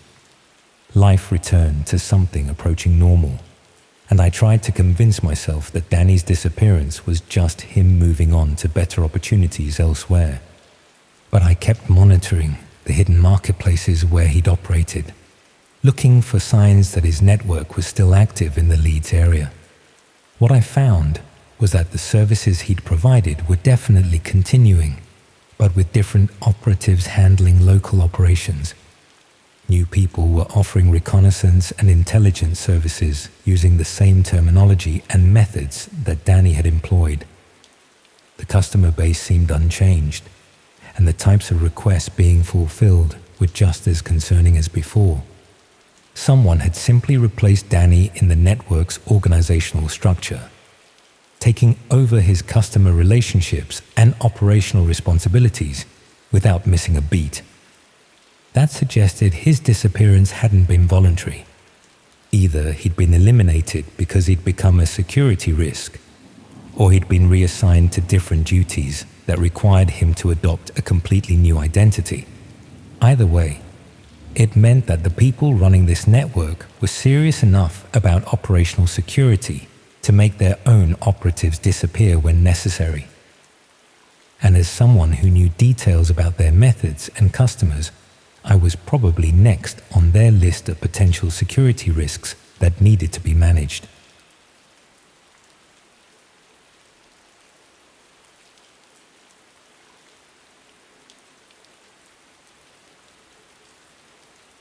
I think the moment things truly went wrong was far earlier than I've ever been willing to admit. I kept trying to pin it on some later decision, some point where everything supposedly shifted, but deep down I knew from the beginning that the work was warped. I just pushed that aside because the money felt effortless, and I convinced myself that anything happening out of sight couldn't possibly touch real people. I used to write harmless classifieds, the dull little ads in local papers about unwanted sofas or gardening services. Then someone offered me far too much money to write near identical listings for sites I didn't recognize, places buried so deeply online that you needed specific tools just to reach them. Now I'm hiding. I don't want to talk about where.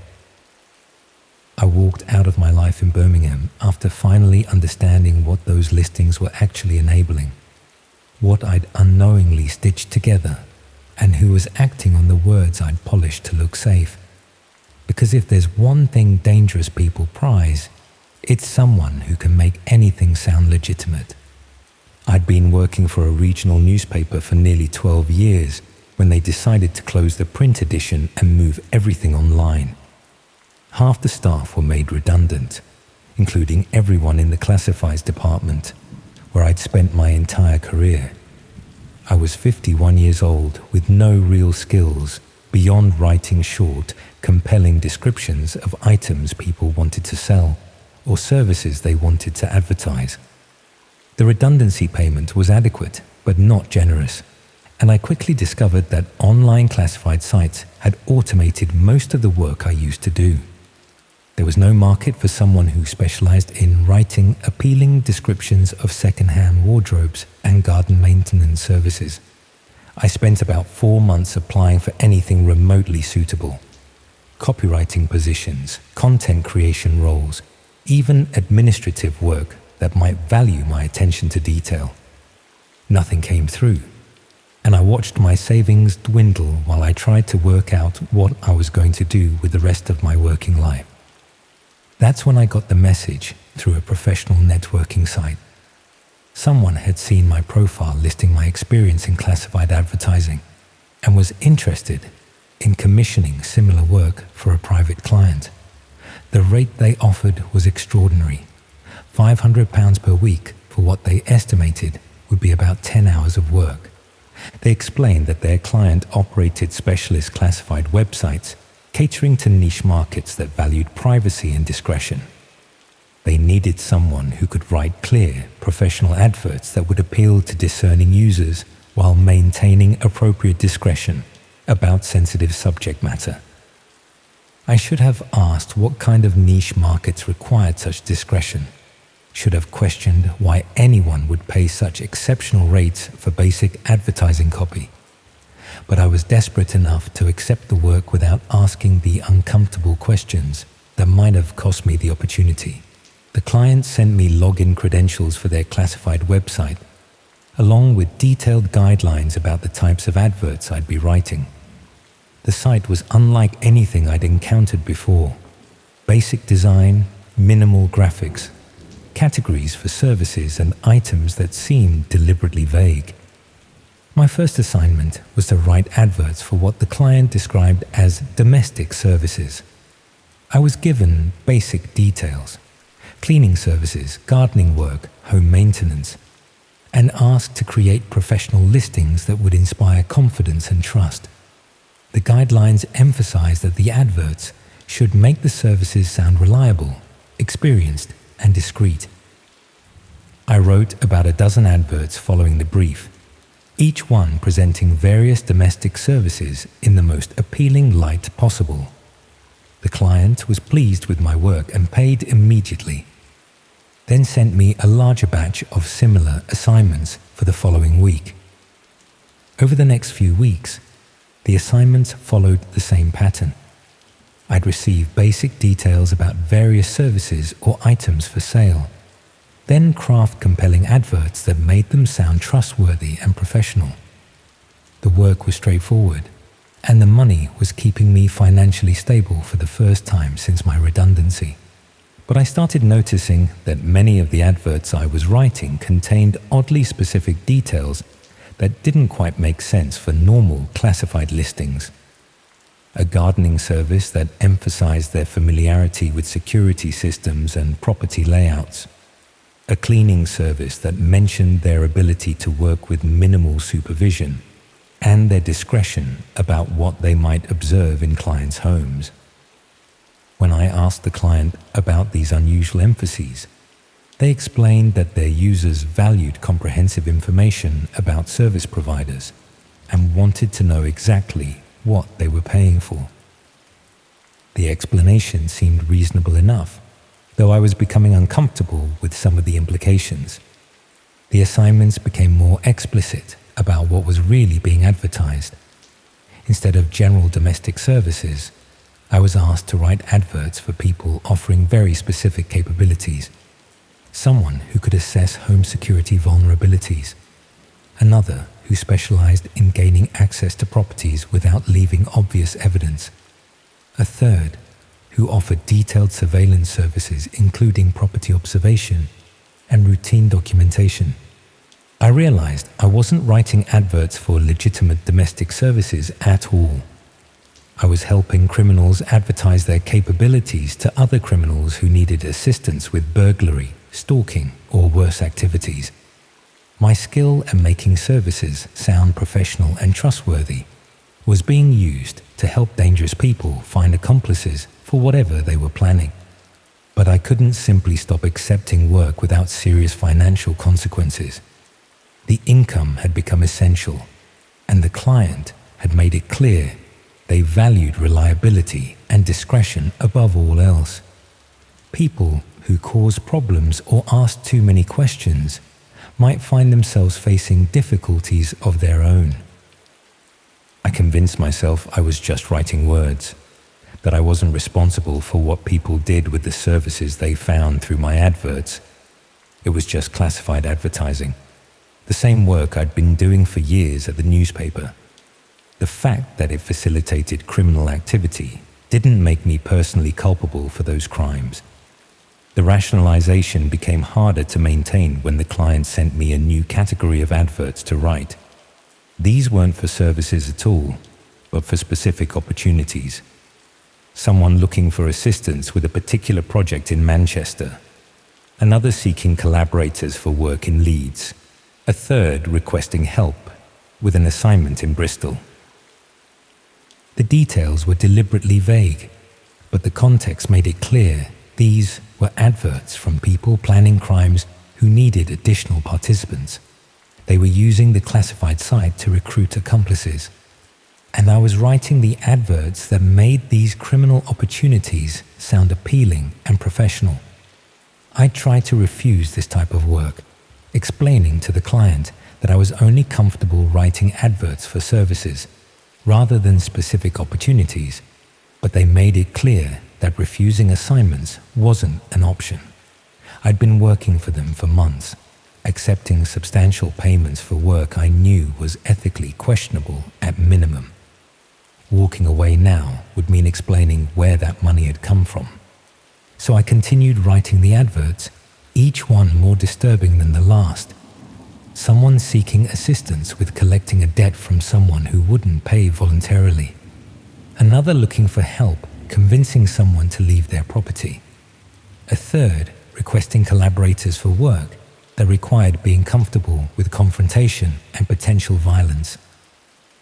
I was writing recruitment adverts for people planning serious crimes, making assault and intimidation sound like legitimate business opportunities. And people were responding to these adverts, using my carefully crafted descriptions to decide which criminal opportunities to pursue. The breakthrough came when I saw a news report about a violent robbery in Wolverhampton. An elderly couple had been attacked in their home by men who'd shown detailed knowledge of their property layout and security arrangements. The police believed the attackers had received inside information from someone who'd visited the property under false pretenses. Something about the case felt horribly familiar. I checked my records and found an advert I'd written several weeks earlier for someone offering domestic security assessments in the Wolverhampton area. The advert had emphasized their experience with elderly clients and their thorough approach to documenting security vulnerabilities. I couldn't be certain the advert was connected to the attack, but the details matched too closely to be comfortable coincidence. Someone had probably used my advert to find an accomplice who could assess the elderly couple's vulnerabilities, then use that information to plan the violent robbery. I felt physically sick at the realization that my work had potentially enabled serious violence against vulnerable people.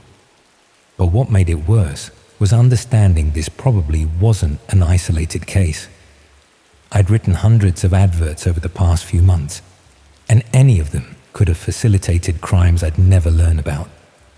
I started researching news reports from areas where I'd written adverts, looking for crimes that might be connected to the services or opportunities I'd advertised.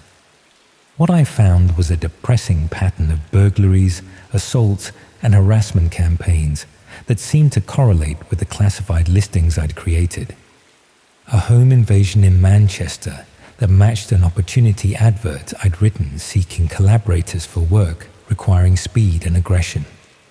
A stalking case in Leeds involving someone who'd been under professional surveillance before their harassment escalated. A burglary in Bristol where the thieves had demonstrated intimate knowledge of the property's security arrangements. I was looking at evidence that my adverts were facilitating serious crimes across the country. Every professionally written description I'd created, every trustworthy tone I'd crafted, had helped criminals find accomplices and coordinate activities that destroyed people's lives and safety. But it was discovering the full scope of the classified site that made me understand how systematically evil the whole operation was. Using the login credentials I'd been given for posting adverts, I explored other sections of the site beyond the categories I'd been writing for. There were sections dedicated to specific types of criminal activity, categories for people seeking assistance with harassment campaigns, others for those planning burglaries or assaults, even sections focused on more disturbing crimes I don't want to detail here. The site operated as a comprehensive marketplace for criminal services and opportunities. People could advertise their capabilities, seek collaborators for specific projects, even arrange payment and coordination for complex multi-person operations. And all of it was presented in the professional, trustworthy language I'd been crafting. My adverts were scattered throughout the site, making violence and exploitation sound like legitimate business opportunities that reasonable people might consider. I found discussion sections where users reviewed the services they'd hired through the classified adverts. They rated providers on professionalism, reliability, and effectiveness. They shared techniques and recommendations just like people might review plumbers or electricians on normal classified sites. Except they were reviewing people who'd helped them stalk vulnerable individuals, burgle occupied homes, even commit assaults against people who'd apparently done nothing except exist in a way that offended someone enough to pay for violence against them. One review discussed a service provider who'd been particularly effective at documenting a target's daily routine without being detected. The reviewer praised their thoroughness and professional presentation of intelligence, noting that the surveillance had enabled a successful harassment campaign that had driven the target from their home. I recognized the language from an advert I'd written for a surveillance service, remembered crafting descriptions that emphasized discretion and comprehensive documentation. Someone had used my professionally written advert to find a stalker who terrorized someone into relocating. The realization that I'd facilitated systematic harassment was devastating, but what made it unbearable was understanding the scale of it. There were hundreds of reviews discussing services found through adverts I'd written. Each one represented crimes against real people who'd been targeted by individuals using my carefully crafted descriptions to identify suitable accomplices. I tried to contact the police to report what I'd discovered, but explaining my role without implicating myself proved impossible. I'd been knowingly writing adverts for a criminal marketplace for months. Accepting substantial payment for work I understood was facilitating serious crimes. The officer I spoke to was professional but frank about the legal position I was in. Cooperation might reduce potential charges, but I'd been an active participant in a criminal enterprise and couldn't expect immunity from prosecution simply because I decided to come forward. I was advised to consult with a solicitor before providing detailed information, but I couldn't afford legal representation on my limited savings. I was trapped between guilt about what I'd enabled and fear of facing criminal charges for my role in the operation. That's when I decided to stop writing adverts entirely and distance myself from the whole enterprise. I told the client I could no longer continue the work due to health problems, deleted all the software they'd provided, and tried to convince myself I could move on from what I'd done. But the client wasn't prepared to let me simply walk away. I started receiving messages asking when I'd be available to resume work, reminding me that I'd signed agreements about ongoing availability and discretion. The tone was polite, but contained implicit threats about what might happen if I refused to continue. When I didn't respond to these messages, the harassment became more explicit. I received packages containing printouts of adverts I'd written, with annotations showing which crimes they'd facilitated. The implication was clear. They had detailed documentation of my complicity in serious criminal activity, and they'd use it against me if I caused problems. I realized I was being blackmailed with evidence of my own criminal participation. Even though I'd been an unwitting participant initially, the documentation showed months of knowing cooperation with a criminal marketplace.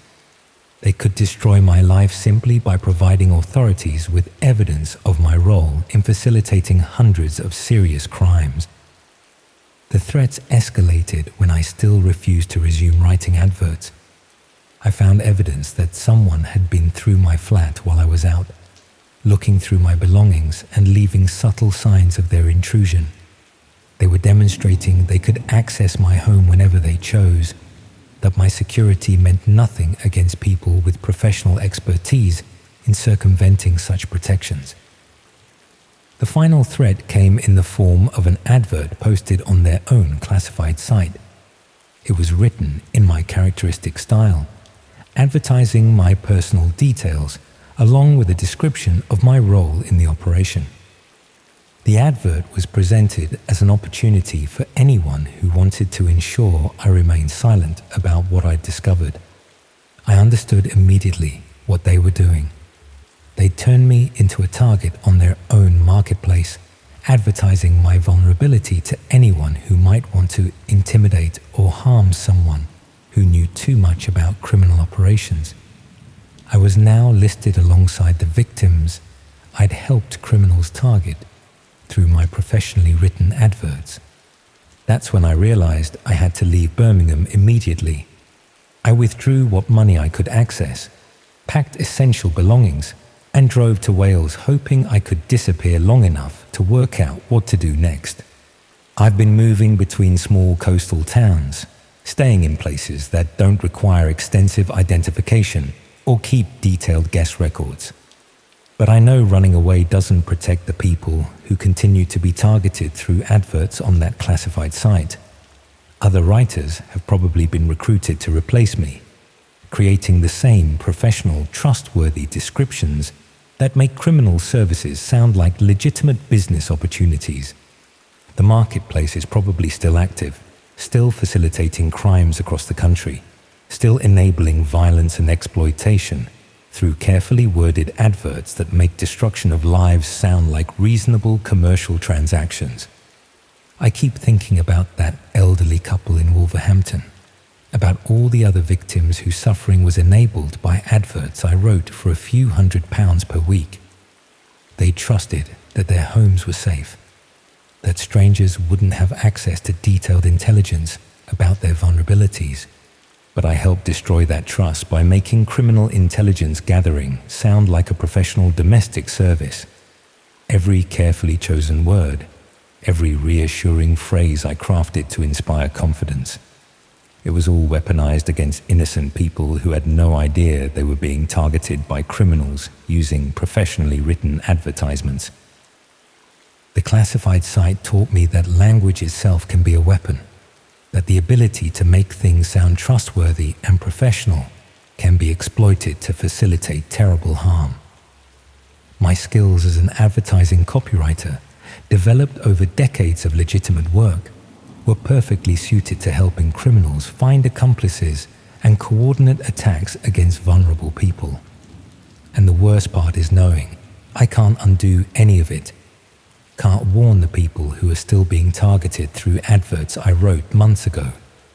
Can't protect future victims from writers who've replaced me in crafting professional descriptions of criminal services.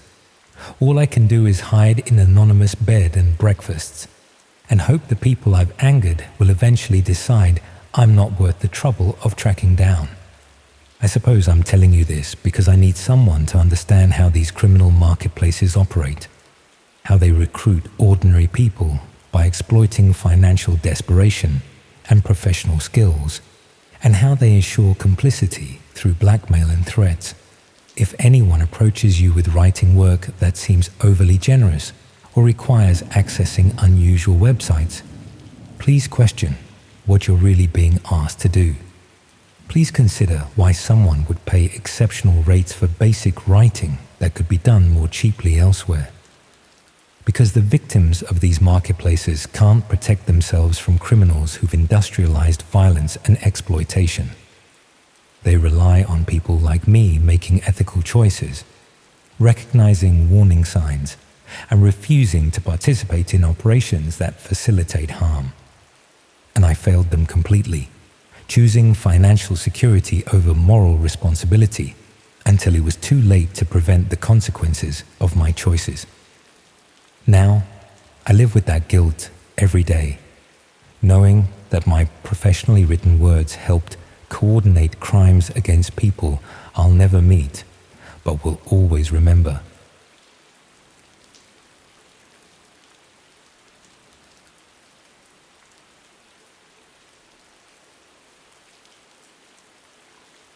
Do you ever rehearse something in your head before you say it, just to get an idea of how it'll sound? I did that with this story. It probably sounds like a strange way to begin, but there's a reason. I can't bring myself to properly clean my own house anymore. Every time I pick up a cloth or switch on the Hoover, I think about the things I found hidden inside other people's homes, and I start to wonder what might be buried in mine. What seemed like straightforward work ended up showing me how fragile privacy really is. The whole thing started when I answered an advertisement for domestic cleaning work in Stoke-on-Trent. I had been struggling to find steady employment after the care home where I worked closed down due to funding issues.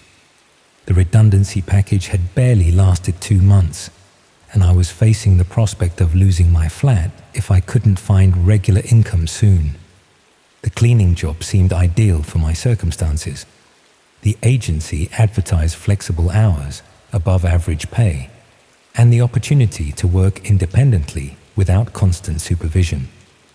They emphasized that they served a discerning clientele who valued discretion and reliability above all else. During the interview, the agency manager explained that their clients were typically busy professionals who traveled frequently for work.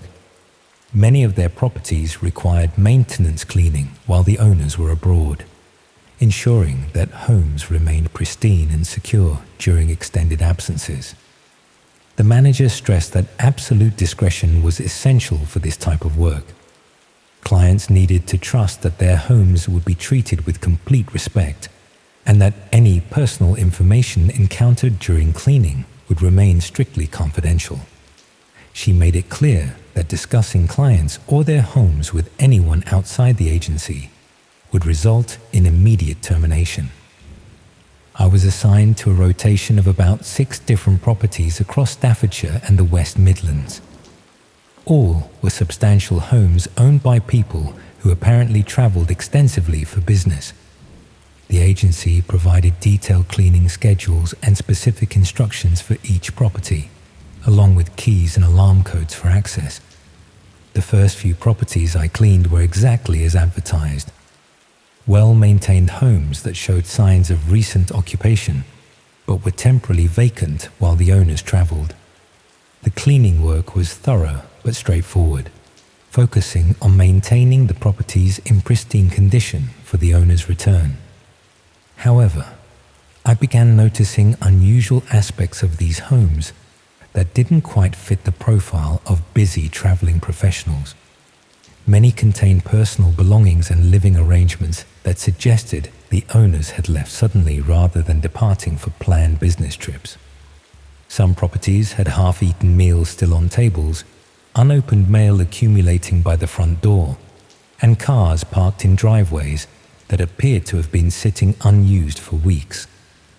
The homes felt abandoned rather than temporarily vacant, as if the occupants had simply vanished without making proper arrangements for their absence.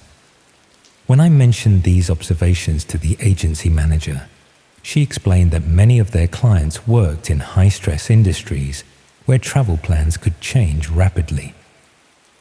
Emergency business trips often required immediate departure, leaving little time for proper household arrangements. This seemed like a reasonable explanation for the apparent haste with which some clients had departed their homes. International business often involved urgent situations that required dropping everything to respond to crises or opportunities abroad. However, as I continued working for the agency, I noticed that the cleaning assignments involved tasks that went beyond typical domestic maintenance.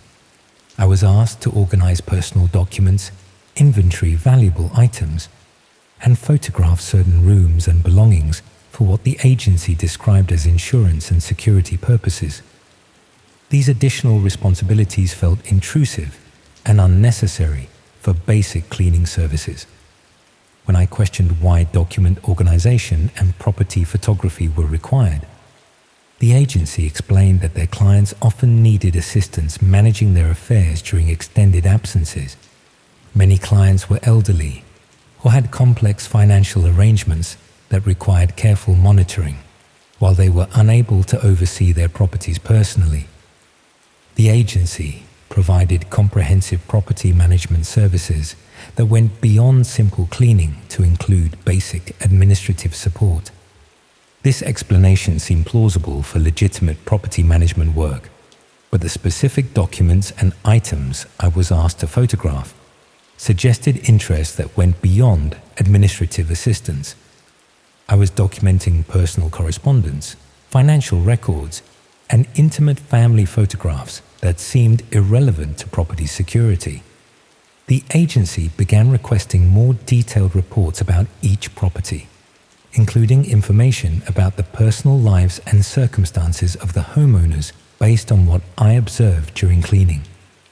They wanted to know about medication schedules, social relationships, and lifestyle patterns that could be determined from examining personal belongings.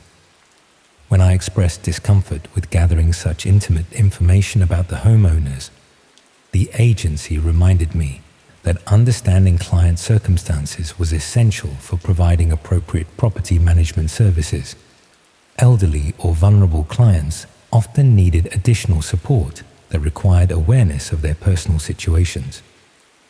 Around the 6th week of my employment with the agency, I was assigned to clean a property that belonged to an elderly woman named Mrs. Henderson. Unlike the other homes on my route, this property showed clear signs that the owner had not left voluntarily for business travel. The house contained evidence of a struggle, with furniture overturned, personal belongings scattered, and signs that someone had been searching through drawers and cabinets. The home felt like a crime scene rather than a property requiring maintenance cleaning while the owner traveled. When I contacted the agency about the condition of Mrs. Henderson's home, they explained that she had suffered a medical emergency while preparing for a trip and had been hospitalized. The family had asked for emergency cleaning services to secure the property while they dealt with the medical crisis. This explanation seemed reasonable enough, but I was troubled by the specific cleaning instructions for Mrs. Henderson's property. Instead of focusing on tidying up after the medical emergency, I was asked to photograph all personal documents, inventory jewelry and valuables, and document any information about bank accounts or financial arrangements. These tasks felt more like systematic robbery than cleaning services for a family dealing with a medical emergency. I was essentially cataloging everything of value in the home and documenting personal information that could be used for identity theft or financial fraud. When I tried to refuse these expanded responsibilities, the agency pointed out that I had already been gathering similar information from other properties for several weeks. They reminded me that I had signed comprehensive confidentiality agreements that covered all aspects of the property management services I was providing. They also mentioned that I had gained access to sensitive information about multiple clients and their personal circumstances. This knowledge made me a valuable part of their operation, but it also meant that ending my employment would require careful consideration of security implications. The agency began demonstrating knowledge of my personal circumstances that they could not have gathered through our employment relationship. They made references to my financial difficulties, housing situation, and daily routine that suggested they had been conducting background research into my own life. This surveillance became more obvious over the following days, with clear signs that my activities and communications were being monitored. The agency was applying the same intelligence-gathering techniques to my personal life that I had been using to gather information about their clients' circumstances. I realized that the cleaning work had been used to recruit me into systematic burglary and identity theft operations disguised as property management services. The homes I had been cleaning belonged to vulnerable people who had been targeted for exploitation, and I had been gathering the intelligence needed to rob them systematically. The properties weren't owned by traveling business professionals at all. They belonged to elderly or vulnerable people who had been removed from their homes through various means. allowing the agency to access their properties and personal information without interference. Mrs. Henderson's case was probably typical of how the operation worked.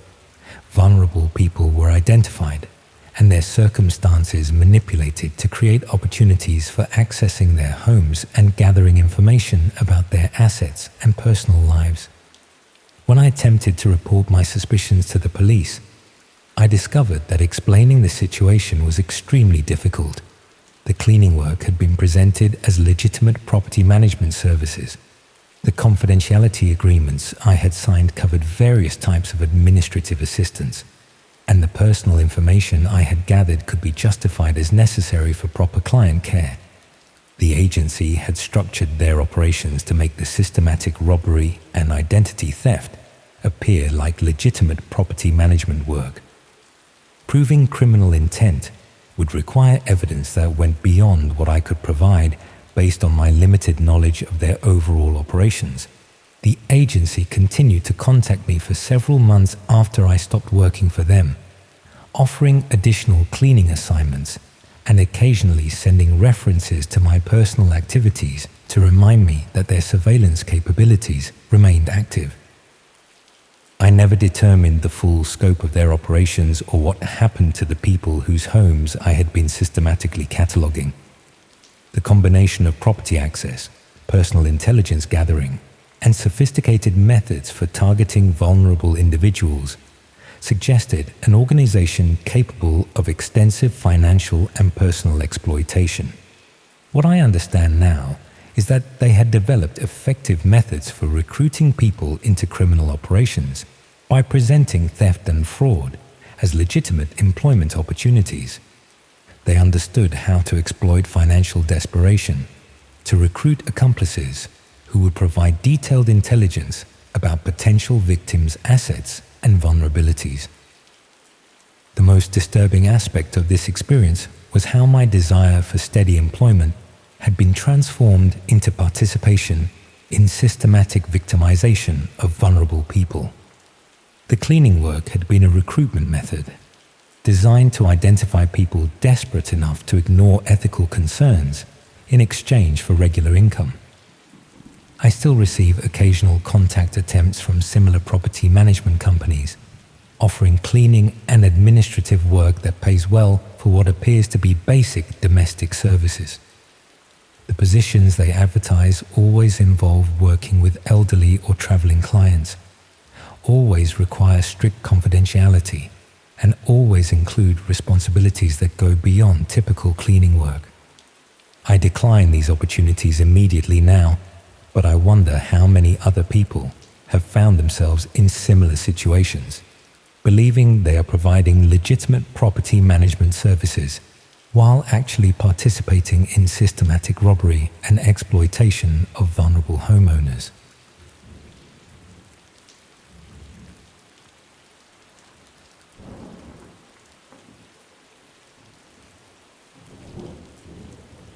My anxiety got so bad during my final year at university that I ended up buying medication from someone online who turned out to be much more interested in my personal life than my prescription needs.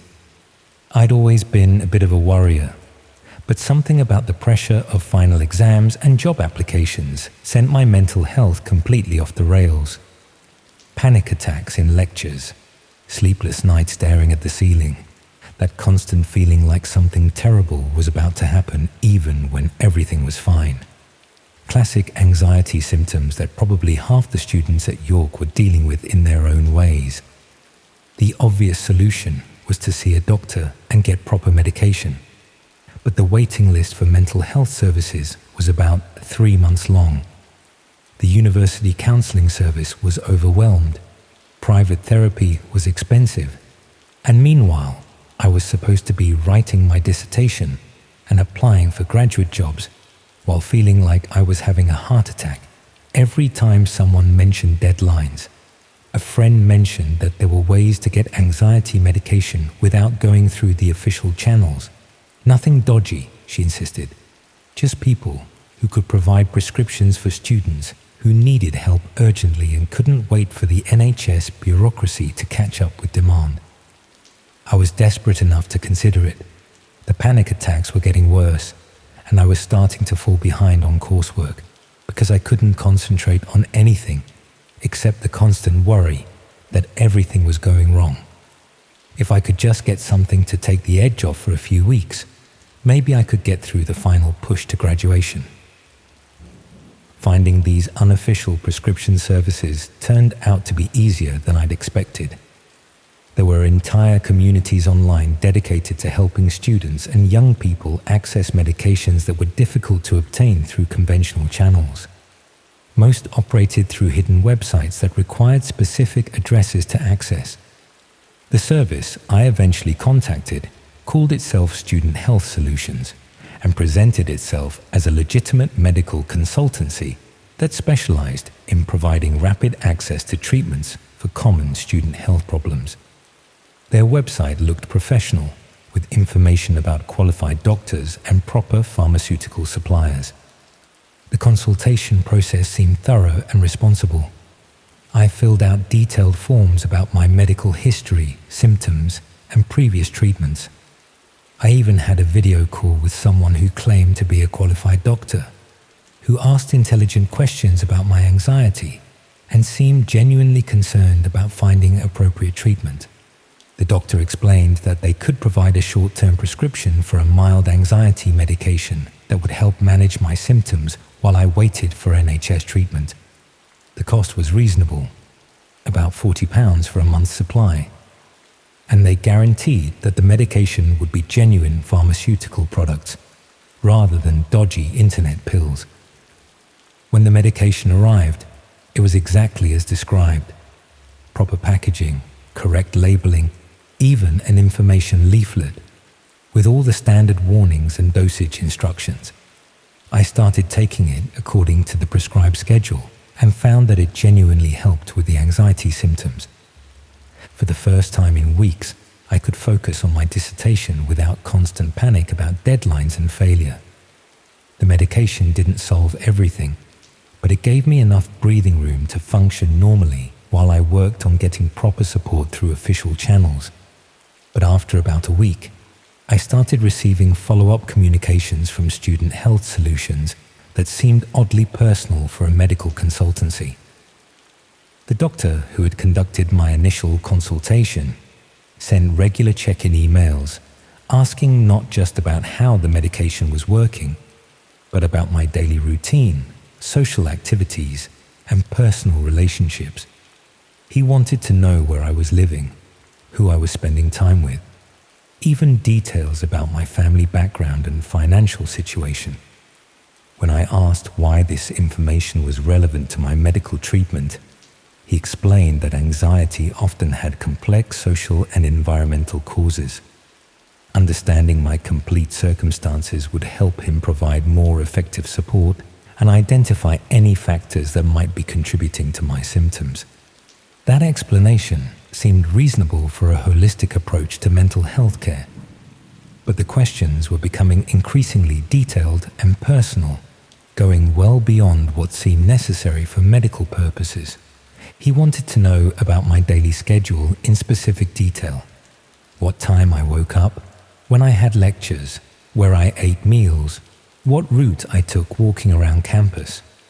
He asked about my relationships with flatmates, whether I felt safe in my accommodation, if I'd had any problems with other students or university staff. Most concerning were questions about my family's financial situation, my employment prospects after graduation, and whether I had any valuable possessions or access to money that might help with ongoing treatment costs. I started to suspect that the medical consultation was being used as cover for gathering information that had nothing to do with providing healthcare. When I tried to research Student Health Solutions more thoroughly, I found very little information about the organization beyond their professional-looking website. No registration with medical regulatory bodies, no physical address beyond a PO box, no verifiable credentials for the staff who claimed to be qualified doctors. The medication itself was genuine, but that didn't necessarily mean the people providing it were legitimate medical professionals I decided to stop responding to the follow-up questions and just focus on using the medication I'd already received. But the communications from Student Health Solutions became more persistent and concerning. The supposed doctor started expressing worry about my mental health based on my reduced communication. He suggested that isolation and withdrawal were signs that my anxiety was getting worse and that I needed more intensive support than just medication. He offered to arrange in-person consultations at locations around York, claiming that face-to-face assessment would allow him to provide more effective treatment. When I declined, he seemed genuinely concerned that I was putting my health at risk by avoiding professional medical support. But he also started demonstrating knowledge about my activities that he couldn't have gained through our online communications. He mentioned seeing me around campus in specific locations, knew which coffee shops I'd been visiting, even referenced conversations I'd had with friends that he couldn't possibly have overheard, unless he'd been deliberately monitoring my activities. It was becoming clear that Student Health Solutions wasn't just providing informal medical consultations. They were using healthcare as a pretext for systematic surveillance of vulnerable students. I tried to research other people who might have used their services, looking for reviews or discussions about their treatment experiences. What I found was more disturbing than I'd expected. There were scattered reports from students who had received medication from similar services, but had subsequently experienced problems that seemed unrelated to their original health concerns.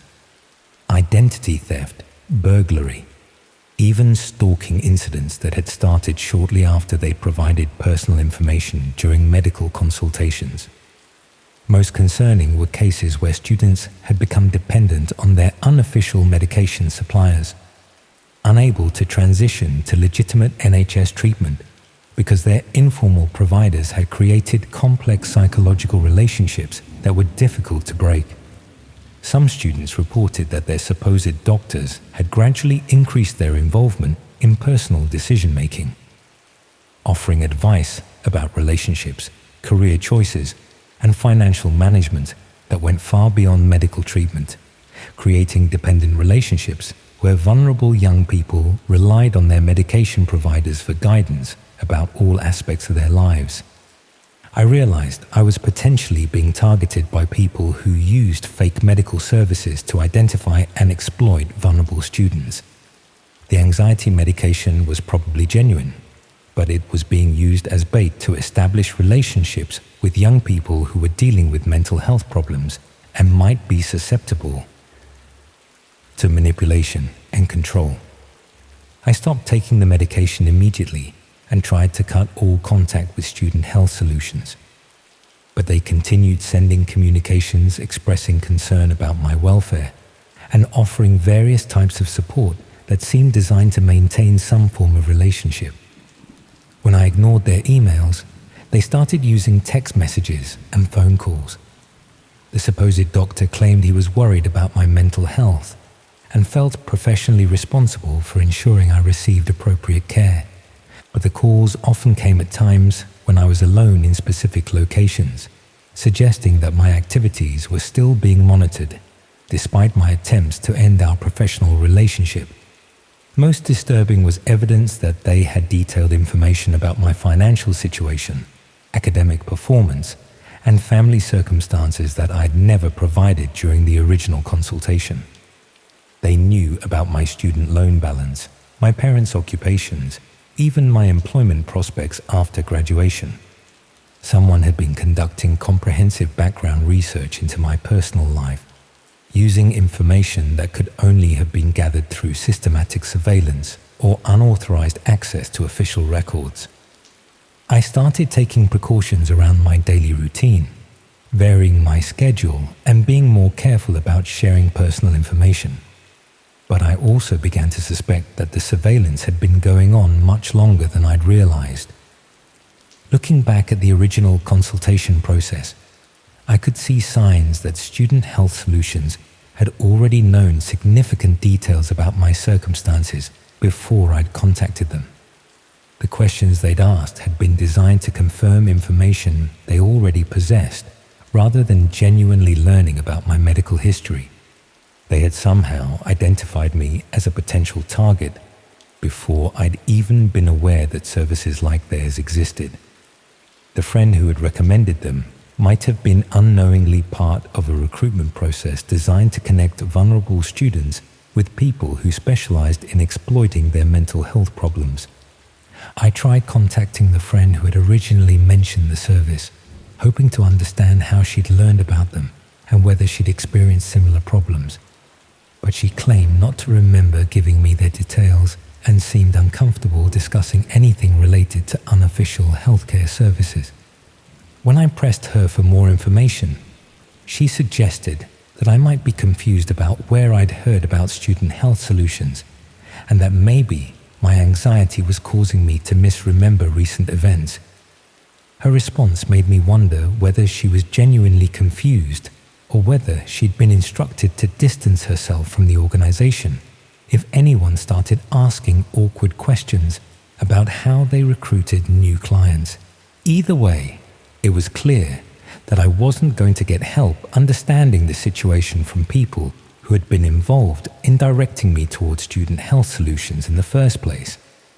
I considered reporting everything to the police, but explaining the situation would require admitting that I'd obtained prescription medication through illegal channels.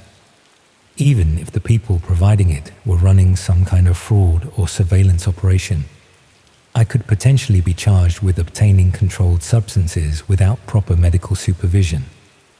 The legal risks of reporting the problem might be worse than the risks of simply trying to avoid further contact with the organization. But I also knew that other students were probably being targeted through similar schemes, and that the surveillance and manipulation tactics I'd experienced were likely being used against more vulnerable people who might be less able to recognize what was happening to them. Students dealing with serious mental health problems would be particularly susceptible to people who offered medical help while gradually gaining control over their personal lives and decision-making processes. I started monitoring online communities where students discussed mental health and informal healthcare options, looking for other people who might have encountered student health solutions or similar organizations. What I found was a pattern of reports from students who had received medication or treatment from unofficial providers, but had subsequently experienced various forms of harassment, exploitation, or identity theft. Most of these students had been in vulnerable situations when they'd first sought help, dealing with mental health crises, financial problems, or academic difficulties that made them desperate enough to consider alternatives to official support services. The fake medical providers had used their initial healthcare consultations to identify students who were isolated, financially insecure, or struggling with personal problems that made them susceptible to manipulation. Once they'd established relationships with vulnerable targets, they'd gradually expanded their involvement in those students' lives, offering various forms of support and guidance that created psychological dependence while gathering information that could be used for financial fraud or other criminal purposes.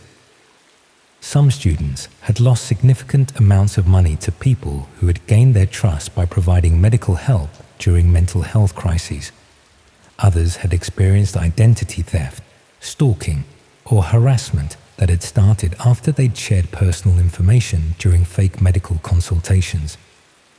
The most disturbing cases involve students who had become completely dependent on their unofficial healthcare providers, unable to function independently because they'd been systematically isolated from legitimate support systems and convinced that only their fake doctors could provide effective treatment. I realized that Student Health Solutions was probably part of a larger operation that specialized in identifying and exploiting vulnerable young people through fake medical and support services. They used legitimate-seeming healthcare provision as a way to establish relationships with targets who were dealing with mental health problems, financial difficulties, or other vulnerabilities that made them susceptible to manipulation and control. The genuine medication they provided was just the initial hook used to establish trust and credibility. Once they'd gained access to their targets' personal lives, they could exploit that access for various criminal purposes while maintaining the appearance of being helpful healthcare providers. But understanding the scheme didn't necessarily protect me from its consequences. I'd already provided them with extensive personal information and had demonstrated that I was dealing with mental health problems that might make me a valuable long-term target. Even if I avoided further direct contact with Student Health Solutions, the information they'd gathered about me could be used for identity theft, fraud, or sold to other criminals who specialized in targeting vulnerable individuals. The surveillance of my daily activities was probably continuing, and the people behind the organization might decide that I posed a security risk if they suspected I was planning to expose their operations. I was trapped in a situation where seeking help for mental health problems had made me a target for criminals who specialized in exploiting people with exactly the vulnerabilities I'd been trying to address. The medication that was supposed to help me manage anxiety had instead created a much more serious and long-term threat to my safety and independence. And somewhere out there, other students were probably going through the same process, reaching out for help with mental health problems and unknowingly providing criminals with everything they needed to systematically destroy their lives.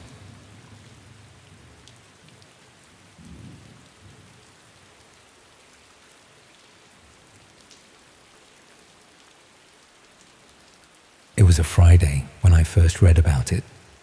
Hindsight is always 20/20, but looking back, I should have walked away. From the moment they offered to pay me for participating in what they called a wellness study, I should have walked away. But when you're desperate enough to consider medical trials as a source of income, you're probably vulnerable enough to ignore warning signs that would be obvious under normal circumstances. But desperation has a way of making terrible decisions seem perfectly reasonable. The advertisement appeared on one of those local community boards where people sell furniture and advertise services. It looked professional enough, with a proper logo and contact information for what claimed to be a private health research company. They were looking for participants between 30 and 50 years old to take part in a study examining the effects of lifestyle changes on mental well-being and cognitive function. I had recently been made redundant from my job at a marketing firm in Leicester, and the severance package was running low after months of unsuccessful job applications. The study offered decent compensation for what seemed like minimal effort, involving regular health assessments and lifestyle monitoring over a period of several weeks. The initial screening process was thorough and professional. They conducted comprehensive medical and psychological evaluations, asking detailed questions about my health history, family background, and current life circumstances. The researchers seemed particularly interested in my stress levels, social support systems, and coping mechanisms for dealing with difficult situations.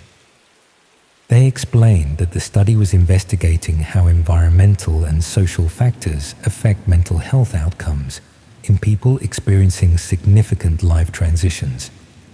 As someone who had recently lost their job and was struggling with financial insecurity, I apparently fit their target demographic perfectly. The compensation was substantial enough to cover my rent and basic expenses for the duration of the study, which was scheduled to last approximately 3 months. They explained that participants would receive regular health monitoring, including blood tests, cognitive assessments, and psychological evaluations, along with personalized recommendations for lifestyle improvements. What made the study particularly appealing was that most of the participation could be completed from home.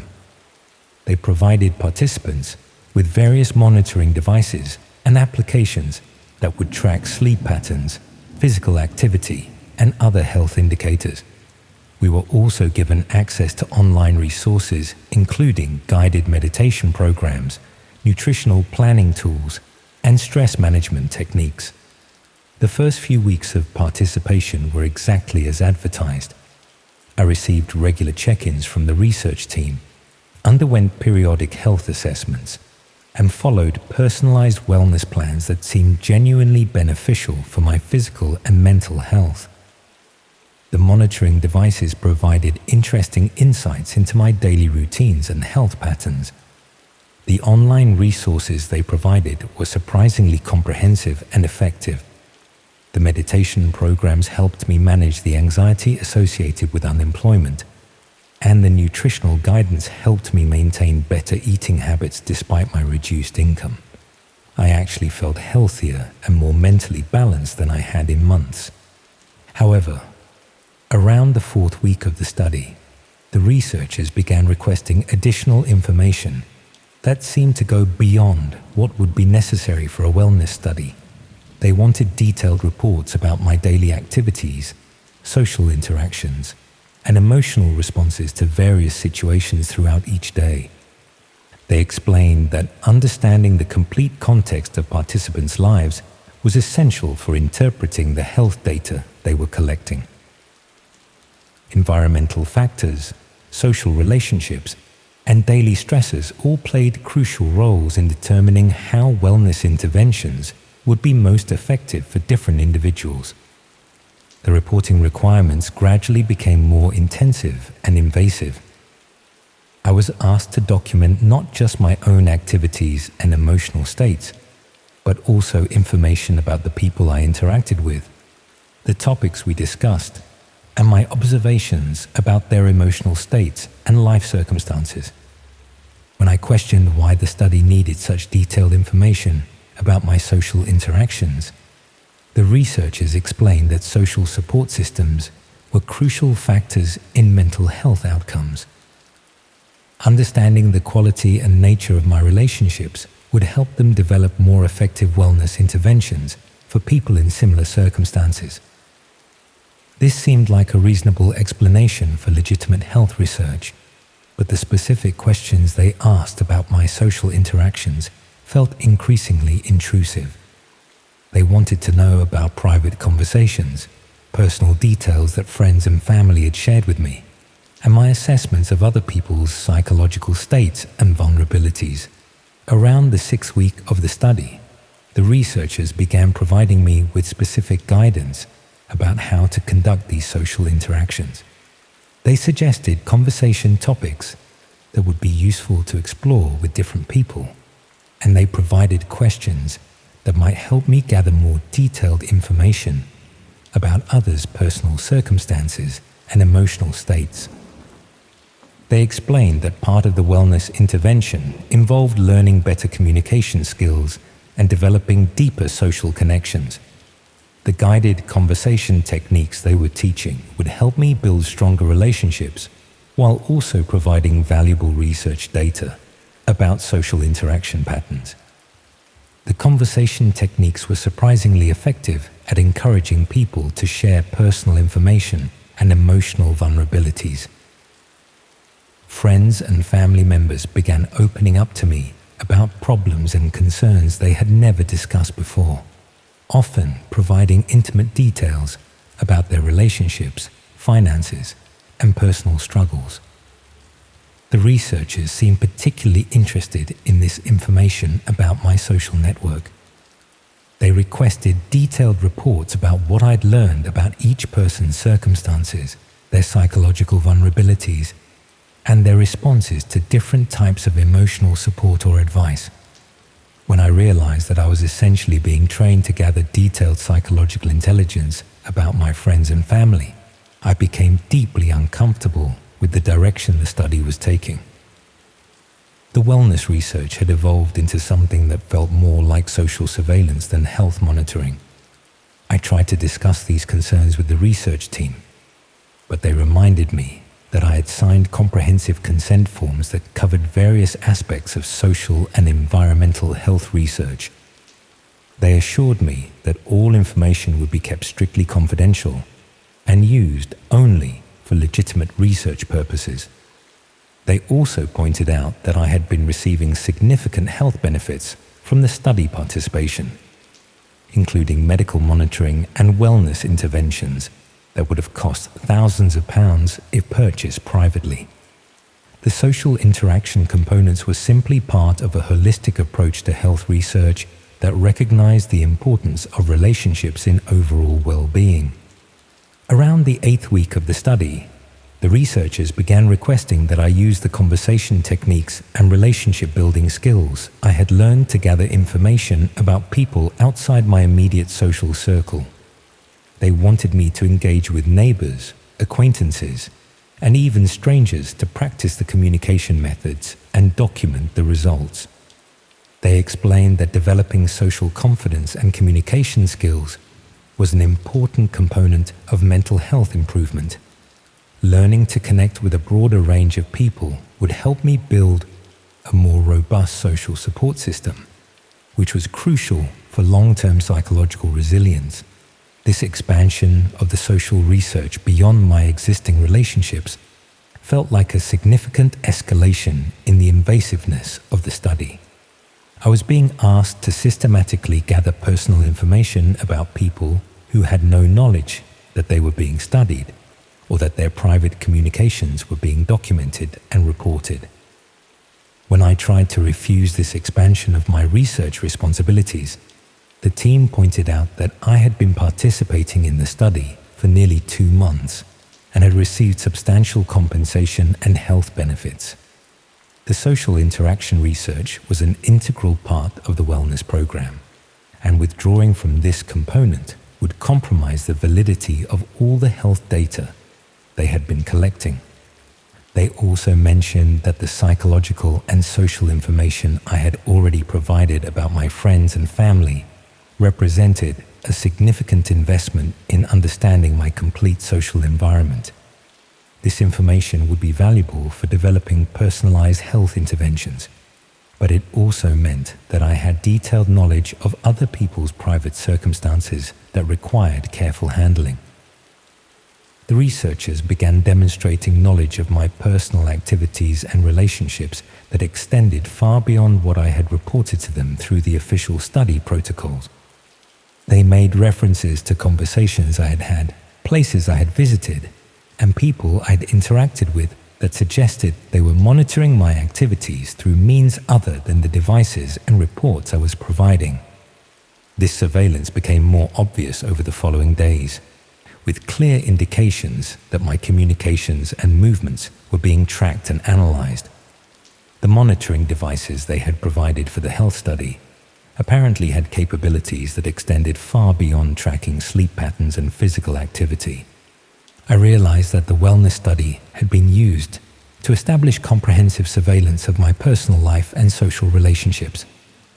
The health monitoring devices had been used to track my location and activities, while the social interaction training had been used to recruit me as an intelligence gatherer targeting my own friends and family. The medical assessments and the wellness interventions had been genuine, but they were also tools for establishing trust and dependency that would ensure my continued cooperation with surveillance activities that had nothing to do with health research. The compensation I had received was payment for providing detailed intelligence about vulnerable people in my social network. When I attempted to withdraw from the study entirely, the researchers pointed out that I had gained access to advanced communication and psychological assessment techniques that were valuable and potentially sensitive. They also reminded me that I possessed detailed personal information about other study participants and research methods that required careful protection. They suggested that ending my participation abruptly could create complications for ongoing research involving other participants, particularly since I had developed relationships and gathered information that were integral to understanding social network dynamics in their study population. The surveillance of my activities continued after I tried to end my participation in the study. The researchers maintained contact through various channels, occasionally sending references to my current activities to demonstrate that their monitoring capabilities remained active and comprehensive. I tried reporting my concerns to the medical ethics authorities, but discovered that explaining the situation was extremely difficult. The health research had been conducted according to apparently legitimate protocols. The consent forms I had signed covered various types of social and environmental research, and the ongoing contact could be justified as necessary follow-up for medical studies involving psychological interventions. The study had been presented through legitimate medical research channels. The compensation had been processed through proper financial systems, and the health assessments had been conducted by qualified medical professionals. Proving that the underlying purpose was systematic surveillance rather than wellness research would have been nearly impossible. The researchers continued to contact me sporadically over the following months, offering opportunities to participate in follow-up studies and additional wellness programs.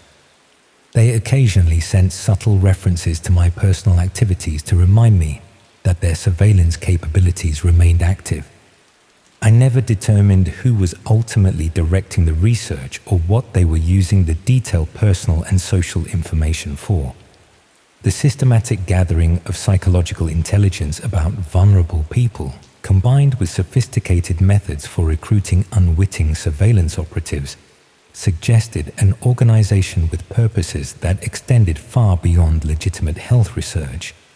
What I understand now is that they had developed effective methods for exploiting people's health concerns and financial vulnerabilities to recruit participants in surveillance operations that targeted not just the participants themselves, but their entire social networks. They understood how to present systematic intelligence gathering as beneficial health research, while using the participants as both subjects and agents for comprehensive social surveillance.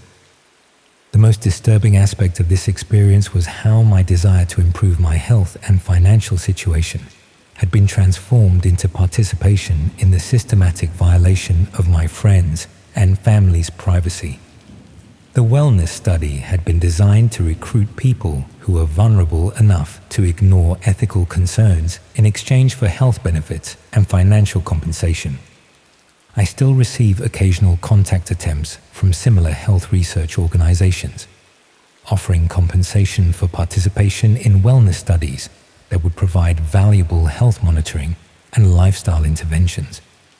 The studies they describe always involve comprehensive life monitoring, social interaction research, and access to advanced wellness resources that would be expensive to obtain privately. I decline these opportunities immediately now, but I wonder how many other people have found themselves in similar situations, believing they are participating in beneficial health research, while actually providing detailed surveillance intelligence about themselves and everyone in their social networks.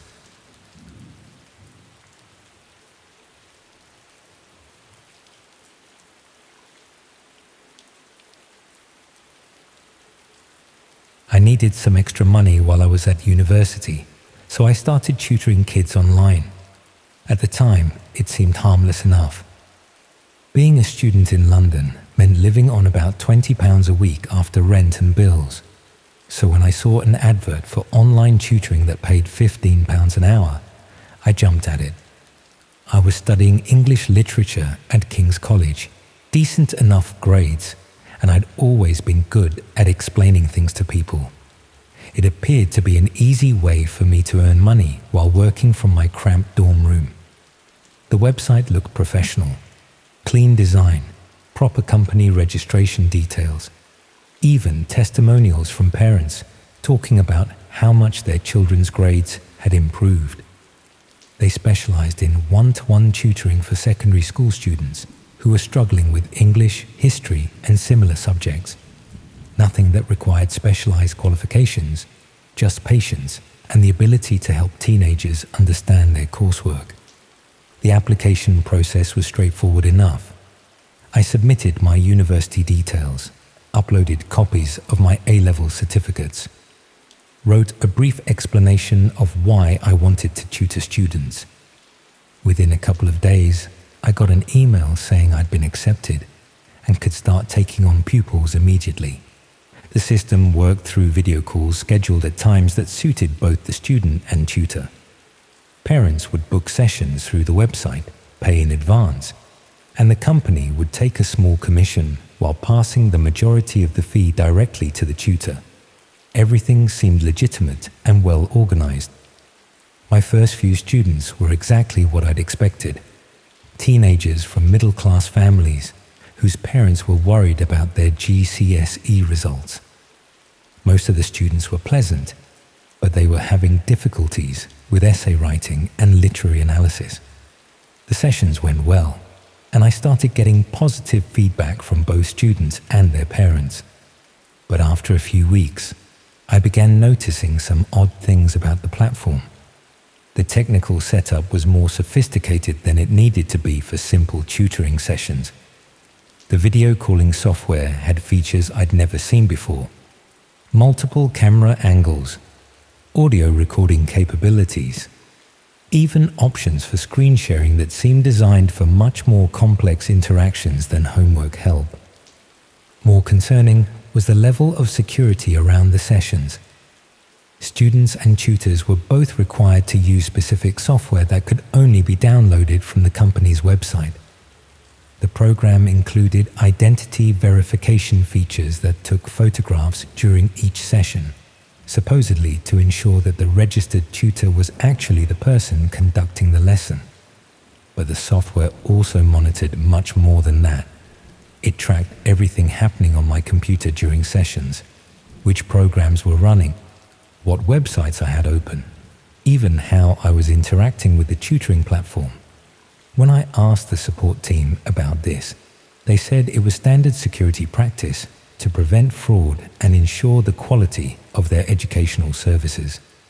The students I was assigned also seemed carefully selected in ways that didn't quite make sense for a random tutoring service.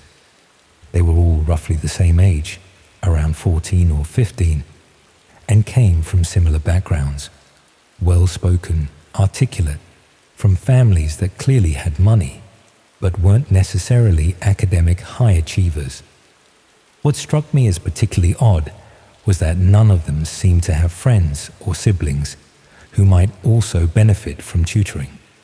Usually, if a service worked well for one child in a family, parents would recommend it to other families or sign up additional children. But every student I worked with appeared to be an only child from a household where tutoring was treated as a very private arrangement. The sessions themselves were also structured differently than I'd expected. Rather than focusing purely on academic subjects, there was always a significant amount of general conversation. Students were encouraged to talk about their daily routines, their family life, their interests and hobbies. The company's training materials emphasized the importance of building rapport and understanding each student's personal circumstances. Initially, I thought this was just good educational practice. Understanding a student's background helps you tailor your teaching approach. But gradually, I realized the conversations were following very specific patterns, with students being guided to reveal detailed information about their home lives, family relationships, and daily schedules. The company provided detailed session reports that tutors were required to complete after each lesson. These reports included not just academic progress, but comprehensive notes about what the student had discussed regarding their personal life, where they lived, what their parents did for work, what activities they participated in outside school, even details about family holidays and social events. When I questioned why this level of personal information was necessary for tutoring sessions, the company explained that they were building comprehensive learner profiles to help match students with the most suitable educational approaches. Understanding a child's complete circumstances allowed them to provide more effective support and identify potential barriers to academic success. But the more sessions I conducted, the more uncomfortable I became with the amount of personal information I was gathering about these teenagers. Some of them were incredibly open about details that seemed far too private to be relevant to their education. Family arguments, financial problems, even information about when their parents would be away from home. I started paying closer attention to the other tutors working for the platform, trying to understand whether they were having similar experiences. The company had a private discussion area where tutors could share teaching tips and support each other. But most of the conversations felt oddly scripted and superficial. When I tried asking direct questions about the personal information requirements or the unusual technical setup, other tutors either didn't respond or gave answers that sounded like they were reading from company training materials. Nobody seemed willing to discuss any concerns about the platform's practices or policies. That's when I started looking more carefully at the company itself. The business registration details were legitimate, but when I tried researching the company's history and background, I found very little information. They claimed to have been operating for several years and to work with hundreds of families, but there was almost no online presence beyond their official website. More troubling was the discovery that the company was registered as providing educational consulting and family support services, rather than simple tutoring. The business description suggested they offered much more comprehensive services than just academic support, including what they called youth development programs and family liaison services. When I searched for these broader service categories, I found connections to organizations that specialized in working with vulnerable young people. Some appeared to be legitimate charities and social services, but others were more difficult to categorize. Companies that offered intervention services and family mediation without clearly explaining what those services actually involved. The most disturbing discovery was that some of the families using the tutoring service weren't paying the fees themselves. Instead, payments were being made by third-party organizations that seemed to specialize in providing support to families going through difficult circumstances. Social services departments, family courts, and even seemingly private investigators were involved. I tried accessing some of the session recordings to review what information I'd actually been collecting from students. The company claimed that all sessions were recorded for quality assurance purposes, and tutors were supposed to be able to access their own recordings for professional development. But when I logged into the system, I discovered that the recordings contained much more than just the video calls I'd been conducting. The software had been capturing audio from my computer's microphone throughout entire sessions, including conversations I'd had with flatmates and phone calls I'd made while the tutoring program was running in the background. Even more concerning was evidence that the program had been accessing my computer's camera and microphone outside of scheduled tutoring sessions. There were recordings of me in my room when I thought I was completely private, captured during times when I hadn't been logged into the tutoring platform at all. The company had essentially turned every tutor's computer into a surveillance device, monitoring our personal lives as comprehensively as we were monitoring the students we were supposed to be helping. I immediately stopped conducting sessions and tried to uninstall the tutoring software from my computer. But the program had embedded itself much more deeply into my system than a simple application should have been able to do. Even after following the official uninstallation process, I could see that components of the software were still running and potentially still monitoring my activities. When I contacted the company to demand an explanation and request immediate termination of my account, I received an automated response explaining that tutors were required to give 30 days notice before ending their contracts. During this notice period, they would remain responsible for any students they'd been working with and would need to complete detailed handover reports for each pupil.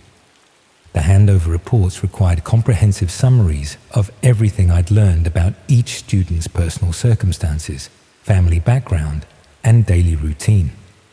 Essentially, the company required me to compile detailed profiles for whoever would take over their educational support.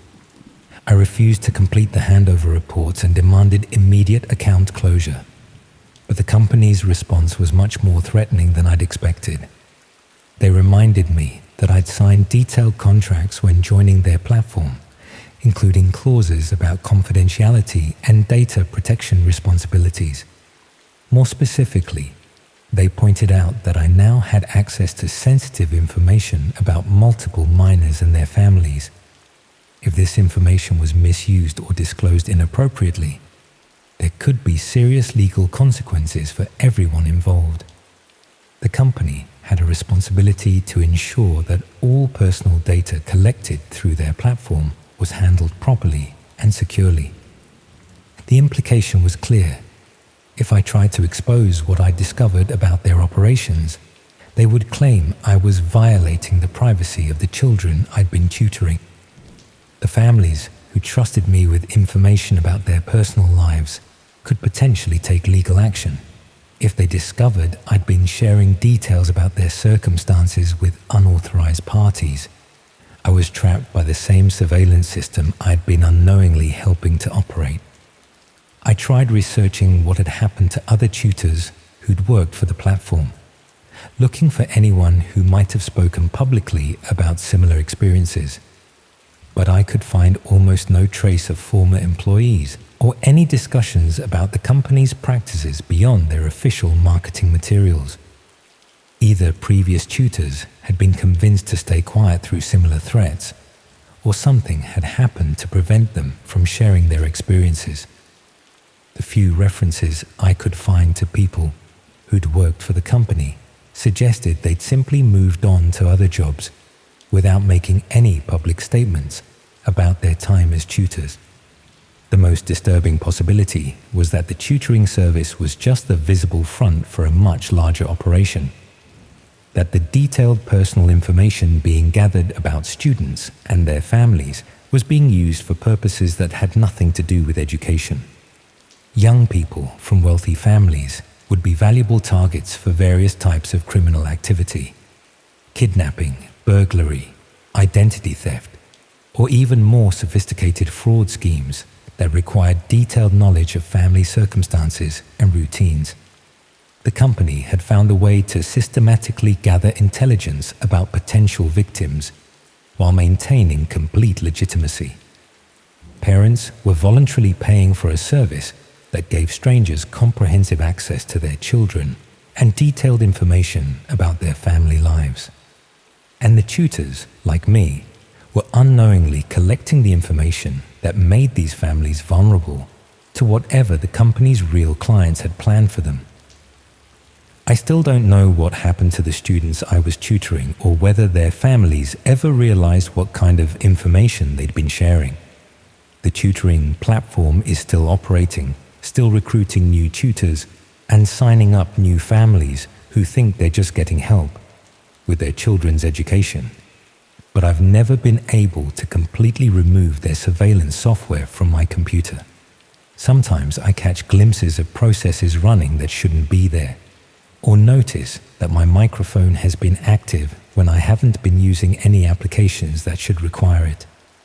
The company claimed they'd closed my account and deleted all associated data, but I suspect they're still monitoring my activities, making sure I don't try to warn potential victims or expose what I discovered about their operations.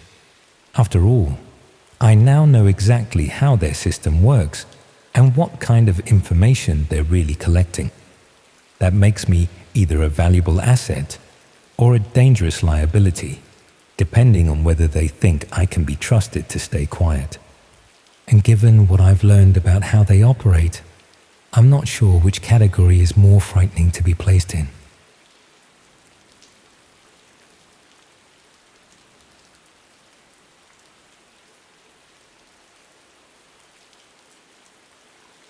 I remember it like it was yesterday, though it's been 8 months since I found the laptop hidden behind the water tank in our loft and discovered that the man I'd been married to for 6 years wasn't who I thought he was.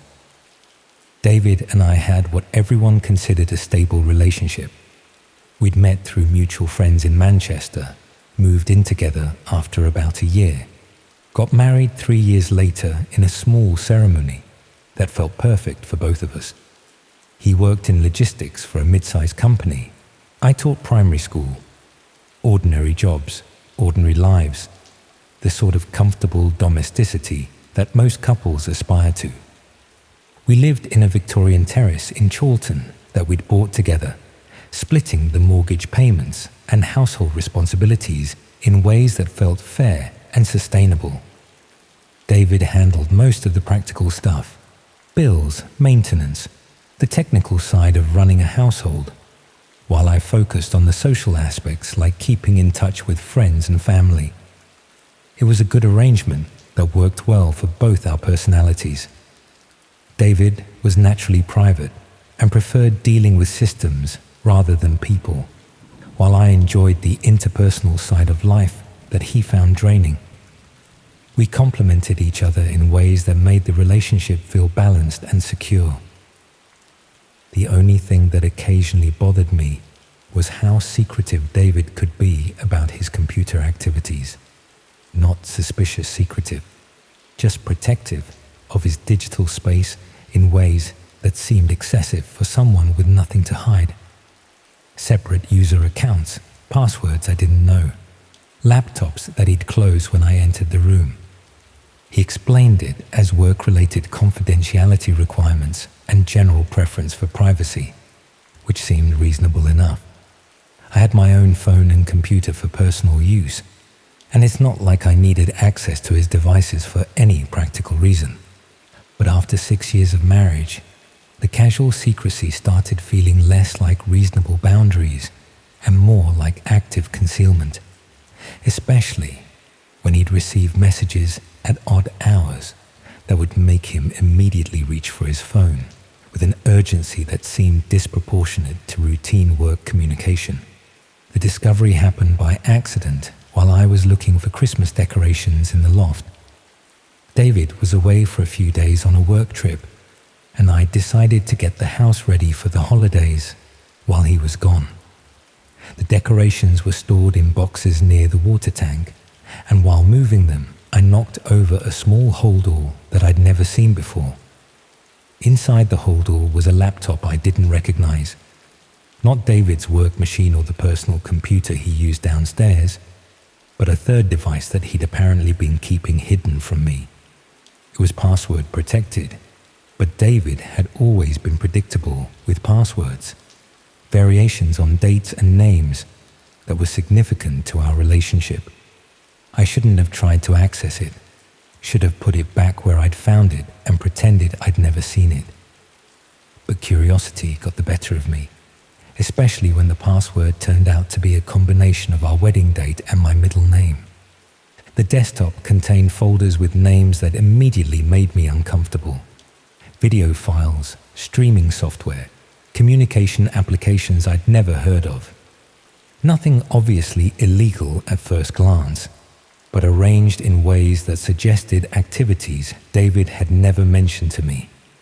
One folder contained what appeared to be technical documentation for broadcast equipment, cameras, lighting, audio recording devices, professional quality gear that would cost thousands of pounds and wasn't the sort of thing David had ever shown interest in owning. Another folder contained correspondence with people using usernames rather than real names, discussing technical aspects of streaming and content creation. The conversations were carefully worded, but clearly referred to activities that weren't entirely legal or socially acceptable. The third folder contained video files that made my hands shake as I scrolled through the list. Recordings of what appeared to be live streams, showing dark rooms with industrial equipment and bound figures, the sort of content that explained why David had been keeping this laptop hidden. I opened one of the files and immediately understood that I was looking at something David had created rather than just downloaded. The camera work was deliberate and professional. The lighting was carefully arranged, and in the background I could hear David's voice giving instructions to someone off camera. The video showed a basement space that I'd never seen before, but with architectural details that suggested it was local rather than foreign. British electrical fittings, building materials that were common in the UK, background sounds that seemed typically Manchester. Most disturbing was the casual way David spoke during the recording. Not the voice of someone being forced to participate in criminal activity, but someone who was clearly in control and experienced with this type of content creation. I closed the file and sat in the loft trying to process what I'd discovered. The man I'd been married to for 6 years, who taught me to drive and remembered my birthday and helped me mark schoolwork in the evenings, was apparently creating violent content for audiences on hidden parts of the internet. Over the next few hours, I went through more of the files and correspondence on the laptop. The scope of David's activities was larger than I'd initially realized. Multiple locations, regular scheduling, sophisticated technical setup. This wasn't occasional dabbling in extreme content. It was a substantial ongoing activity that he'd been maintaining throughout our relationship. Some of the correspondence included references to participants and locations that made it clear David wasn't working alone. He was part of a group that shared resources and expertise. Though the communications were careful never to use real names or specific geographic details, what bothered me most wasn't just the criminal nature of what David was doing, but the systematic way he'd been concealing it from me. Separate bank accounts I'd never known about, rental agreements for properties I'd never visited, equipment purchases that hadn't appeared on our joint financial statements. He'd been living a completely separate life that required significant time, money, and planning. The sort of elaborate deception that takes years to establish and maintain without detection. I put the laptop back where I'd found it and spent the rest of the day trying to decide what to do with what I'd discovered. Reporting David to the police would destroy our marriage and probably result in serious criminal charges. But continuing to live with someone who created violent content felt impossible now that I knew what he was capable of. When David returned from his work trip, I tried to act normally while observing him more carefully than I'd ever done before, looking for signs of the person I'd seen in those recordings, trying to reconcile the loving husband I thought I knew with someone who spent his free time creating content that most people would find horrifying. He seemed exactly the same as always, affectionate, considerate, interested in my work and our shared plans for the future.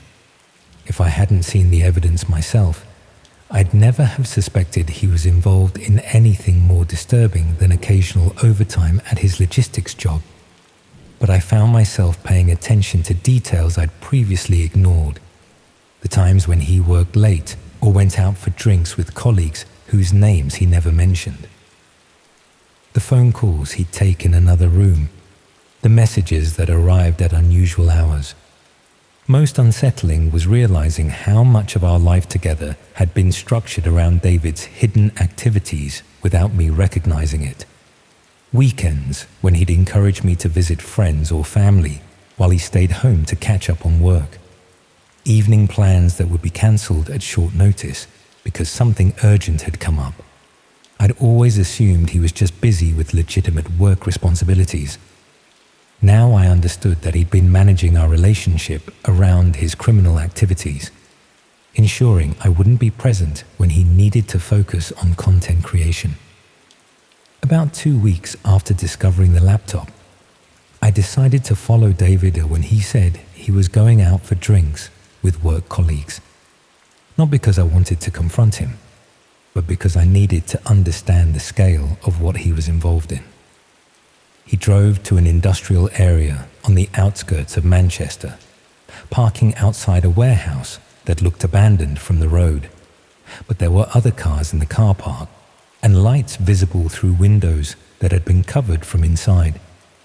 I watched from a distance as David let himself into the building with his own key, suggesting he had regular access to the property.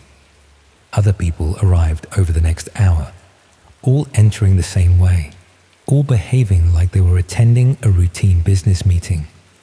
That's when I realized David wasn't just creating violent content. He was running some kind of organized activity that involved multiple people and significant infrastructure. The warehouse, the equipment, the regular schedule suggested something much more substantial than I'd initially understood. I drove home and spent the evening researching what I could find online about the type of content David was creating.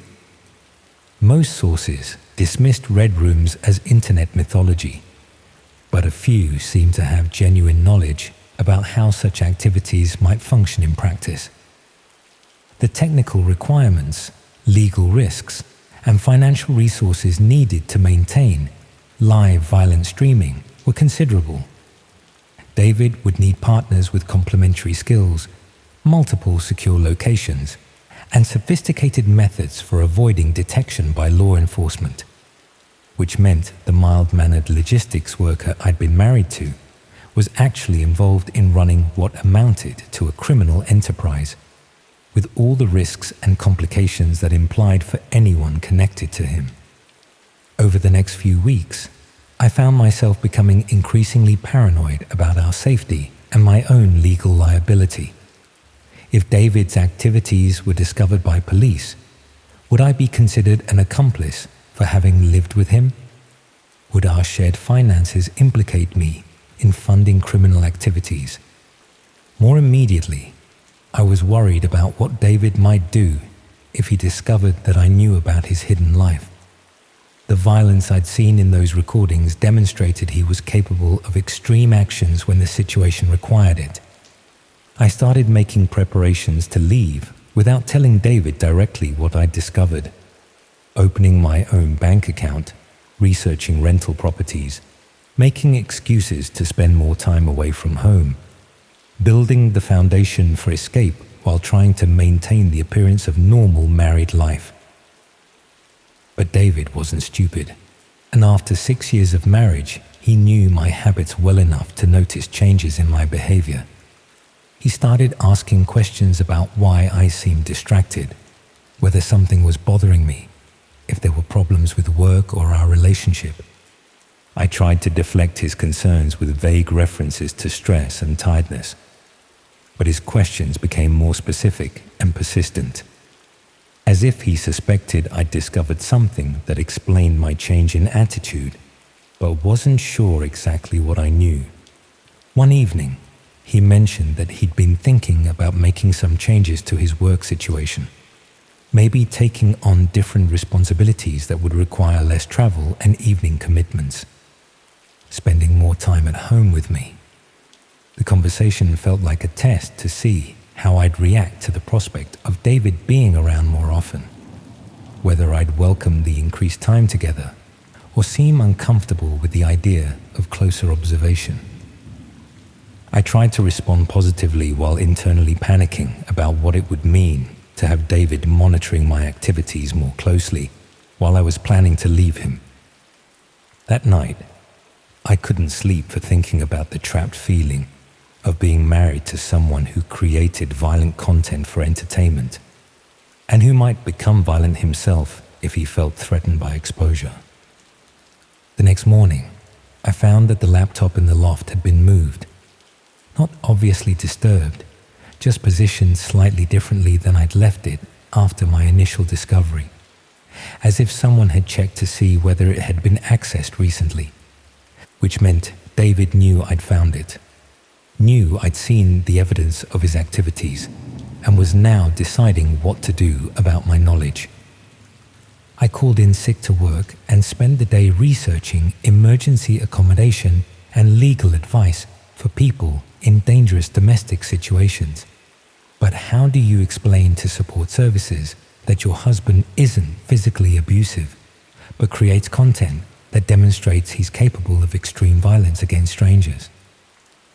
That evening, David came home with flowers and suggestions for a weekend away together. A romantic trip to the Lake District, just the two of us. No distractions from work or technology. The offer felt like an ultimatum disguised as a romantic gesture. Either accept that our marriage would continue as if nothing had changed, or face consequences that I wasn't prepared to contemplate. I told him the weekend away sounded lovely and started planning how to disappear before we were supposed to leave together. But I'm still here, 8 months later, sleeping next to someone who smiles when he kisses me goodnight and creates violent content in hidden locations during his free time. Because leaving would mean acknowledging what I know, and acknowledging what I know would mean accepting that the last 6 years of my life were built on foundations I never understood.